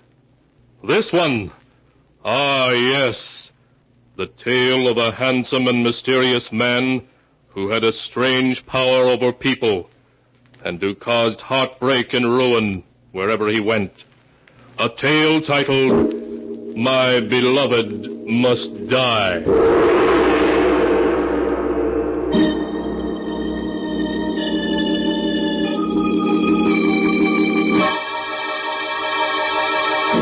Be sure to be with us again next time, when the sound of the great gong heralds another strange and exciting tale from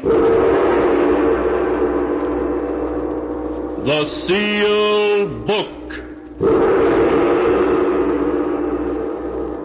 The Sealed Book, written by Bob Arthur and David Cogan, is produced and directed by Jock McGregor.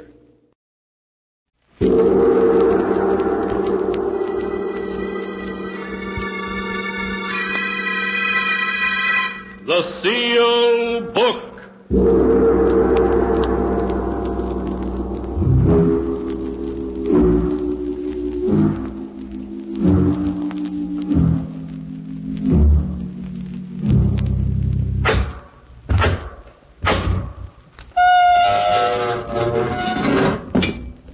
Once again, the keeper of the book has opened the ponderous door to the secret vault, wherein is kept a great sealed book, in which is recorded all the secrets and mysteries of mankind through the ages. Here are tales of every kind, tales of murder, of madness, of dark deeds, strange and terrible beyond all belief. Keeper of the book, I would know what tale we tell this time. Open the great book and let us read. Slowly, the great book opens. One by one, the keeper of the book turns the pages and stops. Ah, the strange story of a handsome and mysterious man who, wherever he went, caused fear and grief. A tale titled, My Beloved Must Die.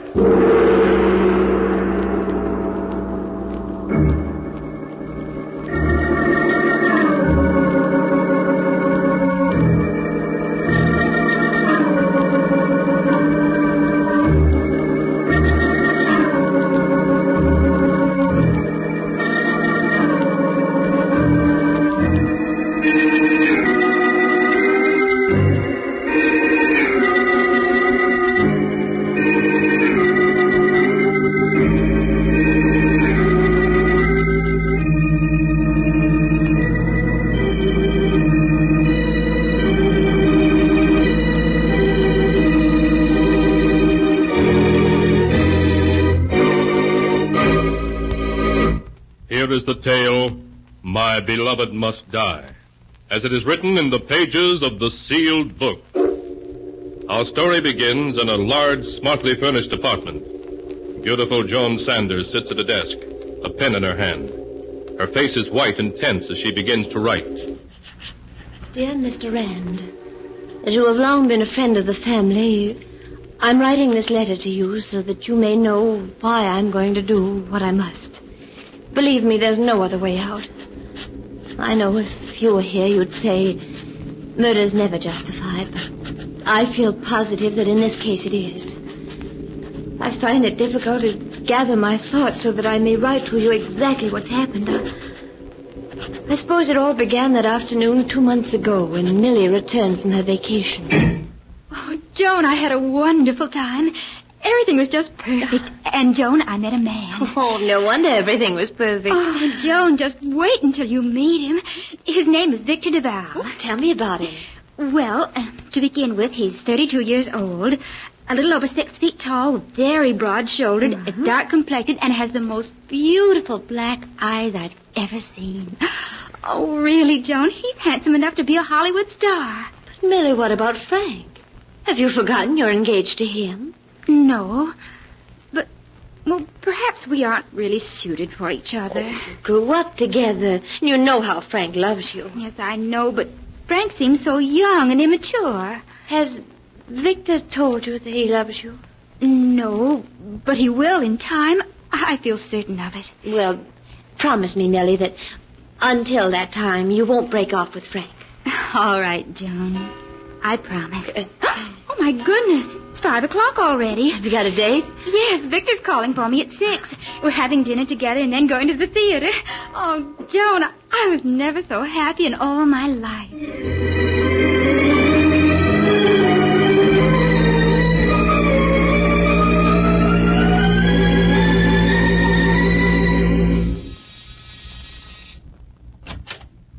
Good evening.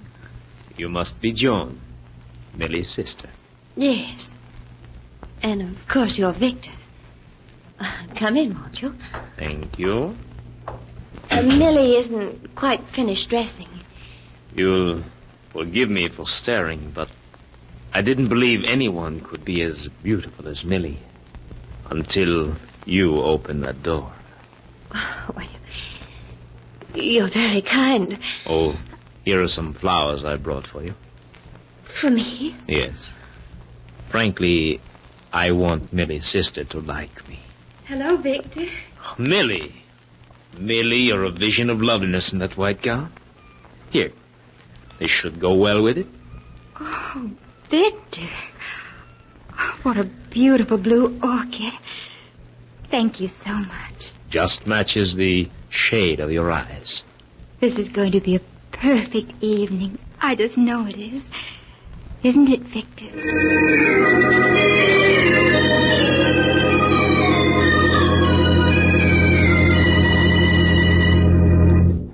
Millie hadn't exaggerated in her description of Victor. There was something about him that set him apart from other men. It was more than his looks, his voice. Perhaps it was his extraordinary eyes. They were very large, deep, black eyes. And when he looked at you, they seemed to exert a hidden power, an almost hypnotic power. Whatever it was that set Victor apart from other men, you sensed it the moment you saw him. Later that evening, the doorbell rang. I opened the door to find Frank there. Hello, Frank. Can I see Millie a moment, Joan? Well, she isn't here. She's gone out for the evening. Gone out? With Duval? Why, yes. So that's why she refused to see me tonight. Might have known it. What do you think of Duval? Well, I only saw him for a few minutes. He seems very nice. You women are all alike. We're all taken in by his good looks and his fine manners. But I tell you, he's not to be trusted. Something strange about him. Strange about him? Well, what do you mean? It's hard to put into words. Wherever Duval goes, trouble seems to follow. But Duval apparently has nothing to do with it. Somehow I always have a feeling he's behind it. Oh, Frank, aren't you letting your imagination run away with you? All right, I may be wrong. But I want you to promise me one thing. You'll, keep a close watch on Millie. I don't want to see anything happen to her that she'll regret.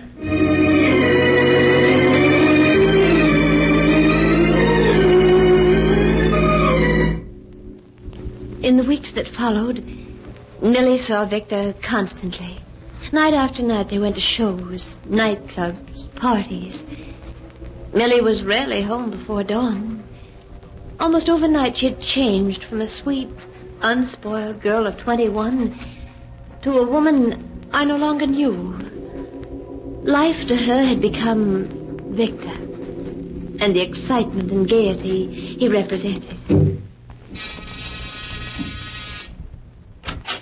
Oh, hello, Frank. Come in, won't you? Thanks, Joan. Suppose Millie's out with Duval as usual? Yes, she is. And Frank, I'm worried. So terribly worried about her. Oh. So at last you're beginning to realize that Duval isn't just another man. There might be something to what I told you. Yes. Well, you have good reason to worry about Duval. What do you mean? I don't know who Duval is or where he came from. But in the short time we've known him, he's ruined several people we know and has broken up more than one home. Frank, what are you saying? You didn't know that our friend Val is a gambler of the wildest type, did you? No. A few nights ago, he won $40,000 from Dan Richards. That ruined Richards and broke up his home. Oh, poor Dan. And his wife, Helen. Yes, and speaking of wives, did you know that Doris Anderson has filed suit for divorce? Doris Anderson? Yes. It seems that one night Val was dancing with Doris, and he said to her, "What a pity you're married." Now Doris is in Reno. Oh, Frank, it just doesn't seem possible that anyone could want to do such things. Joe knows there are only a few things that Val has caused.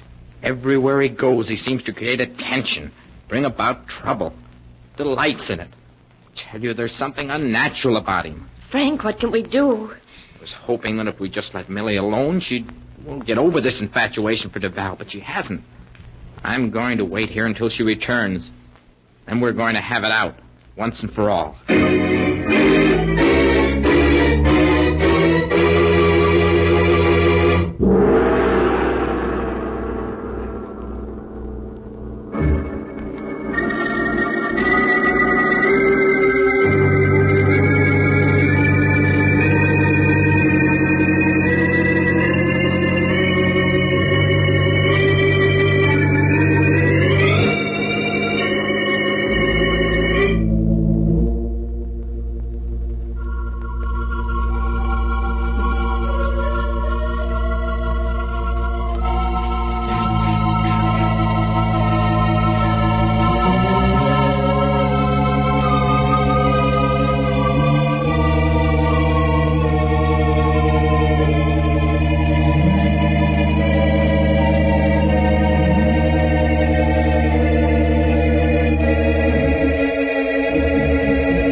And now to continue the story. My beloved must die, as it is written in the sealed book. The hours slipped by as Frank and Joan awaited the homecoming of Millie and her escort, Victor DeVal. A little after 3 a.m., the door to the apartment was quietly opened, and Millie slipped in, followed by Victor. Good evening, Joan. Joan, I didn't expect to find... Frank, what are you doing here at 3 o'clock in the morning? It's time you and I had a little talk, Millie. Frank, you're not going to lecture me, are you? Millie, you must listen to me. Can't you see what DeVal's doing to you? He's making you cold and cynical like himself. There's something evil about him. His eagerness to create trouble, to see people unhappy. One time you would have despised him. Now you've changed. You've become like him. Oh, really, Frank? You're going too far. Millie, you know I love you. I'm only saying this for your own good. I'm tired of your constantly interfering in my life. I think our engagement's a mistake. Millie, what are you saying? Millie, you don't mean that. No, I love you and I can't live without you. I'm afraid you'll have to, Frank. Here's your ring. We're through. All right, Millie. I know when I'm licked. But I warn you, Val will bring you nothing but heartbreak if you don't give him up. Someday he'll stand smiling at you, just the way he's smiling at me now. And then you'll see him for what he really is.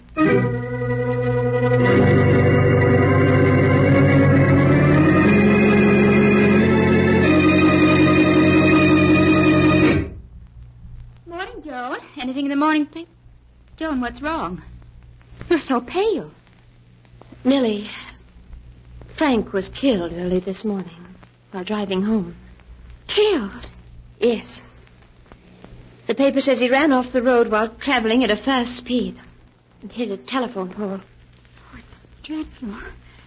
He's so young. Joan, why are you looking at me like that? You think it was my fault that he was speeding and ran off the road, don't you? Go ahead, say it. Your fault? I don't know. Somehow I keep thinking it was Victor's fault. We were all so happy, contented until he ended our lives. You haven't any right to talk about Victor like that. You know I love him. Oh, he's cast a spell over you as he has over so many others. And in the end, it can only lead to disaster for you as it has for Frank. Victor's evil, I know that now. Stop saying that, do you hear? Stop saying that. He isn't evil, and I'll never give him up.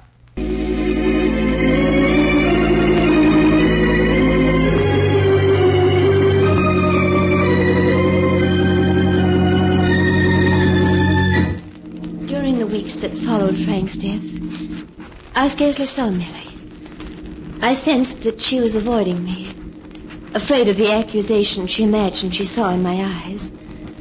I knew that she was still seeing Victor every night. I began to hear stories from a dozen sources about the two of them and the life that Millie was leading. As time went by, Victor became involved in one scandal after another, and Millie with him. One night I went to his home determined to have it out with him. Victor, you and I must have a talk. But of course, Joan. What is it you wish to say to me?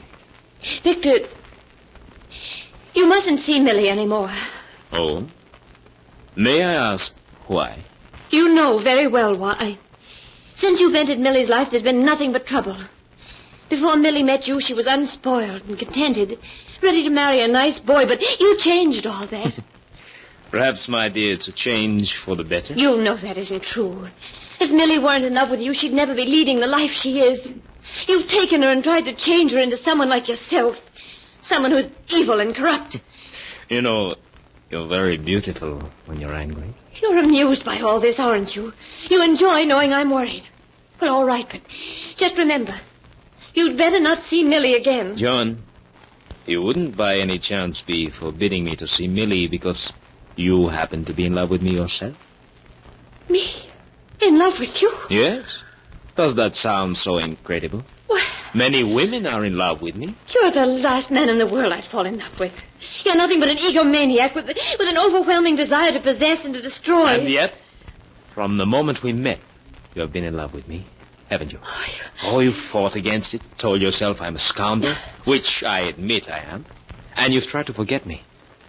But you can't. That isn't true. I've never loved you, and I never will. You have, and you still do. You dreamed of my taking you in my arms like this. You've hated yourself for it. Victor, let go of me. You do love me, don't you? No. No, I don't love you, do you hear? I don't. Oh, Victor. Now tell me you don't love me. Oh, darling.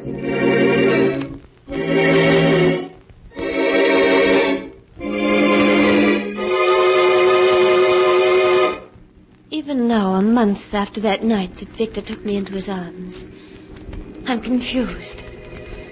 How can a person hate Victor as I do and yet love him at the same time? I know he's evil, that he's ruined the lives of many people. Millie's, Frank's, perhaps my own. Yet in spite of that, when I'm with him, it doesn't seem to matter. When he called at the apartment a few nights later, I was happy to see him. Victor. Good evening, John. May I come in? Yes, of course. Thank you. Millie isn't home yet. I haven't come to see Millie, but her sister.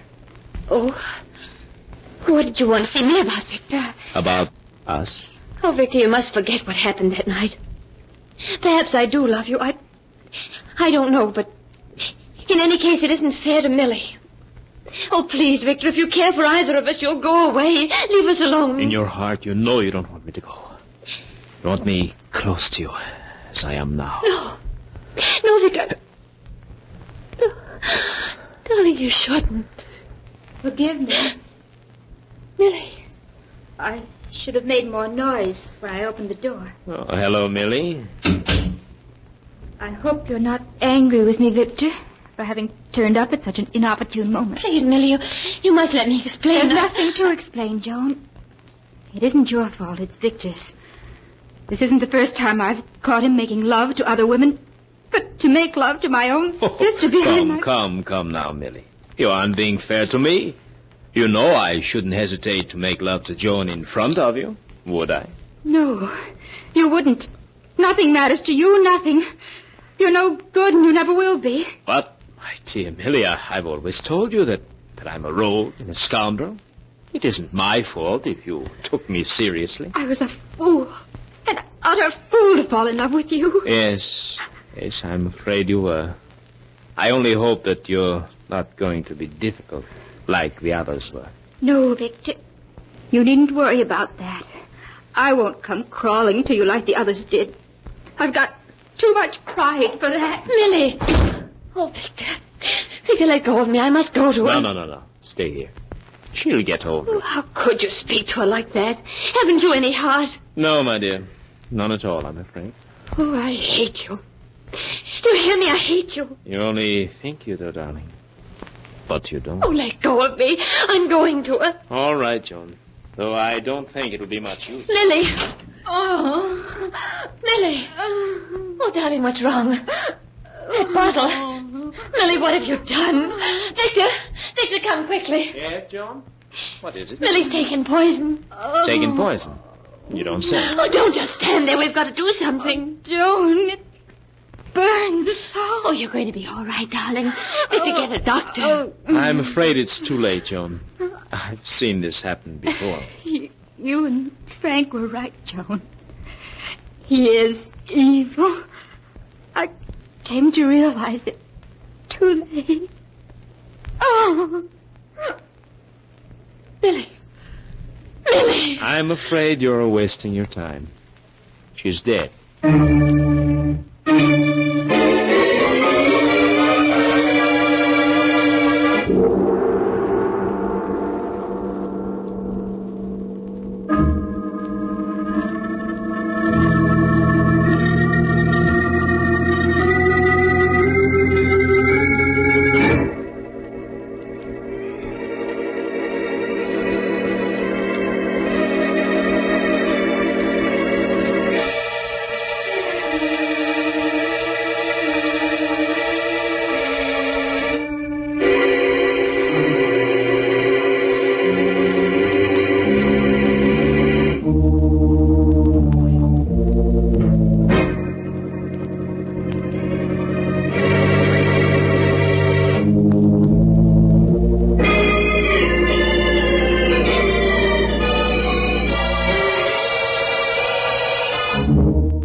And now to continue the story, My Beloved Must Die, as it is written in the sealed book.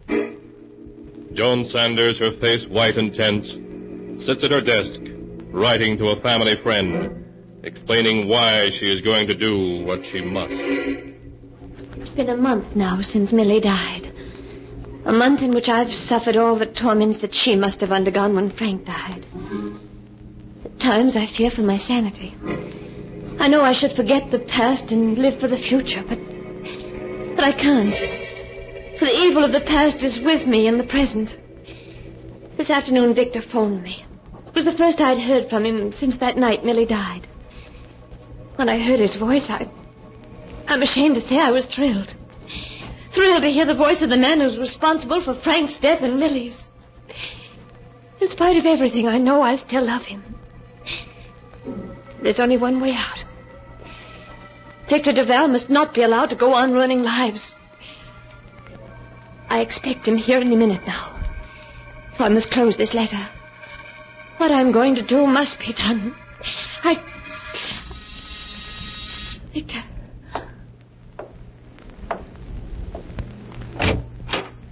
Hello, Joan.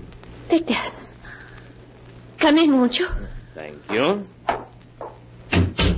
You're not looking very well, Joan. Have you been ill? Yes. Ever since Millie's death. You shouldn't think about it, Joan. It's in the past. You don't feel the slightest twinge of remorse, do you? Not the slightest, darling. Now, what about changing into an evening gown so that we can do the town? Oh, you're heartless. Inhuman. There's no other way out. My dear, whatever are you talking about? This, Victor. A gun. Yes, Victor. Don't be foolish, my darling. Put the gun away and get dressed, eh? I could hardly miss you at this distance. Well, what are you waiting for? Why don't you shoot? Even knowing you're going to die doesn't frighten you, does it? No, my darling, no. You see, nothing in this world frightens me. Not even death. Oh, you are inhuman. That horrible smile on your face. Scoffing at me, at everyone. You live only to hurt and to destroy, don't you? Yes, I despise you all. Every human being. Your righteousness, your smugness, your futile attempts to achieve happiness. There's nothing I delight in more than to send you down into defeat. To watch you suffer, kill each other, commit suicide. Oh, you fiend. Yes. Well, you've done your last evil deed. Why don't you fall? I've shot you. Evidently, you missed. Well, I won't miss this time.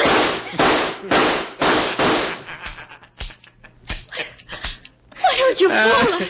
Your gun seems to be empty. Oh, I couldn't have missed you. I couldn't have.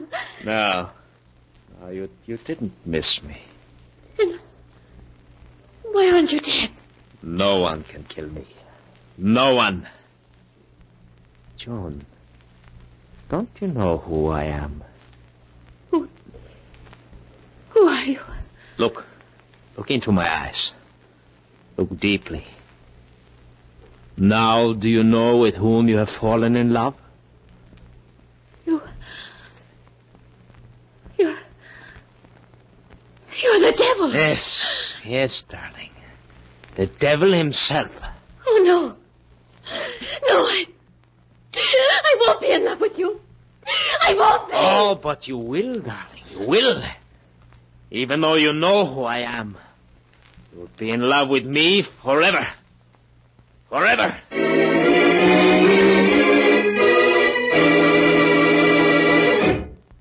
And so ends the tale. My beloved must die, as it is written in the sealed book. A few days after Joan Sanders had unsuccessfully attempted to kill Victor Duval, she suffered a nervous breakdown. When the doctors questioned her, she kept repeating over and over that she'd fallen in love with the devil.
And now, keeper of the book, before you close the great book, show us the tale we tell next time.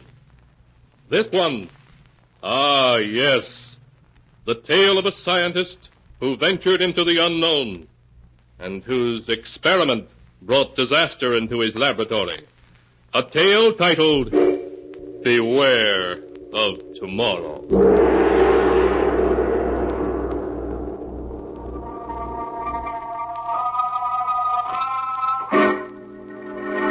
Be sure to be with us again next time, when the sound of the great gong heralds another strange and exciting tale from The Sealed Book.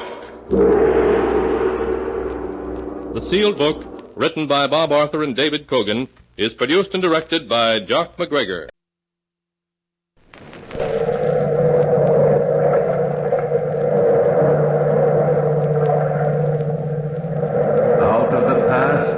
Phantoms of a world gone by speak again their immortal tale. What was it?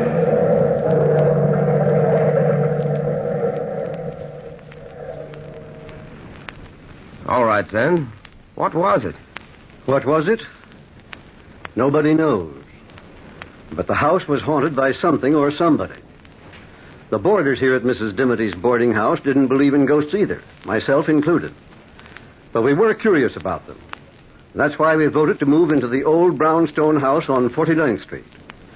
And once we were in, we were still convinced that ghosts don't venture abroad in a New York tenement building. The only one who wasn't quite convinced that ghosts exist only in storybooks was old Mrs. Dimity herself. But her favorite roomer, young, handsome Ned Saunders, and myself, I'm Dr. Hammond, we refused to believe the ghostly nonsense. Anne Mitchell, the young sculptress who lived there, was frankly curious, while the Countess Harkavy, a fortune-teller of some renown and a psychic of questionable fame, was delighted at the idea of living in a haunted house.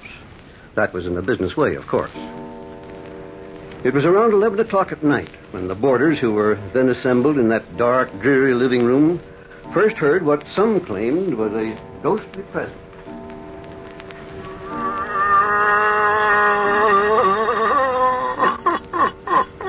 Listen to that, Dr. Hammond. I hear it, Ned. It's an uncommon sort of sound for the wind. That is not the wind, Dr. Hammond. It is the cries from the spirit world. I feel it in the marrow of my bones. Oh, say, Countess, can't you feel things in a more comfortable place? Bone structures always struck me as a most uncomfortable place to have a feeling going on. Listen, all of you. Listen. Oh, skip it. Ned, will you pass me that magazine on the shelf next to you? I think any kind of reading will be preferable to listening to old psychic ears rambling. Sure thing. Here you are, dear. You really think this house is haunted, Countess? Yes, I do. It would be a fortunate thing for your business if the United States of America could be made ghost-conscious. Dr. Hammond, you'll live to regret that remark. The Countess will take you seriously. I am serious. And talking of taking things seriously, when are you going to start taking me seriously, Anne? When you start to make a living, Ned.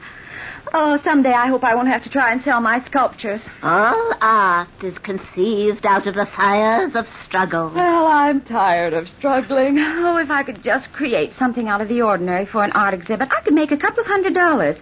I've been working 3 months for an idea, and I haven't done a thing. My poor dear Anne, as long as you doubt the extraordinary, how can you create it? She's got you there, Anne. Yes, she has, Dr. Hammond. Well, what would you suggest as a good subject for Anne to sculpt, Countess?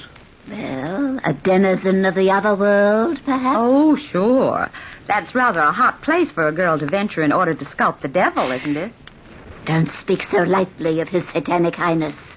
No one knows where the devil's hand may be next. How about sculpting me, Anne? I'm an extraordinary young man. That you are, darling. Extraordinarily broke, at any rate. Oh, the woes of the world revolve on that ugly stuff called money. People take money much too seriously, Ned. Well, frankly, Dr. Hammond, if I had some of it, I wouldn't take it at all seriously. I'd scatter it around the world like a veritable windmill. Oh, frivolity. That's your trouble, my dear friends. Frivolity. You feed on it. Here in this very house is a poor, earthbound spirit, and yet you ignore it. Come, Countess, you don't expect us to take it seriously? I expect nothing. What do you expect us to do? Call the spirit in and ask him to sit for me? Possibly, Anne. Possibly. Come, Countess, you're joking. I have never been more serious in my life. I think we ought to hold a seance and command the spirits to enter the room. That would be interesting, at least scientifically so. Oh, nonsense, Doctor. Besides, Mrs. Dimmoty'd never stand for it. Ever since she moved us into this house, she's been scared stiff of the very idea of spirits. Have you seen the amulet she's been wearing? Yes. She carries it around like a sword. Why don't we ask her? Oh, we were just talking about you, Mrs. Dimmoty. Oh, dear. I tell you, I just can't stand being alone in my room. I just know something was in there with me, Anne. I just know it. The spirits probably have been attracted to you, Mrs. Dimmoty. I've always felt you're strongly psychic. Oh, don't say it, Countess. Don't even think about it. It was all a mistake, moving into this house. All a mistake. I've just never been as nervous.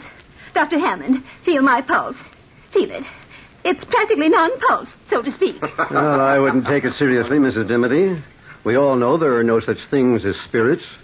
You see, we've been talking about the ghost for so long that at times we half believe, but that's purely imagination. It wasn't imagination at all, Dr. Hammond. You know very well there are only 5 of us living here. You 4 were downstairs, and I was alone upstairs, and, I did hear footsteps in the hall. I opened the door, and I felt something cold touch me. Ah, you see, I knew it. Oh, listen. It came from upstairs. Listen, all of you. Ah, and was that also the wind, Dr. Hammond? I don't know, Countess. What do you think, Ned? Well, I think the Countess' idea of a seance is a good practical suggestion. I'm all for it. A seance? Oh, dear. Yes, let's give it a try. Well, we're all agreed. Yes, come on, Les. I think it's a good You're idea. in charge, Countess. Now tell us what to do. Well, now, for the first thing, bring your chairs into a circle, please. Oh, dear. I think I want to Now, hold hands. Will someone turn off the lights? I'll get the switch. Good. Now we're in the dark. Quiet, please. Quiet while I summon the spirits.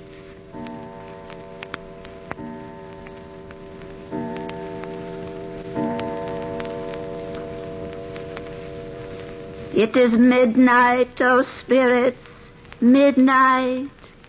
Enter the portals of our room and speak to us. Speak to us. We are gathered to commune with you who have passed on. Withhold not your secrets. Speak. Speak. It is I, Countess Harkavy, asking you to descend to this mortal plane. Answer me. Answer me. If my Uncle Ezekiel's in the room and wants to talk to me, I'd talk to him, Countess. Yes, Mrs. Dimmoty. Ned, stop squeezing my hand. I'm not squeezing your hand, Anne. Or whatever you're doing, stop doing I'm not doing it. anything. Ouch, doggone it. What's the matter with you, Anne? Oh, you're so coy, pinching me now. I'm not pinching you. My hands are in my lap. Well, who's ever sitting next to me? Stop it. Dr. Hammond. I'm sitting across from you, Anne. Mrs. Dimmoty. Oh, dear. I wouldn't have the courage to squeeze anybody's hand at this point. Ouch.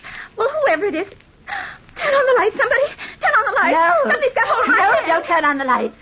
The spirits have entered the room and are attracted to you, Anne. To you. Oh, please turn on the lights, please. I'll do it, Anne. I'll do it. Oh, let go. Oh. There's nobody sitting next to you. That's a vacant chair. But I felt it. Anne, did you imagine it? Imagine what? That somebody squeezed my hand? I imagine nothing.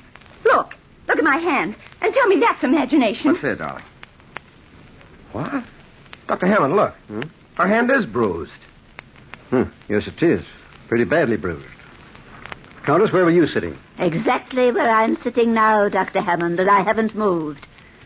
You had your chance to do something extraordinary, Anne, but you muffed it.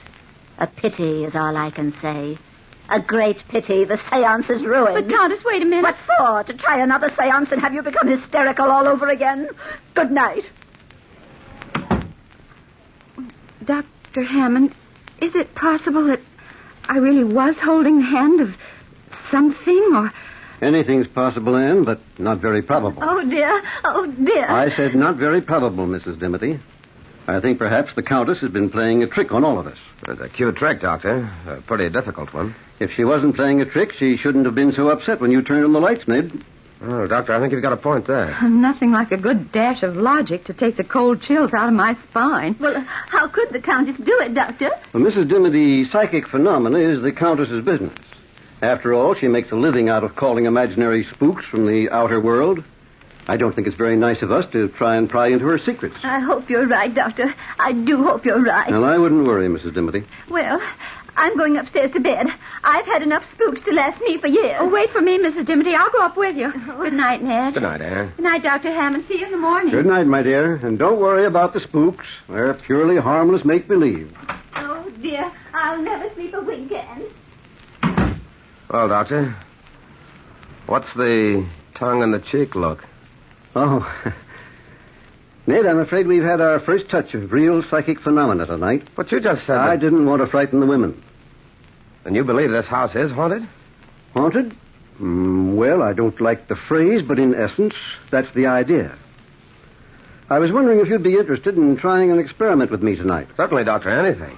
But suppose you and I spend the next few nights down here. We'll turn off the lights and wait. Just wait. Perhaps we can invite some trouble. We waited that night through without sleeping, but nothing extraordinary happened, except for the fact that Mrs. Dimity's rocking chair kept rocking all night long, creaking and squeaking as it moved. But the wind could have been responsible for that. The next night and the next and the one after that, we kept our nightly vigil, creeping up to our rooms like thieves just before daylight broke, so that nobody would suspect our secret experiment. On the 5th night of our wait, we heard the rocking chair creaking, creaking, creaking. Doctor. Yes, Ned? That rocking chair couldn't be moved by wind tonight. There isn't a breath of air stirring. I noticed that, Ned. I wonder... Listen. Yes, the creaking stopped. Same as usual. I'll try to get some sleep. I can't. I'm as nervous as a cat over this whole thing. Yes, I'm jittery, too. Ouch, let me... What's the matter, Ned? I don't know. Somebody's attacked me. Help me, Doctor. Help me. It's got its arms around my throat. There, I feel it. We'll find out who this ghost is in a short time. There, I've got his arms, Ned. My throat. Let go of my throat. There. It's first. Can you hang on to him alone, Doctor? I think so, but he's as strong as an ox. No, you don't. Listen to him, will you, Doctor? His voice certainly doesn't sound human. Turn on the lights, Ned, while I hang on to him. We'll find out who this practical prankster is. I'm afraid to let him go, Doctor. I can handle him, Ned. You turn on the lights. Hurry, Ned, hurry. All right, of course. There you are. No, wait. No. Doctor, where is he? He's right in front. I've got him by the arms. I'm hanging on to it. Well, this is amazing. Amazing, Doctor. Well, we can't see it. It's invisible. Help me, Ned. He's trying to escape. Help me. If I could only see him. There we are. I've got it. I've got it. But what is it, Doctor? What is this thing?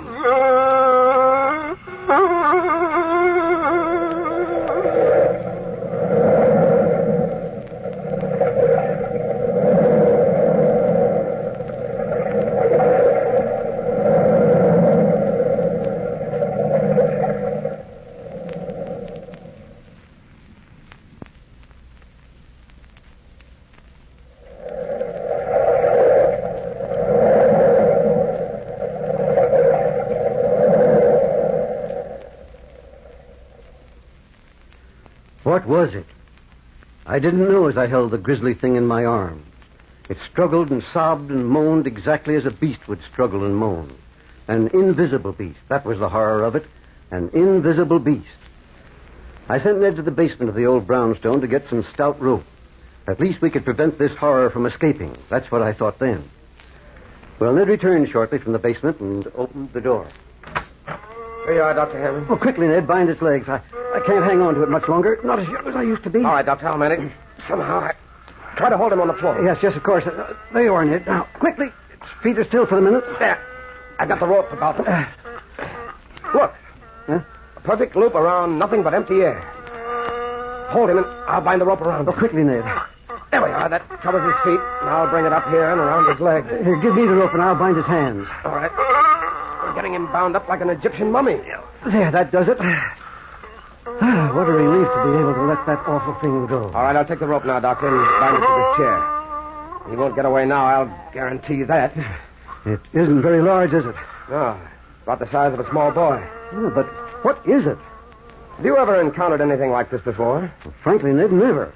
Look at my hands, bitten and bruised. I wonder if I'll ever be able to move them again. What are we going to do with the darn thing now? I don't think that's our responsibility, Ned.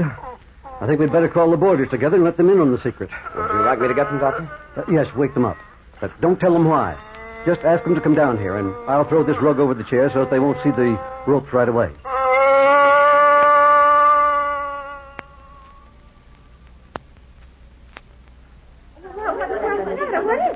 Don't ask so many questions, everybody. Dr. Hammond will explain everything. Oh, good evening, Dr. Hammond. Have you possibly discovered that psychic phenomena does exist? Come in, Countess. Come in, everybody. Don't be afraid, Mrs. Dimity. What's that? I'll explain it in a minute. Explain it, Dr. Hammond? Sit down, everybody, please. No, Mrs. Dimity, not in the rocking chair. Oh, dear me. I'm afraid we're in for a revelation this evening. Ned, please close the door. Right. Strange are the ways of the world. Yes, Countess. The ways of the world are very strange. Mrs. Dimity, and the Countess has been correct about this house. There is something in it. Oh, what do you mean? There's nothing to be frightened of, Mrs. Dimity. No, spirits are often kind. Indeed, they're friendlier than many mortals. This isn't exactly a spirit, Countess. What do you mean? Exactly what I say. It's a beast of some kind. Oh, the doctor, is it in this room?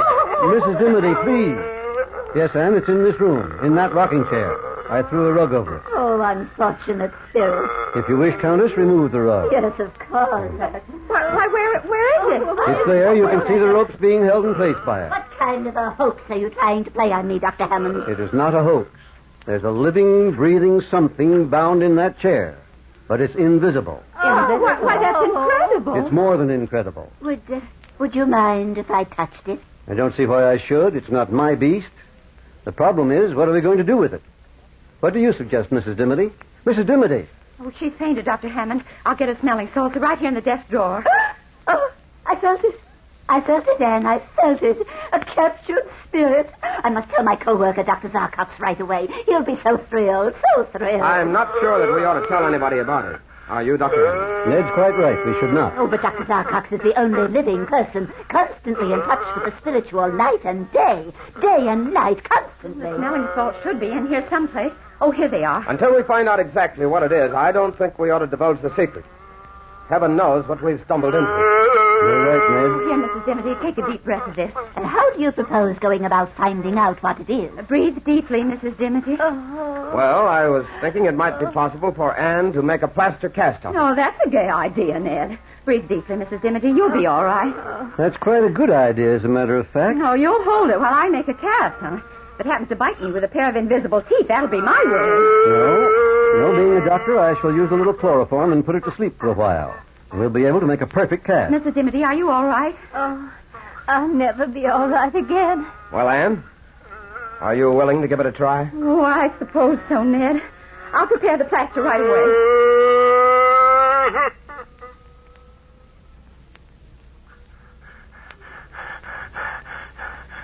There we are, Anne. The chloroform has worked perfectly. Whatever it is, it's asleep. Before you start with the plaster, I should like to listen to his heart with a stethoscope. Certainly, Doctor. Normal. A little faster than is normal for a human being, but maybe we're not dealing with a human being. Yes, Doctor, that's very possible. Ned, would you hand me that container near you? Certainly, Anne. Here you are. Thanks, Ned. Well, Dr. Hammond, are you ready? Yes, Anne, whenever you are. Oh, we might as well start. 2:00. We ought to be through by 7. And so Anne started to work to cover that invisible form with moist plaster. We watched her spellbound. The hideousness of the rough object which soon met our eyes was appalling. Anne's hands shook perceptibly as she forced herself to complete what she had started. Minutes changed into hours. The mold was completed, and we had a rough idea of this figure. Then Anne allowed the mold to dry. By morning, we had a rough facsimile of the invisible beast.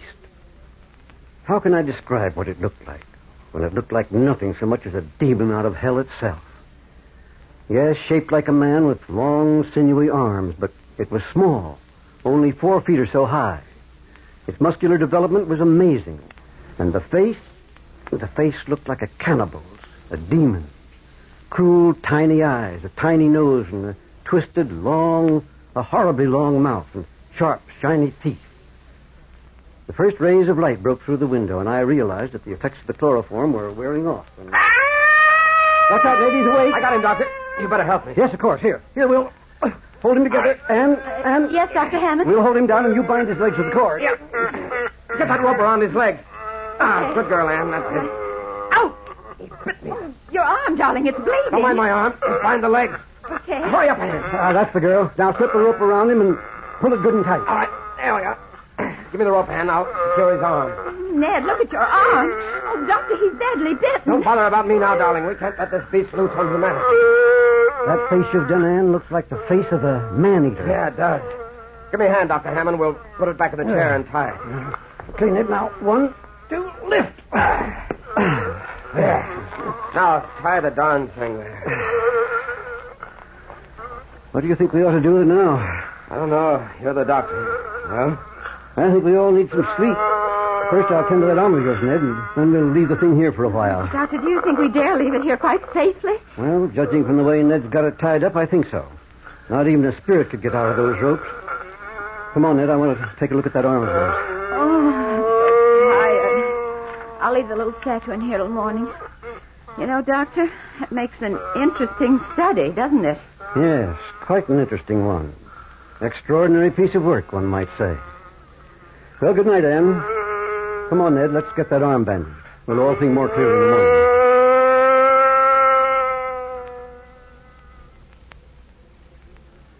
We thought we could think more clearly after some sleep. And so the days went by. Ned and Ann and I stayed with that invisible beast constantly. I took test after test. Its heart condition, its breathing, every test I took baffled me completely. For this invisible beast reacted to every test exactly as a reptile would react. Or to be more specific, a python. A type of snake which swallows an animal or a man whole and then digests it. As the days passed, we realized that since this was living matter, it must eat. We tempted it with every kind of food imaginable, tried force-feeding it, but the animal never swallowed one bite of food. And then one evening, all of us were collected in the living room when those horrible sounds started. Oh, I tell you, Ned, it's hungry. Ann, darling, we've tried feeding. But you've got to get it out of this house. I can't take it any longer.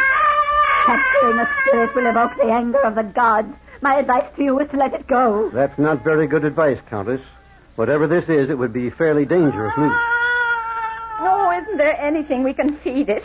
It must be suffering horribly, Doctor. No food or water for 2 weeks. Yes, Anne, there is something we can feed it, but unfortunately or fortunately, we can't. What are you talking about, Doctor? Human flesh, Ned. This creature is a man-eater, an invisible man-eater. There's only one thing for us to do. Call the police and the medical society and turn it over to them. There's nothing more we can do. Oh, you'll regret this, Doctor. You'll regret it. You can't evoke the anger of the spirit world without payment in full. Anne, will you make the call? Certainly, Doctor. I'll go with you, darling. Don't tell them anything about it. Just ask them to come over here immediately.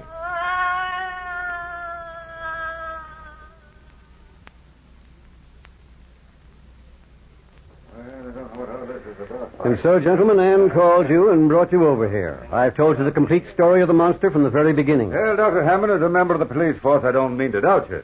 But where is this invisible monster? It died of hunger 10 minutes before you arrived, Sergeant. Well, where is it? On the floor, here, next to my foot. Huh? You can feel it even if you can't see it. Here, put your hand down here. All right.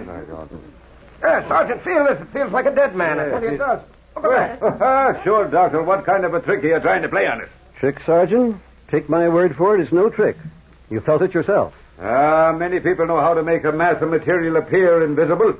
Chemistry can give you a lot of explanations of that kind of a hoax. It's no hoax, gentlemen, on my word of honor. It's no hoax. Tell us a better story. Come on, boys, let's get out of here. Let's get out of here. We enjoyed your fairy tale, Doctor, but we can't swallow that one But, whole. gentlemen, ask any one of us in this room. I swear to you, it's the truth. Look in the corner at that statuette. That's an exact replica of the invisible beast. Now I get it. You're trying to get some free publicity for the art exhibition at the museum. No, gentlemen. I made that plaster cast myself from the invisible monster. Dr. Hammond's telling you the truth. Oh, yeah? Well, if it's the truth, what was it? What was it? Frankly, gentlemen, I don't know what it was.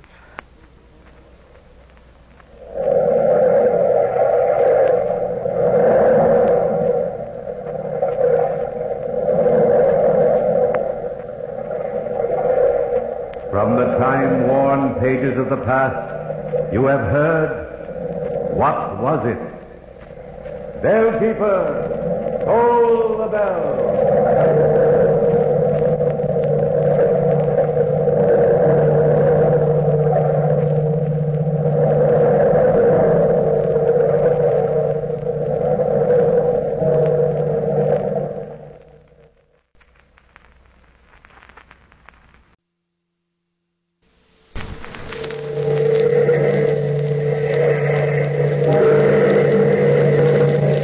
Out of the past, phantoms of a world gone by speak again their immortal tale, the Knightsbridge mystery.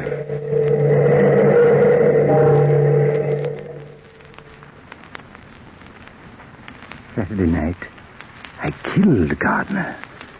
That's the incredible part. I killed him. It is sitting here next to me now. Sitting in his usual chair by the fireplace here at the old Knightsbridge Inn, acting as if nothing unusual had happened. How can a man be dead and alive at the same time? I remember the whole thing so clearly. It was just 2 days ago. 2 short days ago. Last Saturday, to be exact. Gardner's a landowner and had just collected his rents. The banks were closed, so he hid the money in his room here, and his room is next to mine. And it was all so easy. It was raining that day. Yes, it was raining hard enough to drown out the screams of a man being murdered. Gardner, Professor Nelson, and myself were sitting around the fire, just as we're sitting now. And I needed money. Needed it desperately. Well, not for myself, I don't count anymore, but for my son, my boy Jack. He's 21, and a man needs money to keep his son in college. I'd done everything I could think of to raise that money. I'd even worn various disguises, wigs and makeup, and sat on the steps of the bank in London to beg for farthings. Imagine it. Me, Captain Cowan, being a beggar on the streets. And Gardner was rich, fat, rich, and alone. Nobody would miss him. That is, nobody but his fat, sleek cat. And I had my son, my boy, Jack. I remember everything that happened that Saturday night. The 3 of us, Gardner, Professor Nelson, and myself, were sitting around the fireplace, and it was raining. Nasty night, isn't it, Mr. Gardner? Yes, quite nasty, Professor Nelson. You know, I don't see why you scientists don't do something about the weather. Well, many men have thought about that very thing. Thinking. Oh, they ought to take action. Thought is idle. Action brings results. Oh, think me if I haven't coined an epigram. Yes. They were talking about the weather, and I was thinking about killing Gardner. He had to die. That was obvious, and soon, too, but how? And who would be the scapegoat to hang for the deed? Somebody would have to be somebody. But who? I couldn't have managed to go downtown in this rain even if the banks had been open today, blast it.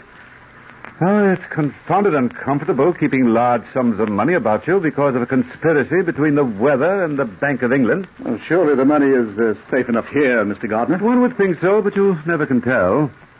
Nothing makes a man more jumpy than keeping a large sum of money in his top bureau drawer. Of course, there's always the danger of robbery. Robbery, yes. Or murder. Murder, Captain Cowan. No, nobody in the Gardner family has died for generations.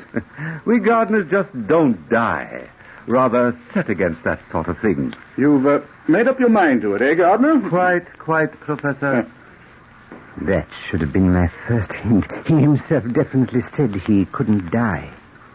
Yes, he said it then, but I thought he was joking. Nobody ever knew whether he was joking or not. He had a dry, soft way of joking, but I didn't realize that then. I just sat there, when the door opened and the chambermaid came in to tidy up. I was hoping that everybody would remain quiet so I could think the whole thing out. But she came toward us and... Anything I can do for you before I retire for the night, Professor Nelson? No, nothing, Barbara, nothing. Mr. Gardner? No, thanks. Egad, girl, get your rest. You, Captain Cowan? Yes, as a matter of fact, I've got to get on to London tonight. Tonight, Captain, in this weather? Yes, Mr. Gardner, important business. So if it's not too much trouble, Barbara, you might tell the hostler, Mr. Cox, to saddle my horse. I ain't going down to the stables to see Mr. Cox, Captain. He ain't a man, Dan Cox ain't. He's a beast, he is. Come, Barbara. Poor Dan Cox is no beast. He's an unfortunate victim of an accident, which has reduced his mentality to that of a small child. Child, is it, Professor? He's an idiot. He'll murder a human someday, he will. Oh, it's not that bad, Barbara. Why, you're the last person I'd expect to speak decent of him, Captain. He don't like you. He says he remembers you from somewhere. He don't remember, though. And I says to him, not to talk about a fine gentleman like you, I says. Oh, there ought to be a hospital for the mentally unsound.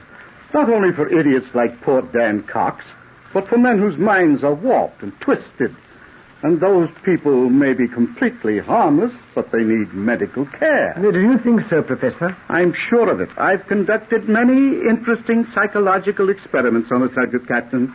I've even known men who think they've committed a crime. Is there anything else, gentlemen? No, thank you, Barbara. Good night, Barbara. Good night. Good night. Good night, Barbara. You interest me, Professor. It's a fascinating subject, Cowan. There was a man once who thought he had murdered his wife and 2 children. He went to the station house, confessed the murder, and then killed himself. And he hadn't committed the crime at all? No, not at all. No, not at all. Well, gentlemen, you must excuse me. If I'm going to get to London tonight, I must be off. Good night, gentlemen. Good night, Cowan.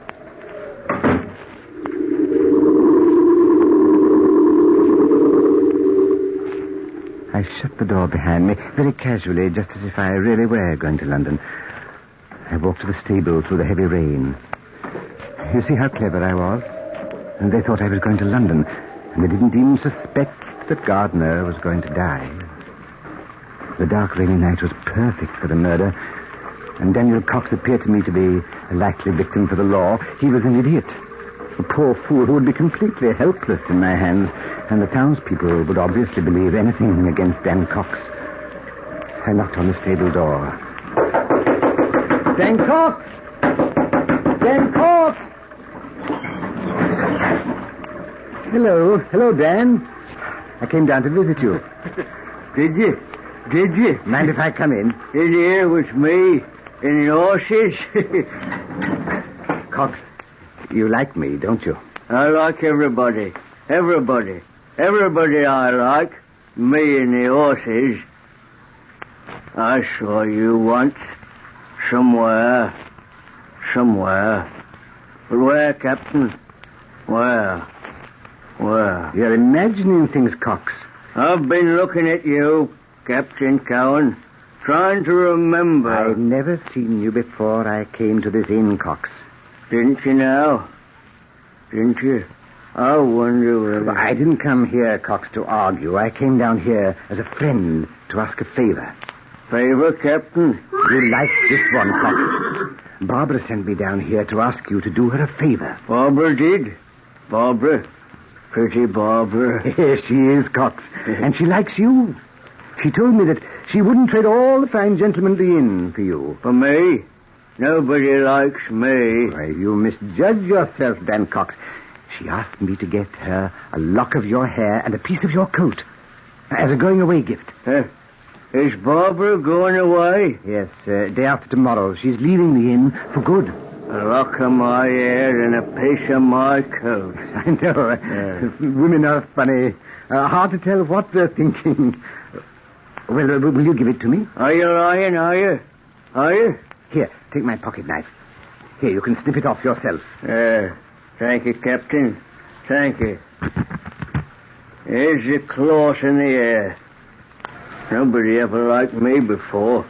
Just my horses. Thank you, Cox. Why do you look at me like that, Captain? I was thinking, what a lucky man you are, Cox. Oh, will you bridle my horse before you turn in for the night? I'll be leaving for London shortly. Sure, I'll bridle Queenie right away.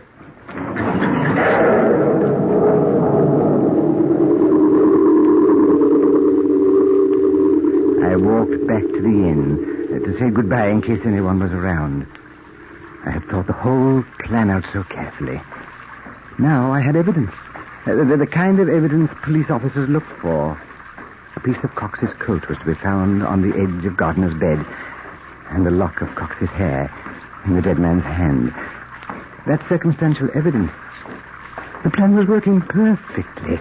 I walked briskly to the door, opened it, and Professor Nelson was sitting by the fire looking into the flames. When I walked in, he started suddenly.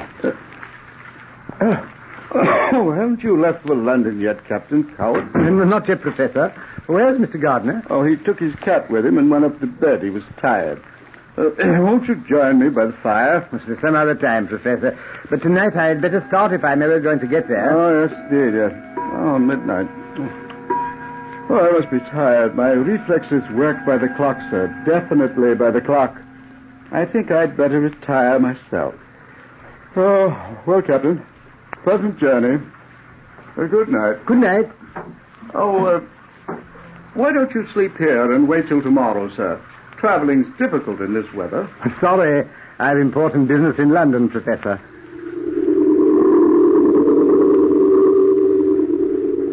I stood in the living room, watching the old scholar slowly climb the stairs. He walked slowly, refusing to be hurried. And then I heard his door open and close. And I knew he was in his room. Then I waited for a short time and started to creep up the stairs to my room. I had to prepare my makeup for the change from the genius Cowan to the idiot Cox. Gardner had to die.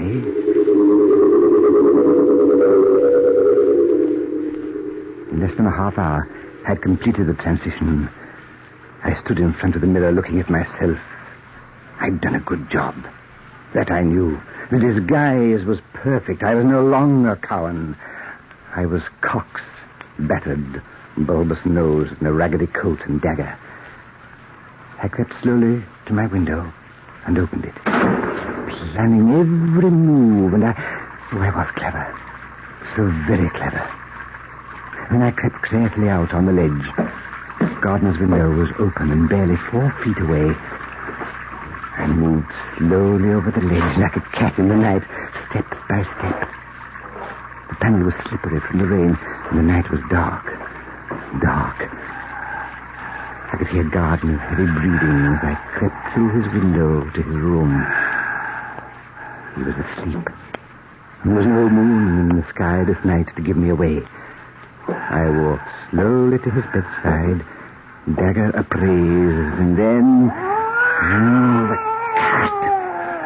I'd almost forgotten his fat, sleek cat.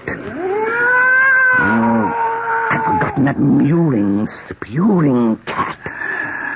But I was clever. I worked faster. Right to Gardner's bedside, and then I plunged the dagger. Oh, the knife. The dog! Oh. The knife went in deeply.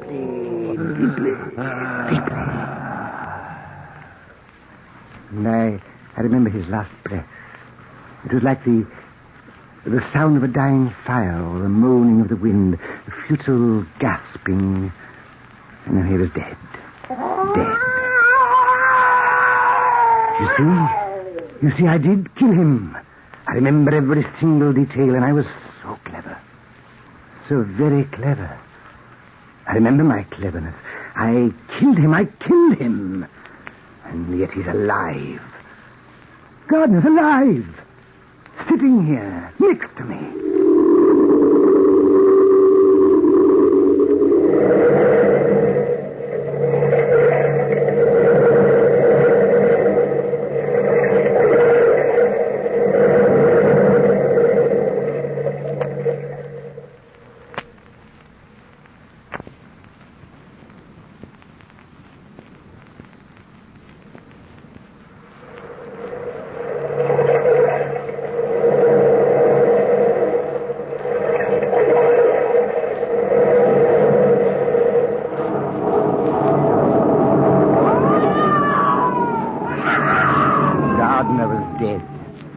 I stood by his bedside and pulled the knife out of his heart.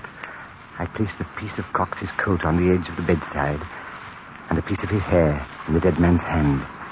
Then rattled up the bedclothes and I started my search of the room. I opened the drawers, the closets. Every single hiding place possible was combed for the money.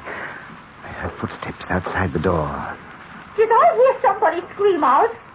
Is anything wrong? Funny, I thought I heard. I had to work quickly, get the money. Then I remembered Gardner had said it was in the top bureau drawer in the corner. Yes, in the top bureau drawer.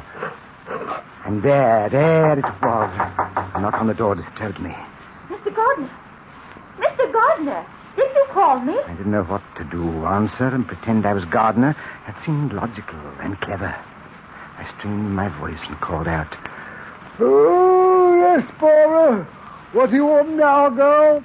I heard someone scream, and I thought that Pete Cox was in your room, Mr. Gardner. No, everything's all right. Good night, girl. Good night, sir. I had to get out of there as soon as possible. Back to my room. Out of the window, over the ledge. It had stopped raining.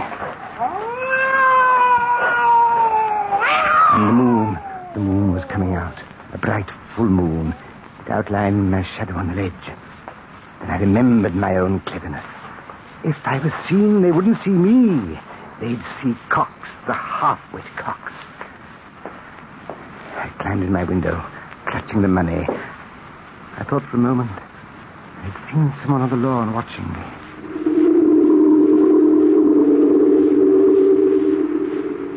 Once in my room, I removed my makeup and prepared to leave. With one clean stroke, the murdering Cox had disappeared. I was Cowan again. I opened the door to the hall. Crept down the hall to the stairs. I noticed a candle burning in the parlor. The chambermaid was standing there in a pool of light, talking to Nelson. That was a hitch in my plans. Professor, I tell you, I heard someone scream out. If you're half the man you claim to be, Professor, you'd go down to that stable and find out what Dan Cox is up to. It ain't no good, I'll tell you that. Go back to bed, Barbara. Whatever Cox is up to, it can't be very dangerous. Go to bed, my dear. Good night. Good night, sir. Nelson started up the stairs. I had to hide, but where? The stairway was dark. I pressed myself against the wall into the shadows. Nelson came closer and closer. He was close enough to touch me. I could only pray he wouldn't look my way when he turned on the landing. There's somebody up here. That silly woman is getting me all aflutter. Then he continued on upstairs. The girl stood in the middle of the parlor, and I was trapped. My heart beat wildly. I crept on down the stairs to listen. Who is it? Who is it? Barbara. Oh. Pretty, pretty Barbara. You understand me, you do. You can help me. What are you doing at the inn, Dan Cox? Go on, get back to the stable. You like me, don't you? No. I had to see somebody that likes me. Yes, I had to, 'cause I... Get away from me. Get away from me, Cox. I ain't going to hurt you. Not hurt pretty Barbara. Let go of my arm. Let go, Cox. Barbara, pretty Barbara. I ain't two people, am I?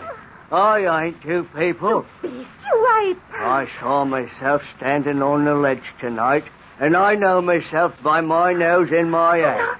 Let me go, It was Cox. me, standing on the ledge, looking down at me, standing on the grass near the end. Two people. They both can't be me. I'm not one. I'm two, yes. And it don't make sense. Let me go. Cox, let me... Take your hands off my throat. Pretty Barbara, pretty. Barbara. Barbara. Dead. I must be dreaming. That's it. Dreaming. I'll go back to the stable and go to sleep. And when I wake up, this won't have happened. I've been dreaming all along.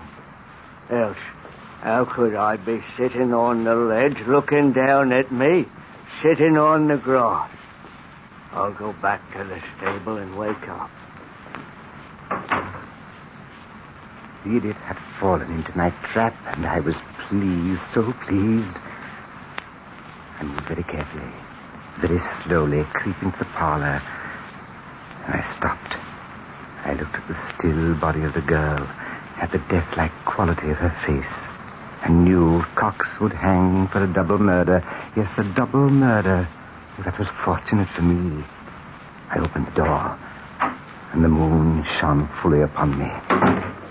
I hurried across the gravel path to the stable. My only thought was to get to London, to get to my boy, to my son, to Jack. I knocked on the door and called, "Cox! Dan Cox!" Do I look asleep, Captain? You look as if you might have been sleeping, Cox. Come, man, where's my horse? Your horse? What horse? Queenie. Is Queenie saddled? I must be dreaming. I am asleep, ain't I, Captain? Because if I was awake, I couldn't be on the ledge and on the grass at the same time. Do I have to get my horse myself, Cox? I killed a woman, Captain. I killed her. Why am I two people? I killed her, and it's your fault, Captain. It's all your fault. I hate you. I hate you. What are you talking about, Cox? You don't know, do you?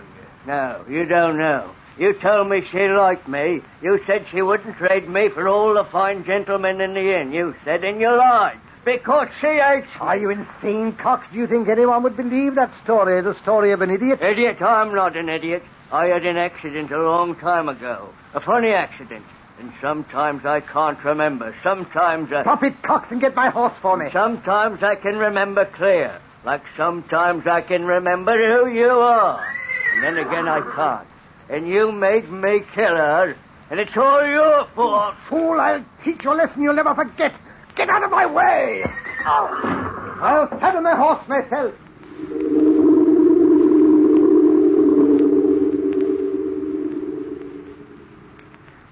I rode off, leaving Cox sobbing like a baby in the corner.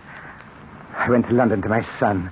I paid his bills, gave him his allowance for the year, and hid the rest of the money on my person.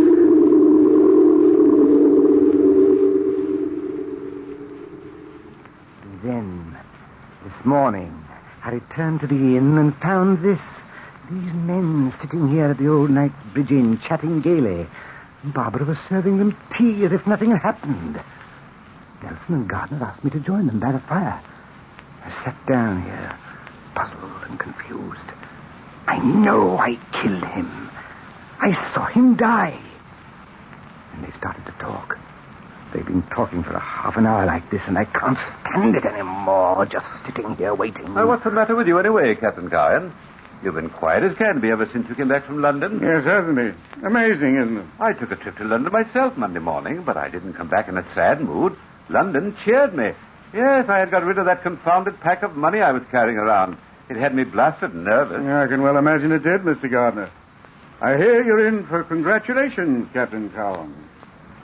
Congratulations? Yes, we heard you'd won a packet of money in the Irish sweepstakes, almost £500. I didn't win money in the sweepstakes. I didn't. Oh, nonsense, Captain. Don't try to keep that from us. What are you trying to do to me? Drive me crazy? Drive me insane? I didn't win money in the sweepstakes. You're supposed to be dead, Gardner. Dead. You understand? I went to a lot of trouble to kill you. Yes, and I killed you with my own hands. And stole the money. And Barbara was dead, too. Cox killed her. You've got to believe me. I disguised myself to look like Cox, and I killed Gardner. Yes, I killed him. You're dead, Gardner. And the dead can't rise from the grave. They can't. They can't. Answer me. Don't stand there looking at me. Answer me. Professor, tell me the truth. Yes, Captain CAIN, I'll tell you the truth. Barbara was not killed that night. She was merely frightened and fainted. But you murdered Mr. Gardner by your own confession. You'd planned a perfect crime. A crime so perfect that Cox might have hung for Gardner's death if it hadn't been my little experiment. Experiment? What experiment? A psychological experiment, Captain. You see, I looked up your record and found out that you were an old vaudeville actor and specialized in character parts.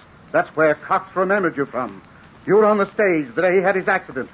So I played your own trick back on you. The only way we could get you to admit your crime was to bring Gardner back to life.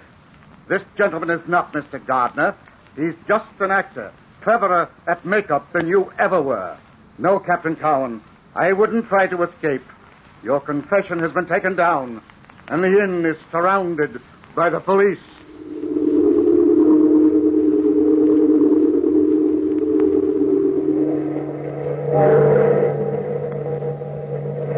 From the time-worn pages of the past, we have recalled the Knightsbridge mystery. Bellkeepers, toll the bell.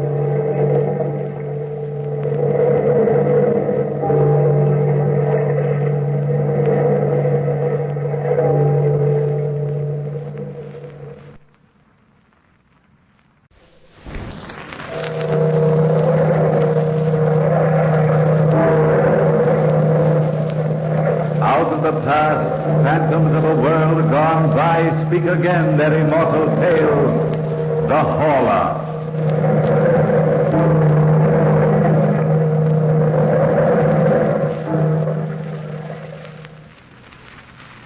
It was a dark house, dreary, too. Shadows crept down the walls like loathsome vermin. The house was old and filled with memories of better days, like the man who lived there. He was old and gnarled and alone. He'd pass the lonely hours by sitting on the porch of his home, watching the boats sail up and down the river. He was happy living alone in that old house, until one day a tall, three-rigged Brazilian schooner floated past his shores, casting a shadow on the banks of the river. A shadow over the old house. A shadow over the old man. A living shadow which crept into his mind. He wrote a letter to his young cousin, Madame Renée Sable, who was living in Paris, begging her to visit him. She read the letter over several times, then took it to a friend of hers, a doctor, Dr. Parent, to ask his advice. She was young and in Paris, and she didn't believe in the old man in shadow. I had to come to you, Dr. Parent, because this letter worries me so. You've known my cousin, Gabriel Bouvet, for a long time, and he's not the sort of man given to hallucinations. He seems to be a very sound old man. But living alone the way he does... Nonsense. Living alone has nothing to do with it. Well, suppose you read me the letter, Madame Saul. Of course. It all seems like so much poppycock. Listen. Be honored by a visit from you at your earliest convenience. Isn't that like him? Yes, very much. You'll find me a changed man, my dear. Changed because he has come. You don't know what I'm talking about, and so I must explain. A shadow has crept into my home, a shadow which dominates me. You see what I mean, Doctor? Well, read on, Renee. Right.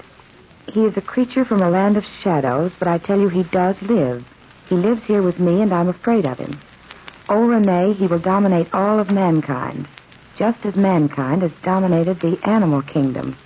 We will become his chattel, his food and his slave, as the animals become ours. You see, Doctor? Yes, indeed I do. I wonder... Renee, how soon can you pack and be ready to leave? In about 2 hours. Well, fine. I'll have the horse and buggy hitched and call for you then. I think we'd better go down to him as soon as possible. Doctor, surely you don't believe in this invisible creature. Well, surely, Renee, I don't doubt the wind just because I can't see it. We'll be able to judge better after we have a talk with him. You better hurry home. I'm going right down to the stables now.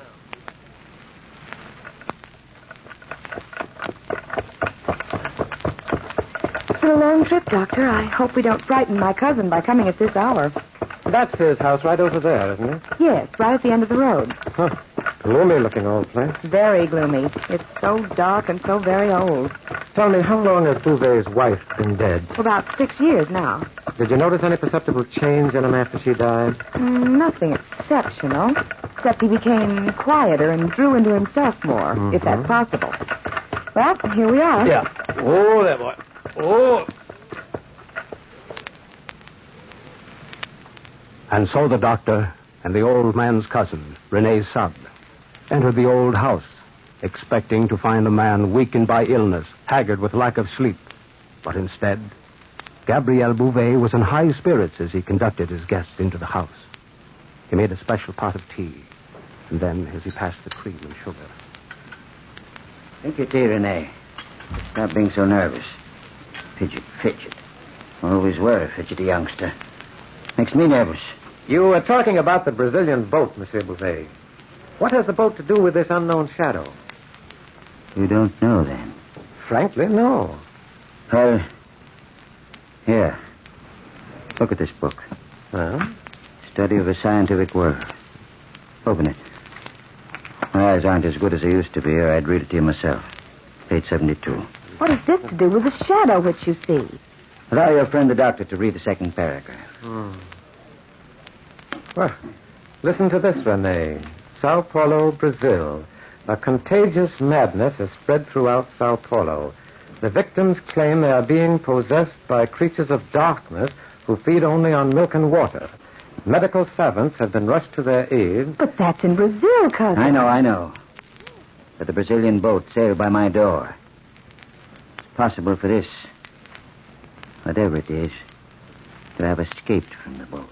Well, anything's possible, but this does seem a little improbable. But possession, that's talking of demons. This is a modern world. No one man can possess the power of ordering another's will. How little you know, cousin. Well, perhaps I am a fool of a girl, but anybody... No, not anybody, Rene. Not me, for instance. I believe in hypnotics. That's possession of a kind. Dr. Mesmer's nonsense. I don't believe in mesmerism. Well, I can prove it to you simply enough. How? If you're willing, we'll try a little experiment. You hypnotize? If you'll be a subject. Why, of course I will. That sounds like fun. Can I help in any way, Doctor? Yes, just blow out the candle. All but one. Certainly. I'll leave the corner candle on. All right now, Rene, if you'll close your eyes. My eyes are closed. And try to sleep. Sleep. There. Candles are out. All but one. Now, sleep, my dear. Try to sleep. Doctor. Listen. Listen to that. What? What, monsieur? It's in the room. I know it is. It's here. Next to me, watching me. Can't you hear it crying? This is madness. You don't believe me, do you? Stop the experiment at once. Listen. Cousin, please. What makes you think mankind is the final answer to life? Perhaps there is a higher form of life. Form of life which can possess us and then destroy us. Isn't that possible, Doctor? Well, yes, anything is possible. Then take my word for it. Humanity is lost unless we destroy it. Look. I always carry a knife with me, waiting for the time I can destroy him. Listen. It's come for me. Come for possession of me. It's come. It's the HORLA. The HORLA. And it's come.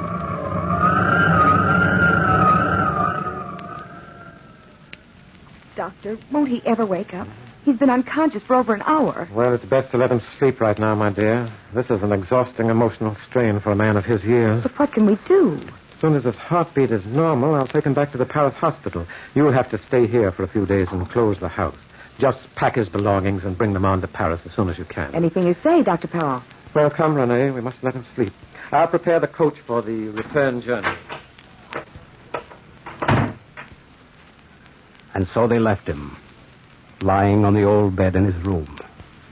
And the shadows on the walls cast purple shadows on his gnarled hands, and the hands clutched the air and thrashed the sheets as if the old man were fighting. Fighting a being, fighting a presence, fighting for possession of his own will. The old man's face was a mask of horror. And then the wind, that strange, unholy wind, started to sneak in the room. It oozed through the door, the keyhole, and the window. It slid to the bedside.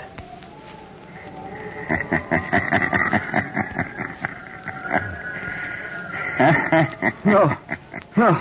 You're possessed and owned. I know you watch me night and day. Night and day. Well, I'll get away from you. I've got to get away from you. I won't give in without a struggle. You'll have to give in because nobody believes you. Leave me alone. Leave me alone. Watching you. Leave me alone. I'll never leave you alone. Never. But I shall be free of you. You can't be free of me. I'm part of you. If I stay here. They'll call you mad. But if I leave the house. You'll die. I'll leave you here. You can't follow me. I'll go far away. So far, nobody will find me. Oh, I've got one hand on your heart, Bouvet, and one in the room. If you leave, your heart will be torn from you, torn from your body, torn from your soul.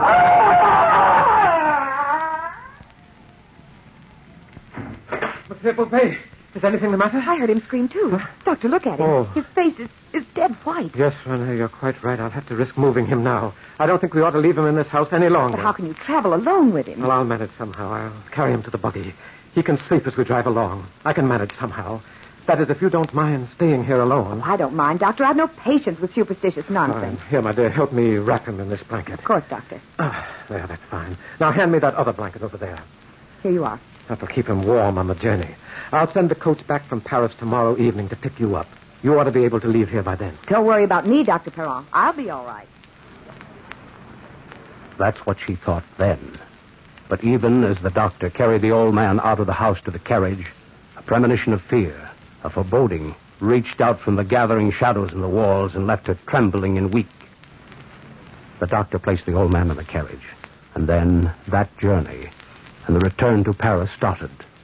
They had traveled for about an hour. Bouvet awakened, sobbing out. You've taken me away. Away from my house, you fool. Bouvet, you must not excite yourself. Put his hands on my heart, and he's pulling on it, pulling on it. Doctor, take me back before I die. Nonsense, Bouvet. You must get away from that place. Take me back.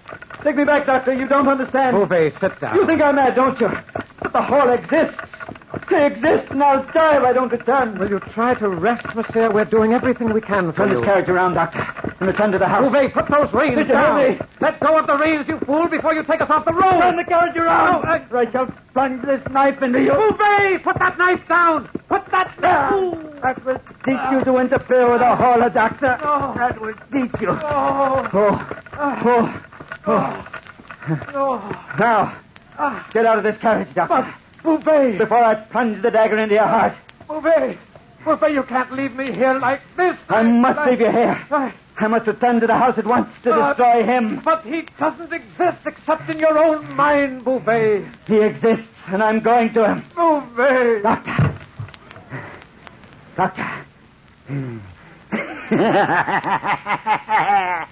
Dead. I'm coming, Master. I'm coming, Master. I'm coming to destroy you, just as I destroyed him.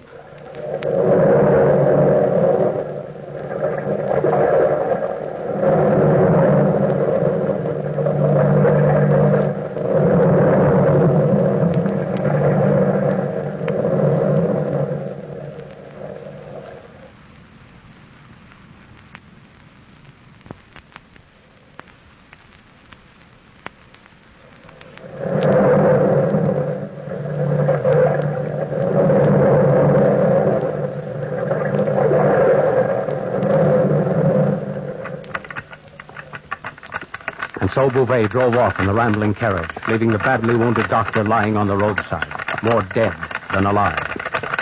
Bouvet drove furiously through the night to a little shack about a half-mile from his home. There was a sign on the shack, a sign reading, Litau's expert lockmakers and ironworkers. Bouvet pulled the carriage up in front of the door. He walked to the entrance of the shack. Monsieur Litau! Monsieur Litau! Who's calling at this? Oh, Monsieur Bouvet. What are you doing at this hour of the night?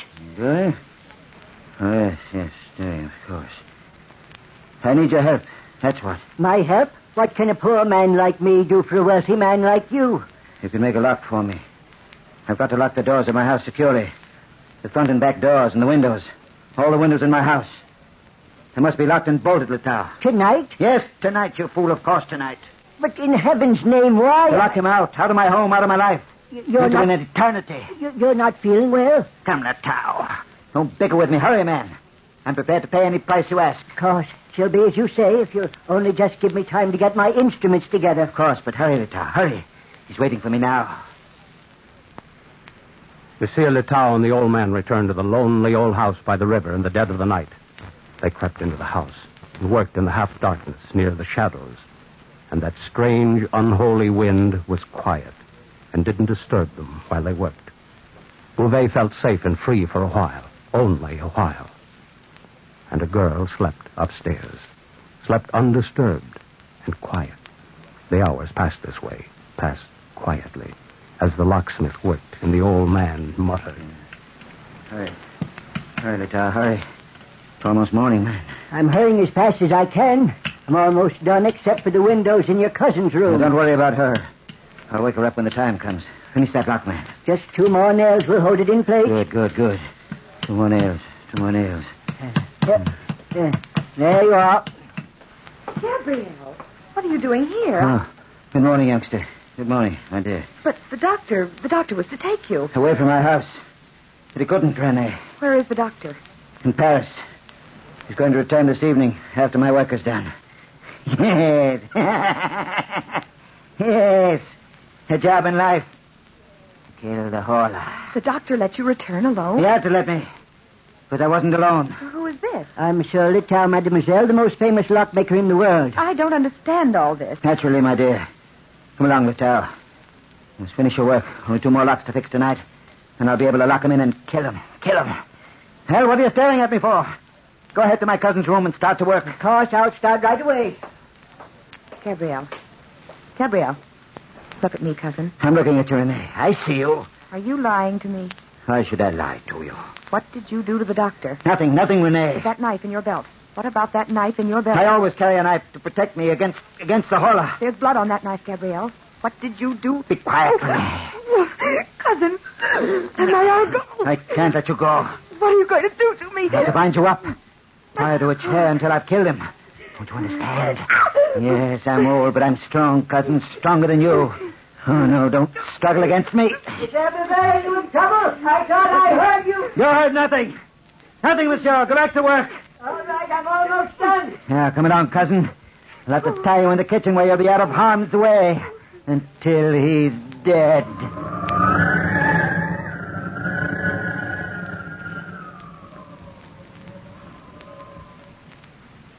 Bouvet dragged his cousin to the kitchen, and then taking a stout rope, tied her to the kitchen table by the sheer strength of a maniac, tied her securely, and then threw a tablecloth over her.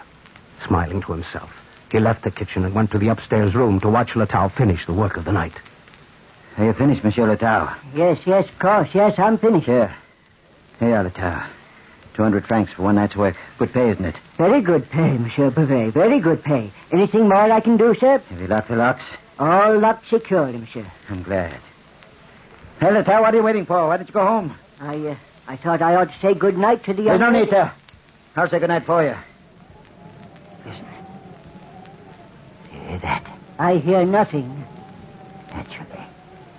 You hear nothing. Good night, Monsieur Bouvet. Littell, may I caution you against one thing? Of course. Don't tell anybody of this work tonight. Do you understand? Don't tell anybody. Of course I understand. Good night. See you in the morning. Your locks can't lock me out. You again. I've been watching you and your lockmaker, watching you, and your locks are useless. Locks are useless. But I can lock you in when I escape. Impossible, because I am with you constantly. And I'll destroy you, HORLA. With a knife? No, with fire and flame. I'll set the entire house on fire and leave you here. Leave you here and I'll escape. You can't escape. You're part of this house. You said so yourself.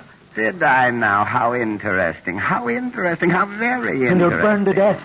You'll burn to death, and the world will be free of the HORLA. Are you so sure, Bouvet? Are you so sure? I'll pour oil on the walls and on the rugs and on the floor. Where's the oil? In the kitchen closet. Yes, in the kitchen closet. That's where it is. Don't forget I'm part of No. you. You'll be destroyed by fire.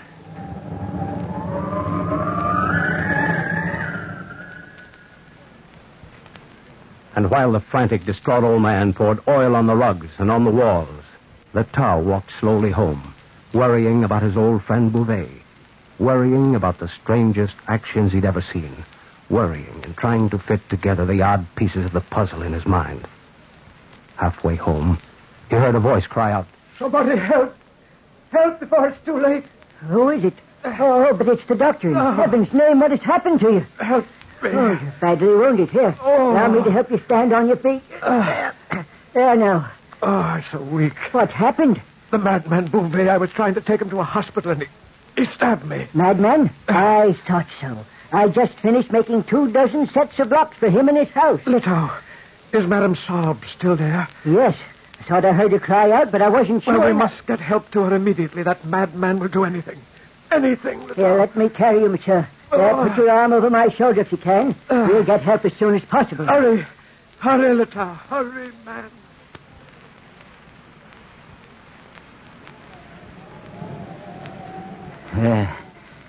Now I've poured oil over the entire house. Yes, the entire house. The curtains, the ceiling, even the beds and walls and the chairs. Now for a match. Yes, one match. One match in the house will go up in flames. Flames. And you will be dead. Will I be dead? Will I? I need a match. I need a match. Must be a match in the kitchen. And the house will all be flames. Flames. And you will burn. Burn and die. Yes, the kitchen. Yeah. Don't be nervous, cousin. Don't be nervous. Work is almost done, almost done.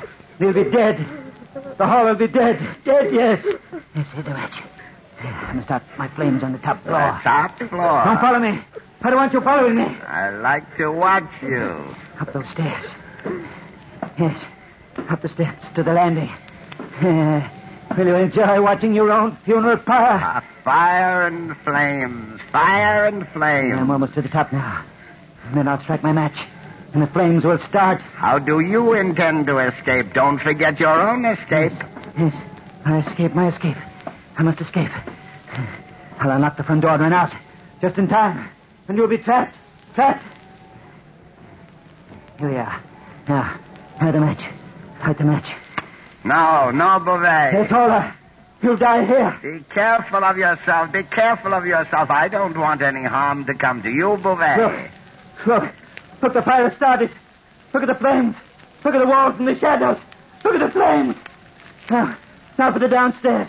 I'm right beside you. Where you go, I go. No. You must stay here and die. Don't you understand? And you will die.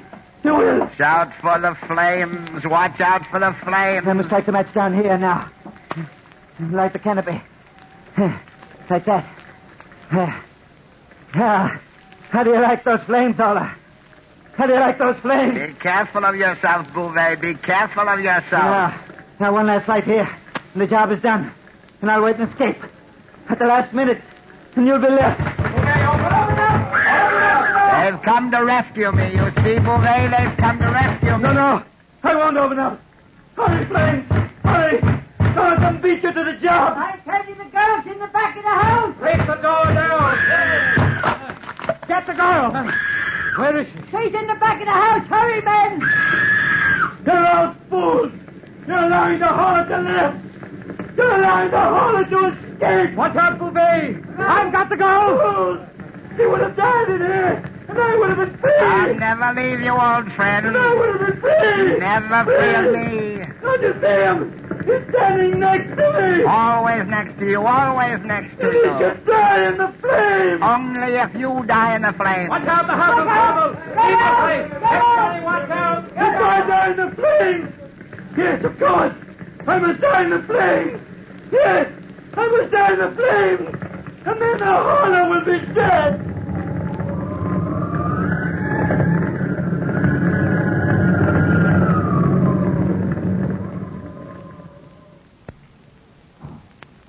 And the old wild-eyed man rushed into the pile of burning timber among his old belongings and perished there. He and the HORLA perished there. All that remained of the man and the HORLA were scorched bones and two odd, misshapen skulls. Two odd, misshapen skulls. Remember that. For there were two skulls, not one.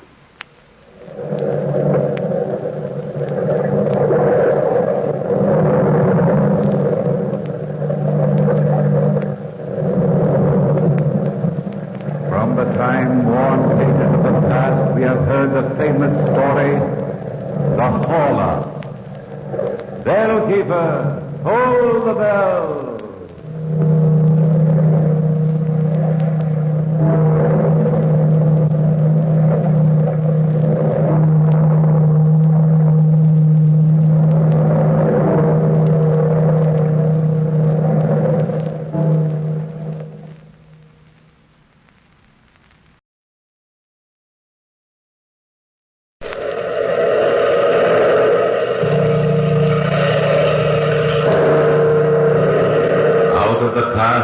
Phantoms of a world gone by speak again their immortal tale.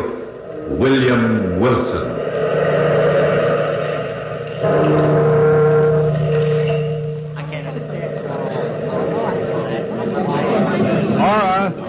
Horla. Oh, Charlie Vernon. I thought you weren't going to come to my party tonight. Well, this is one party I wouldn't miss for all the cobblestones in New York. Now, here you're going to announce your engagement to my old buddy, William Wilson. Well, that was supposed to be a secret until midnight. Who told you? Usual grapevine, all right. No secrets in this clubby little group. Now, where is Bill now? In the library. He hates crowds, you know it. Well, he wanted to be alone for a while.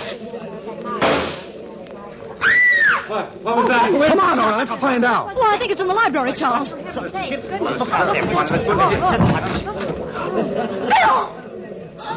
Bill, darling. He's wounded. Get a doctor, somebody. I'll call the doctor right away. What happened, darling? If I were a detective, I'd say he tried to bump himself off and miss. Oh, be quiet, Charles. Oh, Bill. It does look like attempted suicide, doesn't it?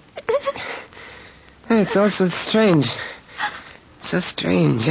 Well, nothing strange about this setup, old boy. A gun in your left hand, a bullet hole in your left side. Pretty neat. You enjoying it, Charlie? Well, I can't say that I'm not. I came to suffer through your wedding. Who knows, I might stay and enjoy your funeral. Really, Charles, your sense of humor's out of place. You hate me, Charlie, don't you? A boob like you never could stand a guy with brains. Brains? Those muscles in your head are so twisted they look like handcuffs. Why did you do it, Bill? All right, you've got to believe me. I didn't do it. Oh, who did, Bill, and why? Come on, William Wilson. We want the straight goods for a change. But I didn't. You might die, mister. Put your cards on the table. Cards on the table.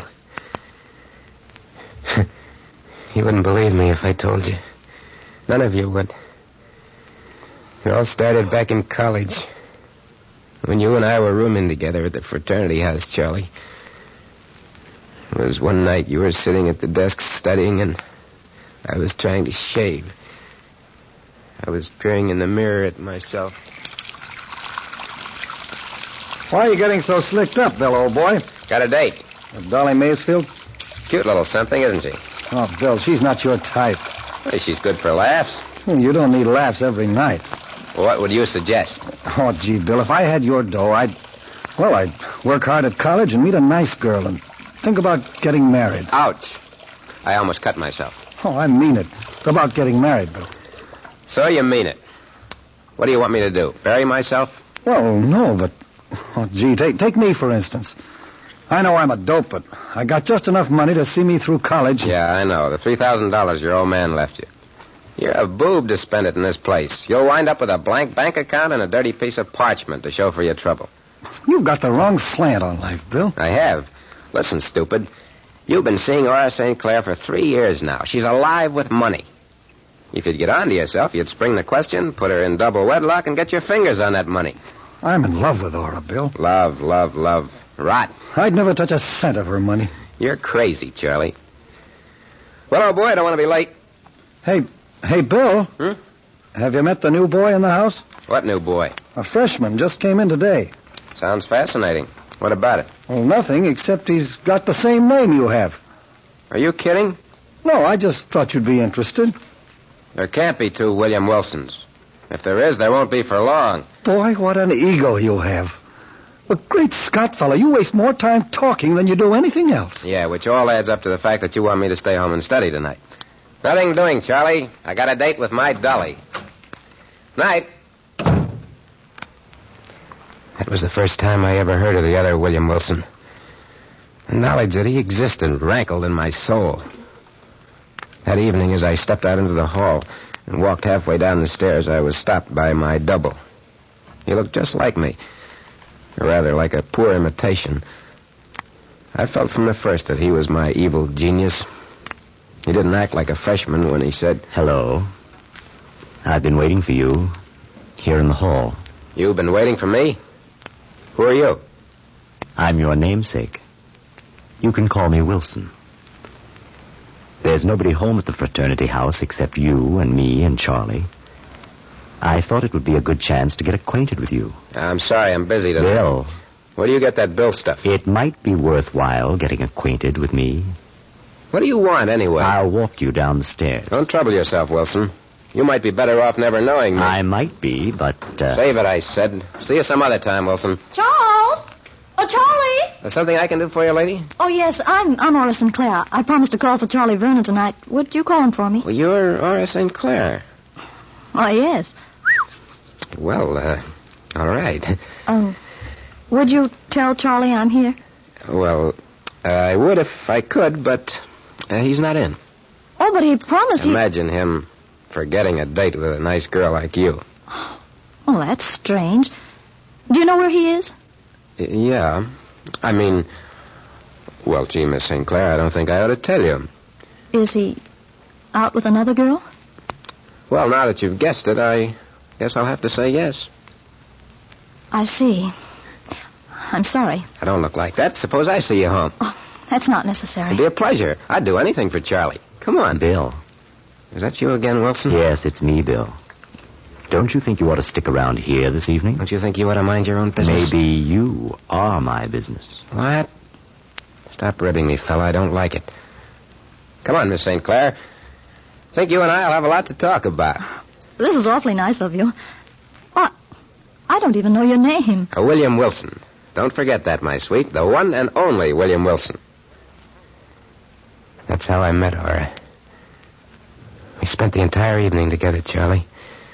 We had a lot of laughs. It was well past midnight when we said goodnight to each other. And I was about to go home when I remembered that I hadn't even called Dolly Macefield to tell her I couldn't make it. Knowing Dolly's temperament, I decided to drop up to her apartment, even though it was late. I knocked on the apartment door. Well. Look what the breeze brought in. Mr. Heartbreaker. Aren't you going to even ask me in? I ought to never talk to you again, that's what. Who do you think you are? Mr. King of Siam? Oh, if that's the way you feel. Oh, wait a minute. Come on in, Bill. I've been worried stiff about you. That's more like my doll, baby. Got a kiss for me? Sure. I got a kiss for you. Oh, Bill, I love you so much. Come here. There, Dolly. There. Where were you, Bill? Where was I? Don't you trust me, Dolly? Sure, I trust you. I had something important to attend to. Come on, give us a smile. There. I like to see you smile, Dolly. I like it a lot. Oh, I do most anything for you, Bill. I'm glad to hear that, because I've got to ask you a favor. Anything you want. I want you to stay away from me from now on, baby. You and I are through. Through? Oh, Bill, what are you talking about? Don't joke with me. This is no joke. I'm serious. I'm giving it to you right from the shoulder, kid. But you're joking, aren't you? No, I'm not. I found the girl I want to marry. She's class, Dolly. Real class, with plenty of money. You get me? You'll never marry her, Bill. She'll find out what a cheap four-flusher you are, and then I'll tell her. I'll tell her a lot of things about you. You pretending to have so much money and borrowing from me all the time. Pretending to be such a big shot when you got holes in your shoes. Shooting off your mouth. Shut up. Shut up, Dolly, before I make you shut up. Nobody's going to tell anybody anything. That is, if you're smart. And I think you are. Okay. I know what everybody thinks of me. But I made up my mind to marry Ora, and nobody was going to stop me. I saw Ora every day and every night after that for the next 3 weeks. Things went according to plan. I thought I was rid of Dolly Macefield for good until... Well, you remember that night, Charlie? You and I and Wilson were sitting around the living room of the fraternity house chewing the fat. It was all Wilson's fault. I knew from the first time I saw him he was my evil genius. And you were saying... I just can't understand it, Bill. I've been calling Ora every night, but she won't talk to me. Yeah, that's how women are, Charlie. Why don't you tell him why, Bill? Keep out of this, Wilson. It won't make any difference now. I said mind your own business. You are my business, Bill. What are you talking about, Wilson? Ask Bill why you never saw Aura the night she was to call for you. Ask him. Go on, Charlie. Bill? Well, what did Bill have to do with it? What difference does that make now? It's all over and done with. Aura's not interested in you anymore, Charlie. She told me so herself. You dirty double-crosser. Sit down, Charlie, and cool off. Why don't you write Aura a letter and tell her the truth, Charlie? Oh, what's the use? But I'll get even with you someday, Bill Wilson. Don't think I won't. I'll answer it. Hey, you make a good doorman, Wilson. I told you, Charlie, to grab the girl while you had the chance. You didn't tell me you were going to stick a knife in my back. A smart guy gets what he wants in this world. Is William Wilson in? You have to be smart, Yes, like me. He's in the living room. Thanks. Bill? Oh, Bill? Well, look who's here. If it isn't the doll baby herself. Hello, Bill. Hello, Dolly. Meet the boys. This is Charlie Vernon. The doorman is my double, William Wilson. Hello. How do you do? How do you do? Tell you what I'll do for you, Charlie. I'll give you the doll baby here in exchange for Aura. How's that? That's fair. You make a man sick, Bill. Bill. Bill, I gotta see you. Well, you see me. How do I look? How alone, I mean. I told you not to bother me anymore. Oh, please, Bill, if you've any pity. Pity? Sure, I got pity. Where'll we go? Anywhere you say, Bill. How about the river? How about a nice walk down to the river? Sure, Bill. That's a good place for what I want. That's just about perfect.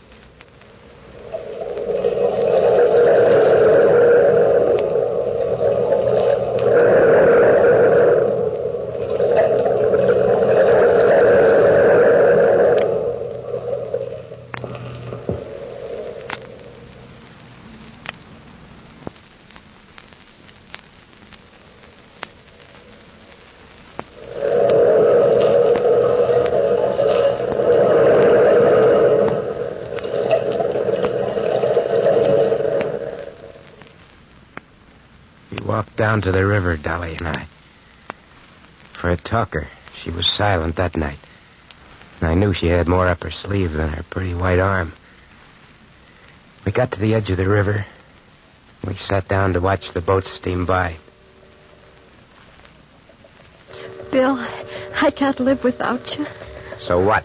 I'm going to give you one last chance, Bill, to be a decent guy. You're going to give me a chance? What a laugh. Oh, Bill, don't you know what you're doing to yourself? You're trying to marry a girl that ain't for you. You once told me that you and me was cut from the same piece of cloth. Yeah, I once said a lot of things. We are cut from the same piece of cloth.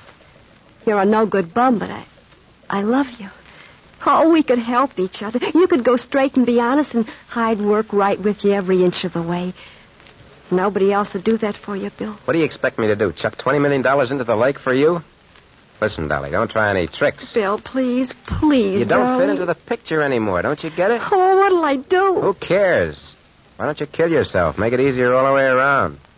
You wouldn't care? I'd send you a dozen posies. If I jumped in the river, you wouldn't care? Why should I? Oh, watch me, Bill. I don't think any man's as hard as you pretend to be. So I'm watching. You've held me in your arms. You've kissed me. You've said you loved me. Doesn't that mean anything? It did when I said it, I guess. You can never tell what a guy's going to say. Can you really watch me, Bill? Even though I love you? I can watch anything, baby, when I'm sitting on $20 million. Watch me, Bill.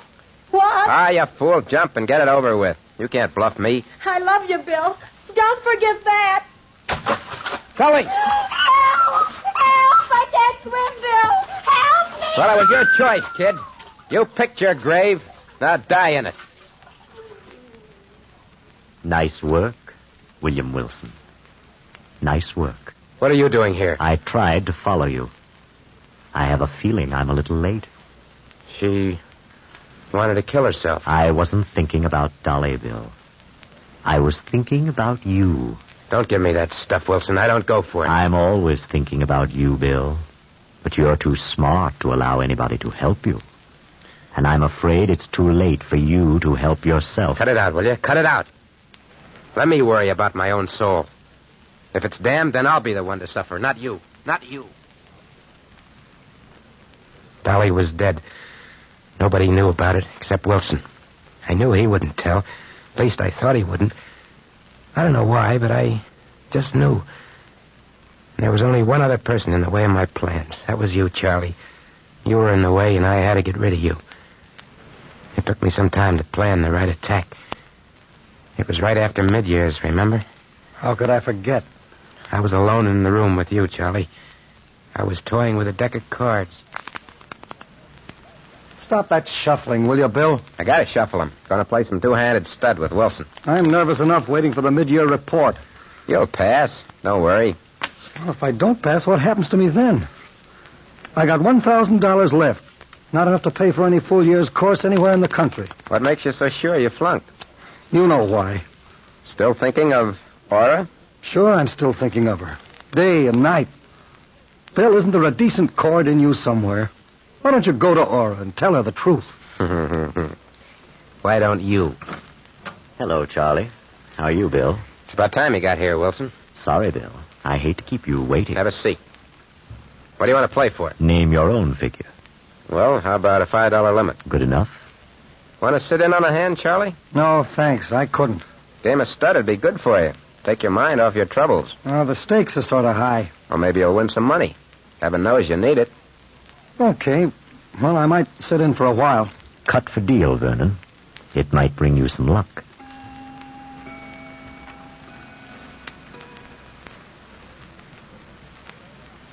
Don't you ever lose, Bill? Not very often, old boy. Not very often. Want to bet again? Easy, Charlie. Quit now while you've still got $600 left. Well, I can't quit now. I can't. I tell you, I gotta win. I gotta.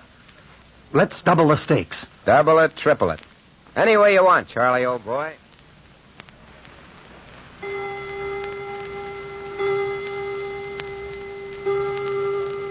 $3:00, Bill.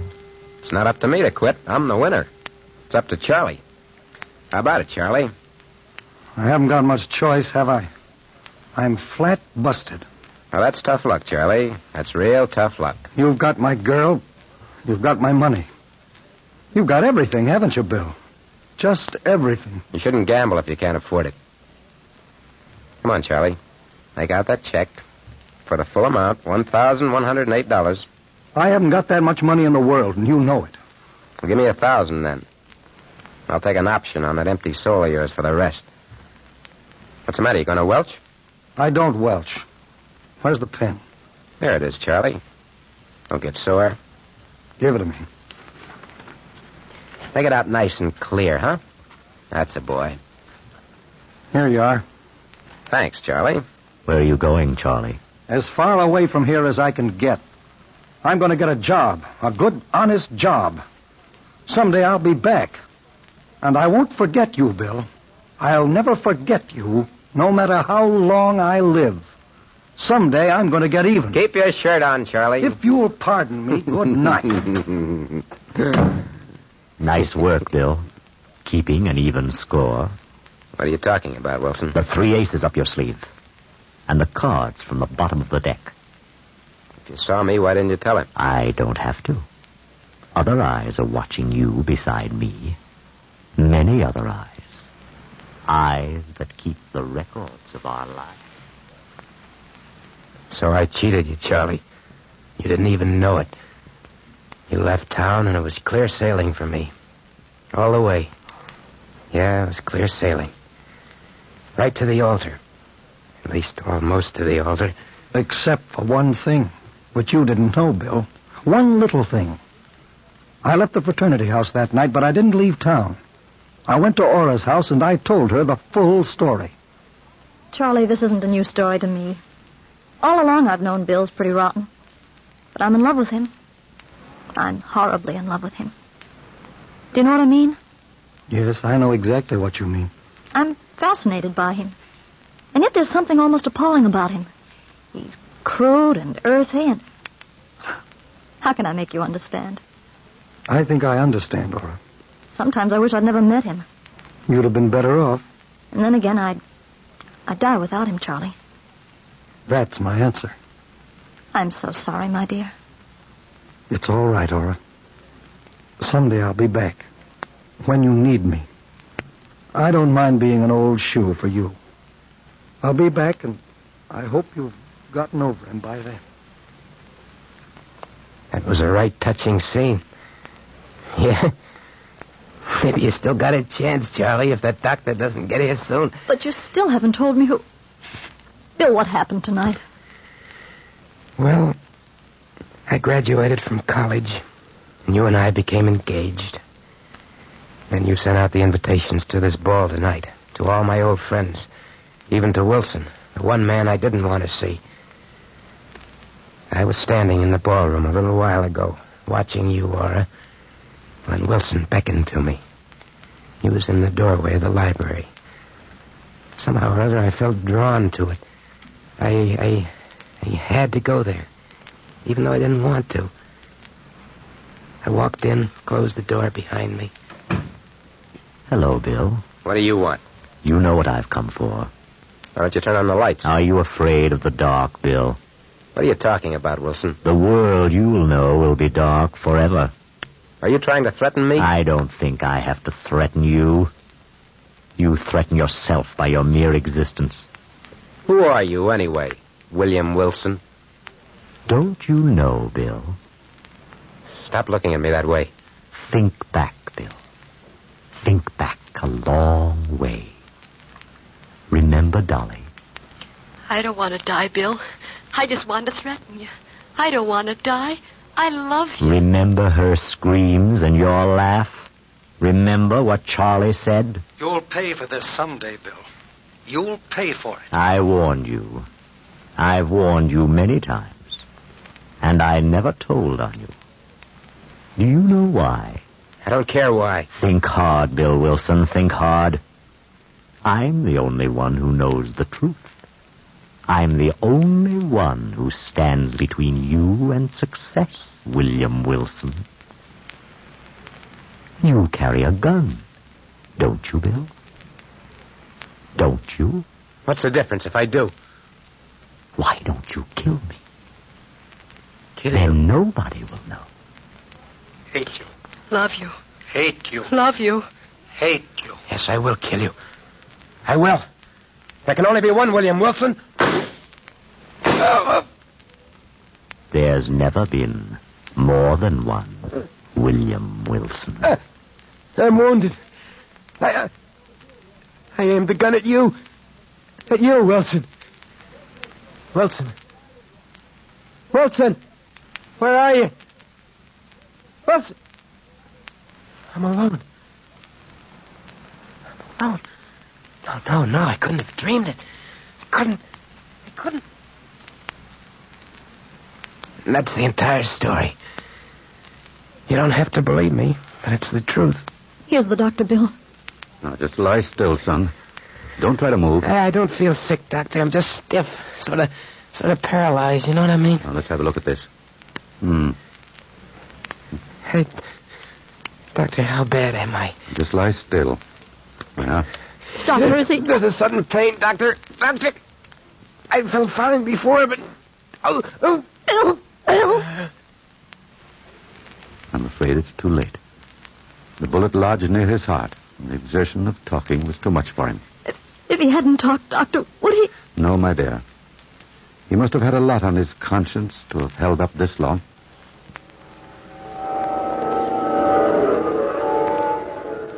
William Wilson, I'm waiting for you. Come along, Bill. Wilson, what are you doing here? Just waiting for you, Bill. Waiting so that two halves of a soul can be reunited. Come along, Bill. Take my hand. Your hand. So dark here, Wilson. So very dark. Yes. I'll have to lead you. And we've a long journey ahead, Bill. An awfully long journey on the road back.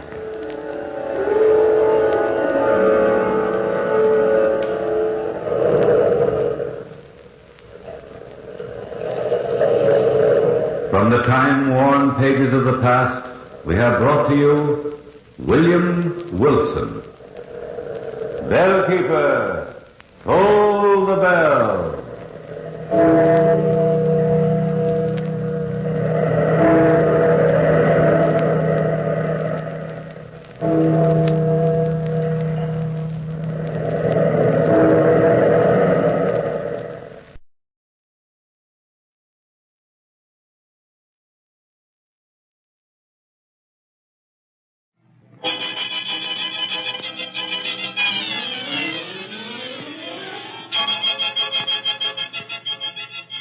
We bring you The Witch's Tale, written and produced by Alonzo Dean Cole.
And now let us join old Nancy and Satan, her wise black cat.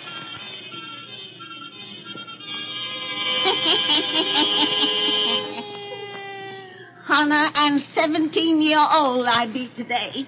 Yes, sir, Hannah and 17-year-old. Well, Satan, if these folks will just douse out their lights, we'll spin another of our little bedtime stories to ruin their night's rest. That's right. Nice and dark and careful now. Draw up to the fire and gaze into the embers. Gaze into 'em deep, and soon you'll see an island in the center of a lake in Michigan. Not so long ago, the Red Indians owned that land out there and worship the spirits of its waters and its skies. And they're what we're going to hear about tonight. The spirits of the lake. The spirits of the lake.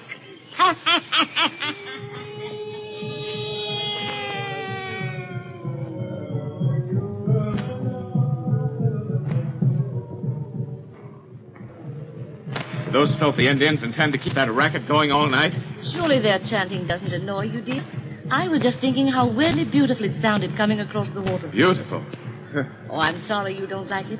You'll hear it every evening, as long as the new moon casts its reflection on the lake. It's a pleasant prospect. You're terribly bored here, aren't you? Oh, naturally I'm bored. I'm not accustomed to living in a wilderness where I see no one but stupid savages all day. Now you say I'll have to listen to them all night. But the reason I purchased this island, so close to the Indian reservation, was because I thought you'd find their customs interesting and picturesque.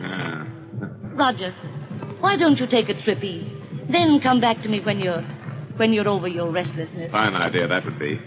My friends would crucify me for leaving you alone. Is that the only reason you stay here with me? You do love me, don't you? I'm married to you. Husbands are supposed to love their wives. I'm in no mood for romance this evening. I don't suppose an invalid can expect her husband to be in a mood for romance, ever. But I won't be an invalid much longer, dear. I'm getting better every day.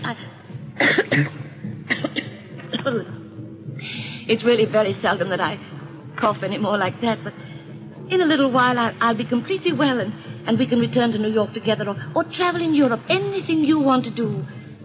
Oh, I mean to give you such a good time, to make up for the dreary months you've spent out here because of me.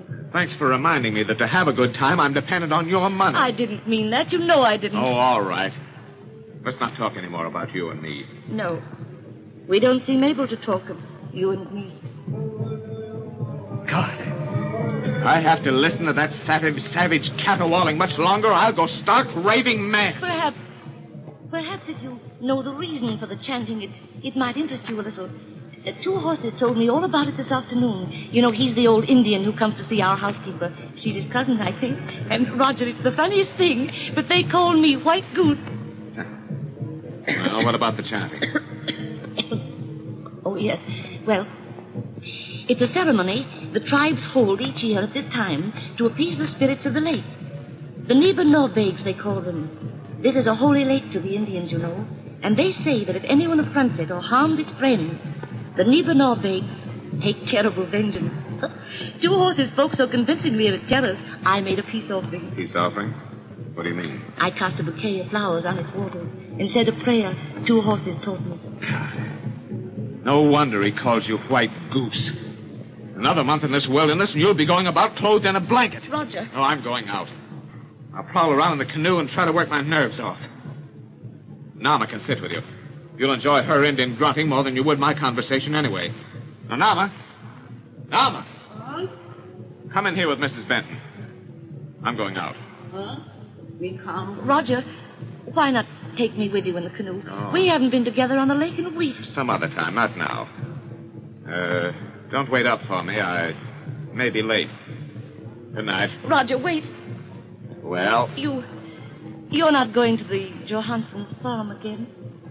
What do you mean again? Why, I know it's quite all right, dear, but, well, there's been a little talk about you and that girl there. Oh, there has, eh? I'm having an affair with Hilda Johansson, I suppose. Oh, no, dear, no. Oh, so that's what you have in your mind. It isn't bad enough that I have to be cooped up with you among these dirty Indians, but now I mustn't even look at a decent-looking white woman. Roger. Oh, how I hate it all. This beastly island, these stupid savages, this slimy lake. How I hate... George! Oh, I didn't say I hated you. I'll see you later. Good night. Oh, no. Poor White Goose. My husband doesn't mean anything when he speaks angrily to me, Nama. He's really a very good man underneath. He better be good if he go out on lake. What do you mean? You give flower to lake today. You say Indian prayer. Niba-Norbegs now your friend. If your man not good to you, Niba-Norbegs punish. Niba-Norbegs punish hard.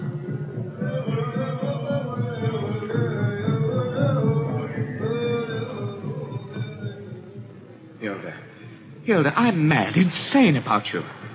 Why do you hold me off like this? Because you haven't any right to be insane about me. You're a married man. Oh, we're not children. You know I don't care a hang about my wife. Besides, it's only a question of time before she... Well... Before she'll die, you mean? Yes. She thinks she's getting better. The doctors don't tell her, but they tell me. And the moment I'm free, I'll marry you, Hilda. I swear I will. I can't wait for you till then. I've got to have you, Hilda. Let me go. You'll only have me as your wife. I told you that before. Well, if you really mean it, why don't you stop making a fool of me? Why don't you stop meeting me here by this lake each night?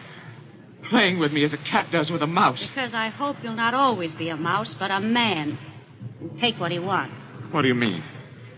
Simply that if you're so mad about me as you say, you'll not let a woman that you hate stand between us any longer. Well, what can I do? Divorce is out of the question. Of course. And our money would be taken from you. Oh, I'm not thinking only of money. I'm not thinking only of divorce. What are you thinking of? Of how mistaken doctors are sometimes.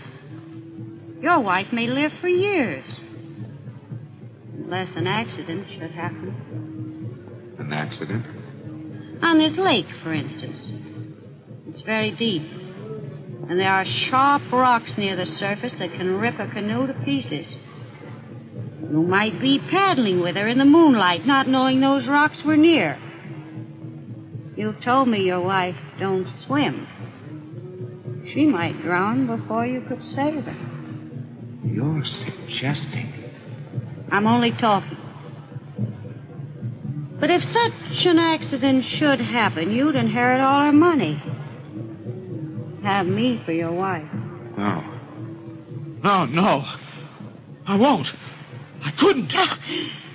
You are a mouse, not a man. I'm going. No, Hilda, wait. Hilda, don't leave. I'm leaving you for Oh, good. no, Hilda. Oh, listen, you fool. I'm not satisfied to be just the daughter of a Swedish farmer. I want money. I want to live in a fine house like your wife has built in the center of this lake. I want to be a lady and swell it over people who despise me now because I'm poor. All my life I've dreamed of that, and I'm going to have it, for I have youth and looks and brains. If you don't give me what I want, somebody else will. You say I played with you? Well, I play no longer. You won't see me anymore. Goodbye. No. Don't say that. Come back. Hilda. Hilda, I can't lose you. I'm mad about you. Hilda. Wait. Well? As you say, an accident might happen. Accidents are common. You will marry me if my wife should die. I'll marry you when your wife is dead.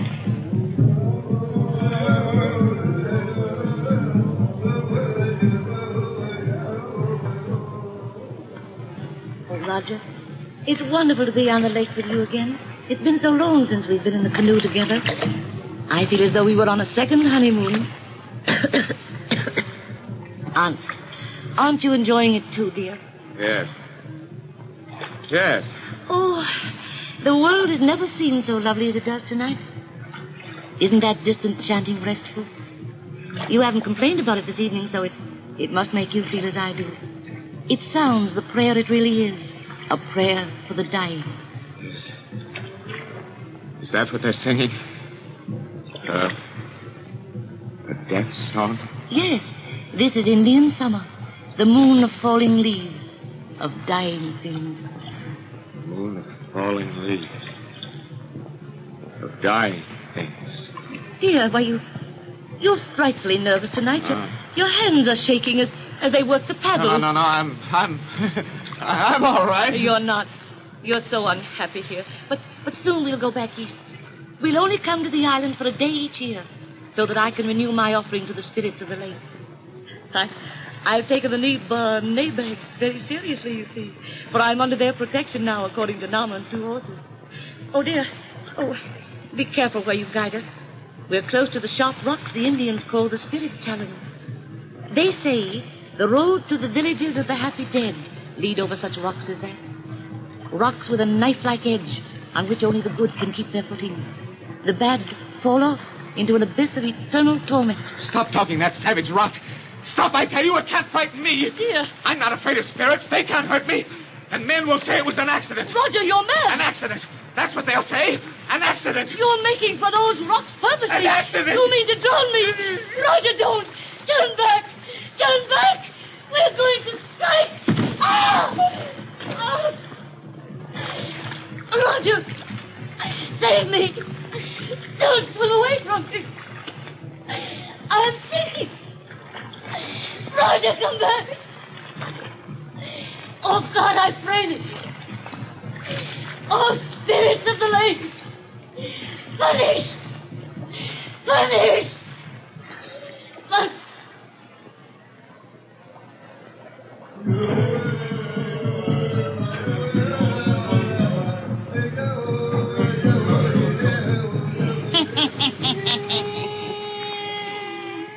Spirits of the lake is gonna punish that fellow, all right. And when next you folks come see me and Satan, we'll tell you exactly how. There's a very pretty finish to this little bedtime story.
we bring you The Witch's Tale, written and produced by Alonzo Dean Cole.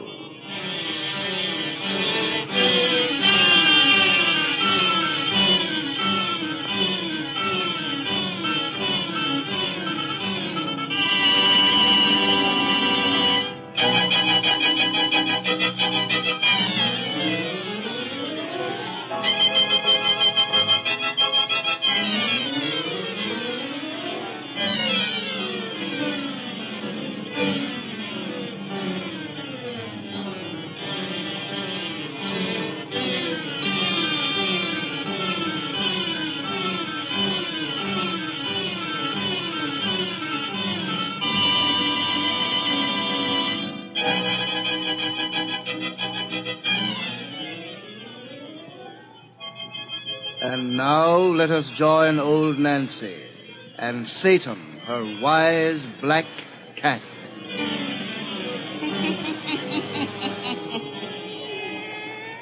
Hannah and 5-year-old I be today. Yes, sir, Hannah and 5-year-old. Well, Satan, suppose we get right down to business and finish that cheerful little story we begun when last these folks was here. Douse out them lights. Old Nancy's yarn sound best when heard in gloom and shadow. Let's see, Satan, what'd we leave off? Oh, yes. We told about that married couple who was living on an island in a spirit-haunted lake a tribe of Indians worshipped.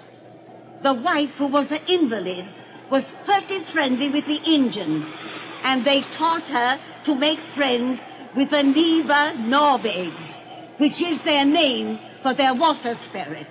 Well, sir, her husband went northwards and fell in love with a girl named Hilda, and this Hilda gave him the idea of drowning his wife, so he'd inherit her money and be free to marry again.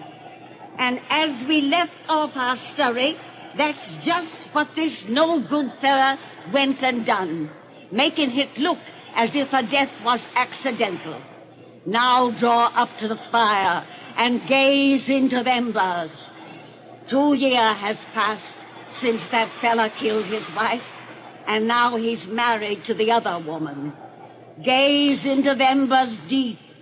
Soon you'll see him sitting in a stateroom on a railroad train. Soon you'll hear more about the spirits of the lake. The spirits of the lake.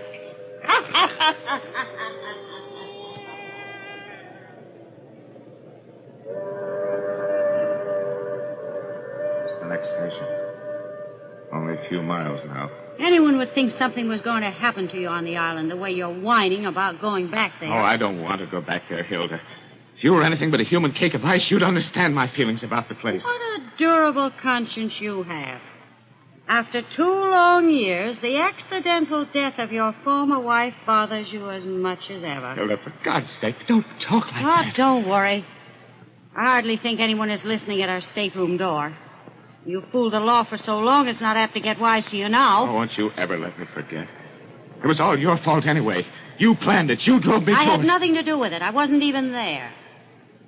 In fact, I know nothing about it. Oh, God. Snap out of this and get our bags together for the porter. If my folks are at the station to meet us, I don't want them to see you looking like a frightened cur. Hilda, couldn't we stay with your family while we're here instead of on the island? Live in a dinky farmhouse when I can swell it over the neighbors in that big house on the island? I guess not. But, Hilda, I've told you I'd buy you a nicer place somewhere else. Hilda, I'll buy you anything you want, but don't make me go back there. You could buy me the most expensive mansion on Park Avenue and wouldn't give me the kick of living on that island, owning that big house there, swelling it over the people who knew me when I was poor. You kept it from me for 2 years, but now at last I'm going to have it. You don't understand. Oh, yes, I do. It isn't just conscience that troubles you. You're afraid of the place. Afraid of an Indian superstition. No, You are. Your other wife made you believe there were spirits in that lake. Some sort of Indian goblins who'd make you pay for what you did to her. You said she called upon them as she sank beneath the water. Yes. With her last breath, she called on them to punish. I'll go with you, Hilda. Just let's not talk any more about it. All right. We're coming in. If my family are waiting here, they can drive us to Two Horses' place, and he can row us to the island. Get those bags together. Coming back in Indian summer. It's the moon falling. What about it? Time. 2 years. Oh, quiet. Who's there? Hold him, ma'am. We've come to your station. We're ready. Open the door and help him get the bags. Yes. The moon of falling leaves. The time of the dying.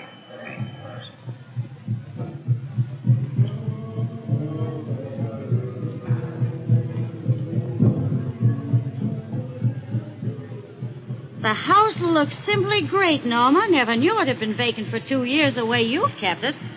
I've been over every inch, Roger, and it's spotless. This squaw's worth a raise in wages. You like me for a boss, old woman? Oh. Norma, your people are singing their prayer to the spirits of the lake. It's from the moon of falling leaves.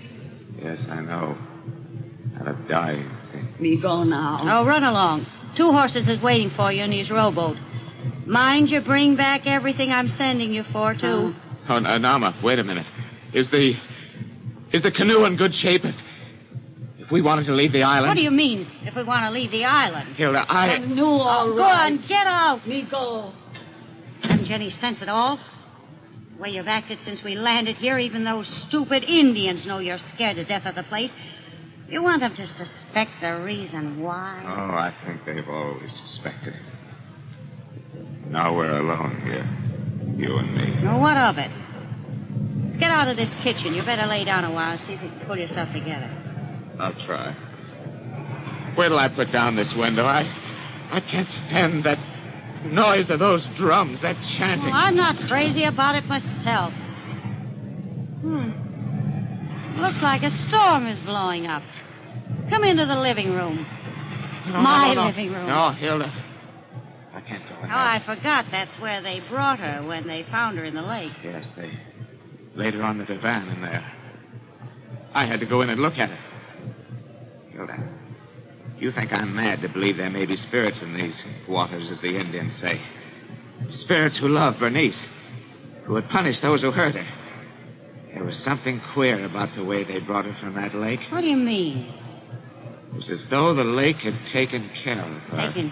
Taken care of her? Yes. You know the slime that coats its surface in this month of falling leaves? Green, filthy slime that rises from the bottom and covers all it touches. Bernice's clothes were sodden. Weeds were entangled in her matted hair. The ugly slime had never touched her. The lake had not defiled the one who loved it. What a booby you are. Your mind is so filled with crazy notions about the place you're only a step above a lunatic. Now that you're here and can see for yourself there's nothing to be afraid of, you may come to your senses. Come on. We're going in that living room. Oh, you must be right. There can't be anything to be afraid of. Of course there isn't. Come on. Hilda, wait. What's the matter? Thought I heard a cough. Cough? Yes. There it is again. There's someone in that room. Well, now, who... Wait. Don't open that door. What's the matter with you? You're white as a sheet. Hilda, that's the way she used to cough. You're crazy. It's probably Nama. She's come back in the house from the other door. Look out the window. Nana's with 2 horses in the middle of the lake. That's funny. I don't see how anyone else could be in the house. I inspected every room. There's the cough again. I'll soon find out who's doing it. Hilda, don't open that door. Get out of my way, you coward. Oh, I thought so. The room is empty. There. Empty. Here's the cough again. It's from the next room. Don't leave me, Hilda. Oh, this room is empty, too. Oh, thank God. Funny that we both should have heard that cough. Oh, you've talked so much you've got me imagining things. Yeah, maybe we imagined it. It's going to rain. You know how damp it's grown suddenly? Very damp. Suddenly. Where did that come from? What? A moment ago, this room was clean as a pin. What do you see? Look there on my rug, a patch of... it's slime. Green slime. In the bottom of the lake. That squaw didn't clean No, it. it wasn't there a moment ago. You just said yourself. Oh, I must have overlooked it. Hilda, look, there's more. That spot wasn't there before. And there's another patch on the divan. Slime. Green slime from the bottom of the lake. Hilda, the spot on the divan is growing larger. It is spreading. What's causing it? That divan is where they laid her when... Stop that! There's a natural explanation for this. We gotta find it. Patch of slime fell on my hand. From where? I don't know. It's falling all around us. Hilda, spot on the divan. It's still growing. It's water soaked all over. It's on the day she lay there. Oh, she's dead and buried. It's from something else. That cough again. She's here, though. We can't see her. Oh, no, I won't believe that. Water's oozing from the walls. And slime. Slime. Green slime. It's coming from the plumbing. Rain from something natural. No, it's from the lake. The lake is going to punish us. I knew it would if we came back. I had nothing to do with it. It was you who killed her. It was you who made me. On the couch. A woman's body. Hers. As I saw it when they brought her in. Let me out of here. Let me out. Yes. Run. Run. To the canoe. Get me off this island. This way. Oh, God, but if we leave the land, the lake will get us. It has nothing against me. I didn't do anything. More slime fell on me. It's dripping from the trees. Yes. It's falling all against us. It's falling on both of us. On you as well as me. Slime, ugly slime from the bottom of the lake. The canoe at last. Shove off. No, not on that lake. That's what it wants. To get me on the water. Quick, don't stand here. I won't go on that lake. Ah! Look behind us. Bernice! The woman that we killed. Shove off. Get away. She's coming toward us. Yes. Her cold, wet arms are reaching out for me. Oh, paddle.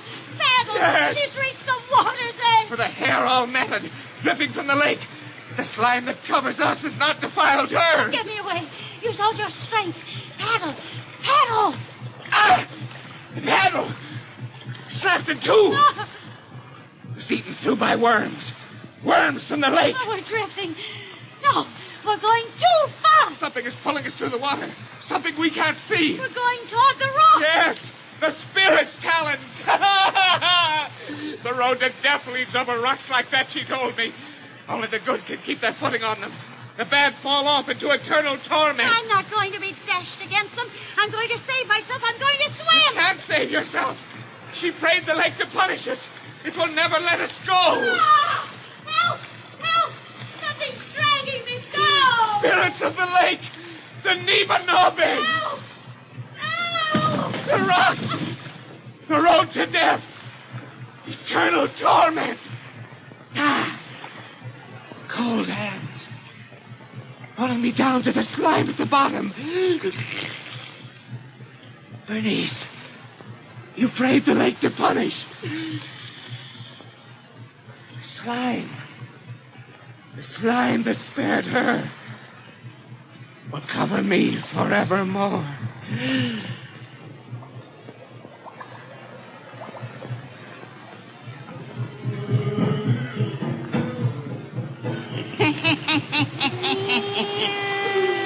Well, Satan, the moral of this story is that crime don't pay, especially if you lives around the Injun Lake.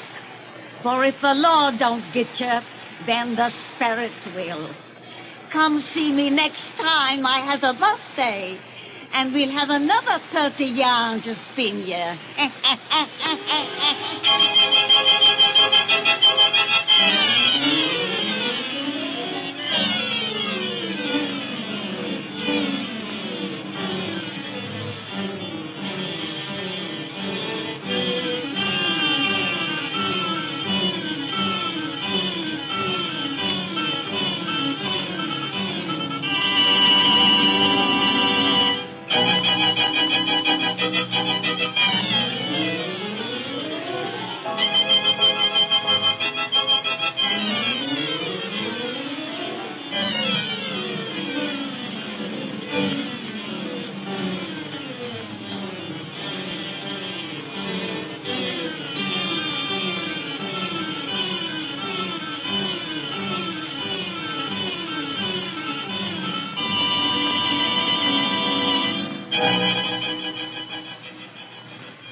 Witch's Tale.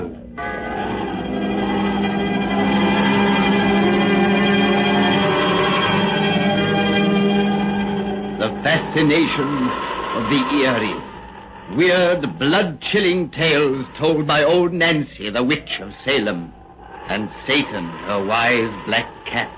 They are waiting for you, now.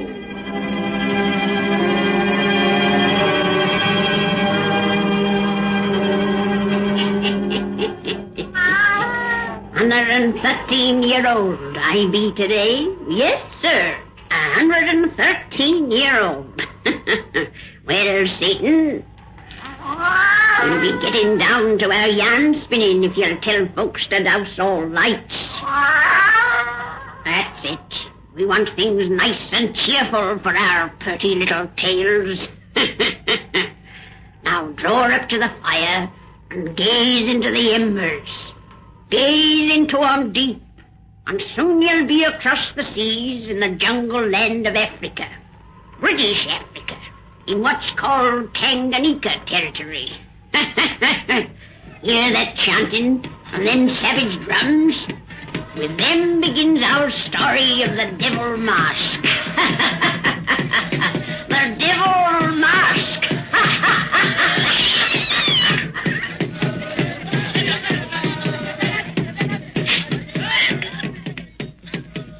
8 o'clock. Those drums have been booming for a solid hour now. We'll probably hear them until well past midnight. I'll wager the drummer Johnnies will have aching wrists tomorrow, and the singers won't be able to speak above a whisper. On the contrary, they'll all feel wonderfully refreshed. Such a ceremony to these tribesmen is, well, like going to St. Paul's on Easter morning or cantering through Hyde Park on a bright spring day would be to us. Oh, you mustn't speak of London here. It's only a reminder that we're over a month away from there. But we're leaving for England tomorrow, Harlan. You and Alec and I. And when we reach there, we'll find it no more pleasant than Africa. You're right. For one finds contentment within himself, not in his surroundings. Well, one thing's certain. The foggy old London moon's never so beautiful as the one above us now. It is beautiful, isn't it? Gorgeous. It's like those we used to sit and watch so long ago in Surrey, as we... Please, Harlan. Because you're now married to another man, can't I indulge in spoken memories? I wish you wouldn't. All right. Rather a nice compliment those blacks out there are paying you and Alec, with their chanting and their drumming. Yes. Gadeo, the witch doctor's son, told me all about it, in his funny pidgin English. I had already told you. Oh, you simply said they were holding a religious ceremony, to pray that you and Alec have a safe journey back to civilization. Gadeo's version was far more dramatic. He said this jamboree was to propitiate the devils, so they wouldn't harm. That's why Monpo, his father, came here to the bungalow a while ago and muttered magic words about each piece of our baggage to drive away the devil. Well, that mask he had on certainly ought to frighten them away. It's a sacred devil mask, worn especially for this sort of ritual. Rum-looking object. Yes. Instead of taking measures to protect us, they think they're doing, they should pray to all their gods that we never leave the jungle alive. Oh, why, Phyllis? They owe you gratitude. Gadeo tells me that you... Oh, I've tried to treat them decently. You mean that Alec... No, he's treated them well, too, except when he's been drinking. Then he isn't responsible. In the 7 days I've been here, Alec's never drawn a sober breath. He's inside that bungalow now, sleeping off a quart of whiskey, and he'll begin on another the moment he awakes. It isn't his fault. It's just the effect that Africa has upon some white men. When Alec gets back to England, he'll become himself again. I hope so. No, hang it all, I don't. I hope the rotter drinks himself to death as fast as he can. I hope he... forgive me, Phyllis. I'm going inside. Good night, Harlan. No, please. Let go of my hand. No, I won't. Now I've begun, I won't let you go till I've finished. Phyllis, when your father brought you to Africa, my regiment was sent to India 3 years ago. You were engaged to marry me. For 6 months after that, I received your letters. Love letters, just as I wrote every day to you. Suddenly, I heard no more from you. And months later, I heard you'd married Alec. I didn't mean to speak, but now... Why? Why? Hasn't it occurred to you that I may have married Alec because I loved him and had fallen out of love with you? Was that the reason? Yes. I see. Phyllis! Phyllis! Alec's awake. Phyllis, where the devil are you? I'm coming, Alec. Oh, you're outside. Stay where you are, I'll come to you. Well, you and Lieutenant Lawrence being romantic in the moonlight? We've been talking, Alec, and listening to the chanting. It was that blasted noise woke me up. Where's my whip? I'll soon make that beggar stop. No, you can't interfere with them. Alec, that ceremony is for us. Huh? Oh, yeah, so you told me. Oh, Montpo is driving devils out of the way, so I'll get to England safely. Nice of him after all the kicks I've landed on where he should wear pants. He's got a first-class Christian spirit. Don't you think so, Holland? Yes. He finds it easier to return good for evil than I ever shall. Oh, I wouldn't say that. You've got a first-class Christian spirit, too. Why, you even come and pay me a visit after I married a woman you was once engaged to. Alec. Don't worry, Phyllis. I ain't gonna quarrel with your ex-lover. See here, Anson. I don't propose to... Hey, don't get mad. I ain't mad. I like to have you around, Lieutenant. So you can enjoy watching my happy married life. Alec, go back to bed, please. All right. I'll leave you two alone again. Please. Here, I'll help you. I don't need any help. What I need's another bottle of whiskey. No. Yeah. You don't want me to stop those black monkeys in the village from making a noise, so I gotta drink enough not to hear them. I got a bottle in the cupboard here. All right. Get it if you must. Of course I'll get it. Hey! What's the matter? The bottle I had in here is gone. You must have taken it then. No. I put an extra bottle here special, so as I'd have it when I'm in a hurry. Who's stolen it? No one, Alec. Not a soul has been in this room since you fell asleep, except Lieutenant Lawrence, Montpo, and I. Montpo? Then he took it. I'll teach that thieving witch doctor to steal my whiskey. Alec, put down that pistol. Come back. Take your hands off of me. Harlan, help me. Harlan. Now, you keep out of this, Lawrence. Let me go. Drop that pistol, Anson. Stop! You're breaking my arm. Drop that pistol. I've dropped it. Take your hands off Get the me. gun, Phyllis. I have it. Lead him to bed. He doesn't know what he's doing. Oh, yes, I do. I'm going to kill that thief, Montpo. He's not a thief. He was never near that cupboard. He only came into the house to perform his magic on our luggage, to do us a favor, as he thinks. That rotten blighter has my whiskey. Montpo stole my whiskey. I think we'd better go away, and he'll soon go back to sleep. Yes, he's falling asleep now. Come on. All right. I'll kill the thieving blighter. Here, you keep his pistol. I don't want him to have it handy if he wakes up again. He's liable to do anything. Oh, God. To think you're married to that swine. To think you love him. Harlan, I'm going to tell you the truth. Truth? About Alec and me. What do you mean? Let's go outside again. Please open the door. Certainly. When I said I married Alec because I loved him, I lied. Phyllis. I meant to go on lying. But after all, I owe you the truth. Oh, why? You know that my father died of fever 6 months after we arrived here. Yes. That was when my letters to you stopped. The day before he died, a missionary came here. He was from the coast and on his way to the interior. Father knew that he had but a few hours to live. And when the missionary left, I'd be alone with Alec. He was the only other white man in 50 miles of jungle. Alec had often tried to make love to me. He was drinking heavily then. Well, he suggested to Father that if he didn't have the missionary marry us, I believe you understand. The filthy, beastly swine. Please. Nothing we can say or do will change it. We can change the future, and we will. Oh, my darling, you still love me. You'll get a divorce, and then... There can be no divorce. You mean you'll stay with this brute? He isn't a brute. He's a weak, spoiled, selfish child. He must have his own way no matter how he gets it, no matter who it harms. I'm his wife, and I must take care of him and keep him out of trouble as long as we both live. You're not thinking reasonably. You've got to listen to me and then... Everything you could say I've already said to myself. Now, we'll never mention this again. You've already arranged to return to England with Alec and me, so that can't be changed. But after we reach there, we must never see each other again. I want you to promise me that, Harlan. No. If you must take care of the swine you call a weak child, then I must look after you until he dies. Or sends you to your grave. Harlan. How can you have sympathy with such a beast? Or consider it your duty to sacrifice our lives for his? Can't you understand? No, I can't. No more than I can understand why those blacks out there should repay his kicks with prayers that he was safe from devils. I can't understand why any rotter should get better than he merits.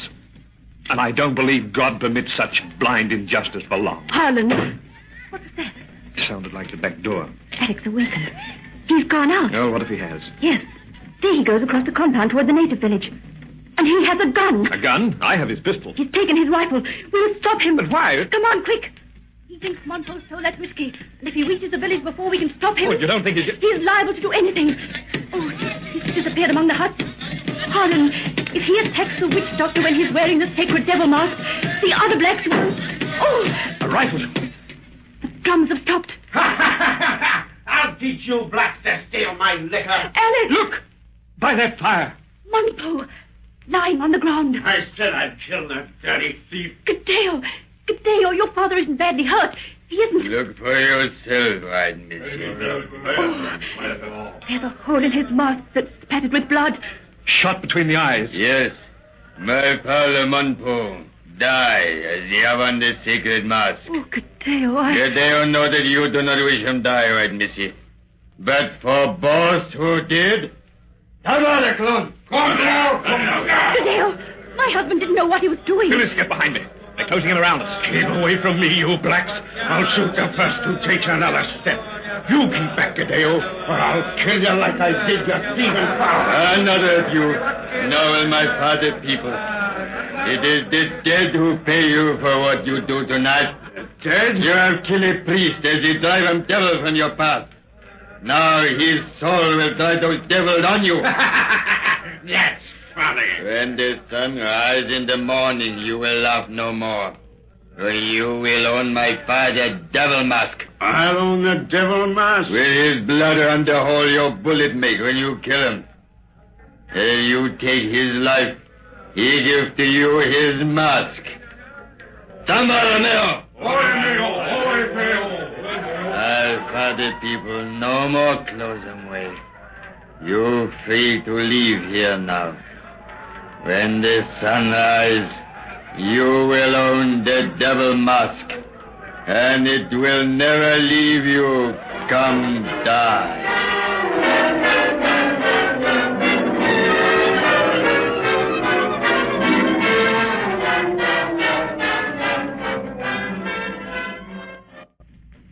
Phyllis, it's nearly morning.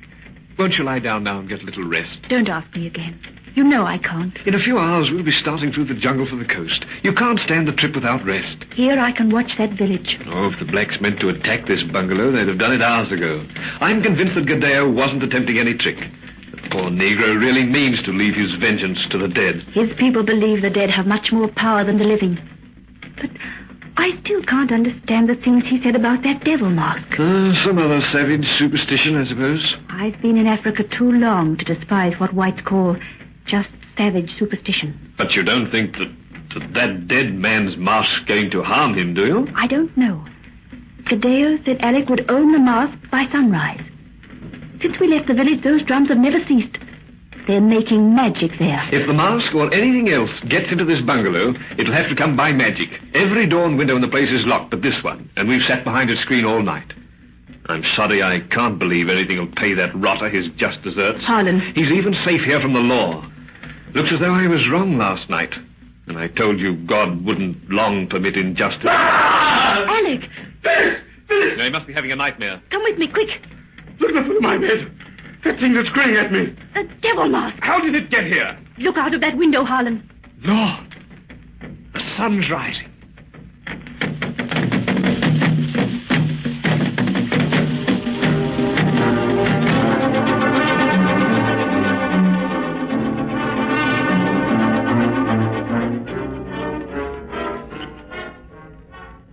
After tramping through this rotten jungle all day, I'd like to sit quiet in my tent tonight and have a drink in peace. Will you two please stop talking about this crazy mask? Not until you do as your wife asks, Ranson, and get rid of the thing. Why in heaven's name did you bring it with you? When you first saw it on your bed this morning, you were more afraid of it than Phyllis is. I was merely startled.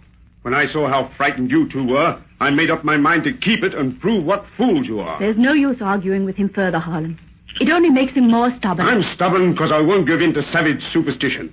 And I let Gadeo and the rest of those blacks know they weren't going to scare me with their mumbo-jumbo. You heard me when they all came sneaking around to watch us leave. I thanked them for their funny devil mask and said I'd keep it to remember 'em by. Yes. And Gadeo repeated that you'd keep it until the day you die. Then I'll have it for a long while, and it won't hurt me in the meantime. I wouldn't be too sure of that.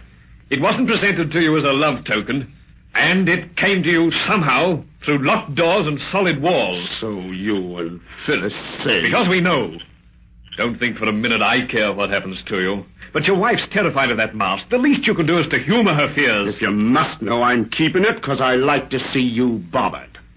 I guess that leaves nothing more to be said, Phyllis. I hope not. Then I can have a quiet drink. Trying to scare me with an ugly wooden face that has shells for eyes and bits of filed-off lead and brass for teeth. Yeah, and a bullet hole between the eyes. It was about this time last night I put it there. I'll have a drink to celebrate. Let's get out of here, Phyllis. Where we won't have to breathe the same air as that. I thought that'd shock your tender sensibilities. Get out! Get out, both of you, and leave me alone. Tell my wife what a cad I am and how much better off she'd be with you. It won't do you any good, but she won't leave me. Get out! Get out, you swine! Don't, Harlan. Come. Wait! Come back! Where are those drums sounding? Drums? Yes! We're miles away from any village. Who's drumming in this jungle? I don't hear any drums. Neither do I. Well, what's the matter with your ears? They're getting louder every second. There isn't a sound outside. There's drums, I tell you. And voices chanting. Like there was last night. Those blacks are coming after me. You can't hear drums or chanting. No, there's none to hear. You're lying to me. Now they're just outside. They're all around this tent. Where's my gun? They won't get me without a fight. Don't let him touch that rifle, Harlan. Well, I've got it. The fool's gone mad. Let me go. Let me go. Ah! Look at the mask. The mask? There's blood on it, as there was last night. Fresh blood. Oh, you're seeing and hearing things that don't exist. You're lying to me. Lying. Drums are beating all around me. Blood is pouring from that mask.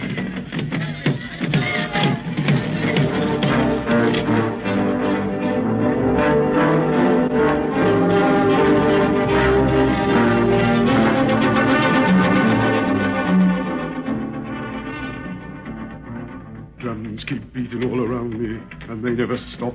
I know I just imagine drums. There's no blood on that mask. But I see blood, and I hear drums. That devil mask keeps grinning at me. It whispers in the dead man's voice, and soon I'll die. It's going to kill me. No! Oh, no. How long has your husband been like this, Mrs. Ranson? It began 3 weeks ago, Doctor, in the jungle. He didn't talk as you've just heard him do at first. That began after we came aboard this ship. Now he keeps it up at intervals night and day. And you say this fixation concerning drums and blood is in some way connected with that African witch mask at his bedside? Yes, Doctor. Then why haven't you removed it? You try removing that mask from his bedside, Doctor. I mean to. Wait. He's quiet now, which usually means that he's dozed off. Move very quietly so that he can't possibly hear you. Why? If you do as we ask, it will save much explanation. Very well. Oh, no. Don't touch that mask. Bring it back. If you take it away, well, I can't see it grinning. I won't know what it's planning. I won't know when it's going to kill me. Here's your mask, man. Take it and get back to bed. You won't take it away again. Or you won't. No. Get back in bed. No. You see why we haven't removed the mask, Doctor. How did he know I touched the thing? His eyes were tightly closed. I didn't make a sound. He just knows, Doctor. That's all. Oh, drums. Drums keep beating all around me. There's drums. It's beginning again. That mask must be removed without his knowledge. Yes, but how? When you called at my quarters and hinted what sort of a case this was, I prepared this hypodermic in advance. Now, you hold him tightly, Lieutenant, while I jab the needle in his arm. All right. Let me go. What are you going to do with me? Oh, my arm. Quiet, man, quiet. You're going to make me sleep while you take away the mask. Don't do it. If you do, I'll die. No, please, no. I gave him a double dose. It's hitting him quick. Don't. Drums. The drums are beating me. Now, take that ugly witch mask and throw it through the porthole. There. It's in the sea. He should sleep for 48 hours and wake up cured. Harlan, the mask has bobbed up to the surface. It seems to be grinning at us. Phyllis! The ship should be leaving it behind. But it seems to be traveling along at our side. As though it was following. You don't think... Gadeo said Alec would own it until the day he died.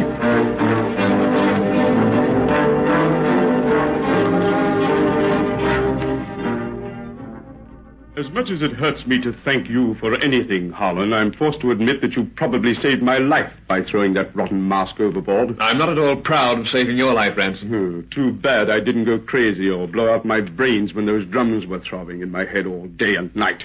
Then you'd have won my wife, perhaps. Suppose we don't discuss that. I've called at your hotel tonight to bid Phyllis goodbye. May I see her now? Did you say goodbye? She made me promise that after we reached England, I'd never see her again. Our ship docked this morning and you rushed her away. I'm keeping my promise after tonight. Well, that's simply fine. She'll be here in a moment. Knowing I won't see you anymore adds extra delight to being home again. England. After 3 years in the bush. First-class whiskey instead of African trade slush. And feast your eyes on that roaring fire in the grate. No open fireplaces in Tanganyika.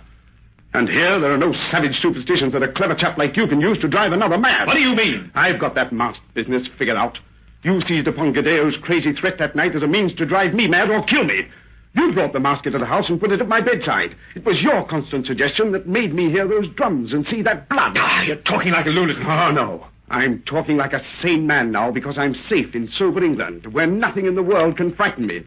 My wife can get along without your goodbye, Lieutenant. You're getting out of here now. No, I'm not. Get out, I say. Get out. Alec. Phyllis, you're just in time, my dear, to see your lover leave here. I'm putting him out. No. You can't put this pistol can. You're looking at my wife for the last time until the day I die. And that won't be for a long, long time. Now, there's the door. Get out. You have me at a disadvantage. Goodbye, Phyllis. That's enough. Get out. What? Drums. Drums. What? I hear drums again. Drums coming closer. Drums in England. No, the mask is gone. At the bottom of the sea. The mask can't find me here. What's that? Who's at that door? Oh, looking for Mr. Ransom, sir. What? Who are you? Oh, I was your room steward on the ship, sir. Oh, I think the lady there recognised me. Yes, but why... What do you want me here? Oh, I've come to return some property of yours, what was fished up from the dock this afternoon. I remember seeing it in your cabin when you were so terrible sick about 2 weeks back, sir, and I... What's wrapped in that paper you carry? What do you bring to me? Why, it's just this, sir. Oh! The mask! It's swallowed. I knew it when I heard those drums. And now they're throbbing in my head once more. But it's not going to turn my mind again. I'll destroy it now for good and all. Ah, you're thundering the fire. Yes. Water brought it back to me, but nothing can return from fire. It's flame from which all devils come, and back to flames they go. I'll beat your rotten witchcraft now, That shot! It come from that mask, in the fire. There's a bullet hole in Alec's head. Between his eyes. He's dead. How? Pull that mask from the flames, quick! Yes, all right, sir. I'll cut it with the tongs. Let me smother out the flame. The little rug will do it, sir. Why take it from the fire? To save the rest of our lives. Look where the fire's eaten away the wood. The metal teeth of the mask? Our old rifle cartridges with the bullets filed to slugs. And when the fire got them out, one popped right off. Then Alec was killed by natural means. And all the other things were coincidence. Imagination. I wonder. What do you think?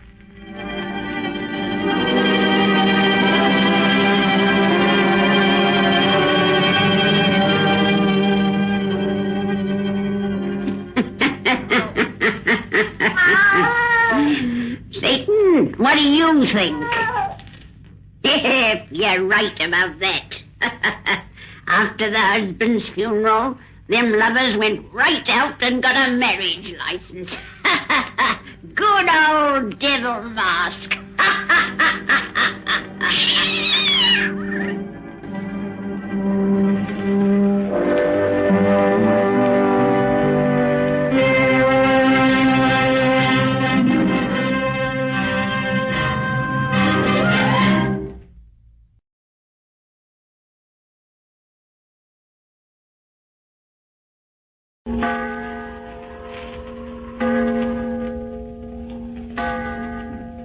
The Witch's Tale.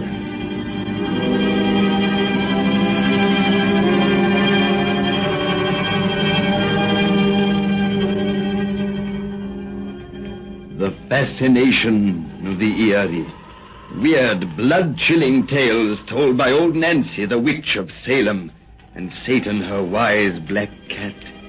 They're waiting for you, now.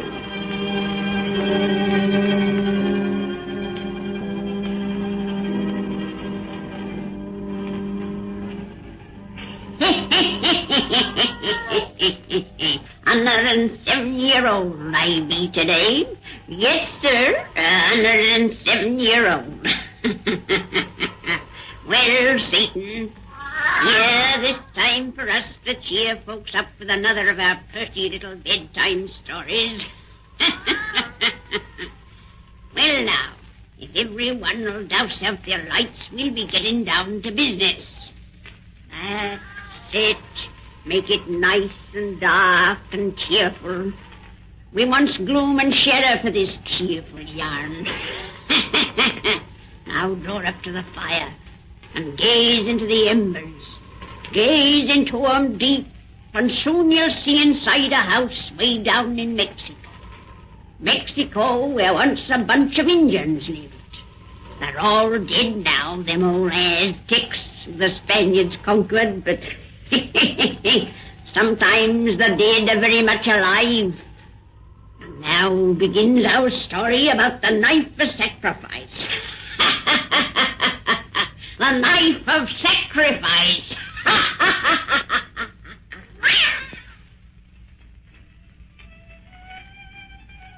By Jeeves, Deegan, that's another robber we beat there. We're certainly the champions tonight, Mr. Ryer. Your deal. You and I'll take him for a ride this time, Pete. I doubt it. I can't keep my mind on cards while that mestizo out there keeps up his rotten fiddling. Isn't he ever going to stop? You're not still objecting because Mano chooses to serenade his beloved in this gorgeous moonlight. If he puts that fat cook of ours in good humor, by gee, I hope he keeps it up all night. So do I. Then perhaps you'll think of something else to feed us besides tortillas and frijoles. Tortillas, frijoles, and don't forget the enchiladas. If I ever get out of this infernal country, I hope never to taste, see, smell, or hear anything Mexican again as long as I live. And that remark from a gentleman who was christened Pedro Jose Marie Morales.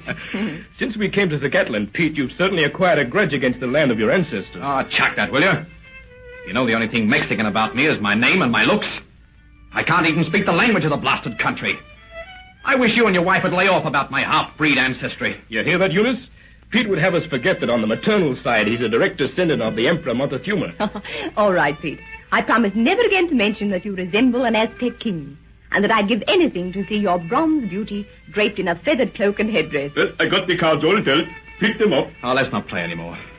Bridge in this tumble-down doby shack seems more out of place than ever tonight. You didn't expect Ritz-Carlton accommodation on an archaeological expedition in the wilderness, I hope. Oh, Pete is down in the dumps tonight. Pretty soon we find what we came here to look for. And then, by gee, you feel fine again, huh? When we find what we came here to look for, I won't feel anything. I'll be dead. Oh, snap out of it. How can you be so discouraging when this morning we found the proof that we're searching in the right spot? Proof? That obsidian knife? What does that prove? Except that some Aztec lost it here 400 or 500 years ago. But, Pete, Dr. Meyer and I have explained that it's a sacred knife. A knife of sacrifice, used only by high priests. Such things weren't carelessly lost, any more than the altar vessels of the Christian church would be. I should say not. It was buried, hidden in the ground, and by design, not chance. You know it's a clue to what we're all seeking. It's only a question of time now before you and Carl and Dr. Meyer find the treasure. Oh, I know I'm acting like a bad sport, Eunice. But we've been digging in this godforsaken hole for nearly 6 months now, and... Oh, well, it's all right for Carl and Doc here. They're scientists. But I'm only a greedy engineer. I want the gold that's supposed to be buried here. And we haven't seen a glimmer of it. We saw the hammered bracelet that mestizo found. Pure gold it was. And of the age of Montezuma. So, like fools, we all jumped to the conclusion that when Cortez sacked the city of Mexico, some of the high priests buried some of the temple treasure somewhere around Zagatland. History agrees that much of the city's wealth was hidden to keep it out of the Spanish hands. And this is certainly a reasonable spot to look for. I know this is the place. That bracelet proves it. And so does the picture writing Carl deciphered. Also, the geological strata in which we found that knife this morning. That knife which could only have belonged to the kind of high priest who would have hid the treasures of the temples. And think of the ancient associations of such a treasure. Boy, even with the cut which the Mexican government will demand out of anything, we'd be millionaires if you fellows are right. Gold. Pure gold. Millions and billions of dollars worth of it might be buried here. The historical value. Oh, the beauty of it. It's only what it means in American dollars that interests me. May I see that knife again? The one you found? I certainly did. You pass it over, Pete. You're closest. All right. Here, take it quick. I don't like the hold of the thing. It hasn't very pleasant associations, has it? You say it's made of glass, Dr. Meyer? Yeah. Obsidian is volcanic glass. You're sure it was used for human sacrifices, Carl? I've seen too many such knives to be in doubt about it. As human sacrifice was an everyday occurrence here at the time of the Spanish conquest, ceremonial daggers such as this were very common. The gods of the Aztecs were perhaps the most bloodthirsty ever worshipped. How was the knife used? The victim of the sacrifice was laid prostrate on a great green stone, curved upwards in the middle to elevate the chest. Then the priest plunged the knife in his breast and tore out the living heart. Do you wonder I don't want to be reminded that such people were my ancestors? You know, I have a theory that when the treasure we're looking for was buried, this knife was probably used to sacrifice a victim to the spirits of the earth, or to the gods of hate and war, to gain their favor, so they'd watch over it, as it were. What gave you that crazy idea? That isn't crazy. That's been the custom of all peoples. Some of them possessing a much less primitive religion than the Aztecs. And with the Aztecs, anything or nothing was made an excuse for human sacrifice. Put that knife away. Out of my sight. Yes, it gives me the shivers, too. Here, Pete. Put it in the drawer there. Oh, don't hand it to me. I don't want to touch it again. Oh, don't be such a booby. All right. Give it to me. It's funny. When I hold it in my hand, I seem to see the great green stone you spoke about. And a victim for the sacrifice. Now you take it, Doc. Take it out of my hand. Put it out of sight. Sure, Pete. Sure. What on earth is the matter with you tonight? You haven't been yourself since we found that thing. Oh, I'll go out and take a walk. Maybe I'll snap out of it. Wait, my boy. I will go with you. No. I want to be alone. I'm all right. That filthy Mexican out there has begun to play again. If he doesn't lay off, I'll kill him. You! Manuel! Stop that fiddling! Stop it, I tell you! Stop it! Pete, you know he doesn't understand English. You'll understand this by Pete! Stop him! Drop that gun! Get the business. Give me that gun! Let me go! Take your hands off! Give me that gun! Doc, I've got his wrist! No, get out of his hands! No! Help me hold him! He's fighting like a madman! No! Pete, what is the matter with you? You don't know what you are. All right, Doc. We've got him now. Fortunately, his bullets didn't hit Manuel. Yeah, he ran at the first shot. What did I do? What did I do? You tried to kill a man, you fool, that's all. I didn't. I didn't hurt him. No, thanks to your rotten marksmanship. Oh, thank God. Oh, keep that gun, Carl. Don't let me ever have it again. Oh, what happened to you, Pete? You suddenly became a raving lunatic. I don't know. Something suddenly, I just wasn't myself any longer. I was... Oh, I don't know. If I were as good a shot as you, Carl, that man would be dead. What happened to me? What happened to me? Pete, pull yourself together. What happened to me? Tell me what happened to me. Make him sit down in that chair. I'll get him a drink. What happened to me? Quiet, old man. You're hysterical. It's all right now. No one is hurt. And you'll never do such a crazy thing again. But what made me do... Never mind. Here, drink this whiskey. And thanks. I know what is wrong with you. You've always been used to the city. This quiet here, these woods, these mountains, they have been too different for you. Yes, I've seen this coming for a long time. You've got to have a change. All of us have. You free men work like pack animals all day. And when night comes, the best thing we can think of to do is to sit around and play bridge. We might play pinochle for a change. But we don't play at anything. We all make work of everything we do. Pete's outburst just now might have happened to any of us. Carl was impossible to live with last week. And before that, no one could speak to Dr. Meyer. And I want to scream sometimes. We're all on the verge of a nervous blow-up. Eunice is right. We've got to get out of ourselves occasionally. But what can we do alone at night? Except play cards and talk. We must do something it'll be impossible to take seriously. Something childish. Something... Oh, I know what we're going to do. Where are you going? I thought of just the thing. It's terribly infantile, but we may have some fun with it. And we can't take it seriously. I found it. Holy smoke. What's that? A planchette table. I slipped it in a trunk when we left the States, and I'd almost forgotten I had it. We're all going to use it to talk to the spirits. Talk to the spirits? I thought of it when Carl spoke of the Aztecs making a sacrifice to the spirits so they'd guard their buried treasure. Maybe those same spirits will tell us where it's hidden. But I don't understand. A planchette table is like an Ouija board, Doctor. Only it writes messages with a pencil. It's awfully silly, but a lot of fun. And a change. Here, all of you draw chairs around this table. I'll get paper and pencil. And put out all the lamps, Carl. It's more spooky in the dark. All right. Here, you adjust the pencil. Oh, such a lot of nonsense. But Eunice has the right idea, Doc. Nonsense is what we need. There. Dark as I can get it with all this moonlight streaming in. Now, let's all place our fingertips lightly on the little table and hold a thought. Shall we ask it the exact spot to find the Aztec gold? Might as well. That's on all our minds. Oh, such a silliness. It's good of you to try and make me forget I've almost murdered a man. I'm grateful to you. Oh, Pete, please. We're going to play now. All right. I wonder if the spirits could tell us where the gold is hidden. Don't you dare take this thing seriously. No, of course not. Isn't it spooky, though? Sitting in the shadows that the moonlight makes. How could you have thought that moon romantic, Eunice? It's a moon of blood, shining over a bloody land. Pete, snap out of it. I'm trying to figure out what made me shoot at Manuel. Maybe it's the blood of my murderous ancestors who tore hearts from living bodies. Please. Maybe this land of theirs is making me revert to type. Pete, you talk like a fool. Oh, stop talking altogether and keep your mind on the question. Besides, we're doing this for fun. You give me the creeps saying things like that in this dark room and... I won't say anything more. It is a strange moon. I see shadows in it. Oh, stop it. Where's the fun here? This thing don't move. Come on, Planchette. Where did the Aztecs hide their treasure from the temples? Oh, you've got to be respectful to spirits. Like this. Great spirits of the dead, give up thy secrets. Reveal to us the things that we should know. Oh, such a lot of nonsense. Quiet. The thing is beginning to move. You're pushing. I am not. None of it is. It's the spirits.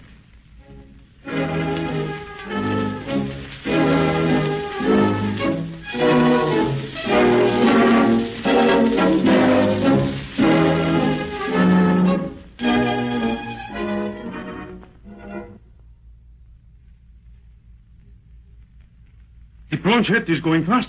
I ain't pushing. Pete, are you? Hush. Carl, look at Pete. Pete, old man. You're sitting in the darndest shadow. That shadow wasn't there before. What makes it? What makes this little table move? Pete, why don't you answer? Pete is pushing the table. I can feel. Oh, that shadow, Carl. It makes Pete look as though he had on a feathered cloak, a feathered headdress, as though he were an Aztec. Pete, why are you so still? Oh, Carl, something's wrong with him. Yeah, light those lamps. He's choking. Though someone had him by the throat. He's struggling, fighting with something that ain't there. Oh, Carl, that shadow. The shadow of an Indian in a feathered cloak. It is going away from him. Light those lamps. Oh, yes. Doc, Pete's cold as a dead man. Yeah, but he's breathing. And Light, his pulse is beating. I got a lamp here. Oh, this is ghastly. Oh, he's only fainted. He's coming to now. Pete! This land, blood of my ancestors. Carl. Doc. Pete, what happened to you? But Oh! Now I know why I tried to shoot that man. Something's trying to steal my body. Something's trying to steal my body. Pete, what nonsense are you talking? Oh, Carl, look what the planchette wrote on this paper. Doc, it's Aztec picture writing. Pete wrote that. I felt him push the planchette. Pete couldn't write it. He doesn't know Aztec. But I know what it means. It tells where to find the treasure. The treasure guarded by the dead. By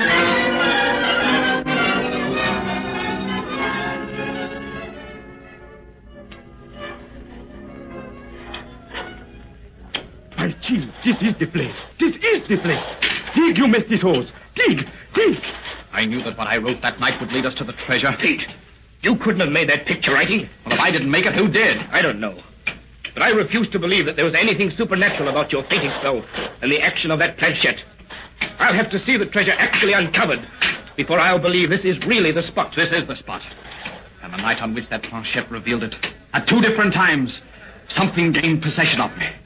Body and soul. This is the spot, all right. Ain't we already found a few things in the upper layers? Aztec things?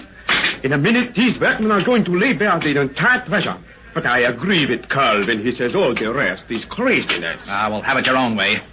If the gold is here, and I can get out of this blasted country alive with some of it, I'll be satisfied. What do you mean? If you can get out alive? Just what I say. You believed a human sacrifice was made to ensure the guardianship of spirits for this treasure. I believe another must be made before those spirits will give it up. Oh, rot. With the superstition you're talking lately, I'm beginning to think one of your Indian ancestors has set up house inside your brain. Snap out of it. Signori! Signori! Pronto! Pronto! Carl, Pete, over there. They found something. Signori! Pronto! Quick, come on! Signori! Signori! They found the treasure. They found the treasure. What is it? What have you found? Look. Look, signores. Bones. Look what they've uncovered, Carl. A human skeleton. See, signores. And it's lying upon a great green stone. A stone that curves upwards to elevate the chest. The stone where the priest lay his sacrifice to tear out the living heart.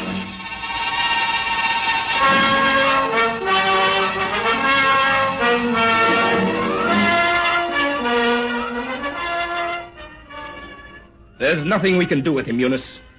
Since the men uncovered that green stone and the skeleton, he's absolutely convinced that the only way we'll ever reach the gold is by means of a human sacrifice to what he calls its guardian spirits. The man's mad as a March hare. I wonder. It's been over a week since you found that stone, Carl. And that's all you found. How can you say that when you've seen the vault of masonry it covered? Inside that vault must be the temple treasures. But you have been unable to penetrate that vault. Because the priests did their work so well. It's as strong as a modern safe. You have modern tools, the sort that would force any modern safe. We've had accidents with our tools. I've told you, one on top of another. But when we get that fresh dynamite from Mexico City tomorrow and some decent detonating apparatus... Carl, why do you suppose the explosives you already have never failed to work before?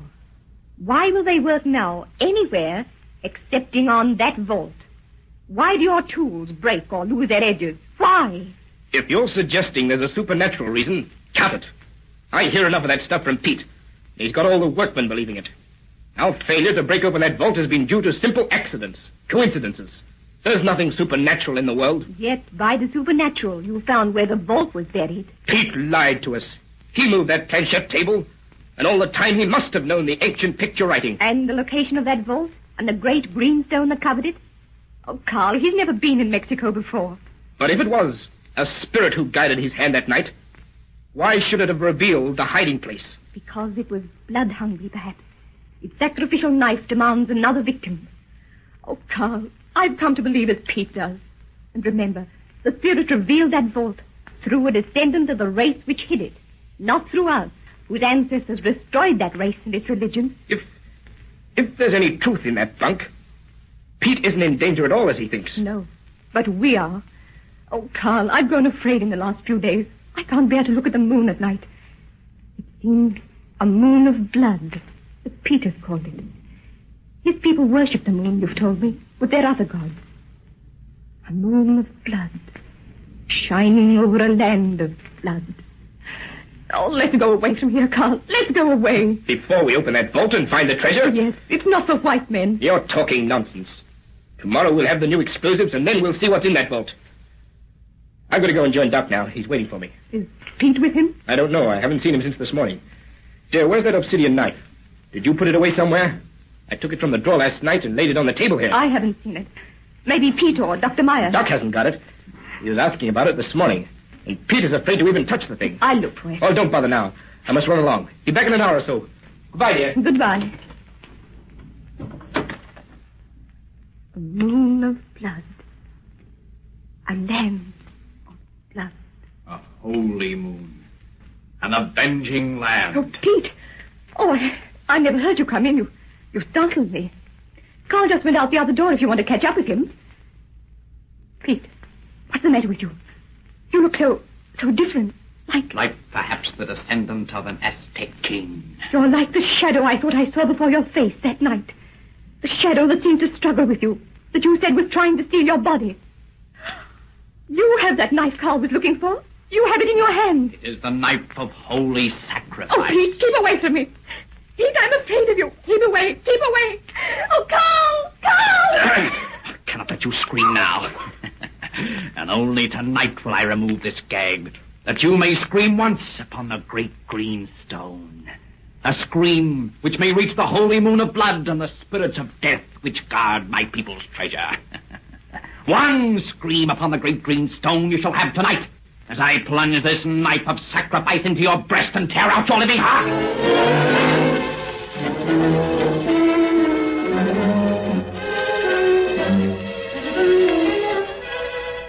Where can Eunice be, Doc? It's 3 hours since I went home, and she was gone then. We should have remained in the house and waited for her. Now perhaps she has come back while we are out here looking. But we did wait in the house until it began to grow dark. She never stays outside so late. All this crazy stuff Pete has been saying has made her afraid of the moonlight. Maybe she's with Pete. They used to take long walks together. Not since he began to get so queer. When one is worried, Carl, one is never reasonable. Pete has not been at the digging all afternoon. I bet anything we'll find them safe now at the house. Well, maybe you're right. Come on back and see. All right. She wouldn't be over in this direction anyway. From force of habit, I suppose, we seem to have headed for the diggings. At the diggings is the last place she would be. She don't like that big green stone she got there. Oh, come on. We'll get back to the house. The moon is becoming bright now. She's bound to be at home. The moon of blood, she called it. It does look strange and red tonight. Wait a minute. Who's that over there? Where? On the bank above the buried vault. That man, or some mestizo, perhaps. He seems to be bowing, making queer gestures. Yeah, bowing to that vault. Now he raises his arms and looks at the moon. That's funny. Oh, drunk, I bet you. But no, Doc. It's Pete. By gee, it is. And acting like a lunatic. He's alone.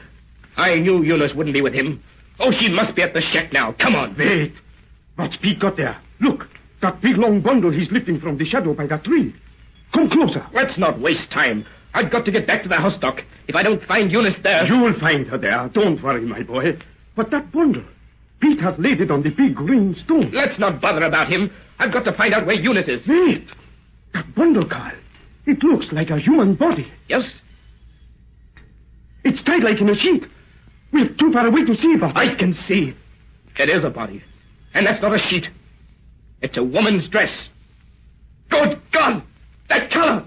Eunice wore a dress that shade. It is Eunice. And Pete has a knife in his hand. That knife of sacrifice. Quick, for God's sake! Carl, we're too far away. We can't make it. I have to make it. He's a madman. You got a gun? No, he's a lunatic. I can't shoot a man who doesn't know what he's doing. Run! We've got to stop him. We can't make it. Because he's mad, you've got to shoot. Shoot him in the arm, in the leg. He's raising that knife above her. Eunice! I've got to shoot, and may God forgive me. I shoot to kill. You got him. He's fallen across your wife, across the big green stone. Carl! Oh, Carl! Eunice, I'm coming. Oh, lift me up here. Untie my hands. Yes, dear, yes. Oh, my dear, my darling. Pete is dead, Carl. The knife of sacrifice as he fell stabbed him in the breast. What's that? The bullet. That dynamite we left in there. That we couldn't make go off. It's blown the vault wide open. The treasure. It is ours at last. Eunice. Oh, look at that shadow by the vault. Like we see before. An Aztec priest in feathered cloak. It's gone now. Disappeared within that shaft of moonlight. Carl, look into that vault. Our treasure. Treasure? God. Dead men's bones. Und rusty Spanish armor. White men's bones. That is the treasure of the Aztecs that we sought. A burial vault of hate and death.